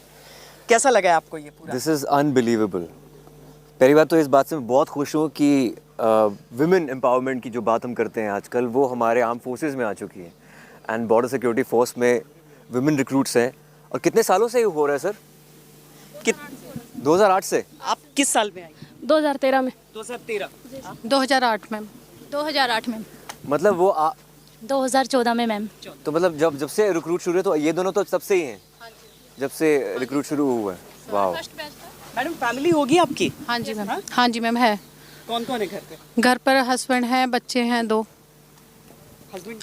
हस्बैंड भी साथ में है बीएसएफ में मैम। बच्चे भी तो अभी से प्लानिंग कर ली होगी कि बीएसएफ ज्वाइन कर रहे हैं। नहीं, मैं पूछना चाहता हूँ कि वो मैम बोलते हैं आपसे भी ऊपर बनेंगे हम। मैं पूछना चाहता हूँ कि ये जो शादी होती है ये कंपलसरी होता है कि बीएसएफ वाले से करनी है? नहीं सर, ऐसा नहीं है। नहीं, ऐसा नहीं है सर। आपका मैम? मेरे हस्बैंड हैं, 2 बच्चे हैं। और बच्चों को लगता है कि मम्मी कहाँ पर ये कर रही हैं काम? हाँ जी मैम, पता है। अच्छा हाँ जी, वो बहुत प्राउड फील करते हैं मेरे ऊपर, और वो चाहते हैं कि हम भी आपकी तरह ही बनेंगे। अच्छा। हाँ जी। आपके हस्बैंड भी बीएसएफ? आर्मी में। आर्मी में? हाँ जी। लेकिन आप भी वहाँ पे बॉर्डर में जाते हैं और पेट्रोलिंग करते हैं? वाह, ये आई थिंक ये बहुत बहुत बहुत ज़रूरी कदम था आर्म फोर्सेस के द्वारा कि यहाँ पे विमेन रिक्रूटमेंट हुई है, और बाकी बहुत लड़कियों को प्रोत्साहन मिलेगा आप लोगों को देखकर। और सिर्फ ये नहीं होता है, बल्कि जो हमारे नक्सल इन्फेस्टेड एरियाज हैं वहाँ पर तैनाती रहती है लड़कियों की।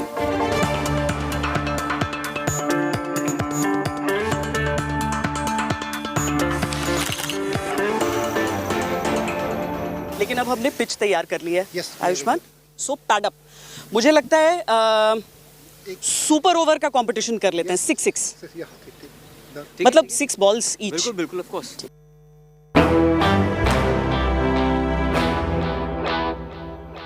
तो 2 टीमें हैं, AK-11, जम्मू BSF 11।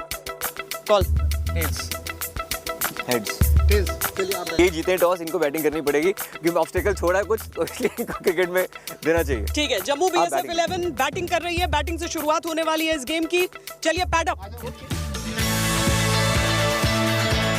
आयुष्मान ने महेंद्र सिंह धोनी के किरदार में आने की कोशिश की है, ग्लव्स लगा करके विकेट के पीछे पहुंच गए हैं। और विरोधी टीम का टीम स्पिरिट देखिए कि वो उनका ग्लव्स टाइट कर रहे हैं। और रंजीत अपने ओवर की पहली बॉल लेकर के right arm over the wicket, full and ball, और ये बीट हो गए हैं नरेंद्र। वेल बॉल रंजीत, शाबाश। एक भी रन नहीं। एक गेंद इस मैच में बहुत ज्यादा अहम है। Super over versus super over. और ये इसको मारने की कोशिश, बैट का अंदरूनी हिस्सा लगा और सिंगल हो सकता है। ये क्या रन आउट हो सकता है? और ये रन आउट की कोशिश, लेकिन बच गए। फास्ट अगली बॉल, और ये उठा करके मार दिया गेंद बाउंड्री लाइन के बाहर, और ये 6 रन। तो कुल स्कोर हो गया 7 रन। और ये ओवर की अगली गेंद, और ये फिर उठा करके मारा है, और ये स्क्वायर लेग की तरफ से 4 रन।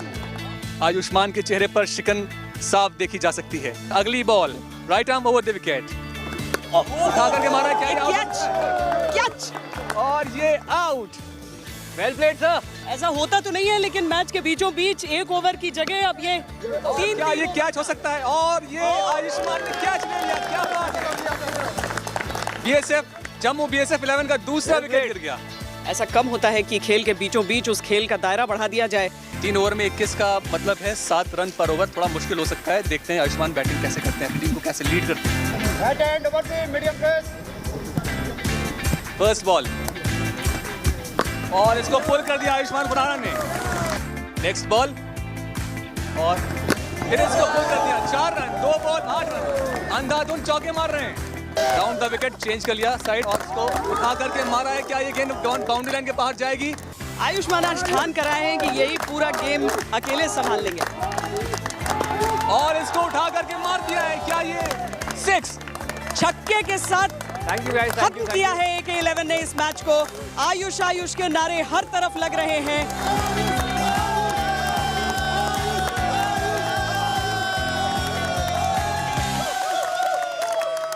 हम इस पोस्ट में चलते हैं।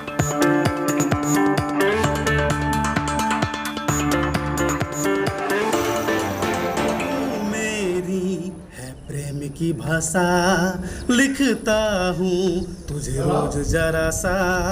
कोरे कोरे कागज जिन पे बेकस लिखता हूँ ये खुलासा। तुमसे मिले दिल में उठा दर्द करा गाइए। जीने लगा जो ही जिसे इश्क ने मारा। क्या बात है, कैसा सरप्राइज है? ठीक है, बहुत अच्छा सरप्राइज है। कैसा सरप्राइज लगा? बहुत अच्छा सरप्राइज। पोस्ट पे आप लोग हैं। वैसे अगर सीज फायर अभी नहीं लागू होता तो अभी हम लोग यहाँ पर होते नहीं, वैसे पहुँचते नहीं, क्योंकि हमेशा देखिए कितने घंटे तक आप लोग रहते हैं ऐसे? यहाँ 24 घंटा ड्यूटी। 24 घंटे ड्यूटी। 24 घंटा ड्यूटी। Shift wise. अच्छा, पर तैनात हमेशा रहता कोई ना कोई। जी। तो आपका कितने बजे खत्म होने वाला ड्यूटी? सर 6 बजे शाम को खत्म हो जाएगा सर। सुबह 6 से 6, मतलब सुबह 6 से शाम। हाँ जी। ओके, पर अच्छा गाते हैं आप। गाना 3 बनाए थे सर। गाना बनाए भी थे? बनाए भी थे 3 गाना। एक गाइए। तू दरिया है मैं किनारा हूँ, तेरे बिना मैं अधूरा हूँ। तेरे बिन मैं ना जी सकूंगा, किसी का मैं ना हो सकूंगा। तू ही तो सब कुछ है मेरे हम सफर। आप गलत लाइन में आ गए, आप गलत लाइन में आ गए। मैं पकड़ लेता हूँ। आप बॉलीवुड, आप बॉम्बे जाइए, छोड़ दीजिए उसको, हट जाइए। आप आर्टिस्ट आदमी हैं, कलाकार हैं आप। पाकिस्तान बॉर्डर की तरफ चल रहे हैं जी। वो दिख रहा है आपको? Of course, I can see the flag.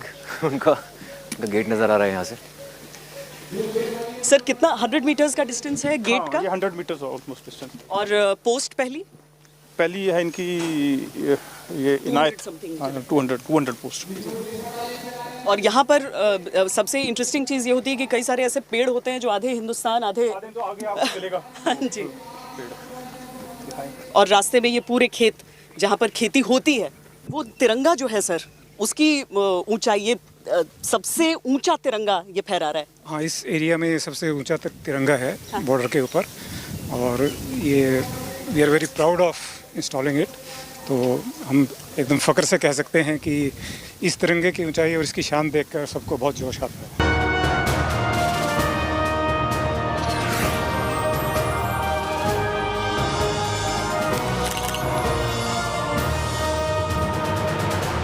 जिस जगह पर हम हैं यहाँ पर केवल वर्दियाँ नहीं हैं, बहुत सारी कहानियाँ भी होती हैं। आप सिर्फ एक्टिंग नहीं करते हैं, आप चीज़ों को महसूस भी करते हैं आयुष्मान। आज यहाँ पर सबको देख के कुछ एहसास? जी बिल्कुल, इस पर कुछ लिखा था मैंने। तो मैं कहना चाहता हूँ कि देश का हर जवान बहुत ख़ास है। देश का हर जवान बहुत ख़ास है लड़ता जब तक श्वास है। उनके परिवारों के सुखों का कारावास है। शहीदों की माओं का अनंत उपवास है। और उनके बच्चों को कहते सुना है कि पापा अभी भी हमारे पास है। क्या बात है, खुशियों का कारावास। चलिए, तो ये बॉर्डर भी हमने देख लिया। अब हम चलते हैं आगे, जहाँ पर परफॉर्मेंसेस करके जवान आपका इंतजार कर रहे हैं।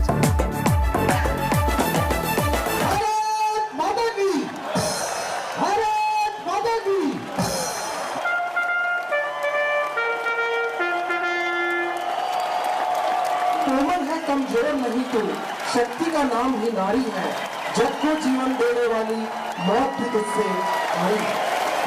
जोश से भरपूर चक्रों उनकी कुशलता और दक्षता के परिचायक है। और अपने इन्हीं गुणों की वजह से यह उसी विक्षण परिस्थिति में अपना 100% देने के पीछे जो काफिले होते।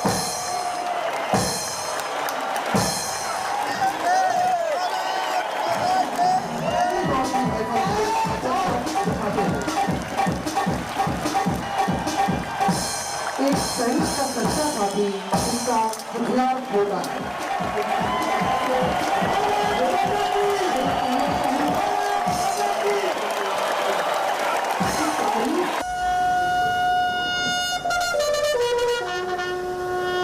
शान तेरी न कम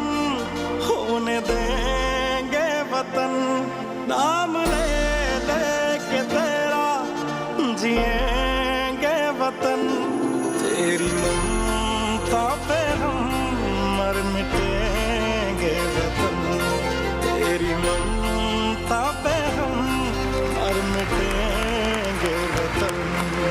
हर तिनका तेरी ज़मीन का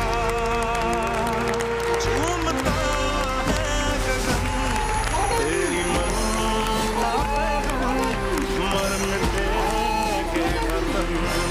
मेरा तन मन धन बस जन गण मन, जन जन में भारत माँ। मेरा तन मन धन बस जन गण मन, गण गण में भारत माँ। ओ एक बारी आजा दूरे जान वाली है, एक बारी आजा दूरे जान वाली है, तेनू होका मारदा फेरा, ओ तेनू होका मारदा फेरा, ओ तेनू होका मारदा फेरा। आपको उम्मीद थी कि इतना सारा टैलेंट आपको आज यहाँ पर मिलने वाला है? मुझे लगता है कि बीएसएफ में इतना टैलेंट है कि बीएसएफ गॉट टैलेंट नाम का शो होना चाहिए। मैं वहाँ पर पोस्ट पे गया था, वहाँ पे एक जवान गा रहा था तैनात, और यहाँ पर ये गा रहे हैं, इनके साथ भंगड़ा भी किया मैं पहले एक बार। तो गुरप्रीत सिंह के लिए तालियां जोरदार। आज भी हो जाना है क्या भंगड़ा? भंगड़ा कर सकते हैं, बिल्कुल कर सकते हैं। चंडीगढ़ करे आशिकी कर सकते हैं।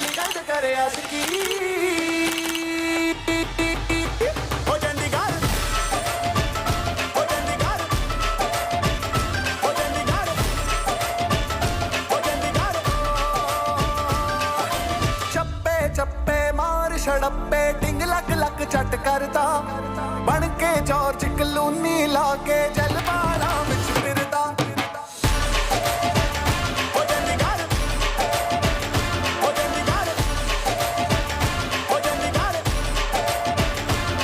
सारी दिल्ली ये लूट गया बई सेक्सी मसला बना के, हर गुन ही कमला लुट गया एक तेरी गली विच आके। चंडीगढ़ करे आशिकी,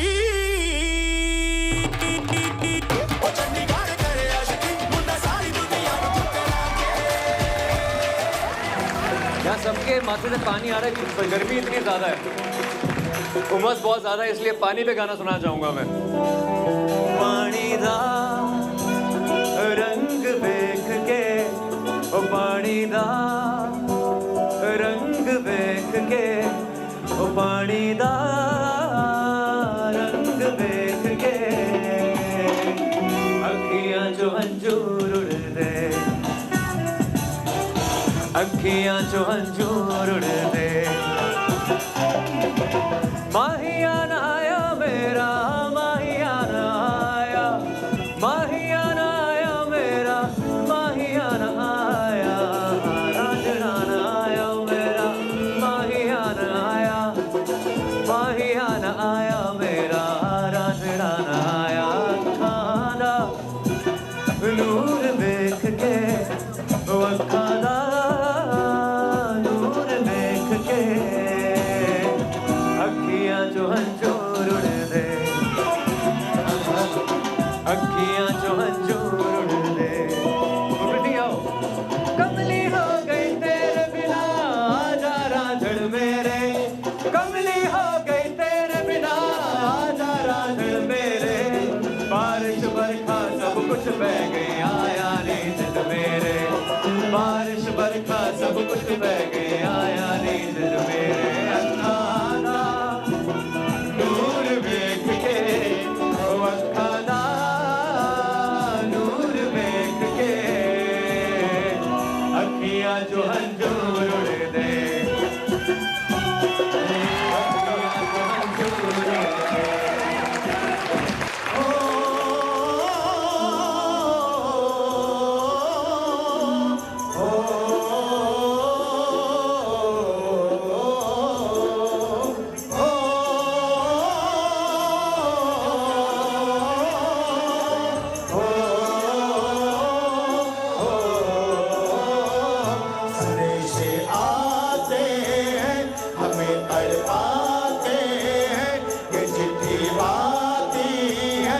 पूछे जाती घर कब आओगे, के घर कब आओगे, लिखो कब आओगे, के तुम मिलिए गए सुना सुना है, सरे से आते हैं हमें दर पाते हैं, ये चिट्ठी आती है ये मुझे जाती है, के घर कब आओगे, के घर कब आओगे, लिखो कब आओगे, के तुम मिलिए गए सुना सुना है।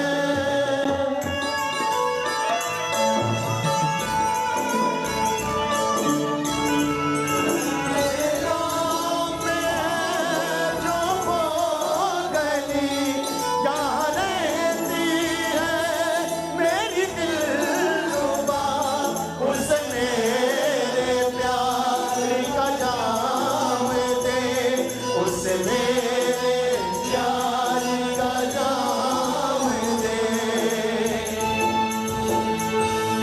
वही थोड़ी दूर है घर मेरा, मेरे घर में है मेरी बूढ़ी माँ, मेरी माँ के पैरों को छू के तू उसे उसके बेटे का नाम दे।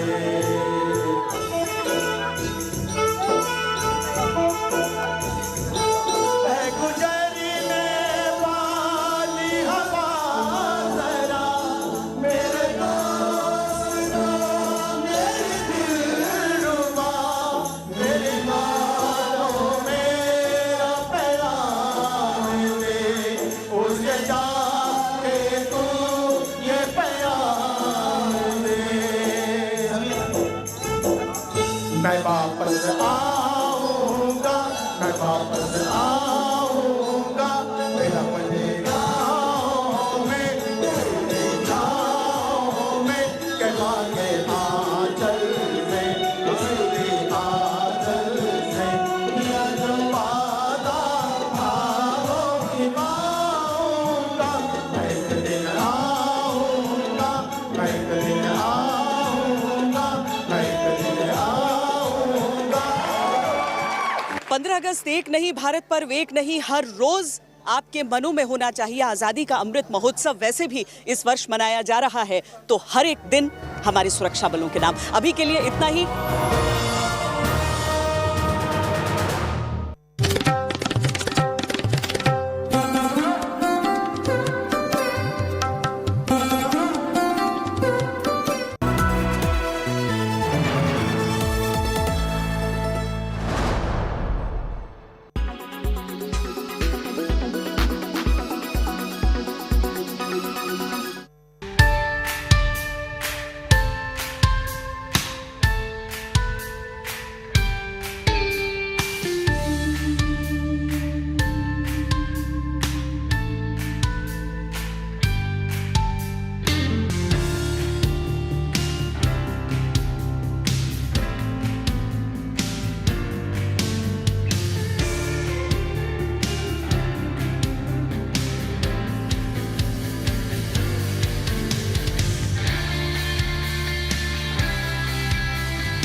are watching India Today.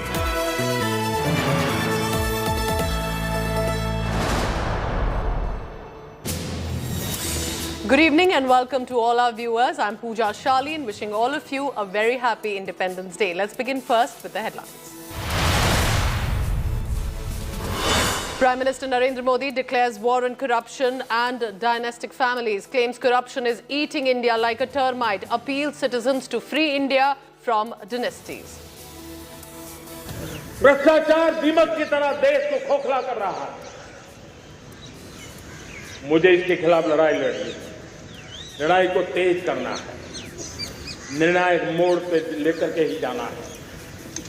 तब मेरे 130 करोड़ देशवासी आप मुझे आशीर्वाद दीजिए, आप मेरा साथ दीजिए। मैं आज आपसे साथ मांगने आया, आपका सहयोग मांगने आया। Sonia Gandhi's big attack on Modi government on Independence Day, claiming Modi is out to belittle the sacrifices of our freedom fighters, alleges falsehood is being spread against Gandhi and Nehru. Prime Minister Modi's big Nari Shakti pitch, cautions against insulting women, says Betis make us proud, claims gender equality of utmost importance. क्या हम रोजमर्रा की जिंदगी में नारी को अपमानित करने वाली हर बात से मुक्ति का संकल्प ले सकते हैं? Tricolor hosted also at the Eidgah ground in Hubballi on the orders of the Revenue Department with high security around the ground. As author Salman Rushdie still remains critical, United States of America condemns the attack on the Booker Prize winner, calls the attack despicable, says will not waver in determination to stand up to threats.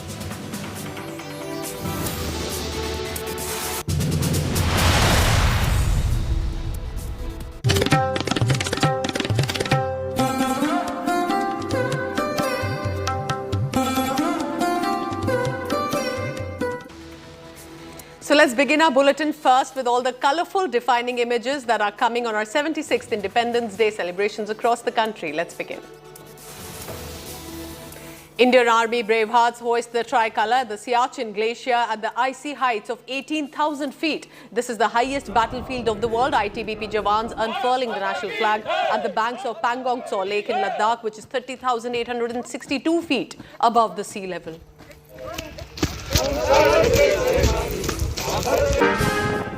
But not just within the country, from Europe to Africa, the Indian Navy also hoisted the tricolour flag across various parts of the world. Navy's warship conducting celebrations across 6 continents, 3 oceans and in 6 different time zones.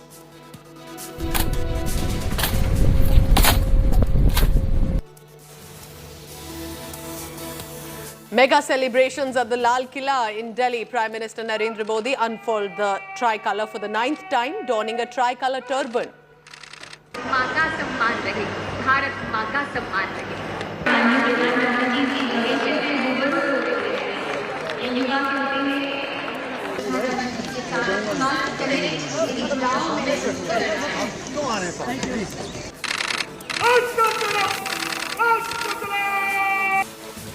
Also a historic moment at the Eidgah Maidan in Bengaluru's Samrajpet. The national flag unfurled at the controversial flashpoint for the first time since independence amid tight security.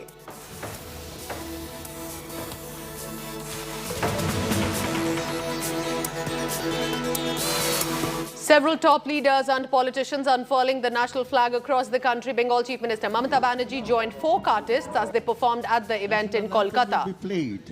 You are requested to kindly rise. All ranks in uniform.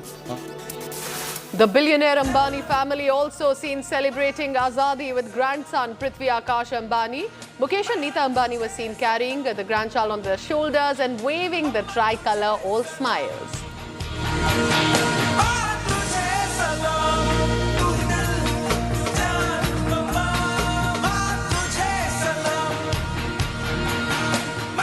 And let's go on the ground now where all the action is, because my colleague Aishwarya Paliwal is right now at the Attari Wagah border.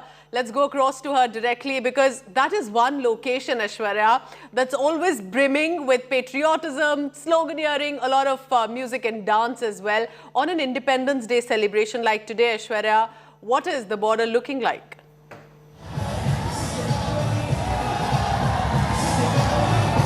Well, Pooja, let me just straight cut to what's happening at the Wagah border. The visuals are a telling tale. As India celebrates its 75th Independence Day, the people here are dancing. It's raining here, so you can see the people are enjoying the weather also. We are seeing patriotic songs being sung. Now, the ceremony which is taking place here, which is called the beating retreat, everything is done by the BSF, which is the Border Security Force. The music that you are hearing, all of them are patriotic songs, and you'll also see people waving flags. These are the visuals that we are getting you from the Attari border, the Wagah border here in Punjab. The music is blaring, patriotic songs are being sung. Everyone is now waiting for the ceremony, the beating retreat to begin. It will begin shortly. You're seeing people dancing, you're seeing people shouting, Bharat Mata Ki Jai is what the chants that are taking place here. The visuals at the moment, Pooja, we are getting you from the Wagah border here in Punjab. Aishwarya, what I'm looking behind you, yes, is all that flavor, patriotism, a lot of bhangra also as expected at the border. How many people can we say are possibly there today? Because on any usual evening also there is a lot of action that does take place, but on a beating retreat day, that action definitely doubles if not triples. Can we say there are thousands of people right now at the border?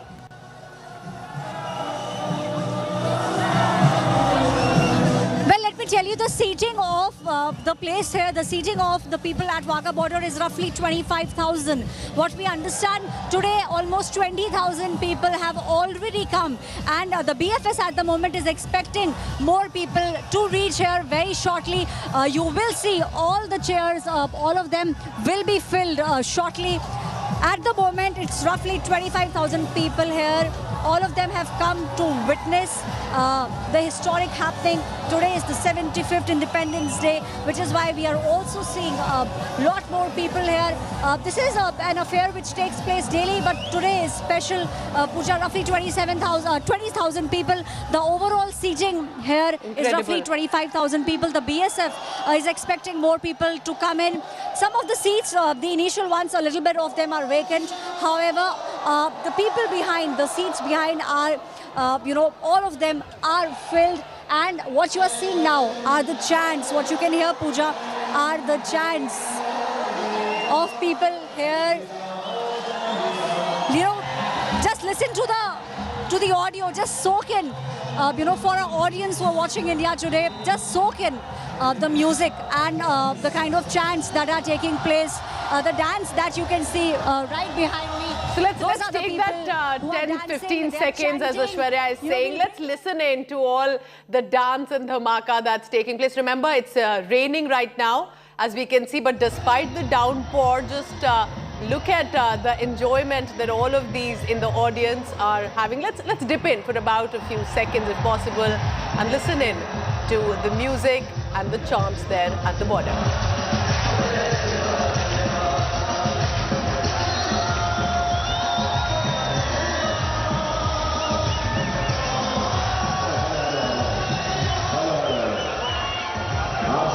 Today is the day usually it gets played, and flags and banners, and of course a lot of cheer for the country. 75 years, remember, and how far has India come? We have every reason to be proud of this country. The situation, never perfect, but there's always a moment to acknowledge how far this nation has come. And Aishwarya Paliwal is on the ground to help us get that sentiment as well. And when Aishwarya on the ground, despite the downpour, so many people, I just don't think that in any manner the rainfall is becoming a trouble for them. There's only a lot of dance and bhangra that's taking place. So what time is the beating retreat expected to be? You must have spoken to people. How is the mood like on the ground at the Attari Wagah border?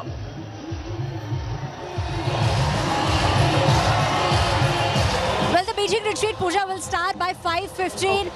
We'll just cut to the visuals because the visuals are the main thing. You're seeing people dancing. You can see people waving the flag. This is a ceremony which takes place daily. But today is very special, Pooja. Today is special because today is the 75th Independence Day of our country. We have also seen how Prime Minister has made a call today for the unity of the country, and we are also seeing the people here dancing, all of them together, the flags of India, the tricolour being waved high. The dance that you are seeing, all the dance is now taking place right behind me. Flags are being waved. Roughly 25,000 people, that's the total capacity of the seating here at the Wagah border. Roughly 20,000 people are already here, and we are expecting the beaching retreat, which begins at almost 5:15, to begin very shortly. You'll be able to hear the music, Pooja. It's the music, it's the chanting, Bharat Mata Ki Jai, that are taking place here.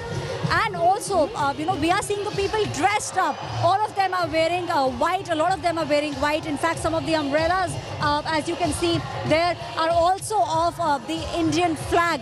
So people have come fully prepared. On the other side are the Pakistani citizens, and shortly, we will see a contest take place between the Indian side and the Pakistani side. They too will start shouting, and the people here will also start shouting and dancing to the tunes of patriotic songs. Pooja. All right, so what Aishwarya Paliwal is showing is all the josh and, of course, the Jawans and the Janta who are present at the location. Just to give you a background, since 1959, there's been this military exercise right on the border gates, which is with regard to, one, the border security force as well, India's BSF, and this Pakistan Ranger. So since 1959 till today, these are evening exercises that do take place, but beating retreat is another level of josh, of excitement. As you can see, even the umbrellas are tricolored today. Men, women, children, dance, bhangras, all of that. I mean, that, if there is a place right now to be, it is the Atari Wagah border, and that's where my colleague Aishwarya Paliwal is. Children dancing, people enjoying, and a lot of course, excitement there on location. So a lot of filmy songs, Aishwarya, that are being played. That's also generating the atmosphere. I'll come to you in just about a few seconds. Let's listen in to how the people are cheering and dancing to it.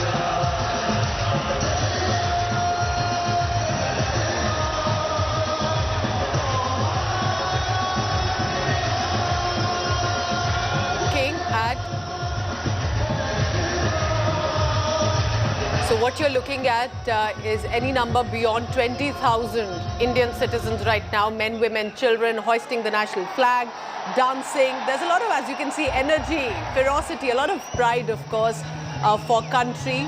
That's with 75 years, an anniversary that we are celebrating right now of our country. It's absolutely incredible at this moment. Remember, it's an iconic tradition of the beating retreat. Both countries, with regard to their national flags that are lowered at the border soon before dusk. There's also a military exercise between the BSF and the Pakistan Rangers. But that apart, people just cheering on. And you have to wait till 5 p.m. because that's when our BSF decides to march right there at the border.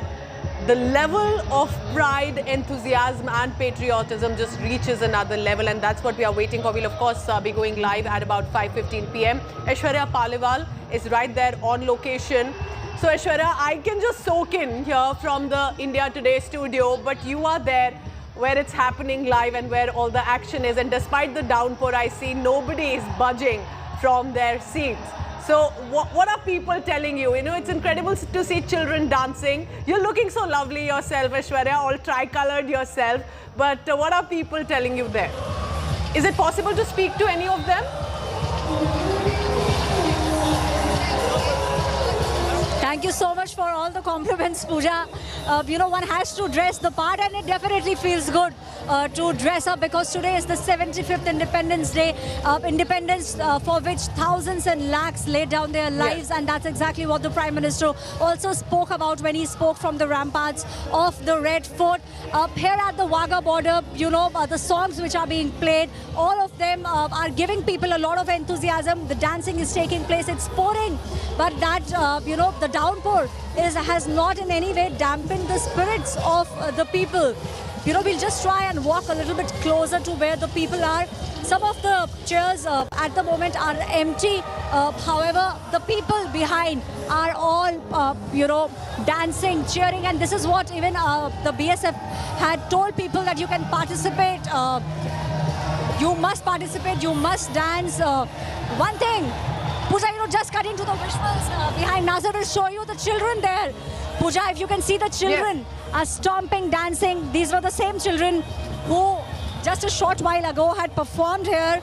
They are now cheering, dancing. The flags, the BSF personnel, all of them are now waiting for the retreat to begin. We're expecting the retreat to begin very shortly. So Aishwarya, you must have passed through Amritsar as well. While of course it is on any given day a moment of pride for us, 75 years of this country since it got its freedom.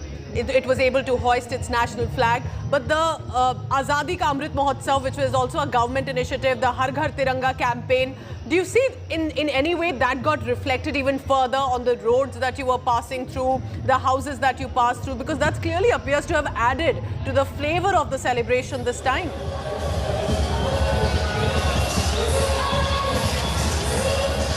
Well, definitely, Pooja, it has added to the flavor, to the celebration.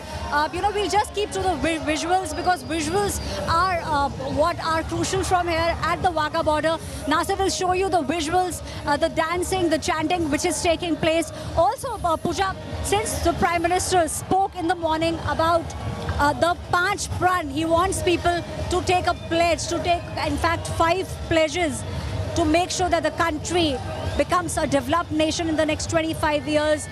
Prime Minister and most of the cabinet ministers have been speaking about the fact that it's been 75 years since India has been an independent country. The target now is for 2047. That's what the target is.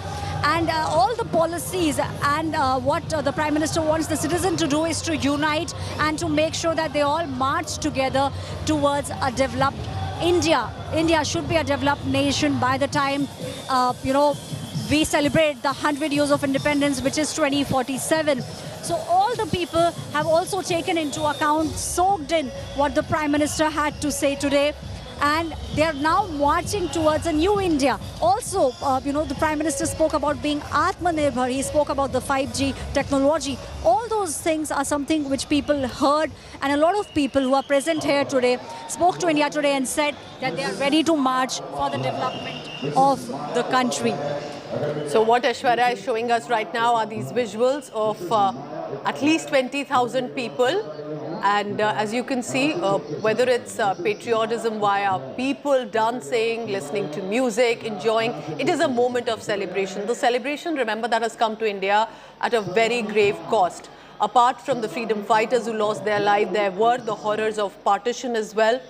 And that all of while has been put in the past, there's also a remembrance to it, but also acknowledging and celebrating the freedom and how far India has able to come into its own, becoming one of the biggest economies, managing to come this far. Remember, our flag was even hoisted from space today.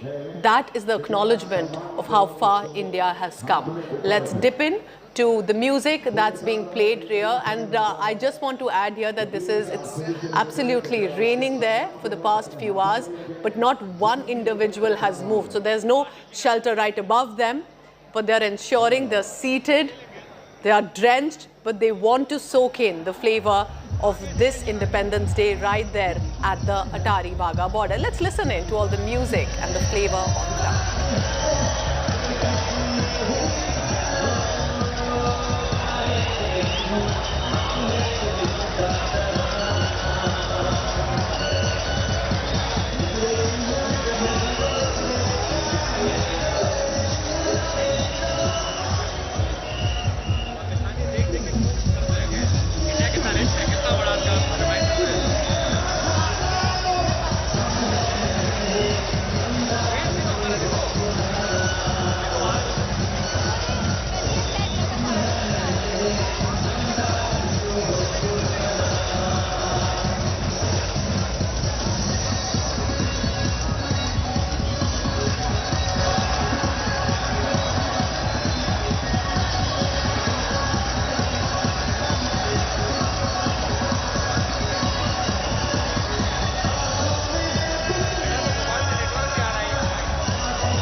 well. The Pakistan Rangers and the Border Security Force exchanged sweets as well.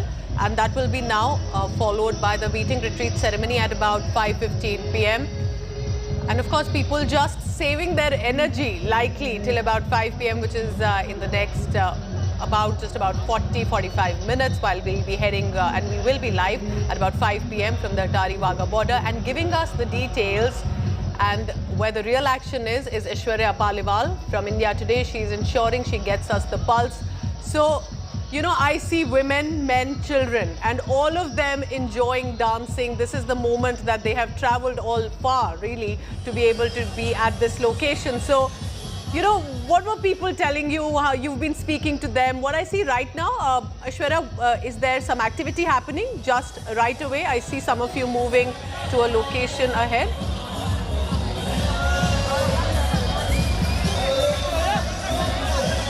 Aishwarya, can you hear me?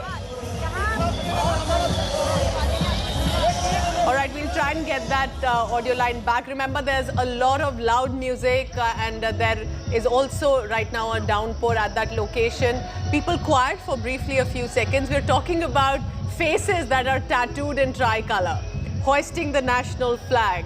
Whether it's caps or umbrella, it's only the saffron green and the white right now. And I want to leave you with these happy visuals. Indians celebrating, acknowledging their freedom, and of course, there will be many more struggles ahead as well for us as a country. But today is the day to soak in the freedom that we have got and the freedom we continue to cheer for. Leaving you with these visuals in this break. Don't go anywhere. When I return, I get you a lot more. Thank you for watching.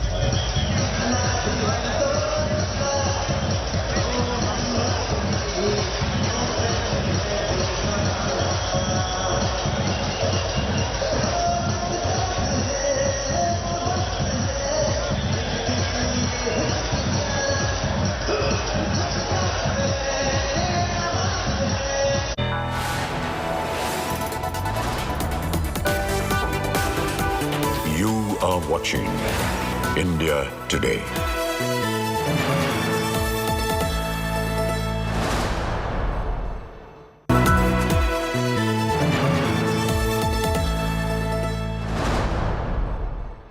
Freedom at midnight.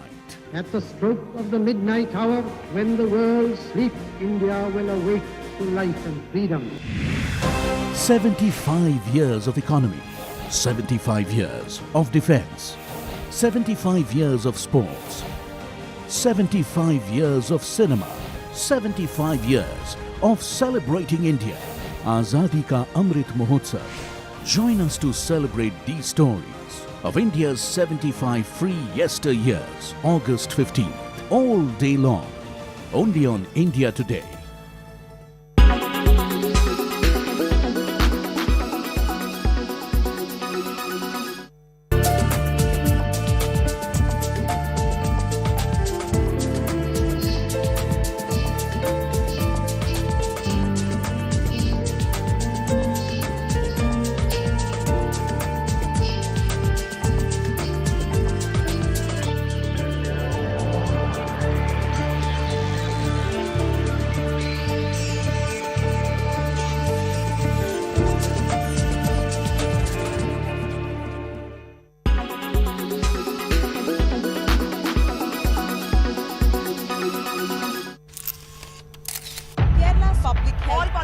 Traveling from different parts. Armed with facts, Looking at political back. she takes the news by its horns. Do you think the future of these students are not hampered? Fierce, bold and direct, setting the tone for the biggest stories from every corner and every angle. Expect nothing but the unfiltered truth. News first, niceties later. Watch me, Nabila Jamal, on India Today.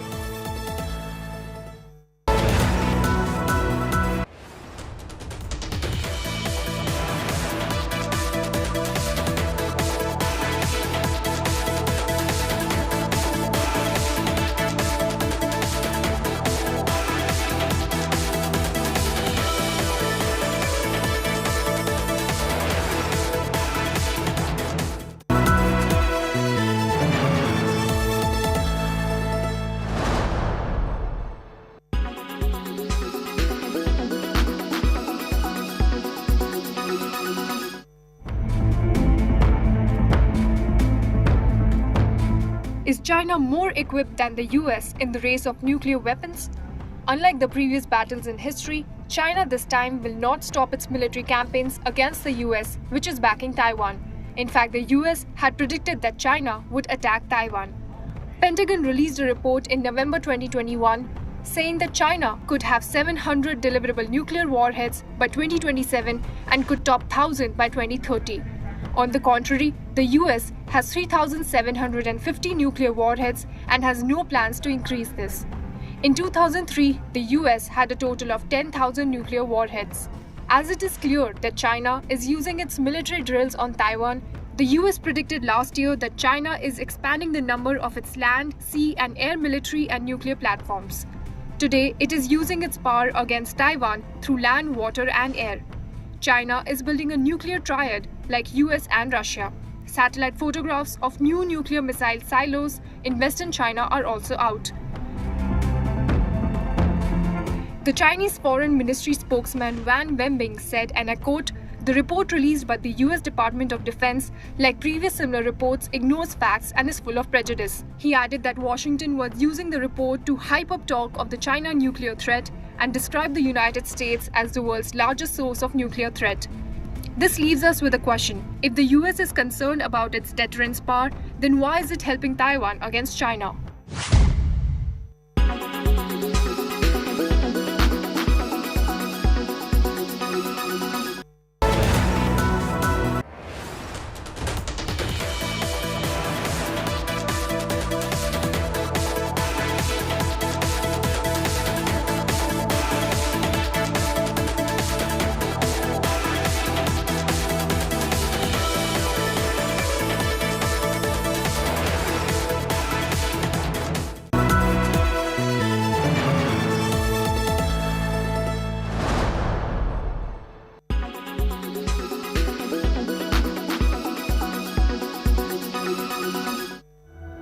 Do you remember the fictional planet Pandora from the blockbuster movie Avatar?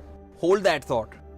Because this is not Earth. It's not from a movie. This is Earth's clone called Titan.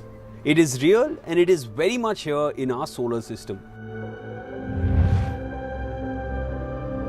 Titan is not a planet like Earth, but a moon in the Saturn system. Saturn has a total of 82 moons which revolve around it. Of these, Titan is the largest.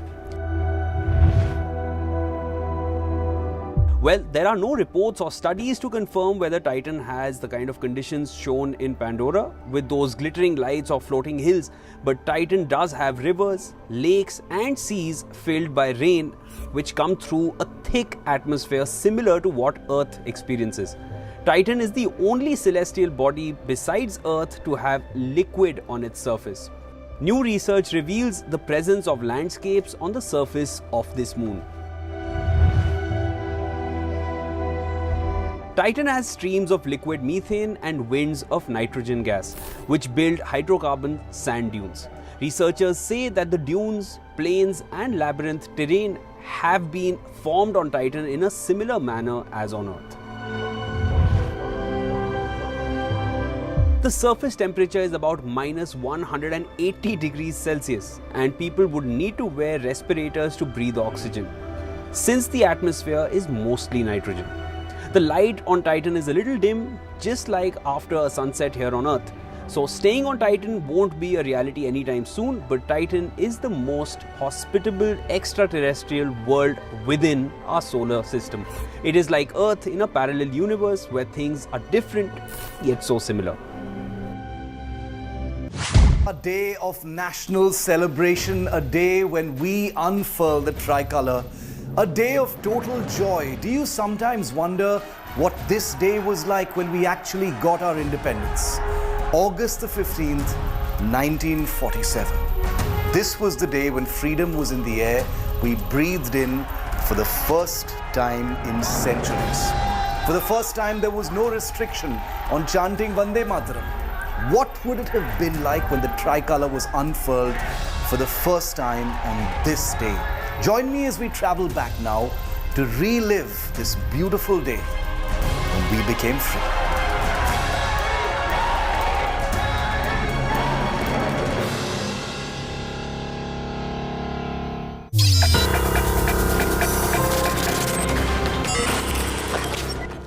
a flagship event for foldables. Samsung Galaxy Unpacked on tech today. Also, India's digital commerce or e-commerce scene is all about to change, and we've got you covered on this episode. Also, we are broadcasting from this iconic venue in Bengaluru, the Opera House. It's an action-packed episode, and I am your host, Ayush Alavadi. This is Tech Today.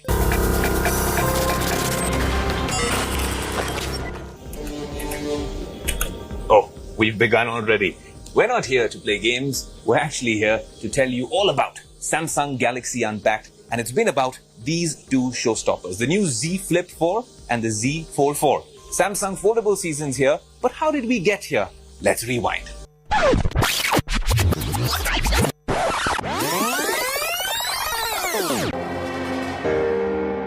Well, it looks like we've got mail on Tech Today. And you know what we do when we get a personalized box like this? We end up unboxing it. So let's do that.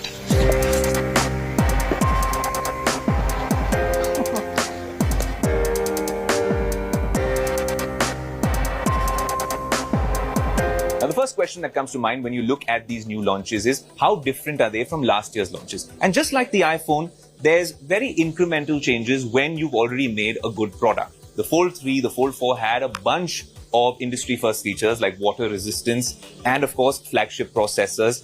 This time, they've obviously updated to this year's version, but there are a few things that we liked and a few things that we were actually left wishing for, and that's what we're going to start with. So we're going to start off with the Fold 4 and the Fold 3. Just your initial impressions looking at it, I'll tell you 2 or 3 things that have really changed with this phone. Look at the camera sensors, and you can automatically tell that the Fold 4 has much bigger sensors. So hopefully that translates to better photography. Another thing about the phone that I have to mention is that the Fold 3 was a great device, but every time you tried opening it, it wasn't as easy to actually slip your finger in and open it. This is like a clamshell which is waiting to be opened. It's a lot more handleable and it's a lot easier to open. Coming back to the camera, this is a much improved, bigger sensor.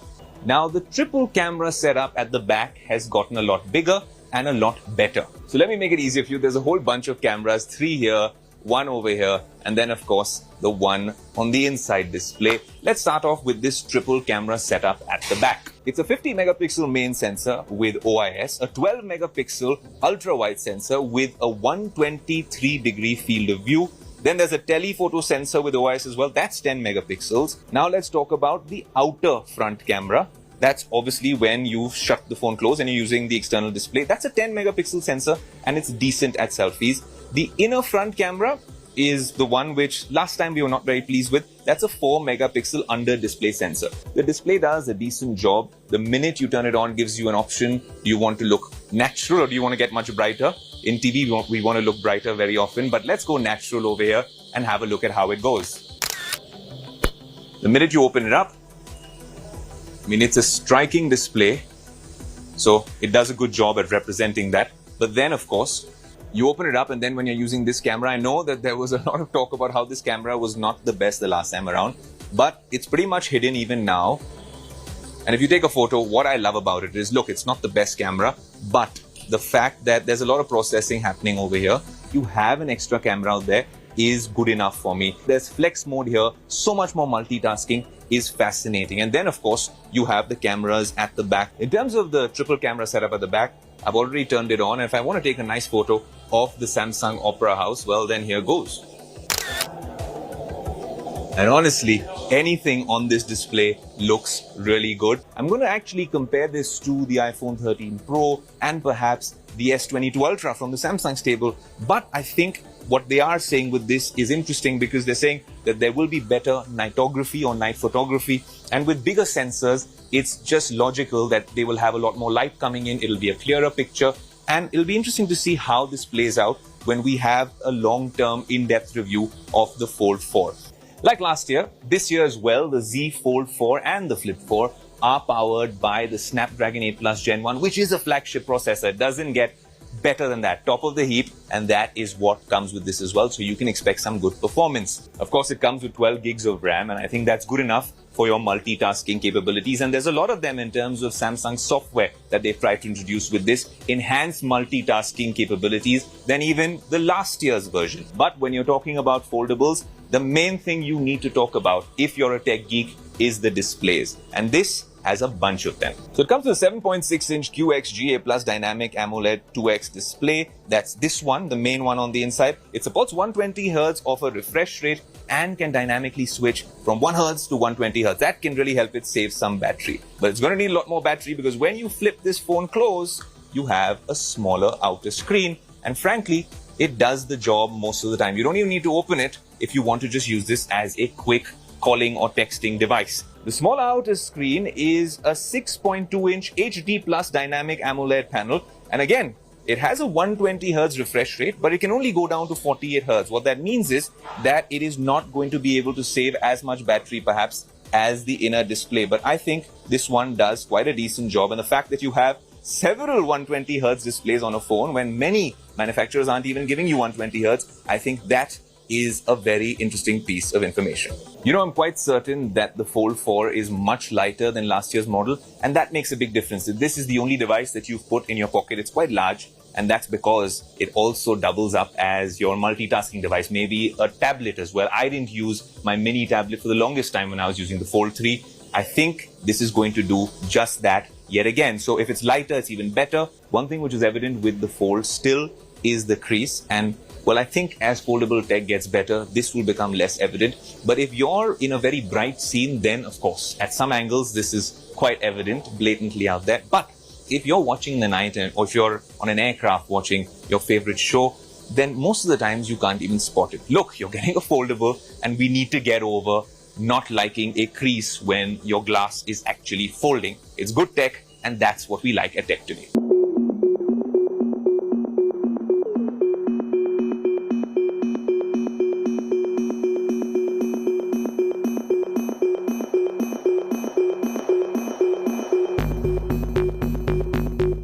Now, since we're talking about the Fold 4, how could we ignore this strikingly Bora purple Flip 4?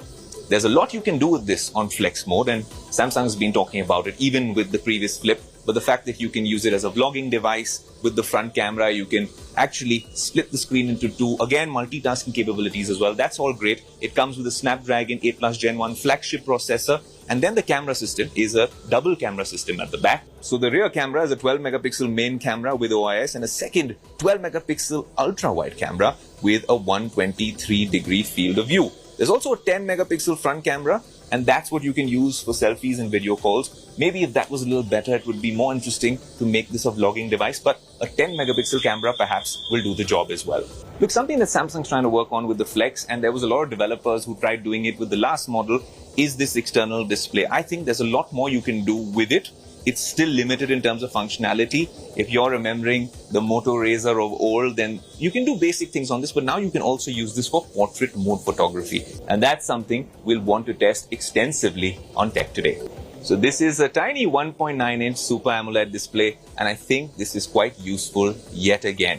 When you open the phone, this foldable display is what I want to tell you about. The Flip 4 comes with a 6.7-inch FHD Plus Dynamic AMOLED outer screen, and of course that has a 120Hz adaptive refresh rate. There's a 3700 mAh battery, and of course you have a 25-watt wire charging, and there's wireless charging as well. Look, these are only our initial impressions of the Flip 4 and the Fold 4, two flagship premium foldable devices that we were very excited about, and you've seen them first on Tech Today. If you want to know about the India pricing, because that's not out yet, the international pricing is around the same as last year, but for the India pricing, you have to log on to the Business Today website. So that's our first look of the Flip 4 and the Fold 4 at Samsung Galaxy Unpacked. You've seen it first on Tech Today, but like I said, this is evolving tech, and last year's models were fantastic. It's gotten incrementally better, so if you're in the market for a new foldable, I had told you last week to wait, and now's the time to maybe consider an upgrade. Look, we're going to get you an in-depth review very soon, tell you about the cameras, tell you about the performance, but this was just our initial impressions. Look, one thing I can say for certain is these are crowd pullers and conversation starters. I put this up on my Instagram stories and everyone's asking about them. So I had a few questions, and so I went to Team Samsung and I asked them a bunch of things. Here's what they had to say. There's a lot of tech companies around the world are investing in the ecosystem. Now, the Galaxy ecosystem is something you guys have spoken about at today's event as well. When we put all these products together, how do you see it playing out? And especially from a sales and marketing perspective, unique to India, what are you guys doing to make it more of an incentive for me to want to join the Galaxy ecosystem? With prices, you have to give us a nice detailed answer. Well, thank you very much for putting this question. Ecosystem is very, very important. We believe that bringing the entire Galaxy to life, ecosystem plays a very, very pivotal role. Today, you walk with the Galaxy, you play with the Galaxy, you move with the Galaxy. So, Galaxy is in your life, and how we can integrate it better in your connectivity first, to sharing of content. Third, consistency have been a key pillar of our multi-device experience, which we have been building, from watch to buds to tablet to laptops and phones. So there is a lot which we have done around that, and we are very, very happy that today consumers are using it. On the market announcement, I will say that you need to wait a little more. Next week, we will be announcing some new offers and promotions, and we will, through your medium, go first to the market. Gaming consoles, curved displays, rotating displays, foldable phones, smart fridges. My God, this is tech geek paradise. But what if I told you that all of these devices that you purchase often on e-commerce portals, there's going to be a new network in India. And just like in 2016, when UPI changed the digital payment scene in India, well, something like that is going to happen in the e-commerce world as well. That's on the second half of the show. I'll see you after a short commercial break.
Welcome back to Tech Today. I'm your host Ayush Alavadi. Now, a few years ago, we saw a digital payments revolution in India in the form of UPI. The Indian government has similar plans in the e-commerce space. They're calling it ONDC, the Open Network for Digital Commerce. And the man behind this revolution is joining us on the show today, Mr. T. Koshi, CEO at ONDC. Thank you so much for joining us on Tech Today. Thank you. It's my pleasure, Ayush. Mr. Koshi, I want to dive right in. Now, a lot of people are calling this the UPI of e-commerce in India. But if you could explain to us what the ONDC is all about, how does this level the playing field in the e-commerce world? As you're aware that the current model of e-commerce is a very platform-centric approach where each of the platforms that are operating in the market use proprietary technology, making the whole thing, if I use the word, a walled garden. That means a seller on one platform can only talk to the buyer on one platform, and the buyer on that platform can only see the seller on the other side, the same platform. So if a seller or merchant wants to be in both platforms, he will have to have processes and technology, everything that matches with both platforms, so that becomes a costly affair. So what we intend to do in the ONDC world is that if I use simple words like we're unbundling and making interoperable. So what does it try to do is, with the way the technology is architectured, every seller will be visible to every buyer in all the platforms, and every buyer in each platform will be able to discover any seller. So it is no more the scale of any of the application that drives. It is a specialization and innovation. What each seller has to offer and what buyer wants to buy will be the determinant factor, not that any platform has a proprietary audience of sellers and buyers. Interesting, Mr. Koshi. Now, in terms of implementation, I know this has started off as a pilot project in a few cities, and then you will scale this up subsequently.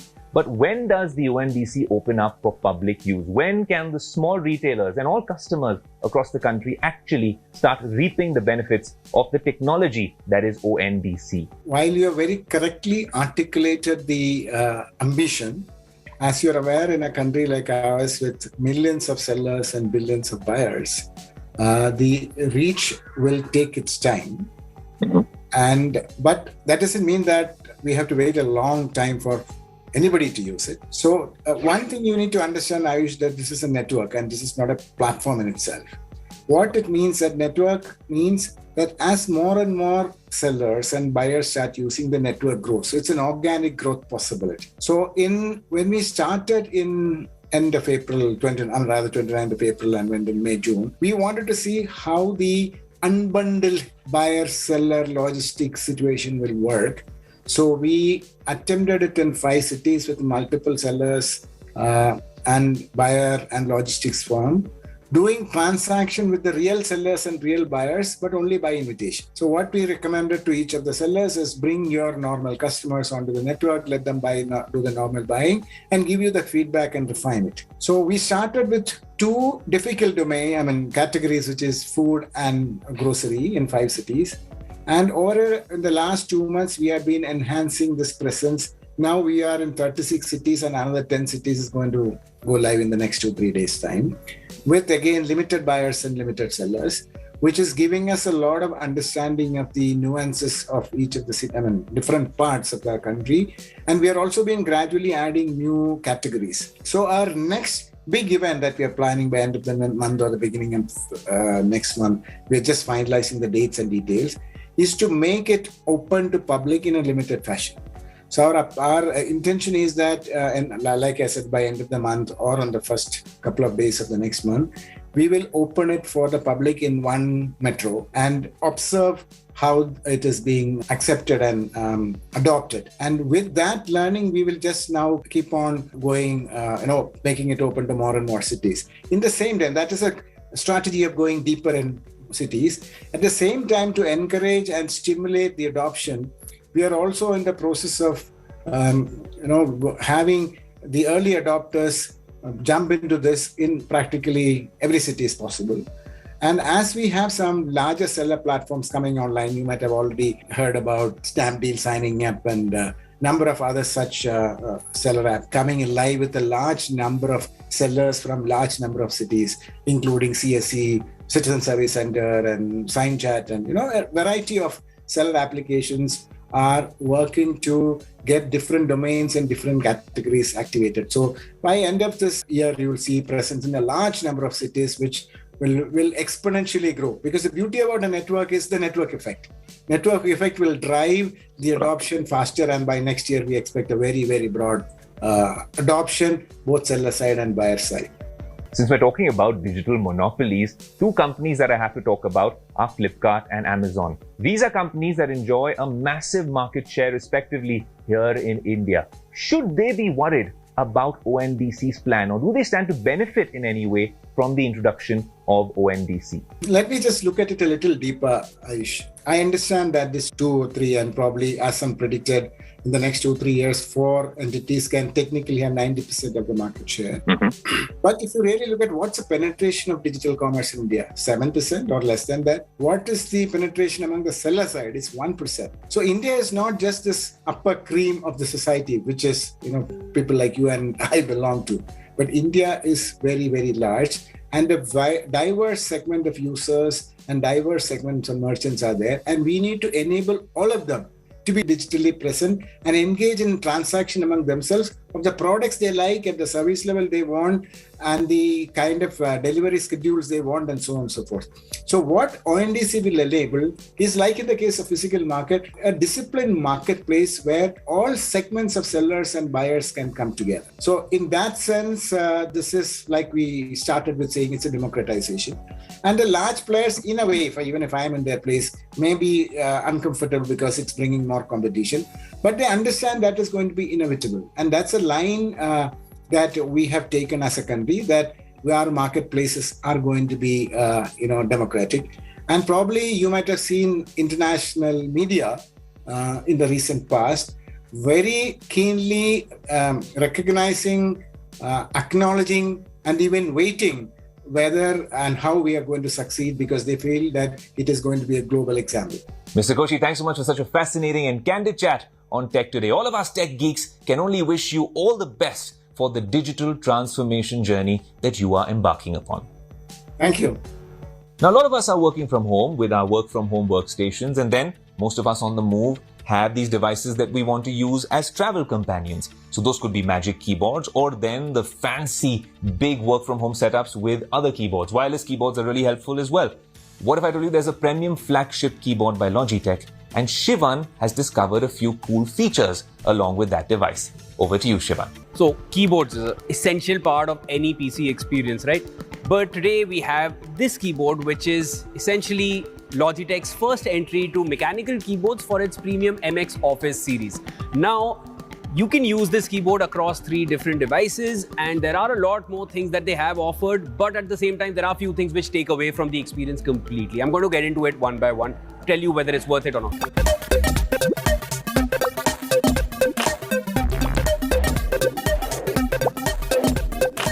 Since it operates on battery, they have incorporated certain sensors on the keyboard. So the basic white backlight that you get on this keyboard, it will not remain on. There are sensors on this. As soon as you remove your hands from the keyboard, the lights go off. As soon as you bring your hands back on, the lights come back on. Now, it is a good way to save battery, but there is a flip side to it, which I found out in my use with it. I'll get back to it in a bit. So there is Bluetooth connectivity that you're getting with this keyboard, and you also get a Bolt receiver. In combination, you can actually connect it with 3 different devices.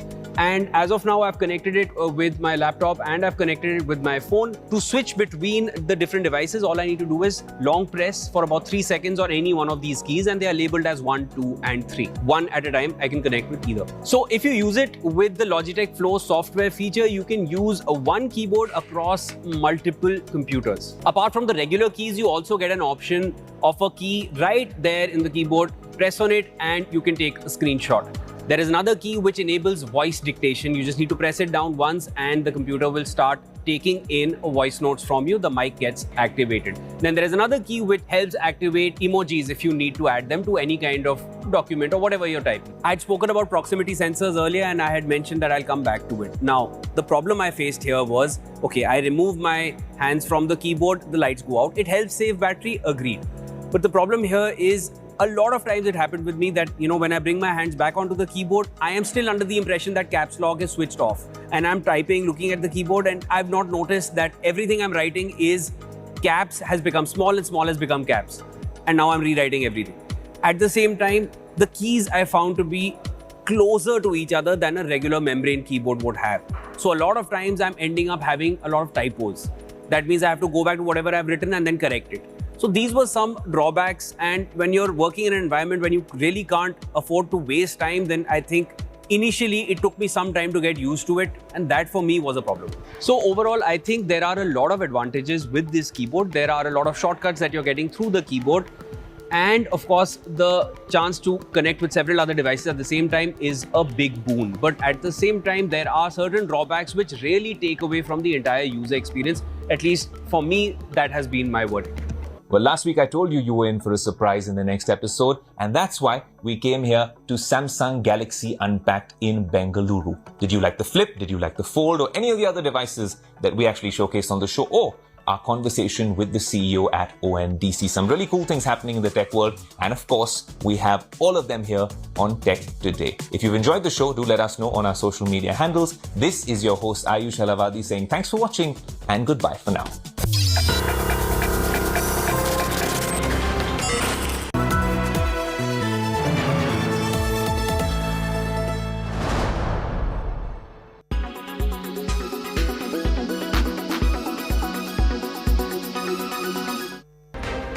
Tensions are rising between China and Taiwan.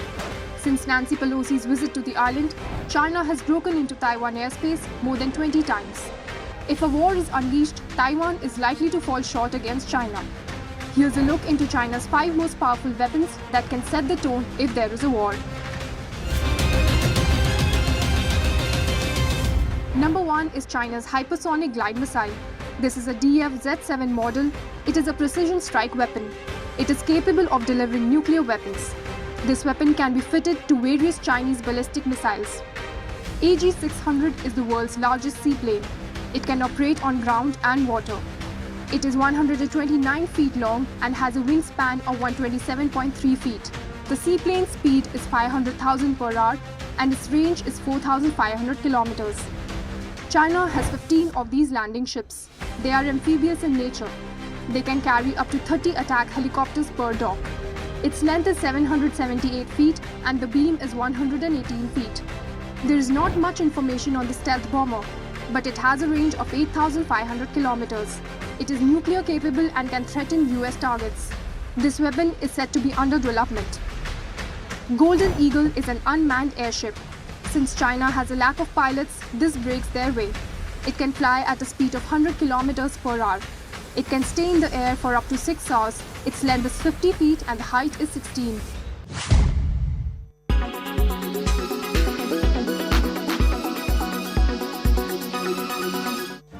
Make your media plan smarter with India Today Live TV on your connected devices. Amplify your brand with 100 million smart internet viewers. To advertise, mail us at sales@aajtak.com.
आजादी के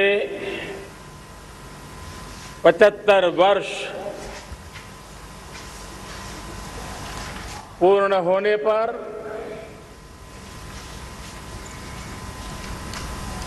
देशवासियों को अनेक अनेक शुभकामनाएं, बहुत बहुत बधाई। न सिर्फ हिंदुस्तान का हर कोना, लेकिन दुनिया के हर कोने में आज किसी न किसी रूप में भारतीयों के द्वारा या भारत के प्रति अपार प्रेम रखने वालों के द्वारा विश्व के हर कोने में यह हमारा तिरंगा आन बान शान के साथ लहरा रहा है। मैं विश्व भर में फैले हुए भारत प्रेमियों को, भारतीयों को आजादी के इस अमृत महोत्सव की बहुत बहुत बधाई देता हूं। आज का ये दिवस ऐतिहासिक दिवस है। एक पुण्य पड़ाव, एक नई राह, एक नए संकल्प और नए सामर्थ्य के साथ कदम बढ़ाने का ये शुभ अवसर है।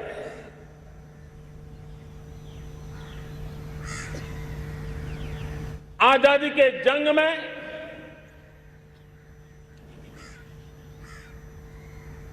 गुलामी का पूरा कालखंड संघर्ष में बीता है। हिंदुस्तान का कोई कोना ऐसा नहीं था, कोई काल ऐसा नहीं था जब देशवासियों ने सैकड़ों सालों तक गुलामी के खिलाफ जंग न किया हो, जीवन न खपाया हो, यातनाएं न झेली हो, आहुति न दी हो। आज हम सब देशवासियों के लिए ऐसे हर महापुरुष को, हर त्यागी को, हर बलिदानी को नमन करने का अवसर है, उनका ऋण स्वीकार करने का अवसर है और उनका स्मरण करते हुए उनके सपनों को जल्द से जल्द पूरा करने का संकल्प लेने का भी अवसर है।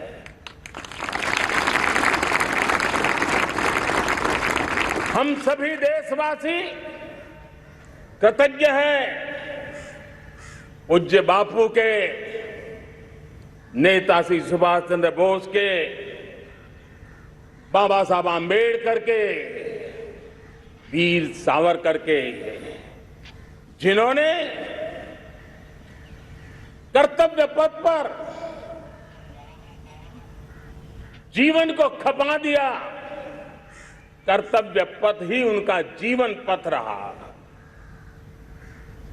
यह देश कृतज्ञ है मंगल पांडे, तात्या टोपे, भगत सिंह, सुखदेव, राजगुरु, चंद्रशेखर आजाद, अशफाक उल्लाह खान, राम प्रसाद बिस्मिल, अनगिनत ऐसे हमारे क्रांतिवीरों ने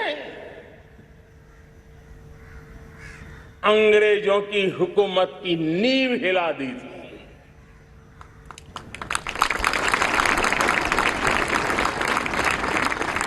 यह राष्ट्र कृतज्ञ है उन वीरांगनाओं के लिए,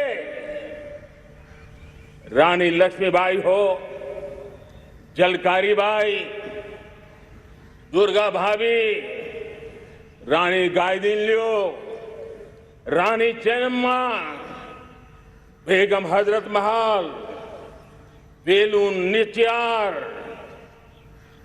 भारत की नारी शक्ति क्या होती है, भारत की नारी शक्ति का संकल्प क्या होता है, भारत की नारी त्याग और बलिदान की क्या पराकाष्ठा कर सकती है, वैसी अनगिनत वीरांगनाओं का स्मरण करते हुए हर हिंदुस्तानी गर्व से भर जाता है।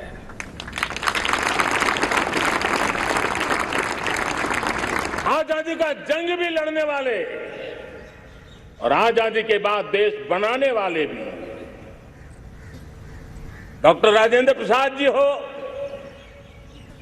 नेहरू जी हो, सरदार वल्लभ भाई पटेल, श्यामा प्रसाद मुखर्जी, लाल बहादुर शास्त्री, दीनदयाल उपाध्याय, जयप्रकाश नारायण, राम मनोहर लोहिया, आचार्य विनोबा भावे, नानाजी देशमुख, सुब्रमण्यम भारती, अनगिनत ऐसे महापुरुषों को आज नमन करने का अवसर है। जब आजादी के जंग की चर्चा करते हैं तो हम उन जंगलों में जीने वाले हमारे आदिवासी समाज का भी गौरव करना हम नहीं भूल सकते हैं। भगवान बिरसा मुंडा, सिद्धो कान्हू, अल्लूरी सीताराम राजू, गोविंद गुरु, अनगिनत नाम है जिन्होंने आजादी के आंदोलन की आवाज बन करके दूर सुदूर जंगलों में भी मेरे आदिवासी भाई बहनों में, माताओं में, युवकों में मातृभूमि के लिए जीने मरने की प्रेरणा जगाई। ये देश का सौभाग्य रहा है कि आजादी के जंग के कई रूप रहे हैं और उसमें एक रूप वो भी था जिसमें नारायण गुरु हो, स्वामी विवेकानंद हो, महर्षि अरविंदो हो, गुरुदेव रविंद्रनाथ टैगोर हो, ऐसे अनेक महापुरुष हिंदुस्तान के हर कोने में, हर कान में भारत की चेतना को जगाते रहे, भारत को चेतनवंत बनाते रहे। अमृत महोत्सव के दौरान देश ने पूरे एक साल से हम देख रहे हैं, 2021 में दांडी यात्रा से प्रारंभ हुआ, स्मृति दिवस को संवरते हुए हिंदुस्तान के हर जिले में, हर कोने में देशवासियों ने आजादी के अमृत महोत्सव के लक्षावधि कार्यक्रम किए हैं। शायद इतिहास में इतना विशाल, व्यापक, लंबा एक ही मकसद का उत्सव मनाया गया हो, वो शायद एक पहली घटना हुई होगी। और हिंदुस्तान के हर कोने में उन सभी महापुरुषों को याद करने का प्रयास किया गया जिनको किसी न किसी कारणवश इतिहास में जगह न मिली या उनको भुला दिया गया था। आज देश ने खोज करके हर कोने में ऐसे वीरों को, महापुरुषों को, त्यागियों को, बलिदानियों को, सत्याग्रहियों को याद किया, नमन किया। मेरे प्यारे देशवासियों, 75 साल की हमारी ये यात्रा अनेक उतार चढ़ाव से भरी हुई है।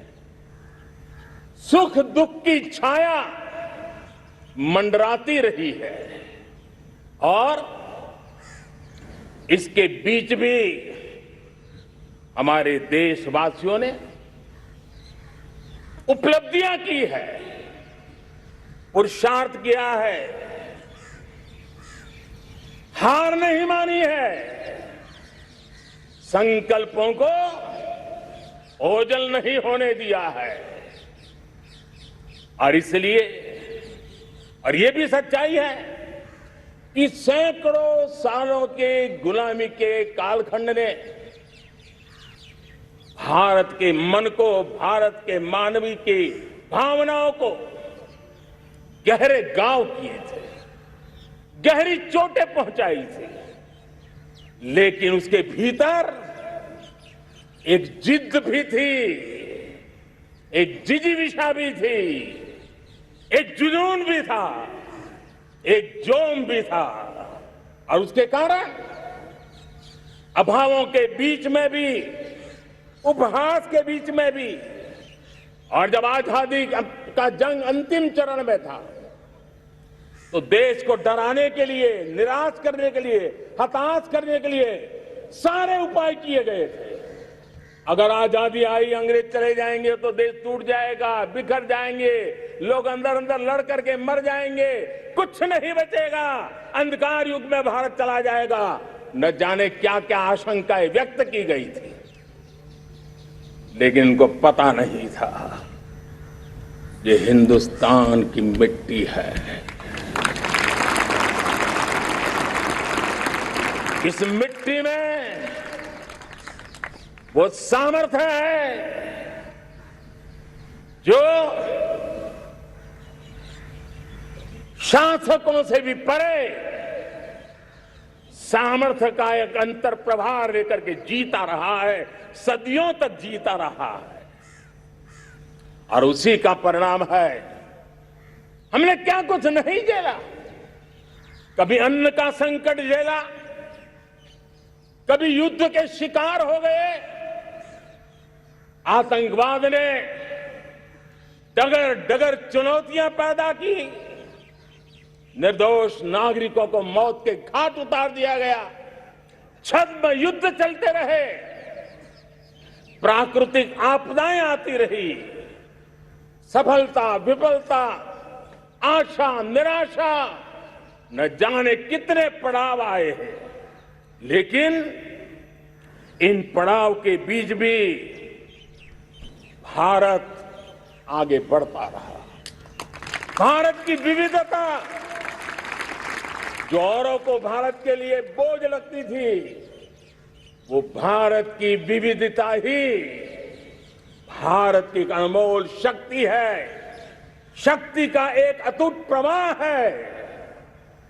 और दुनिया को पता नहीं था कि भारत के पास एक इनहेरेंट सामर्थ्य है, एक संस्कार सरिता है, एक मन मस्तिष्क का विचारों का बंधन है, और वो है भारत लोकतंत्र की जननी है, मदर ऑफ डेमोक्रेसी है। और जिनके जहन में लोकतंत्र होता है, वे जब संकल्प करके चल पड़ते हैं, वो सामर्थ्य दुनिया की बड़ी बड़ी सल्तनतों के लिए भी संकट का काल लेकर के आती है। ये मदर ऑफ डेमोक्रेसी, ये लोकतंत्र की जननी हमारे भारत ने सिद्ध कर दिया कि हमारे पास ये एक अनमोल सामर्थ्य है। मेरे प्यारे देशवासियों, 75 साल की यात्रा में आशाएं, अपेक्षाएं, उतार चढ़ाव सब कुछ के बीच में हर एक के प्रयास से हम जहां तक पहुंच पाए थे, पहुंचे थे। और 2014 में देशवासियों ने मुझे दायित्व दिया। आजादी के बाद जन्मा हुआ मैं पहला व्यक्ति था जिसको लाल किले से देशवासियों का गौरवगान करने का अवसर मिला था।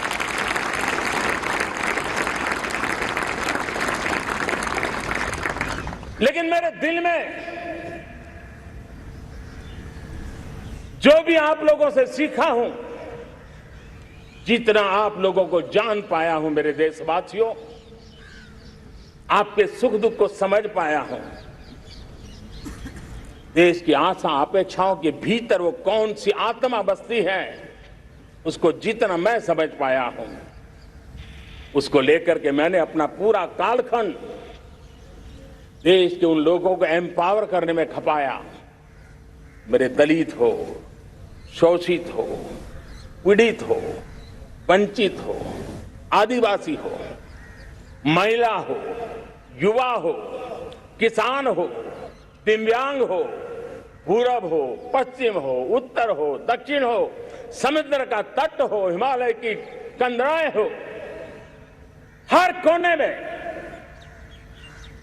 महात्मा गांधी का जो सपना था आखिर इंसान की चिंता करने का, महात्मा गांधी जी की आकांक्षा थी अंतिम छोर पर बैठे हुए व्यक्ति को समर्थ बनाने की, मैंने अपने आप को उसके लिए समर्पित किया और उन 8 साल का नतीजा और आजादी के इतने दशकों का अनुभव आज 75 साल के बाद जब अमृत काल की ओर कदम रख रहे हैं, अमृत काल की ये पहली प्रभात है, तब मैं एक ऐसे सामर्थ्य को देख रहा हूं और जिससे मैं गौरव से भर जाता हूं। देशवासियों, मैं आज देश का सबसे बड़ा सौभाग्य ये देख रहा हूं कि भारत का जनमन आकांक्षी जनमन है। एस्पिरेशनल सोसाइटी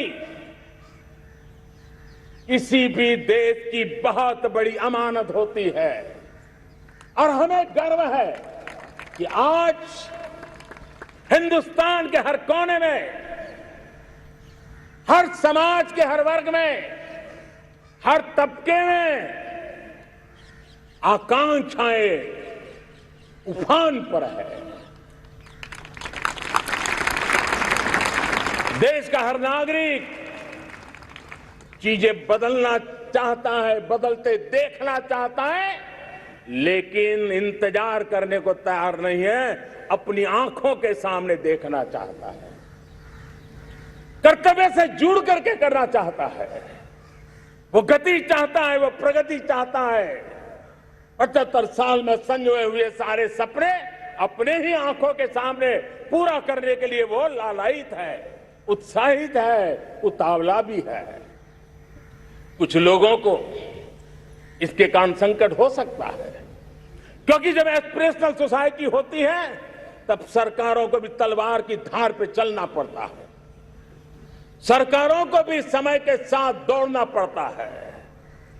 और मुझे विश्वास है, चाहे केंद्र सरकार हो, राज्य सरकार हो, स्थानीय स्वराज की संस्थाएं हो, किसी भी प्रकार की शासन व्यवस्था क्यों न हो, हर किसी को इन एस्पिरेशनल सोसाइटी को एड्रेस करना पड़ेगा।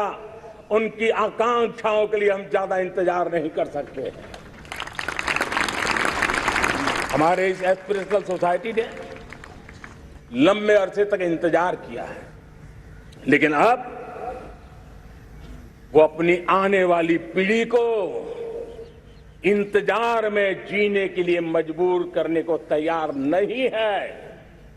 और इसलिए ये अमृत काल का पहली प्रभात हमें उस एस्पिरेशनल सोसाइटी की आकांक्षाओं को पूरा करने के लिए एक बहुत बड़ा सुनहरा अवसर लेकर के आई है। मेरे प्यारे देशवासियों, हमने पिछले दिनों देखा है, एक और ताकत का हमने अनुभव किया है, और वो है भारत में एक सामूहिक चेतना का पुनर्जागरण हुआ है। एक सामूहिक चेतना का पुनर्जागरण आजादी के इतने संघर्ष में से जो अमृत था वो अब संजोया जा रहा है, संकलित हो रहा है, संकल्प में परिवर्तित हो रहा है, पुरुषार्थ की पराकाष्ठा जुड़ रही है और सिद्धि का मार्ग नजर आ रहा है। ये चेतना, मैं समझता हूं कि चेतना का जागरण, ये पुनर्जागरण, ये हमारी सबसे बड़ी अमानत है। और ये पुनर्जागरण देखिए, 10 अगस्त तक लोगों को पता तक नहीं होगा शायद कि देश के भीतर कौन सी ताकत है, लेकिन पिछले 3 दिन से जिस प्रकार से तिरंगे झंडे को लेकर के, तिरंगा की यात्रा लेकर के देश चल पड़ा है, बड़े बड़े सोशल साइंस के एक्सपर्ट्स वे भी शायद कल्पना नहीं कर सकते कि मेरे भीतर के अंदर कितने, मेरे देश के भीतर कितना बड़ा सामर्थ्य है, एक तिरंगे झंडे ने दिखा दिया है। यह पुनर्चेतना, पुनर्जागरण का पल है। ये लोग समझ नहीं पाए हैं, जब देश जनता कर्फ्यू के लिए हिंदुस्तान का हर कोना निकल पड़ता है, तब उस चेतना की अनुभूति है। जब देश ताली थाली बजा करके कोरोना वॉरियर के साथ कंधे से कंधा मिला करके खड़ा हो जाता है, तब चेतना की अनुभूति होती है। जब दिया जला करके कोरोना वॉरियर की शुभकामना देने के लिए देश निकल पड़ता है, तब उस चेतना की अनुभूति होती है। दुनिया कोरोना के कालखंड में वैक्सीन लेना या न लेना, वैक्सीन काम का है कि नहीं है, उस उलझन में जी रहा था। उस समय मेरे देश के गांव गरीब भी 200 करोड़ डोज दुनिया को चौंका देने वाला काम करके दिखा देते हैं। यही चेतना है, यही सामर्थ्य है। इस सामर्थ्य ने आज देश को एक नई ताकत दी है। मेरे प्यारे भाइयों बहनों, तीसरा एक महत्वपूर्ण सामर्थ्य मैं देख रहा हूं। जैसे एस्पिरेशनल सोसाइटी, जैसे पुनर्जागरण, वैसे ही आजादी के इतने दशकों के बाद पूरे विश्व का भारत की तरफ देखने का नजरिया बदल चुका है। विश्व भारत की तरफ गर्व से देख रहा है, अपेक्षा से देख रहा है। समस्याओं का समाधान भारत की धरती पर दुनिया खोजने लगी है। दोस्तों, विश्व का ये बदलाव, विश्व की सोच में ये परिवर्तन 75 साल की हमारी अनुभव यात्रा का परिणाम है। हम जिस प्रकार से संकल्पों लेकर चल पड़े हैं, दुनिया इसे देख रही है और आखिरकार विश्व भी उम्मीदें लेकर के जी रहा है। आज जब हम अमृत काल में प्रवेश कर रहे हैं, अगले 25 वर्ष हमारे देश के लिए अत्यंत महत्वपूर्ण है। और इसलिए जब मैं आज मेरे सामने लाल किले पर से 130 करोड़ देशवासियों के सामर्थ्य का स्मरण करता हूं, उनके सपनों को देखता हूं, उनके संकल्पों की अनुभूति करता हूं, तब साथियों मुझे लगता है आने वाले 25 साल के लिए हमें उस 5 पंच प्राण पर अपनी शक्ति को केंद्रित करनी होगी, अपने संकल्पों को केंद्रित करना होगा, अपने सामर्थ्य को केंद्रित करना होगा और हमें उन पंच प्राण को लेकर के 2047 जब आजादी के 100 साल होंगे, आजादी के दीवानों के सारे सपने पूरे करने का जिम्मा उठा करके चलना होगा। और जब मैं पंच प्राण की बात करता हूं तो पहला प्राण, अब देश बड़े संकल्प लेकर के ही चलेगा, बहुत बड़े संकल्प लेकर के चलना होगा।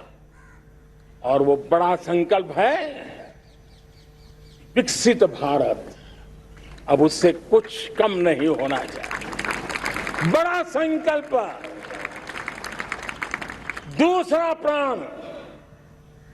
दूसरा प्राण है किसी भी कोने में हमारे मन के भीतर, हमारे आदतों के भीतर गुलामी का एक भी अंश अगर भी अभी भी है तो उसको किसी भी हालत में बचने नहीं देना।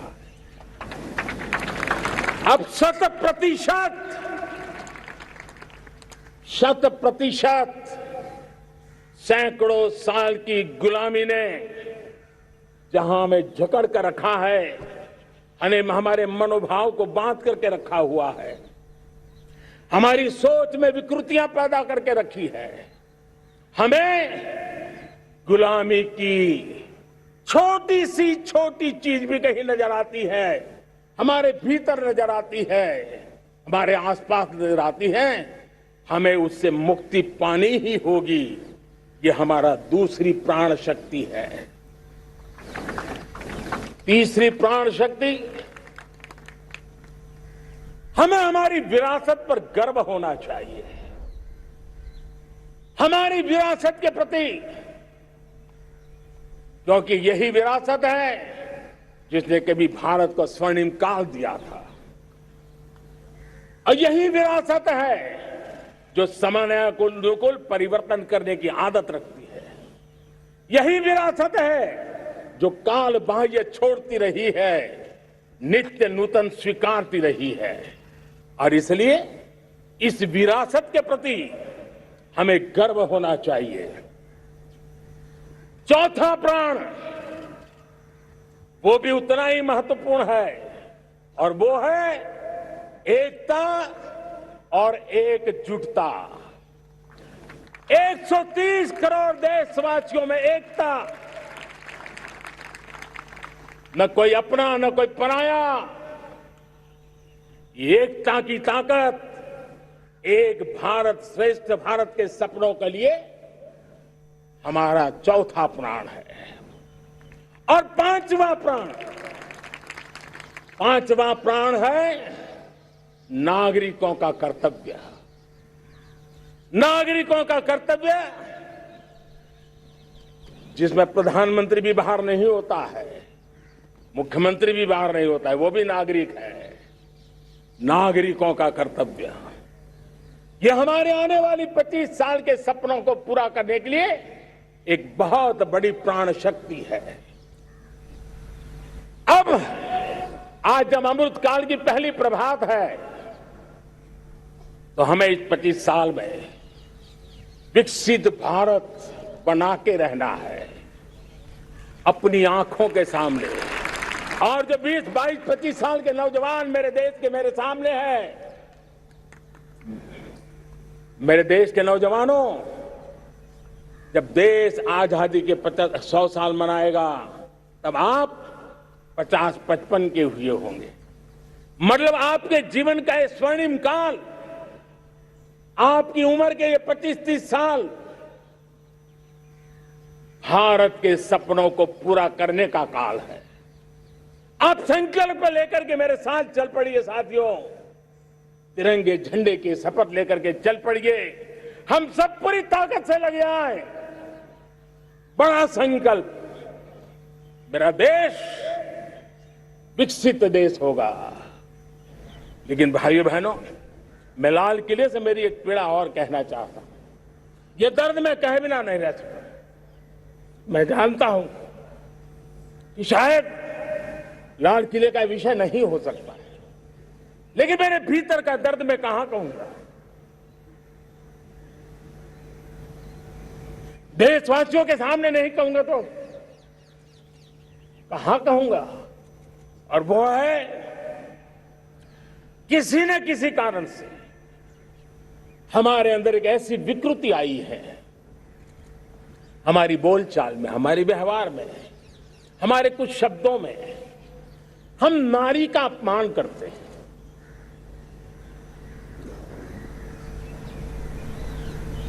क्या हम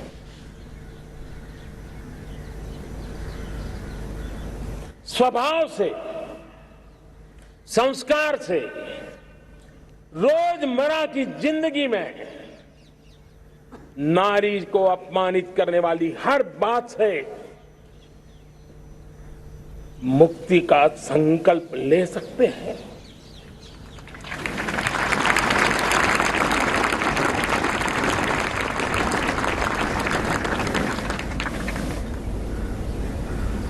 नारी का गौरव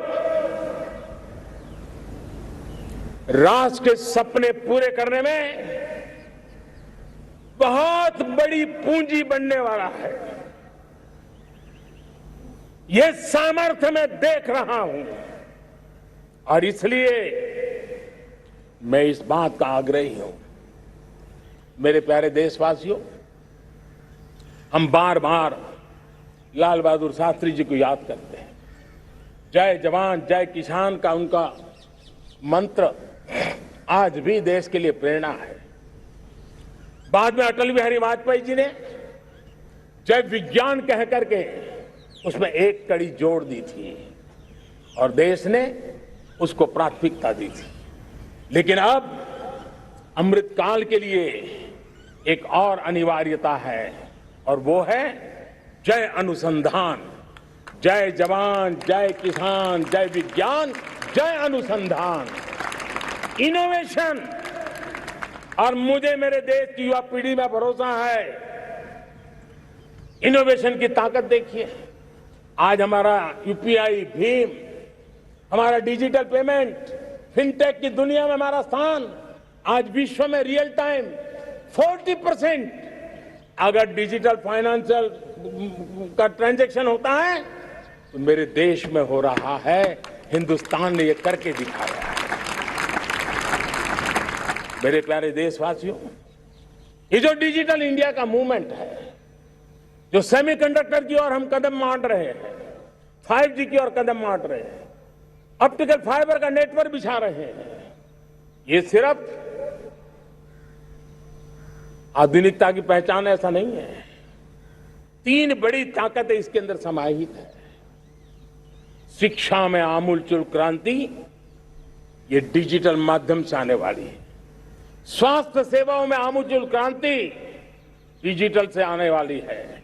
कृषि जीवन में भी बहुत बड़ा बदलाव डिजिटल से आने वाला है। एक नया विश्व तैयार हो रहा है।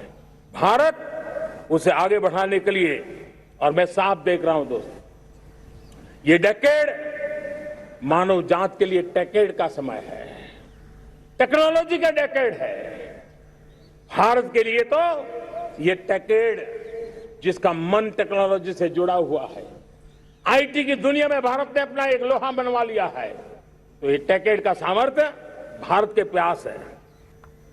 स्पेस मिशन की बात हो, हमारा डीप ओशन मिशन की बात हो, समुद्र की गहराई में जाना हो या हमें आसमान को छूना हो, ये नए क्षेत्र हैं जिसको लेकर के हम आगे बढ़ रहे हैं। मेरे प्यारे देशवासियों, हमारे पास 75 साल का अनुभव है। हमने 75 साल में कई सारी सिद्धियां भी प्राप्त की हैं। हमने 75 साल के अनुभव में नए सपने भी संजोए हैं, नए संकल्प भी लिए हैं। लेकिन अमृत काल के लिए हमारे मानव संसाधन का ऑप्टिमम आउटकम कैसे हो, हमारी प्राकृतिक संपदा का ऑप्टिमम आउटकम कैसे हो, इस लक्ष्य को लेकर के हमें चलना है। और तब मैं पिछले कुछ सालों से अनुभव से कह चाहता हूं, आपने देखा होगा आज अदालत के अंदर देखिए, हमारी वकील के क्षेत्र में काम करने वाले हमारी नारी शक्ति किस ताकत के साथ नजर आ रही है। आप ग्रामीण क्षेत्र में जनप्रतिनिधि के रूप में देखिए, हमारी नारी शक्ति किस मिजाज से, समर्पित भाव से अपनी गांवों की समस्याओं को सुलझाने में लगी हुई है। आज ज्ञान का क्षेत्र देख लीजिए, विज्ञान का क्षेत्र देख लीजिए, हमारे देश की नारी शक्ति सिरमौर नजर आ रही है। आज हम पुलिस में देखें, हमारी नारी शक्ति लोगों की सुरक्षा की जिम्मेवारी उठा रही है। हम जीवन के हर क्षेत्र में देखें, खेलकूद का मैदान देखें या युद्ध की भूमि देखें, भारत की नारी शक्ति एक नए सामर्थ्य, नए विश्वास के साथ आगे आ रही है। मैं इसको भारत की 75 साल की जो यात्रा में जो योगदान है, उसमें अब कई गुना योगदान आने वाले 25 साल में मैं मेरी नारी शक्ति का देख रहा हूं, मेरी माताओं, बहनों का, मेरी बेटियों का देख रहा हूं। और इसलिए ये सारे हिसाब किताब से ऊपर है, सारे आपके पैरामीटर से अतिरिक्त है। हम इस पर जितना ध्यान देंगे, हम जितने ज्यादा अवसर हमारी बेटियों को देंगे, जितनी सुविधाएं हमारी बेटियों के लिए केंद्रित करेंगे, आप देखना वो हमें बहुत कुछ लौटा करके देगी। वो देश को इस ऊंचाई पर ले जाएगी। इस अमृत काल में जो सपने पूरे करने में जो मेहनत लगने वाली है, अगर हमारी नारी शक्ति की मेहनत जुड़ जाएगी, व्यापक रूप से जुड़ जाएगी, तो हमारी मेहनत कम होगी, हमारा समय सीमा भी कम हो जाएगी, हमारे सपने और तेजस्वी होंगे और ओजस्वी होंगे और दैदीप्यमान होंगे। और इसलिए आइए साथियों, हम जिम्मेवारियों को लेकर आगे बढ़े। मैं आज भारत के संविधान के निर्माताओं का भी धन्यवाद करना चाहता हूं कि उन्होंने जो हमें फेडरल स्ट्रक्चर दिया है, उसके स्पिरिट को बनाते हुए, उसकी भावनाओं का आदर करते हुए हम कंधे से कंधा मिला करके इस अमृत काल में चलेंगे तो सपने साकार होकर के रहेंगे। कार्यक्रम भिन्न हो सकते हैं, कार्यशैली भिन्न हो सकती है, लेकिन संकल्प भिन्न नहीं हो सकते। राष्ट्र के लिए सपने भिन्न नहीं हो सकते। मेरे प्यारे देशवासियों, इस 25 वर्ष का अमृत काल के लिए जब हम चर्चा करते हैं, तब मैं जानता हूं चुनौतियां अनेक हैं, मर्यादाएं अनेक हैं, मुसीबतें भी हैं, बहुत कुछ है। हम इसको कम नहीं आंकते हैं, रास्ते खोजते हैं, लगातार कोशिश कर रहे हैं, लेकिन 2 विषयों को तो मैं यहां आज चर्चा करना चाहता हूं। चर्चा अनेक विषयों पर हो सकती है, लेकिन मैं अभी समय की सीमा के कारण 2 विषयों पर चर्चा करता हूं।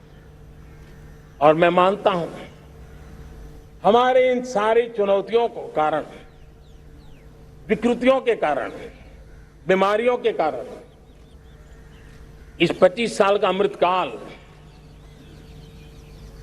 उस पर शायद अगर हमने समय रहते नहीं चेते, समय रहते समाधान नहीं किए, तो वो ये विकराल रूप ले सकते हैं। और इसलिए मैं सबकी चर्चा न करते हुए 2 पर जरूर चर्चा करना चाहता हूं। एक है भ्रष्टाचार, दूसरा है भाई भतीजावाद, परिवारवाद। भारत जैसे लोकतंत्र में जहां लोग गरीबी से जूझ रहे हैं, जब एक तरफ से देखते हैं कि एक तरफ वो लोग हैं जिनके पास रहने के लिए जगह नहीं है, दूसरी तरफ वो तरफ लोग हैं जिनको अपना चोरी किया हुआ माल रखने के लिए जगह नहीं है, ये स्थिति अच्छी नहीं है। और इसलिए हमें भ्रष्टाचार के खिलाफ पूरी ताकत से लड़ना है।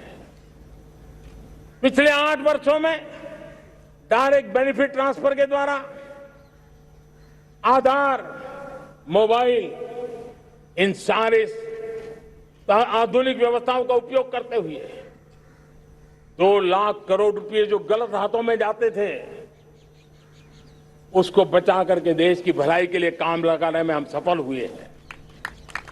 जो लोग पिछली सरकारों में बैंकों को लूट लूट करके भाग गए, उनकी संपत्तियां जब्त कर करके वापस लाने की कोशिश कर रहे हैं।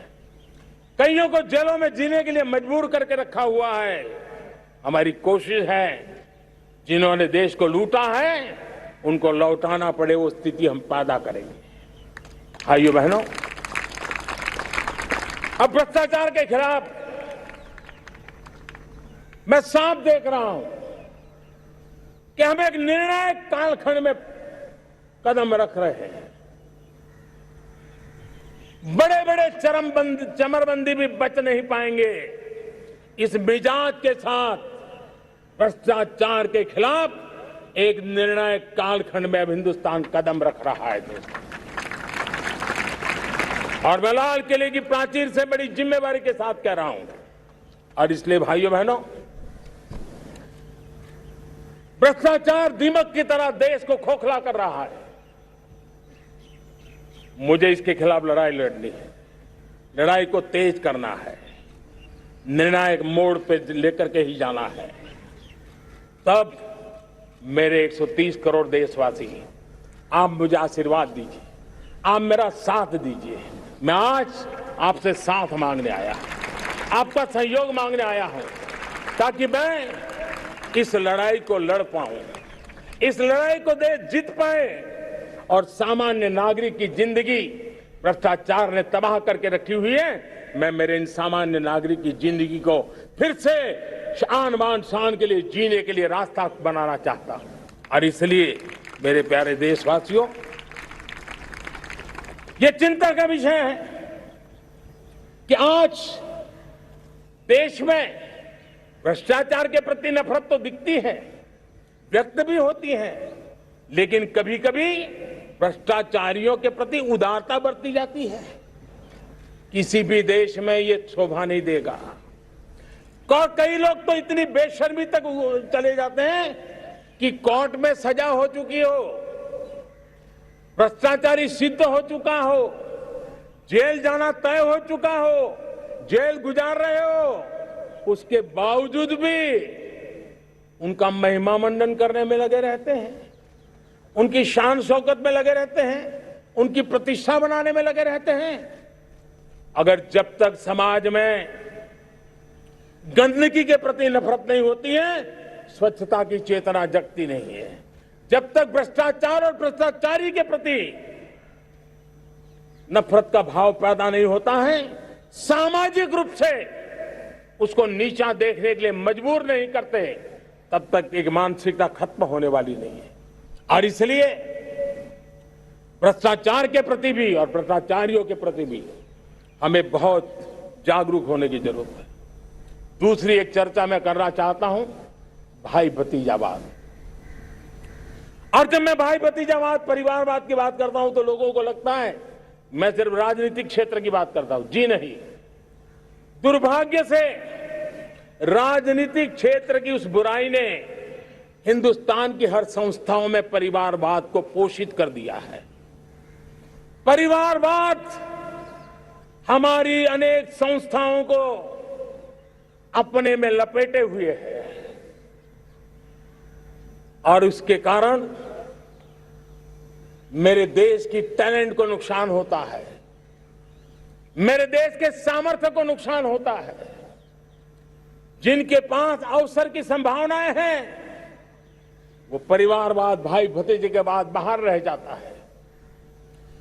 भ्रष्टाचार का भी कारण ये भी एक बन जाता है ताकि उसका कोई भाई भतीजे के कार्य आसरा नहीं है तो लगता है चलो भाई कहीं से खरीद करके जगह बना लूं। इस परिवारवाद से, भाई भतीजावाद से हमें हर संस्थाओं में एक नफरत पैदा करनी पड़ी होगी, जागरूकता पैदा करनी होगी, तब हम हमारी संस्थाओं को बचा पाएंगे। संस्थाओं के उज्जवल भविष्य के लिए बहुत आवश्यक है। उसी प्रकार से राजनीति में भी परिवारवाद ने देश के सामर्थ्य को सबसे सारा अन्याय किया है। परिवारवादी राजनीति परिवार की भलाई के लिए होती है, उसको देश की भलाई से कोई लेना देना नहीं होता है।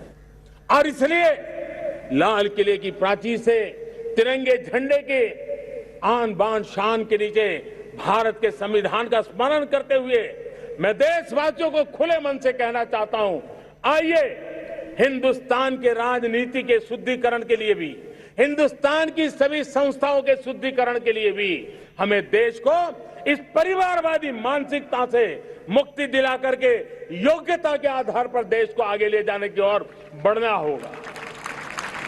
यह अनिवार्यता है,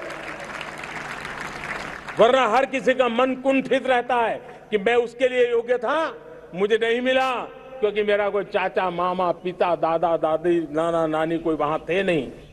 ये मनस्थिति किसी भी देश के लिए अच्छी नहीं। मेरे देश के नौजवानों, मैं आपके उज्जवल भविष्य के लिए, आपके सपनों के लिए, मैं भाई भतीजावाद के खिलाफ लड़ाई में आपका साथ चाहता हूं। परिवारवादी राजनीति के खिलाफ लड़ाई में मैं आपका साथ चाहता हूं। ये संवैधानिक जिम्मेवारी मानता हूं मैं, ये लोकतंत्र की जिम्मेवारी मानता हूं मैं, ये लाल किले के प्राचीर से कही गई बात की ताकत में मानता हूं और इसलिए मैं आज आपका अवसर चाहता हूं। हमने देखा पिछले दिनों खेलों में, ऐसा तो नहीं है कि देश के पास पहले प्रतिभाएं नहीं रही होंगी। ऐसा तो नहीं है कि खेलकूद की दुनिया में हिंदुस्तान के नौजवान हमारे बेटे बेटियां कुछ कर नहीं सकते, लेकिन सिलेक्शन भाई भतीजेबाद की चैनल से गुजरते थे और उसके कारण वो खेल के मैदान तक, उस देश तक तो पहुंच जाते थे। जीत हार से उन्हें लेना देना नहीं था, लेकिन जब ट्रांसपेरेंसी आई, योग्यता के आधार पर खिलाड़ियों का चयन होने लगा, पूर्ण पारदर्शिता से खेल के मैदान में सामर्थ्य का सम्मान होने लगा, आज देखिए दुनिया में खेल के मैदान में भारत का तिरंगा फहरता है, भारत का राष्ट्रगान गाया जाता है, गर्व होता है और परिवारवाद से मुक्ति होती है, भाई भतीजावाद से मुक्ति होती है, तो ये नतीजे आते हैं। मेरे प्यारे देशवासियों, ये ठीक है, चुनौतियां बहुत हैं। अगर इस देश के सामने करोड़ों संकट है तो करोड़ों समाधान भी है, और मेरा 130 करोड़ देशवासियों पर भरोसा है। 130 करोड़ देशवासी निर्धारित लक्ष्य के साथ, संकल्प के प्रति समर्पण के साथ, जब 130 करोड़ देशवासी एक कदम आगे रखते हैं ना, तो हिंदुस्तान 130 करोड़ कदम आगे बढ़ जाता है। इस सामर्थ्य को लेकर के हमने आगे बढ़ना है। इस अमृत काल में, जब ये अमृत काल की पहली बेला है, पहली प्रभात है, हमें आने वाले 25 साल को एक पल भी भूलना नहीं है। एक एक दिन, समय का प्रत्येक क्षण, जीवन का प्रत्येक कण मातृभूमि के लिए जीना, और तभी आजादी के दीवानों को हमारी सच्ची श्रद्धांजलि होगी। तभी 75 साल तक देश को यहां तक पहुंचाने में जिन जिन लोगों ने योगदान किया, उनका पुण्य स्मरण हमें काम आएगा। मैं देशवासियों से आग्रह करते हुए, नई संभावनाओं को संजोते हुए, नए संकल्पों को पार करते हुए, आगे बढ़ने का विश्वास लेकर के आज अमृत काल का आरंभ करते हैं। आजादी का अमृत महोत्सव अब अमृत काल की दिशा में पलट चुका है, आगे बढ़ चुका है। तब इस अमृत काल में सबका प्रयास अनिवार्य है, सबका प्रयास ही परिणाम लाने वाला है। टीम इंडिया की भावना ही देश को आगे बढ़ने वाली है। 130 करोड़ देशवासियों की ये टीम इंडिया एक टीम के रूप में आगे बढ़ करके सारे सपनों को साकार करेंगे। इसी पूरे विश्वास के साथ मेरे साथ बोलिए, जय हिंद, जय हिंद, जय हिंद, भारत माता की, भारत माता की, भारत माता की, वंदे, वंदे, वंदे। बहुत बहुत धन्यवाद।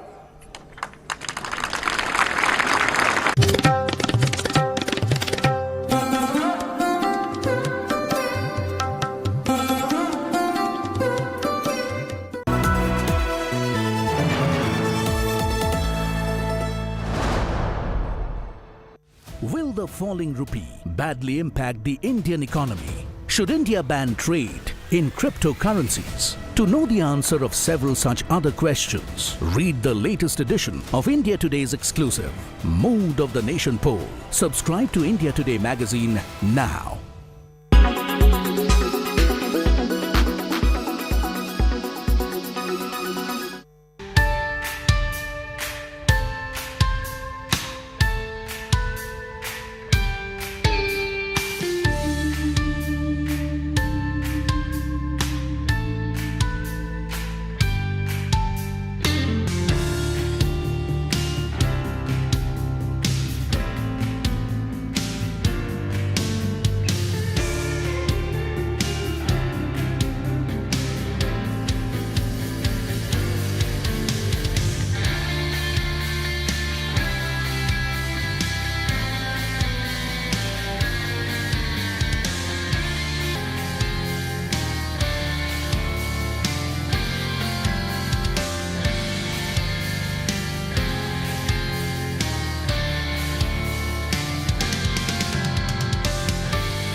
Make your media plan smarter with India Today Live TV on your connected devices.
Make your media plan smarter with India Today Live TV on your connected devices. Make your media plan smarter with India Today Live TV on your connected devices.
Everyone's busy finding what's trending.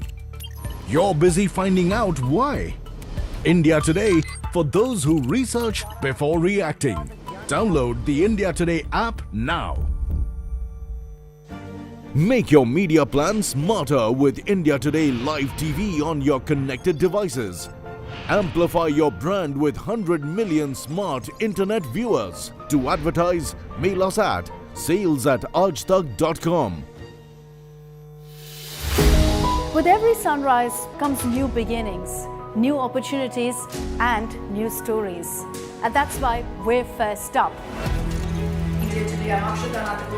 While you're sleeping, we're hard at work to ensure you get the perfect news shot every morning. Get you all the updates. Our morning mission to get you news that's fresh and packed with flavor. Watch First Up every weekday morning with me, Akshita Nandagopal, right here on India Today. Make your media plan smarter with India Today Live TV on your connected devices.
from different parts. Armed with facts, Looking at political back. she takes the news by its horns. Do you think the future of these students are not hampered?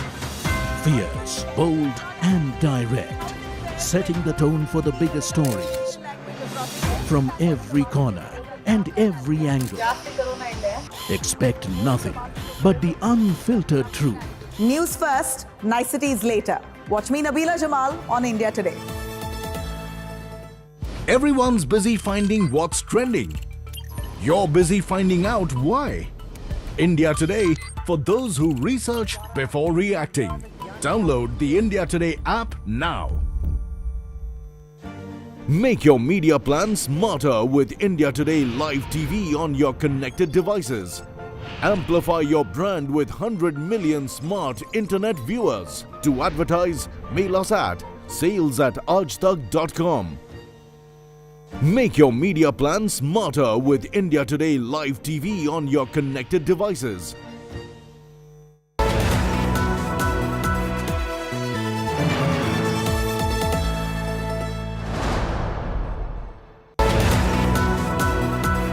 It's our day of national celebration, a day when we unfurl the tricolour, a day of total joy. Do you sometimes wonder what this day was like when we actually got our independence?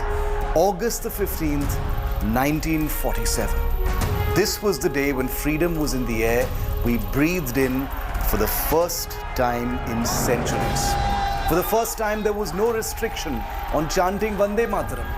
What would it have been like when the tricolour was unfurled for the first time on this day? Join me as we travel back now to relive this beautiful day when we became free.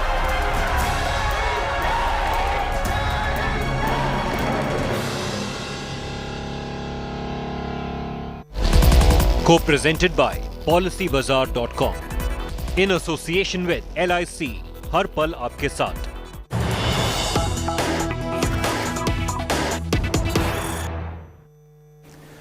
नमस्ते। आज हम बात कर रहे हैं देश के 49वें मुख्य न्यायाधीश बनने वाले यानी भावी न्यायाधीश जस्टिस उदय उमेश ललित जी से।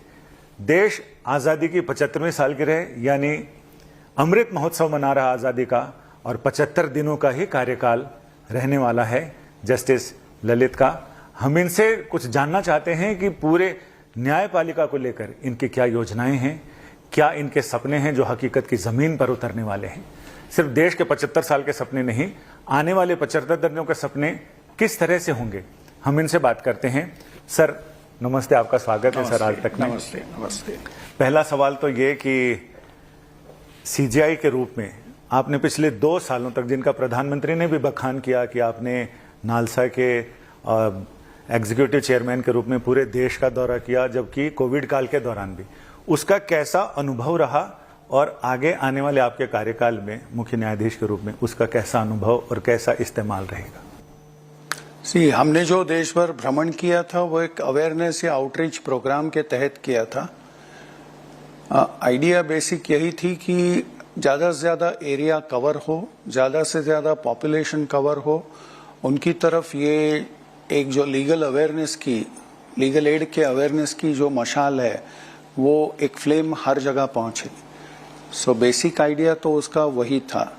उसका ट्रांसलेशन हमें उसके अच्छे परिणाम हमें लोक अदालत में ज़रूर दिखाई देने लगे। जैसे कि कल वाली लोक अदालत जो थी, कल मतलब 13 तारीख को, उसमें हमारा डिस्पोजल 1 करोड़ का मार्क क्रॉस कर गया है। So more than 1 crore cases we have been able to dispose of. उसमें से जो कोर्ट में पेंडिंग थे वो करीब 30 लाख के मुकदमे हमने, उस 30 लाख मुकदमों का डिस्पोजल हुआ है। 70 लाख वाले केस करीब वो वाले थे कि जो कि प्री लिटिगेशन स्टेज पे पेंडिंग थे। तो इसका एक थोड़ा सा अनुभव हमें ये मिला है कि लोगों की जो नब्ज पहचाननी होती है कि उनको क्या चाहिए। हर जो सिटीजन है उसको अपने जो केस है उसके बारे में जल्दी से जल्दी निपटारा चाहिए, करेक्ट, और उसको निशुल्क या कम से कम शुल्क में उसको न्याय मिलना चाहिए। उसके लिए वो न्याय पाना एक कसौटी नहीं बननी चाहिए, ना ही प्रोसीजरल रैंगल्स में वो खुद को यानी एंटेंगल देखना नहीं चाहता वो। तो ये सारा जो है, अब ये पहले से ही सबको मालूम है, सिर्फ मैंने वो अनुभव किया है, बस इतना ही है। Sir, thank you very much for joining with us today. And we're discussing on the day that India celebrates its 75th Independence Day. We're talking to you. You're going to be the 49th Chief Justice of India. The Azadi ka Amrit Mahotsav is being seen as an opportunity to plan for the next 25 years. So personally, for you, what are the hopes and dreams and expectations you have for the judiciary in the next 25 years? See, again, as chairperson of NALSA, in the recently concluded our District Legal Services Authorities meet, in fact, the slogan that we came out with is, where do we see NALSA in 2047? So next 25 years. So that's the dream that we have started all our programs in NALSA with that particular vision in mind.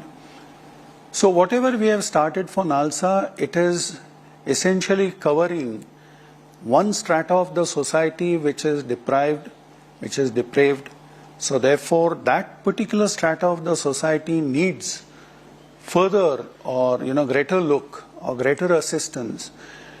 If you consider that below poverty, there is 70% of our population is below poverty and they are otherwise entitled to legal aid, then whatever we are doing for NALSA with the same vision can also be applicable to the entire judicial framework.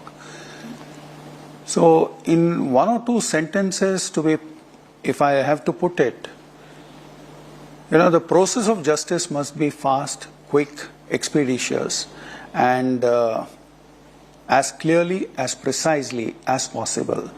The hallmark of any judicial system is that there must be clarity and there must be consistency. If there are inconsistent views which keep coming up, which keep cropping up, then that is not a healthy idea, because that upsets or that unsettles the entire wheel of judiciary. So therefore one has to be consistent, clear, precise. If the law that gets laid down at the level of the Supreme Court and High Court is clear and precise, then that gives a guiding beacon to the people at the district judiciary level to follow and to sort of go on that particular path. So therefore that should be the vision for the judiciary. Sir, एक पुरानी कहावत है कि जिंदगी बड़ी होनी चाहिए, लंबी नहीं। लोगों की उम्मीदें आपके कार्यकाल को लेके ये हैं कि बहुत सारी चुनौतियां हैं, बहुत सारे बड़े बड़े केसेज हैं जो कॉन्स्टिट्यूशन बेंच का इंतजार कर रहे हैं, जैसे मनी बिल है या फिर आर्टिकल 370 है, CAA, NRC है, रिजर्वेशन पॉलिसी है, सेडिशन लॉज हैं जिनको रिव्यू करना है। तो इन चुनौतियों से पार पाने के लिए क्या नई और ऐसी यूनिक योजना आप लाएंगे ताकि ये सारी चीज़ें आपके कार्यकाल में वो हो जाएं? क्योंकि हर चीफ जस्टिस चाहते हैं कि इतिहास में वो अपने तरह से काम करें ताकि वो काम मायने रखते हैं कार्यकाल से ज़्यादा। आप ही ने अपने सवाल का जवाब दे दिया है वैसे, तो मुझे और क्या बोलना चाहिए। जितना जल्द हो सके, जितनी तीव्रता से हो सके और जितना इफेक्टिवली हो सके, इन सारे जो मुद्दे हैं जो कि पेंडिंग है उनका हल निकलना चाहिए। वो हल जब निकलेगा तभी अपनी सोसाइटी के लिए एक अच्छा एक गाइडिंग प्रिंसिपल्स होंगे। और सुप्रीम कोर्ट का काम ही वही है कि to interpret the constitution and to lay down law. अगर वही चीज हम कर लेते हैं जितनी जल्दी हो सके, तो पूरी की पूरी सोसाइटी के लिए एक वो अच्छा लाभदायी एक मिसाल बन जाती। तो देश उम्मीद करे कि बहुत ज्यादा कॉन्स्टिट्यूशन बेंच होंगी ताकि जल्दी से जल्दी इनको। हाँ, वो तो हमारा प्रयास रहेगा ही, बिल्कुल रहेगा। Sir, coming back to your experiences, you're the 6th lawyer in the history of the Supreme Court to be elevated directly to the Supreme Court bench. You're also a legacy in the legal field. Your father, your grandfather were both lawyers. You've also talked about the fact that you're a legacy. How has that legacy and expectation and the direct elevation impacted or affected the way you approach your work as a judge? It hasn't affected as such. See, whatever the family that you come from, whatever the background that you come from, that is to say that is your capital. how best you improve on your capital or your opening stock is for that individual to decide, correct? There are people who come with the equal stock or equal kind of opening capital, but ultimately it depends upon that individual. So therefore, legacy apart, everything has to come from that at the individual level. I am very, very satisfied that yes, I come from a family of lawyers where there is a background. My grandfather started in 1920. So therefore, to see that somebody from the family is now part of the Supreme Court, that itself is something which is a moment of pride for everyone coming from the family. So therefore, yes, I am definitely satisfied on that count. But is the legacy something that affects, I mean, does it create more expectations from you as a judge? It doesn't create any expectations. See, ultimately it is for the individual to come out true when any moment of crisis or any moment of test is actually arrives. So therefore, that legacy definitely helps you, but it doesn't cause any kind of expectations or the feeling that I have to achieve this, or if I don't achieve this, then perhaps I think, I'll be something falling short in my own eyes and estimation. So nothing of the sort. It doesn't affect me at all. Sir, आजकल एक बड़ी बहस हो गई है, right to speech है या बुनियादी अधिकार हैं। दूसरी तरफ कुछ लोग आरोप लगाते हैं सरकार का सेंसर है या फिर सोशल मीडिया पर ट्रोलिंग है। इन तमाम चीजों को ऐसा गडमड हो गया और लोग उस पर अपने अपने हिसाब से बहस कर रहे हैं। आपका स्टेक इसमें क्या है? आपका क्या इसमें मानना है? See, I always maintain that we are ultimately public servants. Whatever we lay down, whatever we decide, it is for public consumption, it is for public good. So, public has a right to see whether our judgments are something which are coming up to the expectations of the society or not. Ultimately, yes. But at the same time, there has to be a line which must be drawn, and that is, if at all a particular judgment or a viewpoint is on the basis of any research or analysis, if people say that perhaps I think the judge has gone wrong in taking up a particular stand or a particular viewpoint, you may criticize that judgment.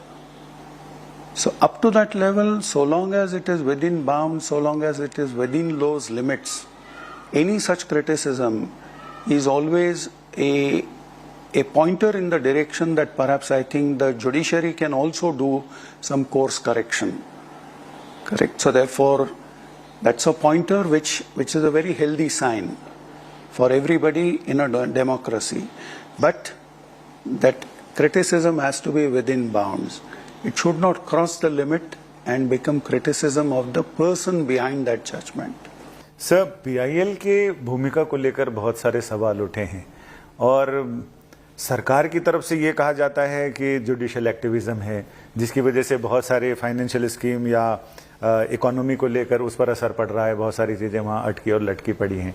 तो इसको लेकर आप क्या सोचते हैं? PIL की भूमिका और सरकार का ये कहना बार बार कि जुडिशियल एक्टिविज्म है, तो कितना उचित है या किस दायरे में होना चाहिए? आप ऐसा है, again PIL by itself is an excellent idea. I'll give you some examples. Say for instance, the decision of the Supreme Court in Madhuri Patil, जिसमें हमने ये कहा था सुप्रीम कोर्ट ने कि जो भी सिटीजन या तो शेड्यूल कास्ट या शेड्यूल ट्राइब से बिलोंग करता है, अगर उसका स्टेटस ही चेक करना है तो उसके लिए एक मशीनरी होनी चाहिए, what is called caste scrutiny committee. तो किसी भी लेजिस्लेशन में, किसी भी स्टेट में इस तरह का प्रावधान था ही नहीं। तो वो प्रावधान आया कहां से? वो माधुरी पाटिल के जजमेंट में दिए हुए डायरेक्शन से आया। Correct. You can coin that to be judicial activism. आप बोल सकते हो कि ये यानी जुडिशियल एक्टिविज्म है, पर आप देखिए कि वो जो एक दिशा दी थी सुप्रीम कोर्ट के जजमेंट ने, वो आज every state has accepted it. हर स्टेट ने एक्सेप्ट किया है। दूसरा आप देखिए कि मेडिकल और इंजीनियरिंग कॉलेज के एडमिशन्स में there should not be any capitation fee. तो इस भावना से और इस उद्देश्य से इस्लामिक एकेडमी ऑफ एजुकेशन में सुप्रीम कोर्ट ने आइडिया रखी कि एक फी कमेटी होनी चाहिए, एक रेगुलेटरी कमेटी होनी चाहिए। आज वही सारा जो एपरेटस है सुप्रीम कोर्ट ने दिया हुआ, वो सारा हर एक स्टेट में चलता है।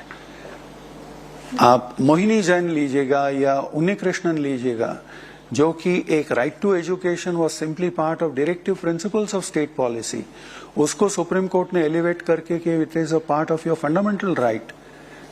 सुप्रीम कोर्ट के जजमेंट के बाद पार्लियामेंट ने उसको यानी फंडामेंटल राइट का स्टेटस दिया है। तो ये 3-4 या आप जैसे यानी sexual exploitation of women at work, जो विशाखा जजमेंट हम बोलते हैं, these are path breaking judgments. और ये जो पाथ ब्रेकिंग जजमेंट्स है, they are nothing but judicial activism to a certain extent, correct? So आप हमेशा ये सोचते हो कि जो चीजें अच्छी हैं, जो चीजें होनी चाहिए, अगर उसमें कोई एक जगह पर कहीं एब्सेंट है, कोई लेजिस्लेशन या कोई स्टैट्यूटरी रेजिम नहीं है, तो सुप्रीम कोर्ट ने कई बार माना है कि भाई then the good societal sort of the dispensation demands that there must be some authoritative pronouncement governing the field. तो उसके तहत कई बार होता है ये। तो ये जो टसल है, ये कोई टसल नहीं है, ये हर एक विंग जो है, एक जुडिशियल विंग का एक अपना अपना एक योगदान है कि भाई एक अच्छी सोसाइटी के लिए ये चीजें जरूरी हैं। Sir, if I may, taking forward from what you just said about there's no tussle, everyone has their own role. In the last few years, we've seen occasions where there has been an outright antagonism between the executive and judiciary. There have been situations where a lot of things have been done cooperatively. Today also we saw the Chief Justice and the Law Minister speaking about the need for cooperation. But when it comes to issues like appointments, when it comes to issues like collegium, when it comes to issues, several issues have been there when we've seen a lot of sort of a little bit public perception is that there is a little bit of antagonism. How have you seen it in your tenure as a judge on the Supreme Court bench, as a senior lawyer, and now that you're going to be the Chief Justice? What is your hope and expectation from what has been going on in the last few years? If your question is directed at so far as what the collegium recommendations and how those recommendations are taken by the government, then has been very, very healthy and encouraging, barring few exceptions where there is bound to be some, some kind of friction, because the various agencies work in that direction. Every agency has a charter of some, duties and sphere of work which is designed for it. Now, I'll give you an example. Supposing if a recommendation comes from the High Court Collegium for appointment of certain persons as judges of the High Court, naturally that's one recommendation which comes, which is the originating idea. That originating idea will then be supplemented by the government's recommendation. It will again be supplemented by what is called the consultee judge's opinion. So therefore that's again one factor or one facet of the matter. And finally the assessment will be made by the collegium in the Supreme Court, correct? अब ये जो जितनी agencies है, every agency has a work, has a particular job to perform. Governmental agencies may actually be looking into what is the profile of that individual. The profile of the individual perhaps the collegium may not be aware of, correct? The collegium may be aware of his professional performance in court. But whatever happens behind that, the personal or the individual level, perhaps the IB reports may not be sort of, so good. So therefore the governmental input on that front is something which will be seen by the collegium. And it is final analysis is done by the collegium and the names are then finally recommended. So in this entire process, there are bound to be some kind of, every agency wants to perform whatever is the job assigned to it to the best of its ability. So therefore there is bound to be some kind of viewpoint which may get expressed. And so these are not tussles as such.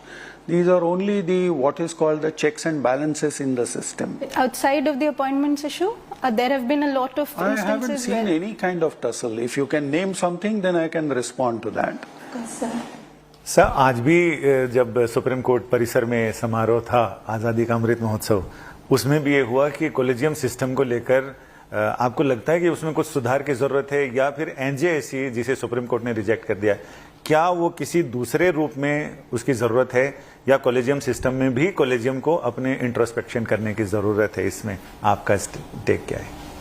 See, whatever has been laid down by the bench of 5 judges of the Supreme Court, they have interpreted the provisions of the Constitution, they have interpreted whatever was the amendment to the Constitution.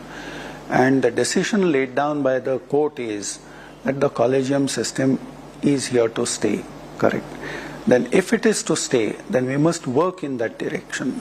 So therefore for us, we will be simply working in that direction to see that the maximum output and qualitatively good results are actually sort of brought about. So that should be the function of, the every succeeding sort of, members of the collegium. तो कुछ इसमें आपको लगता है कि कुछ और पारदर्शिता आपके नेतृत्व में सुप्रीम कोर्ट कॉलेजियम काम करेगा तो उसमें आएगी? पारदर्शिता तो होती ही है।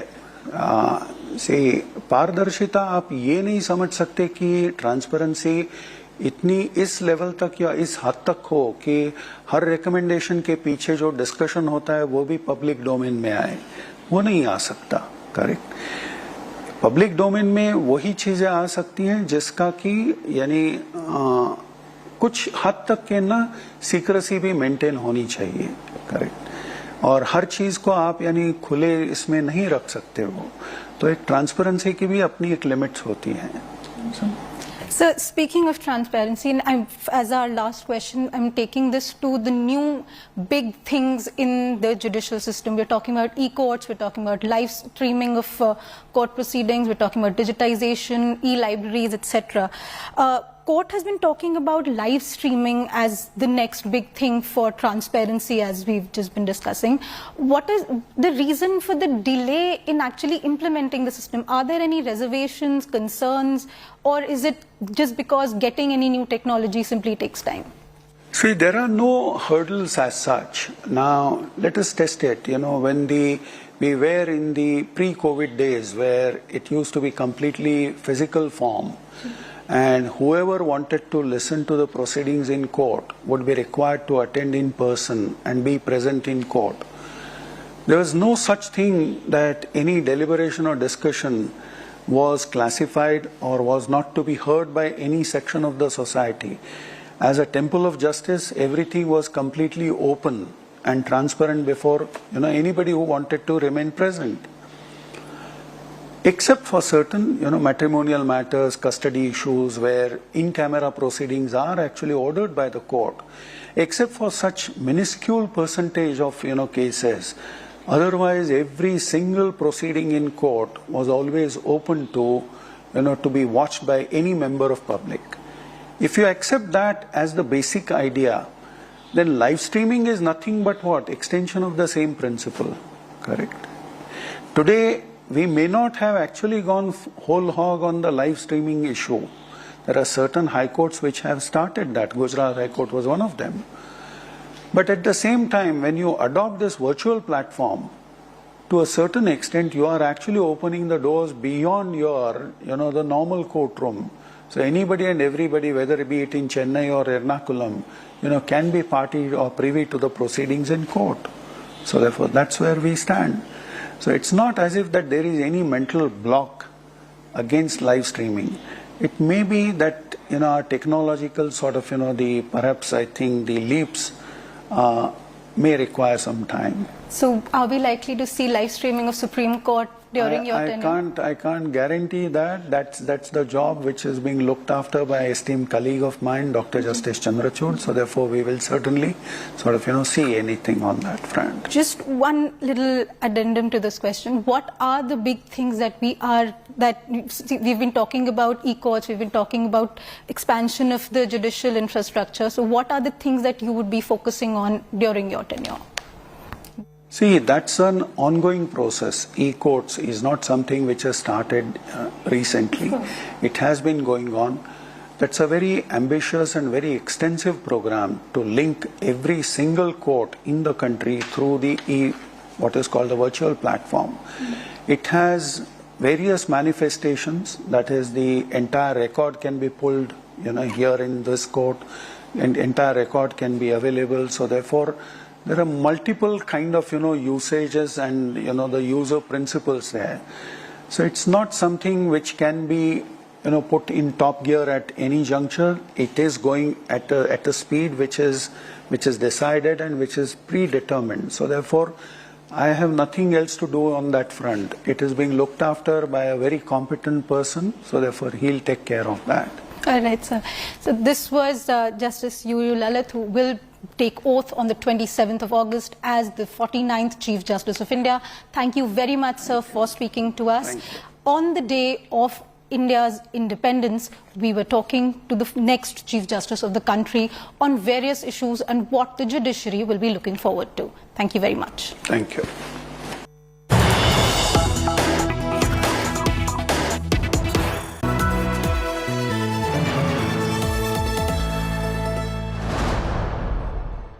Freedom at midnight.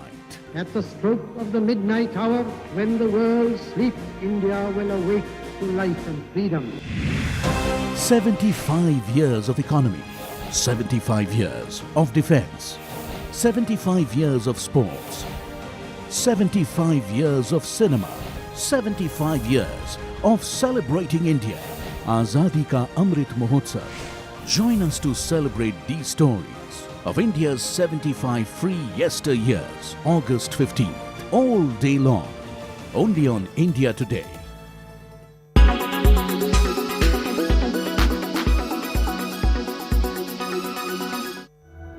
Do you remember the fictional planet Pandora from the blockbuster movie Avatar? Hold that thought. Because this is not Earth. It's not from a movie. This is Earth's clone called Titan. It is real and it is very much here in our solar system.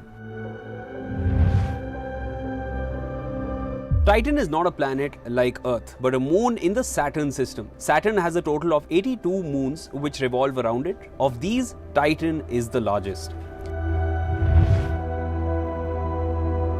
Well, there are no reports or studies to confirm whether Titan has the kind of conditions shown in Pandora with those glittering lights or floating hills, but Titan does have rivers, lakes and seas filled by rain which come through a thick atmosphere similar to what Earth experiences. Titan is the only celestial body besides Earth to have liquid on its surface. New research reveals the presence of landscapes on the surface of this moon. Titan has streams of liquid methane and winds of nitrogen gas, which build hydrocarbon sand dunes.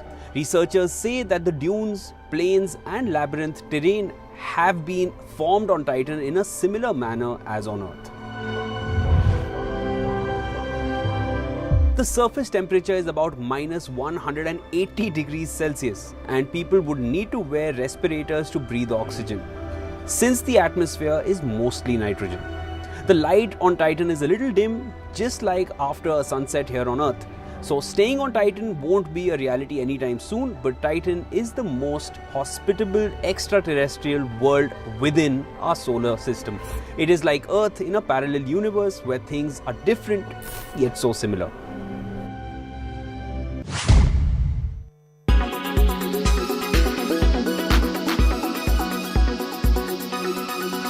Make your media plan smarter with India Today Live TV on your connected devices. Make your media plan smarter with India Today Live TV on your connected devices.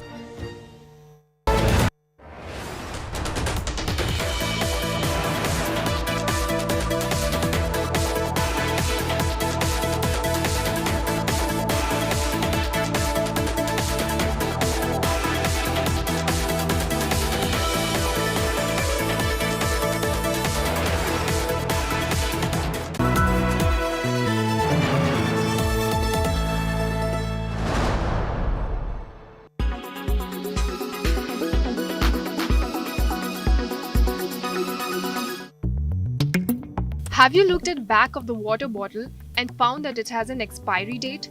The shelf life of water has been debated for long. So let's find out how long stored water remains safe for consumption. And what happens if you consume expired water? Treated tap water is safe to consume for up to 6 months if stored well, while sparkling water is safe for up to 1 to 2 years. Tap water might start tasting odd if it gets mixed with the carbon dioxide in the air. However, both tap water and carbonated water are considered safe for drinking for 6 months despite the odd taste.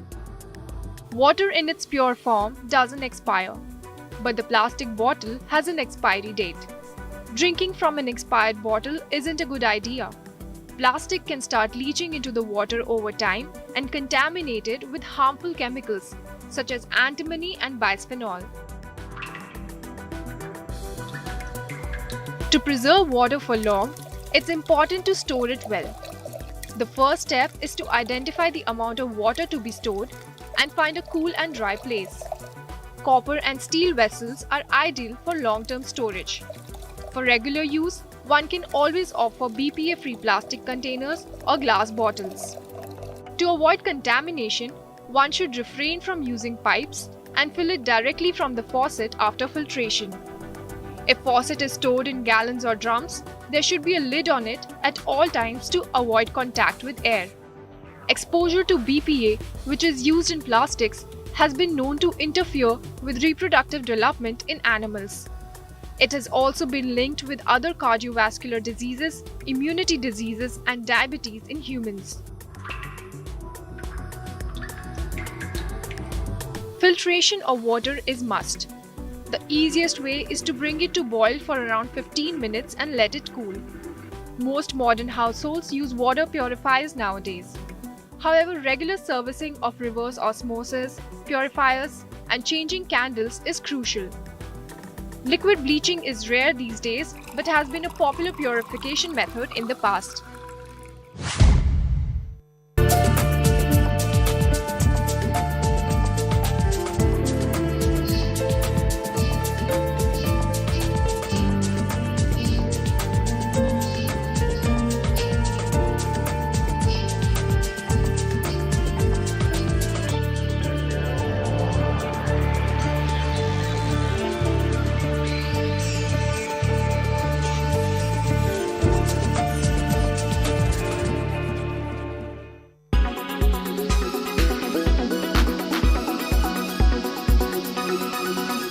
Make your media plan smarter with India Today Live TV on your connected devices.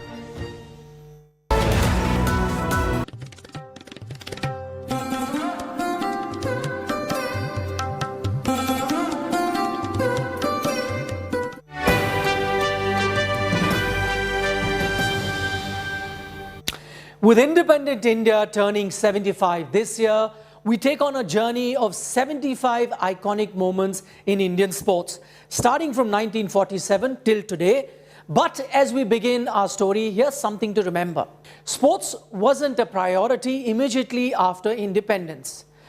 There were millions to rehabilitate following the partition, and basics like food, health and housing took precedence over recreation. Despite that, India witnessed many path-breaking moments in the first 4 decades of its independence, from dominance in hockey to a rare medal at the Olympics in an individual event, and then the big bang in cricket when India became the world champions. Here are moments 1 to 25 in a chronological order. Hockey had fetched India 3 Olympic gold medals before the independence, but the supremacy remained undefied post-1947 too. There was no Dhyan Chand in that team, but there were other stars who ensured that India remained unbeaten right till the end, adding another gold at the London Olympics in 1948. The first official Asian Games were organized in New Delhi in 1951, a historic moment for the country. The National Stadium in the capital hosted participants from 8 nations who competed in 9 disciplines. The Games were not just a tool to bring sporting nations to India, but also a show of strength that India had arrived. Khasaba Jadhav or KD Jadhav became the first individual medalist of independent India at the Olympic Games. He won the wrestling bronze medal in the bantamweight category at the 1952 Helsinki Olympics. It took India 15 tests to register their first win after independence. Vijay Hazare led the Indian team against England in a 5-test series, with the first 3 ending in draws, while England won the 4th match before India bounced back to win the 5th and final test in Madras by an innings and 8 runs. At the 1956 Olympics in Melbourne, Indian team scripted history, becoming the first Asian team to make it to the semi-finals of an Olympic Games, and en route also defeated hosts Australia 4-2. India's supremacy continued in hockey, with the team winning their 6th gold in Olympics, this one in 1956. For the first time, an Indian became a world champion in any sport. And the man to do that was Wilson Jones, who won the World Billiards Championship in 1958 and reclaimed that title again in 1964. One of the most iconic moments in Indian sports came from flying Sikh Milkha Singh, who finished a close 4th in the 400-meter race at the 1960 Tokyo Olympics. His 4th place time of 45.73 seconds remained a national record for more than 40 years. For Indians, making it to the main draw of any Grand Slam singles event has always remained a tough nut to crack. But here was Ramanathan Krishnan, who not only played the Wimbledon but also reached the semi-finals in 1960. Till date, he remains the only Indian to do so. The Indian football team had won a gold medal at the 1951 Asian Games at home, but to replicate that performance 11 years later at the same event in Jakarta was another historic feat. India's domination in world hockey continued as they won a 4th straight gold medal after independence at the 1964 Tokyo Olympics. Never before had India won a test series overseas until Mansoor Ali Khan Pataudi's men travelled to New Zealand in 1968. The Indian team registered an emphatic 3-1 series win. Beating England in England is not something that happens often, but the Indian team made it happen in 1971 when Ajit Wadekar's team beat England 1-0 in a 3-test series. The world witnessed the arrival of a batting genius in Sunil Manohar Gavaskar. Against the famed pace attack of the West Indies, Gavaskar made a memorable debut with 774 runs in the series, which still remains a record for any batsman in a debut series. Perhaps one of the most important tennis matches to have never been played. This was 1974 when India made it to the final of the Davis Cup, where they were scheduled to play South Africa. The Indian government did not allow the team to compete, and the players were forced to boycott the final since South Africa was under the apartheid rule. While Indian hockey was a dominant force at the Olympics, a gold in World Cup remained elusive. In 1975, Ajit Pal's team ended that wait as India defeated Pakistan in the final to win their first and only gold medal in a hockey World Cup. More than 65 nations boycotted the Moscow Olympics in 1980 following Soviet Union's invasion of Afghanistan in 1979. India, however, did participate and won a gold with only 5 participating teams. That was the 8th and the last gold in hockey for India in an Olympic Games. Prakash Padukone, the first Indian to win one of the most prestigious badminton tournaments in the world, the All England Championships in 1980. He remained the only Indian to lift that title for more than 2 decades. The Asian Games returned to India after a gap of 4 decades when Delhi hosted 33 nations. It still remains the last Asiad that were hosted in India. Kapil Dev and his men turned a new leaf in Indian cricket when they defied all odds to upstage favourites West Indies in the final to win the 1983 World Cup. The moment and the team became immortal, and for India, cricket was never the same thereafter. Always the victory sink in much later than what you think. You know, it was just another day and another victory. But now when we look back, every day we enjoy more. We went to the dressing room of West Indies team. They congratulate us and they said, well done, Kapil, Clive said. And we said, sorry guys, it happens in life. Don Bradman was the pinnacle in cricket, and in 1983, Sunil Gavaskar became the first cricketer to go past the legendary Australians record of 29 Test hundreds. Running at home and representing. The 1984 Los Angeles Olympics was the closest that India came to winning a medal in a track event. P.T. Usha missed out on a bronze by 1/100th of a second to finish 4th in the 400-meter hurdles final. 2 years after lifting the World Cup, Indian cricket saw another high at the World Championship of Cricket in Australia, where top 7 nations participated. India remained undefeated throughout the ODI tournament and beat Pakistan by 8 wickets in the final to win another coveted trophy. P.T. Usha had an illustrious career, but at the Asian Games, she would run like a dream. The 1986 Asian Games witnessed the best of P.T. Usha, and she won 4 gold medals and a silver in Seoul. It had to be Sunil Gavaskar, the first man to scale the 10,000 run mark in Test cricket.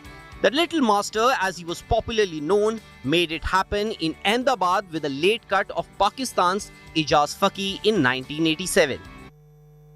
The first half of our journey was about how not commerce, but patriotism and nationalism that drove India's success on the sporting pitch.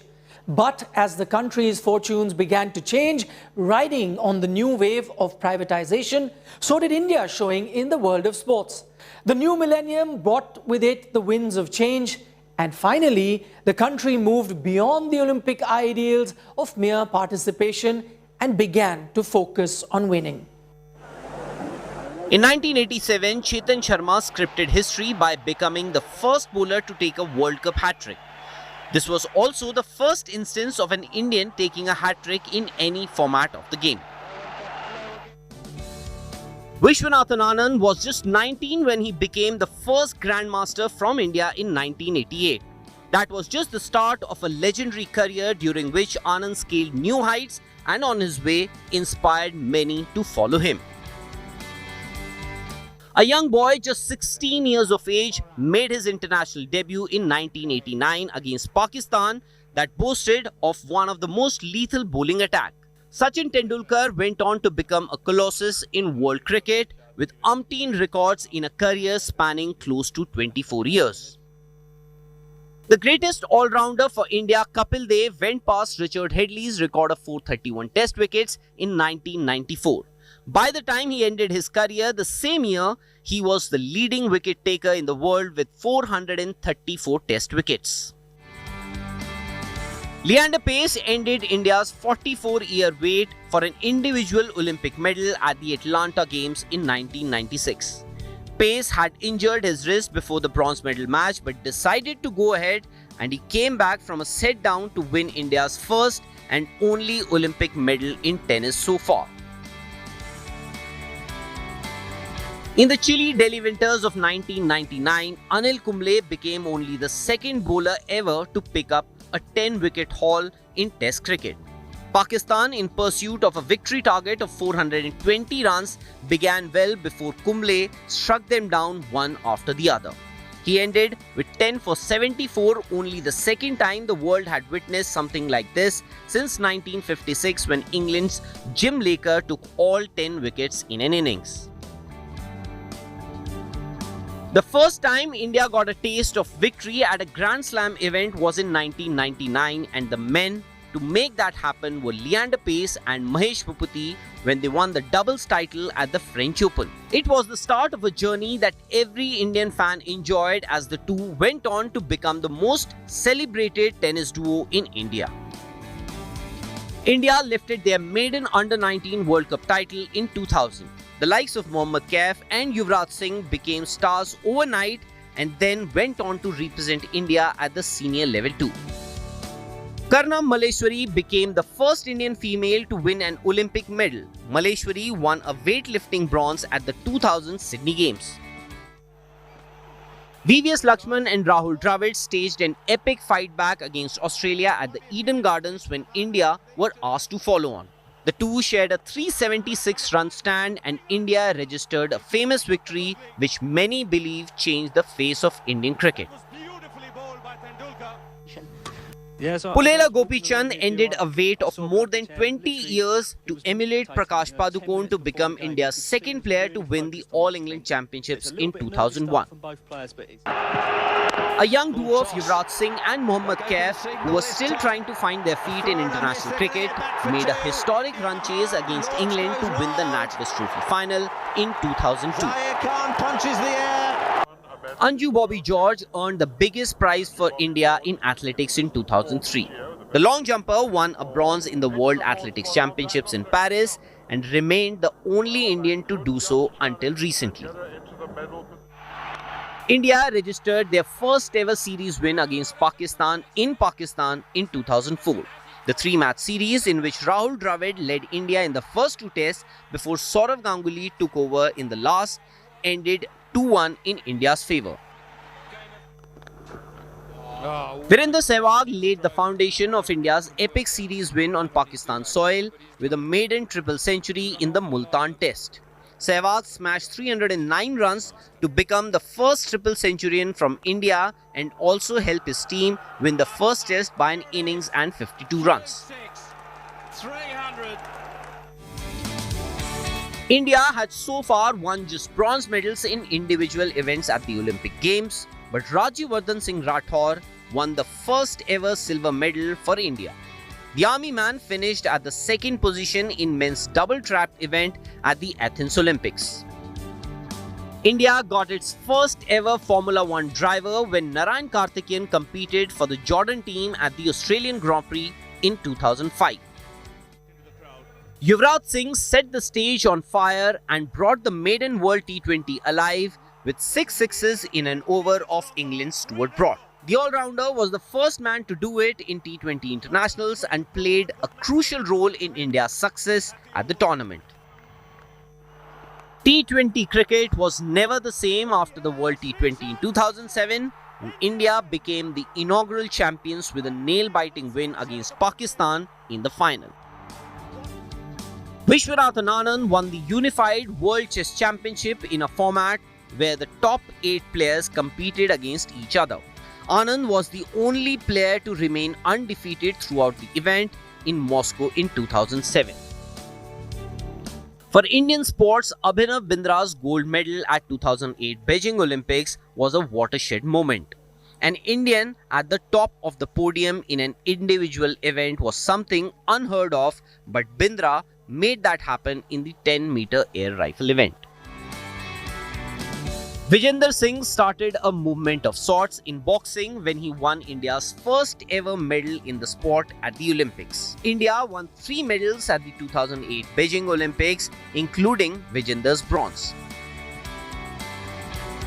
Cricket's foray into a new world began with the start of the Indian Premier League in 2008, which saw players going under the hammer for the first time as franchisees splurged millions to buy cricketers. Sachin Tendulkar continued to break boundaries and achieved another first when he scored a double hundred in an ODI game against South Africa in Gwalior. India got an opportunity to showcase itself to the sporting world when Delhi hosted the 2010 Commonwealth Games for the first time in the country. India's own performance as hosts was the best ever as they finished at the second position with 101 medals. That's 6 by MS Dhoni, an image that will forever be etched in our minds. Time for a short breather on this special, but our series acknowledging 75 great sporting achievements by Indian athletes continues on the other side.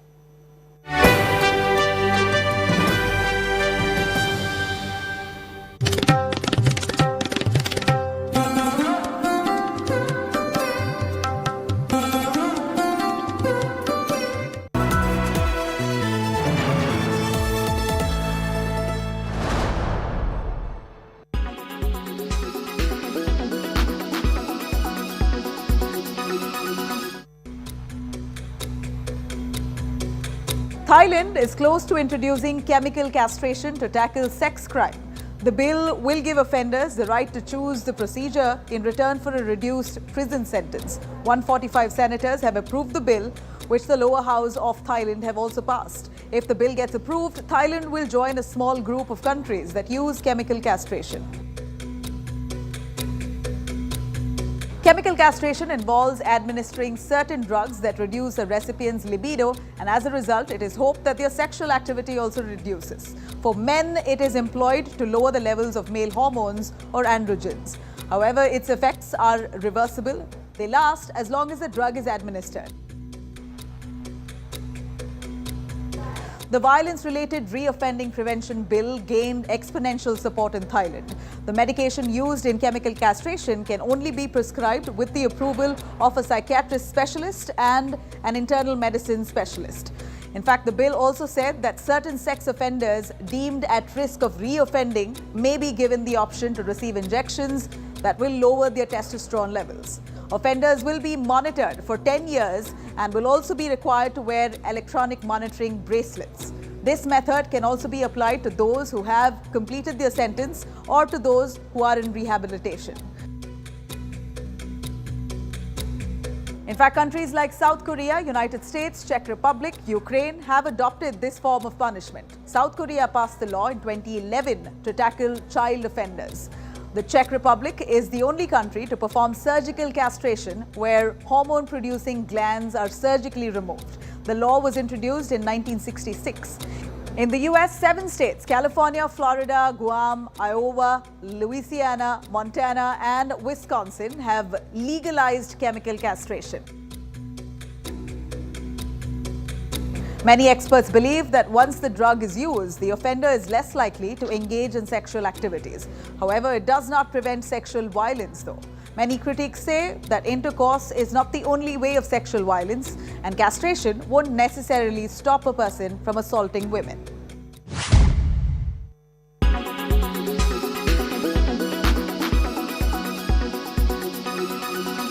Make your media plan smarter with India Today Live TV on your connected devices.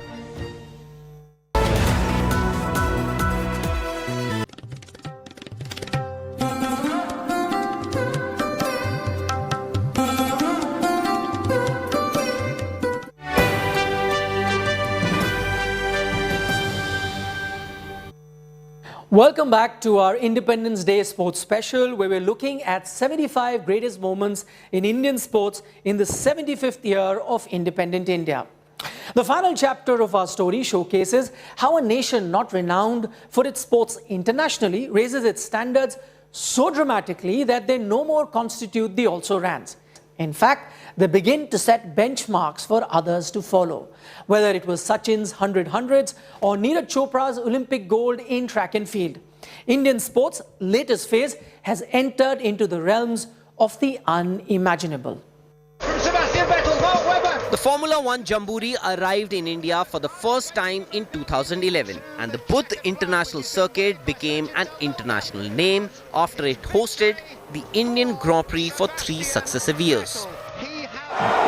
Absolutely magnificent. Dhoni finishes off in style. Another long wait for India came to an end when MS Dhoni's Men in Blue lifted the 2011 World Cup at the Wankhede Stadium. President of the ICC. The party begins in Mumbai.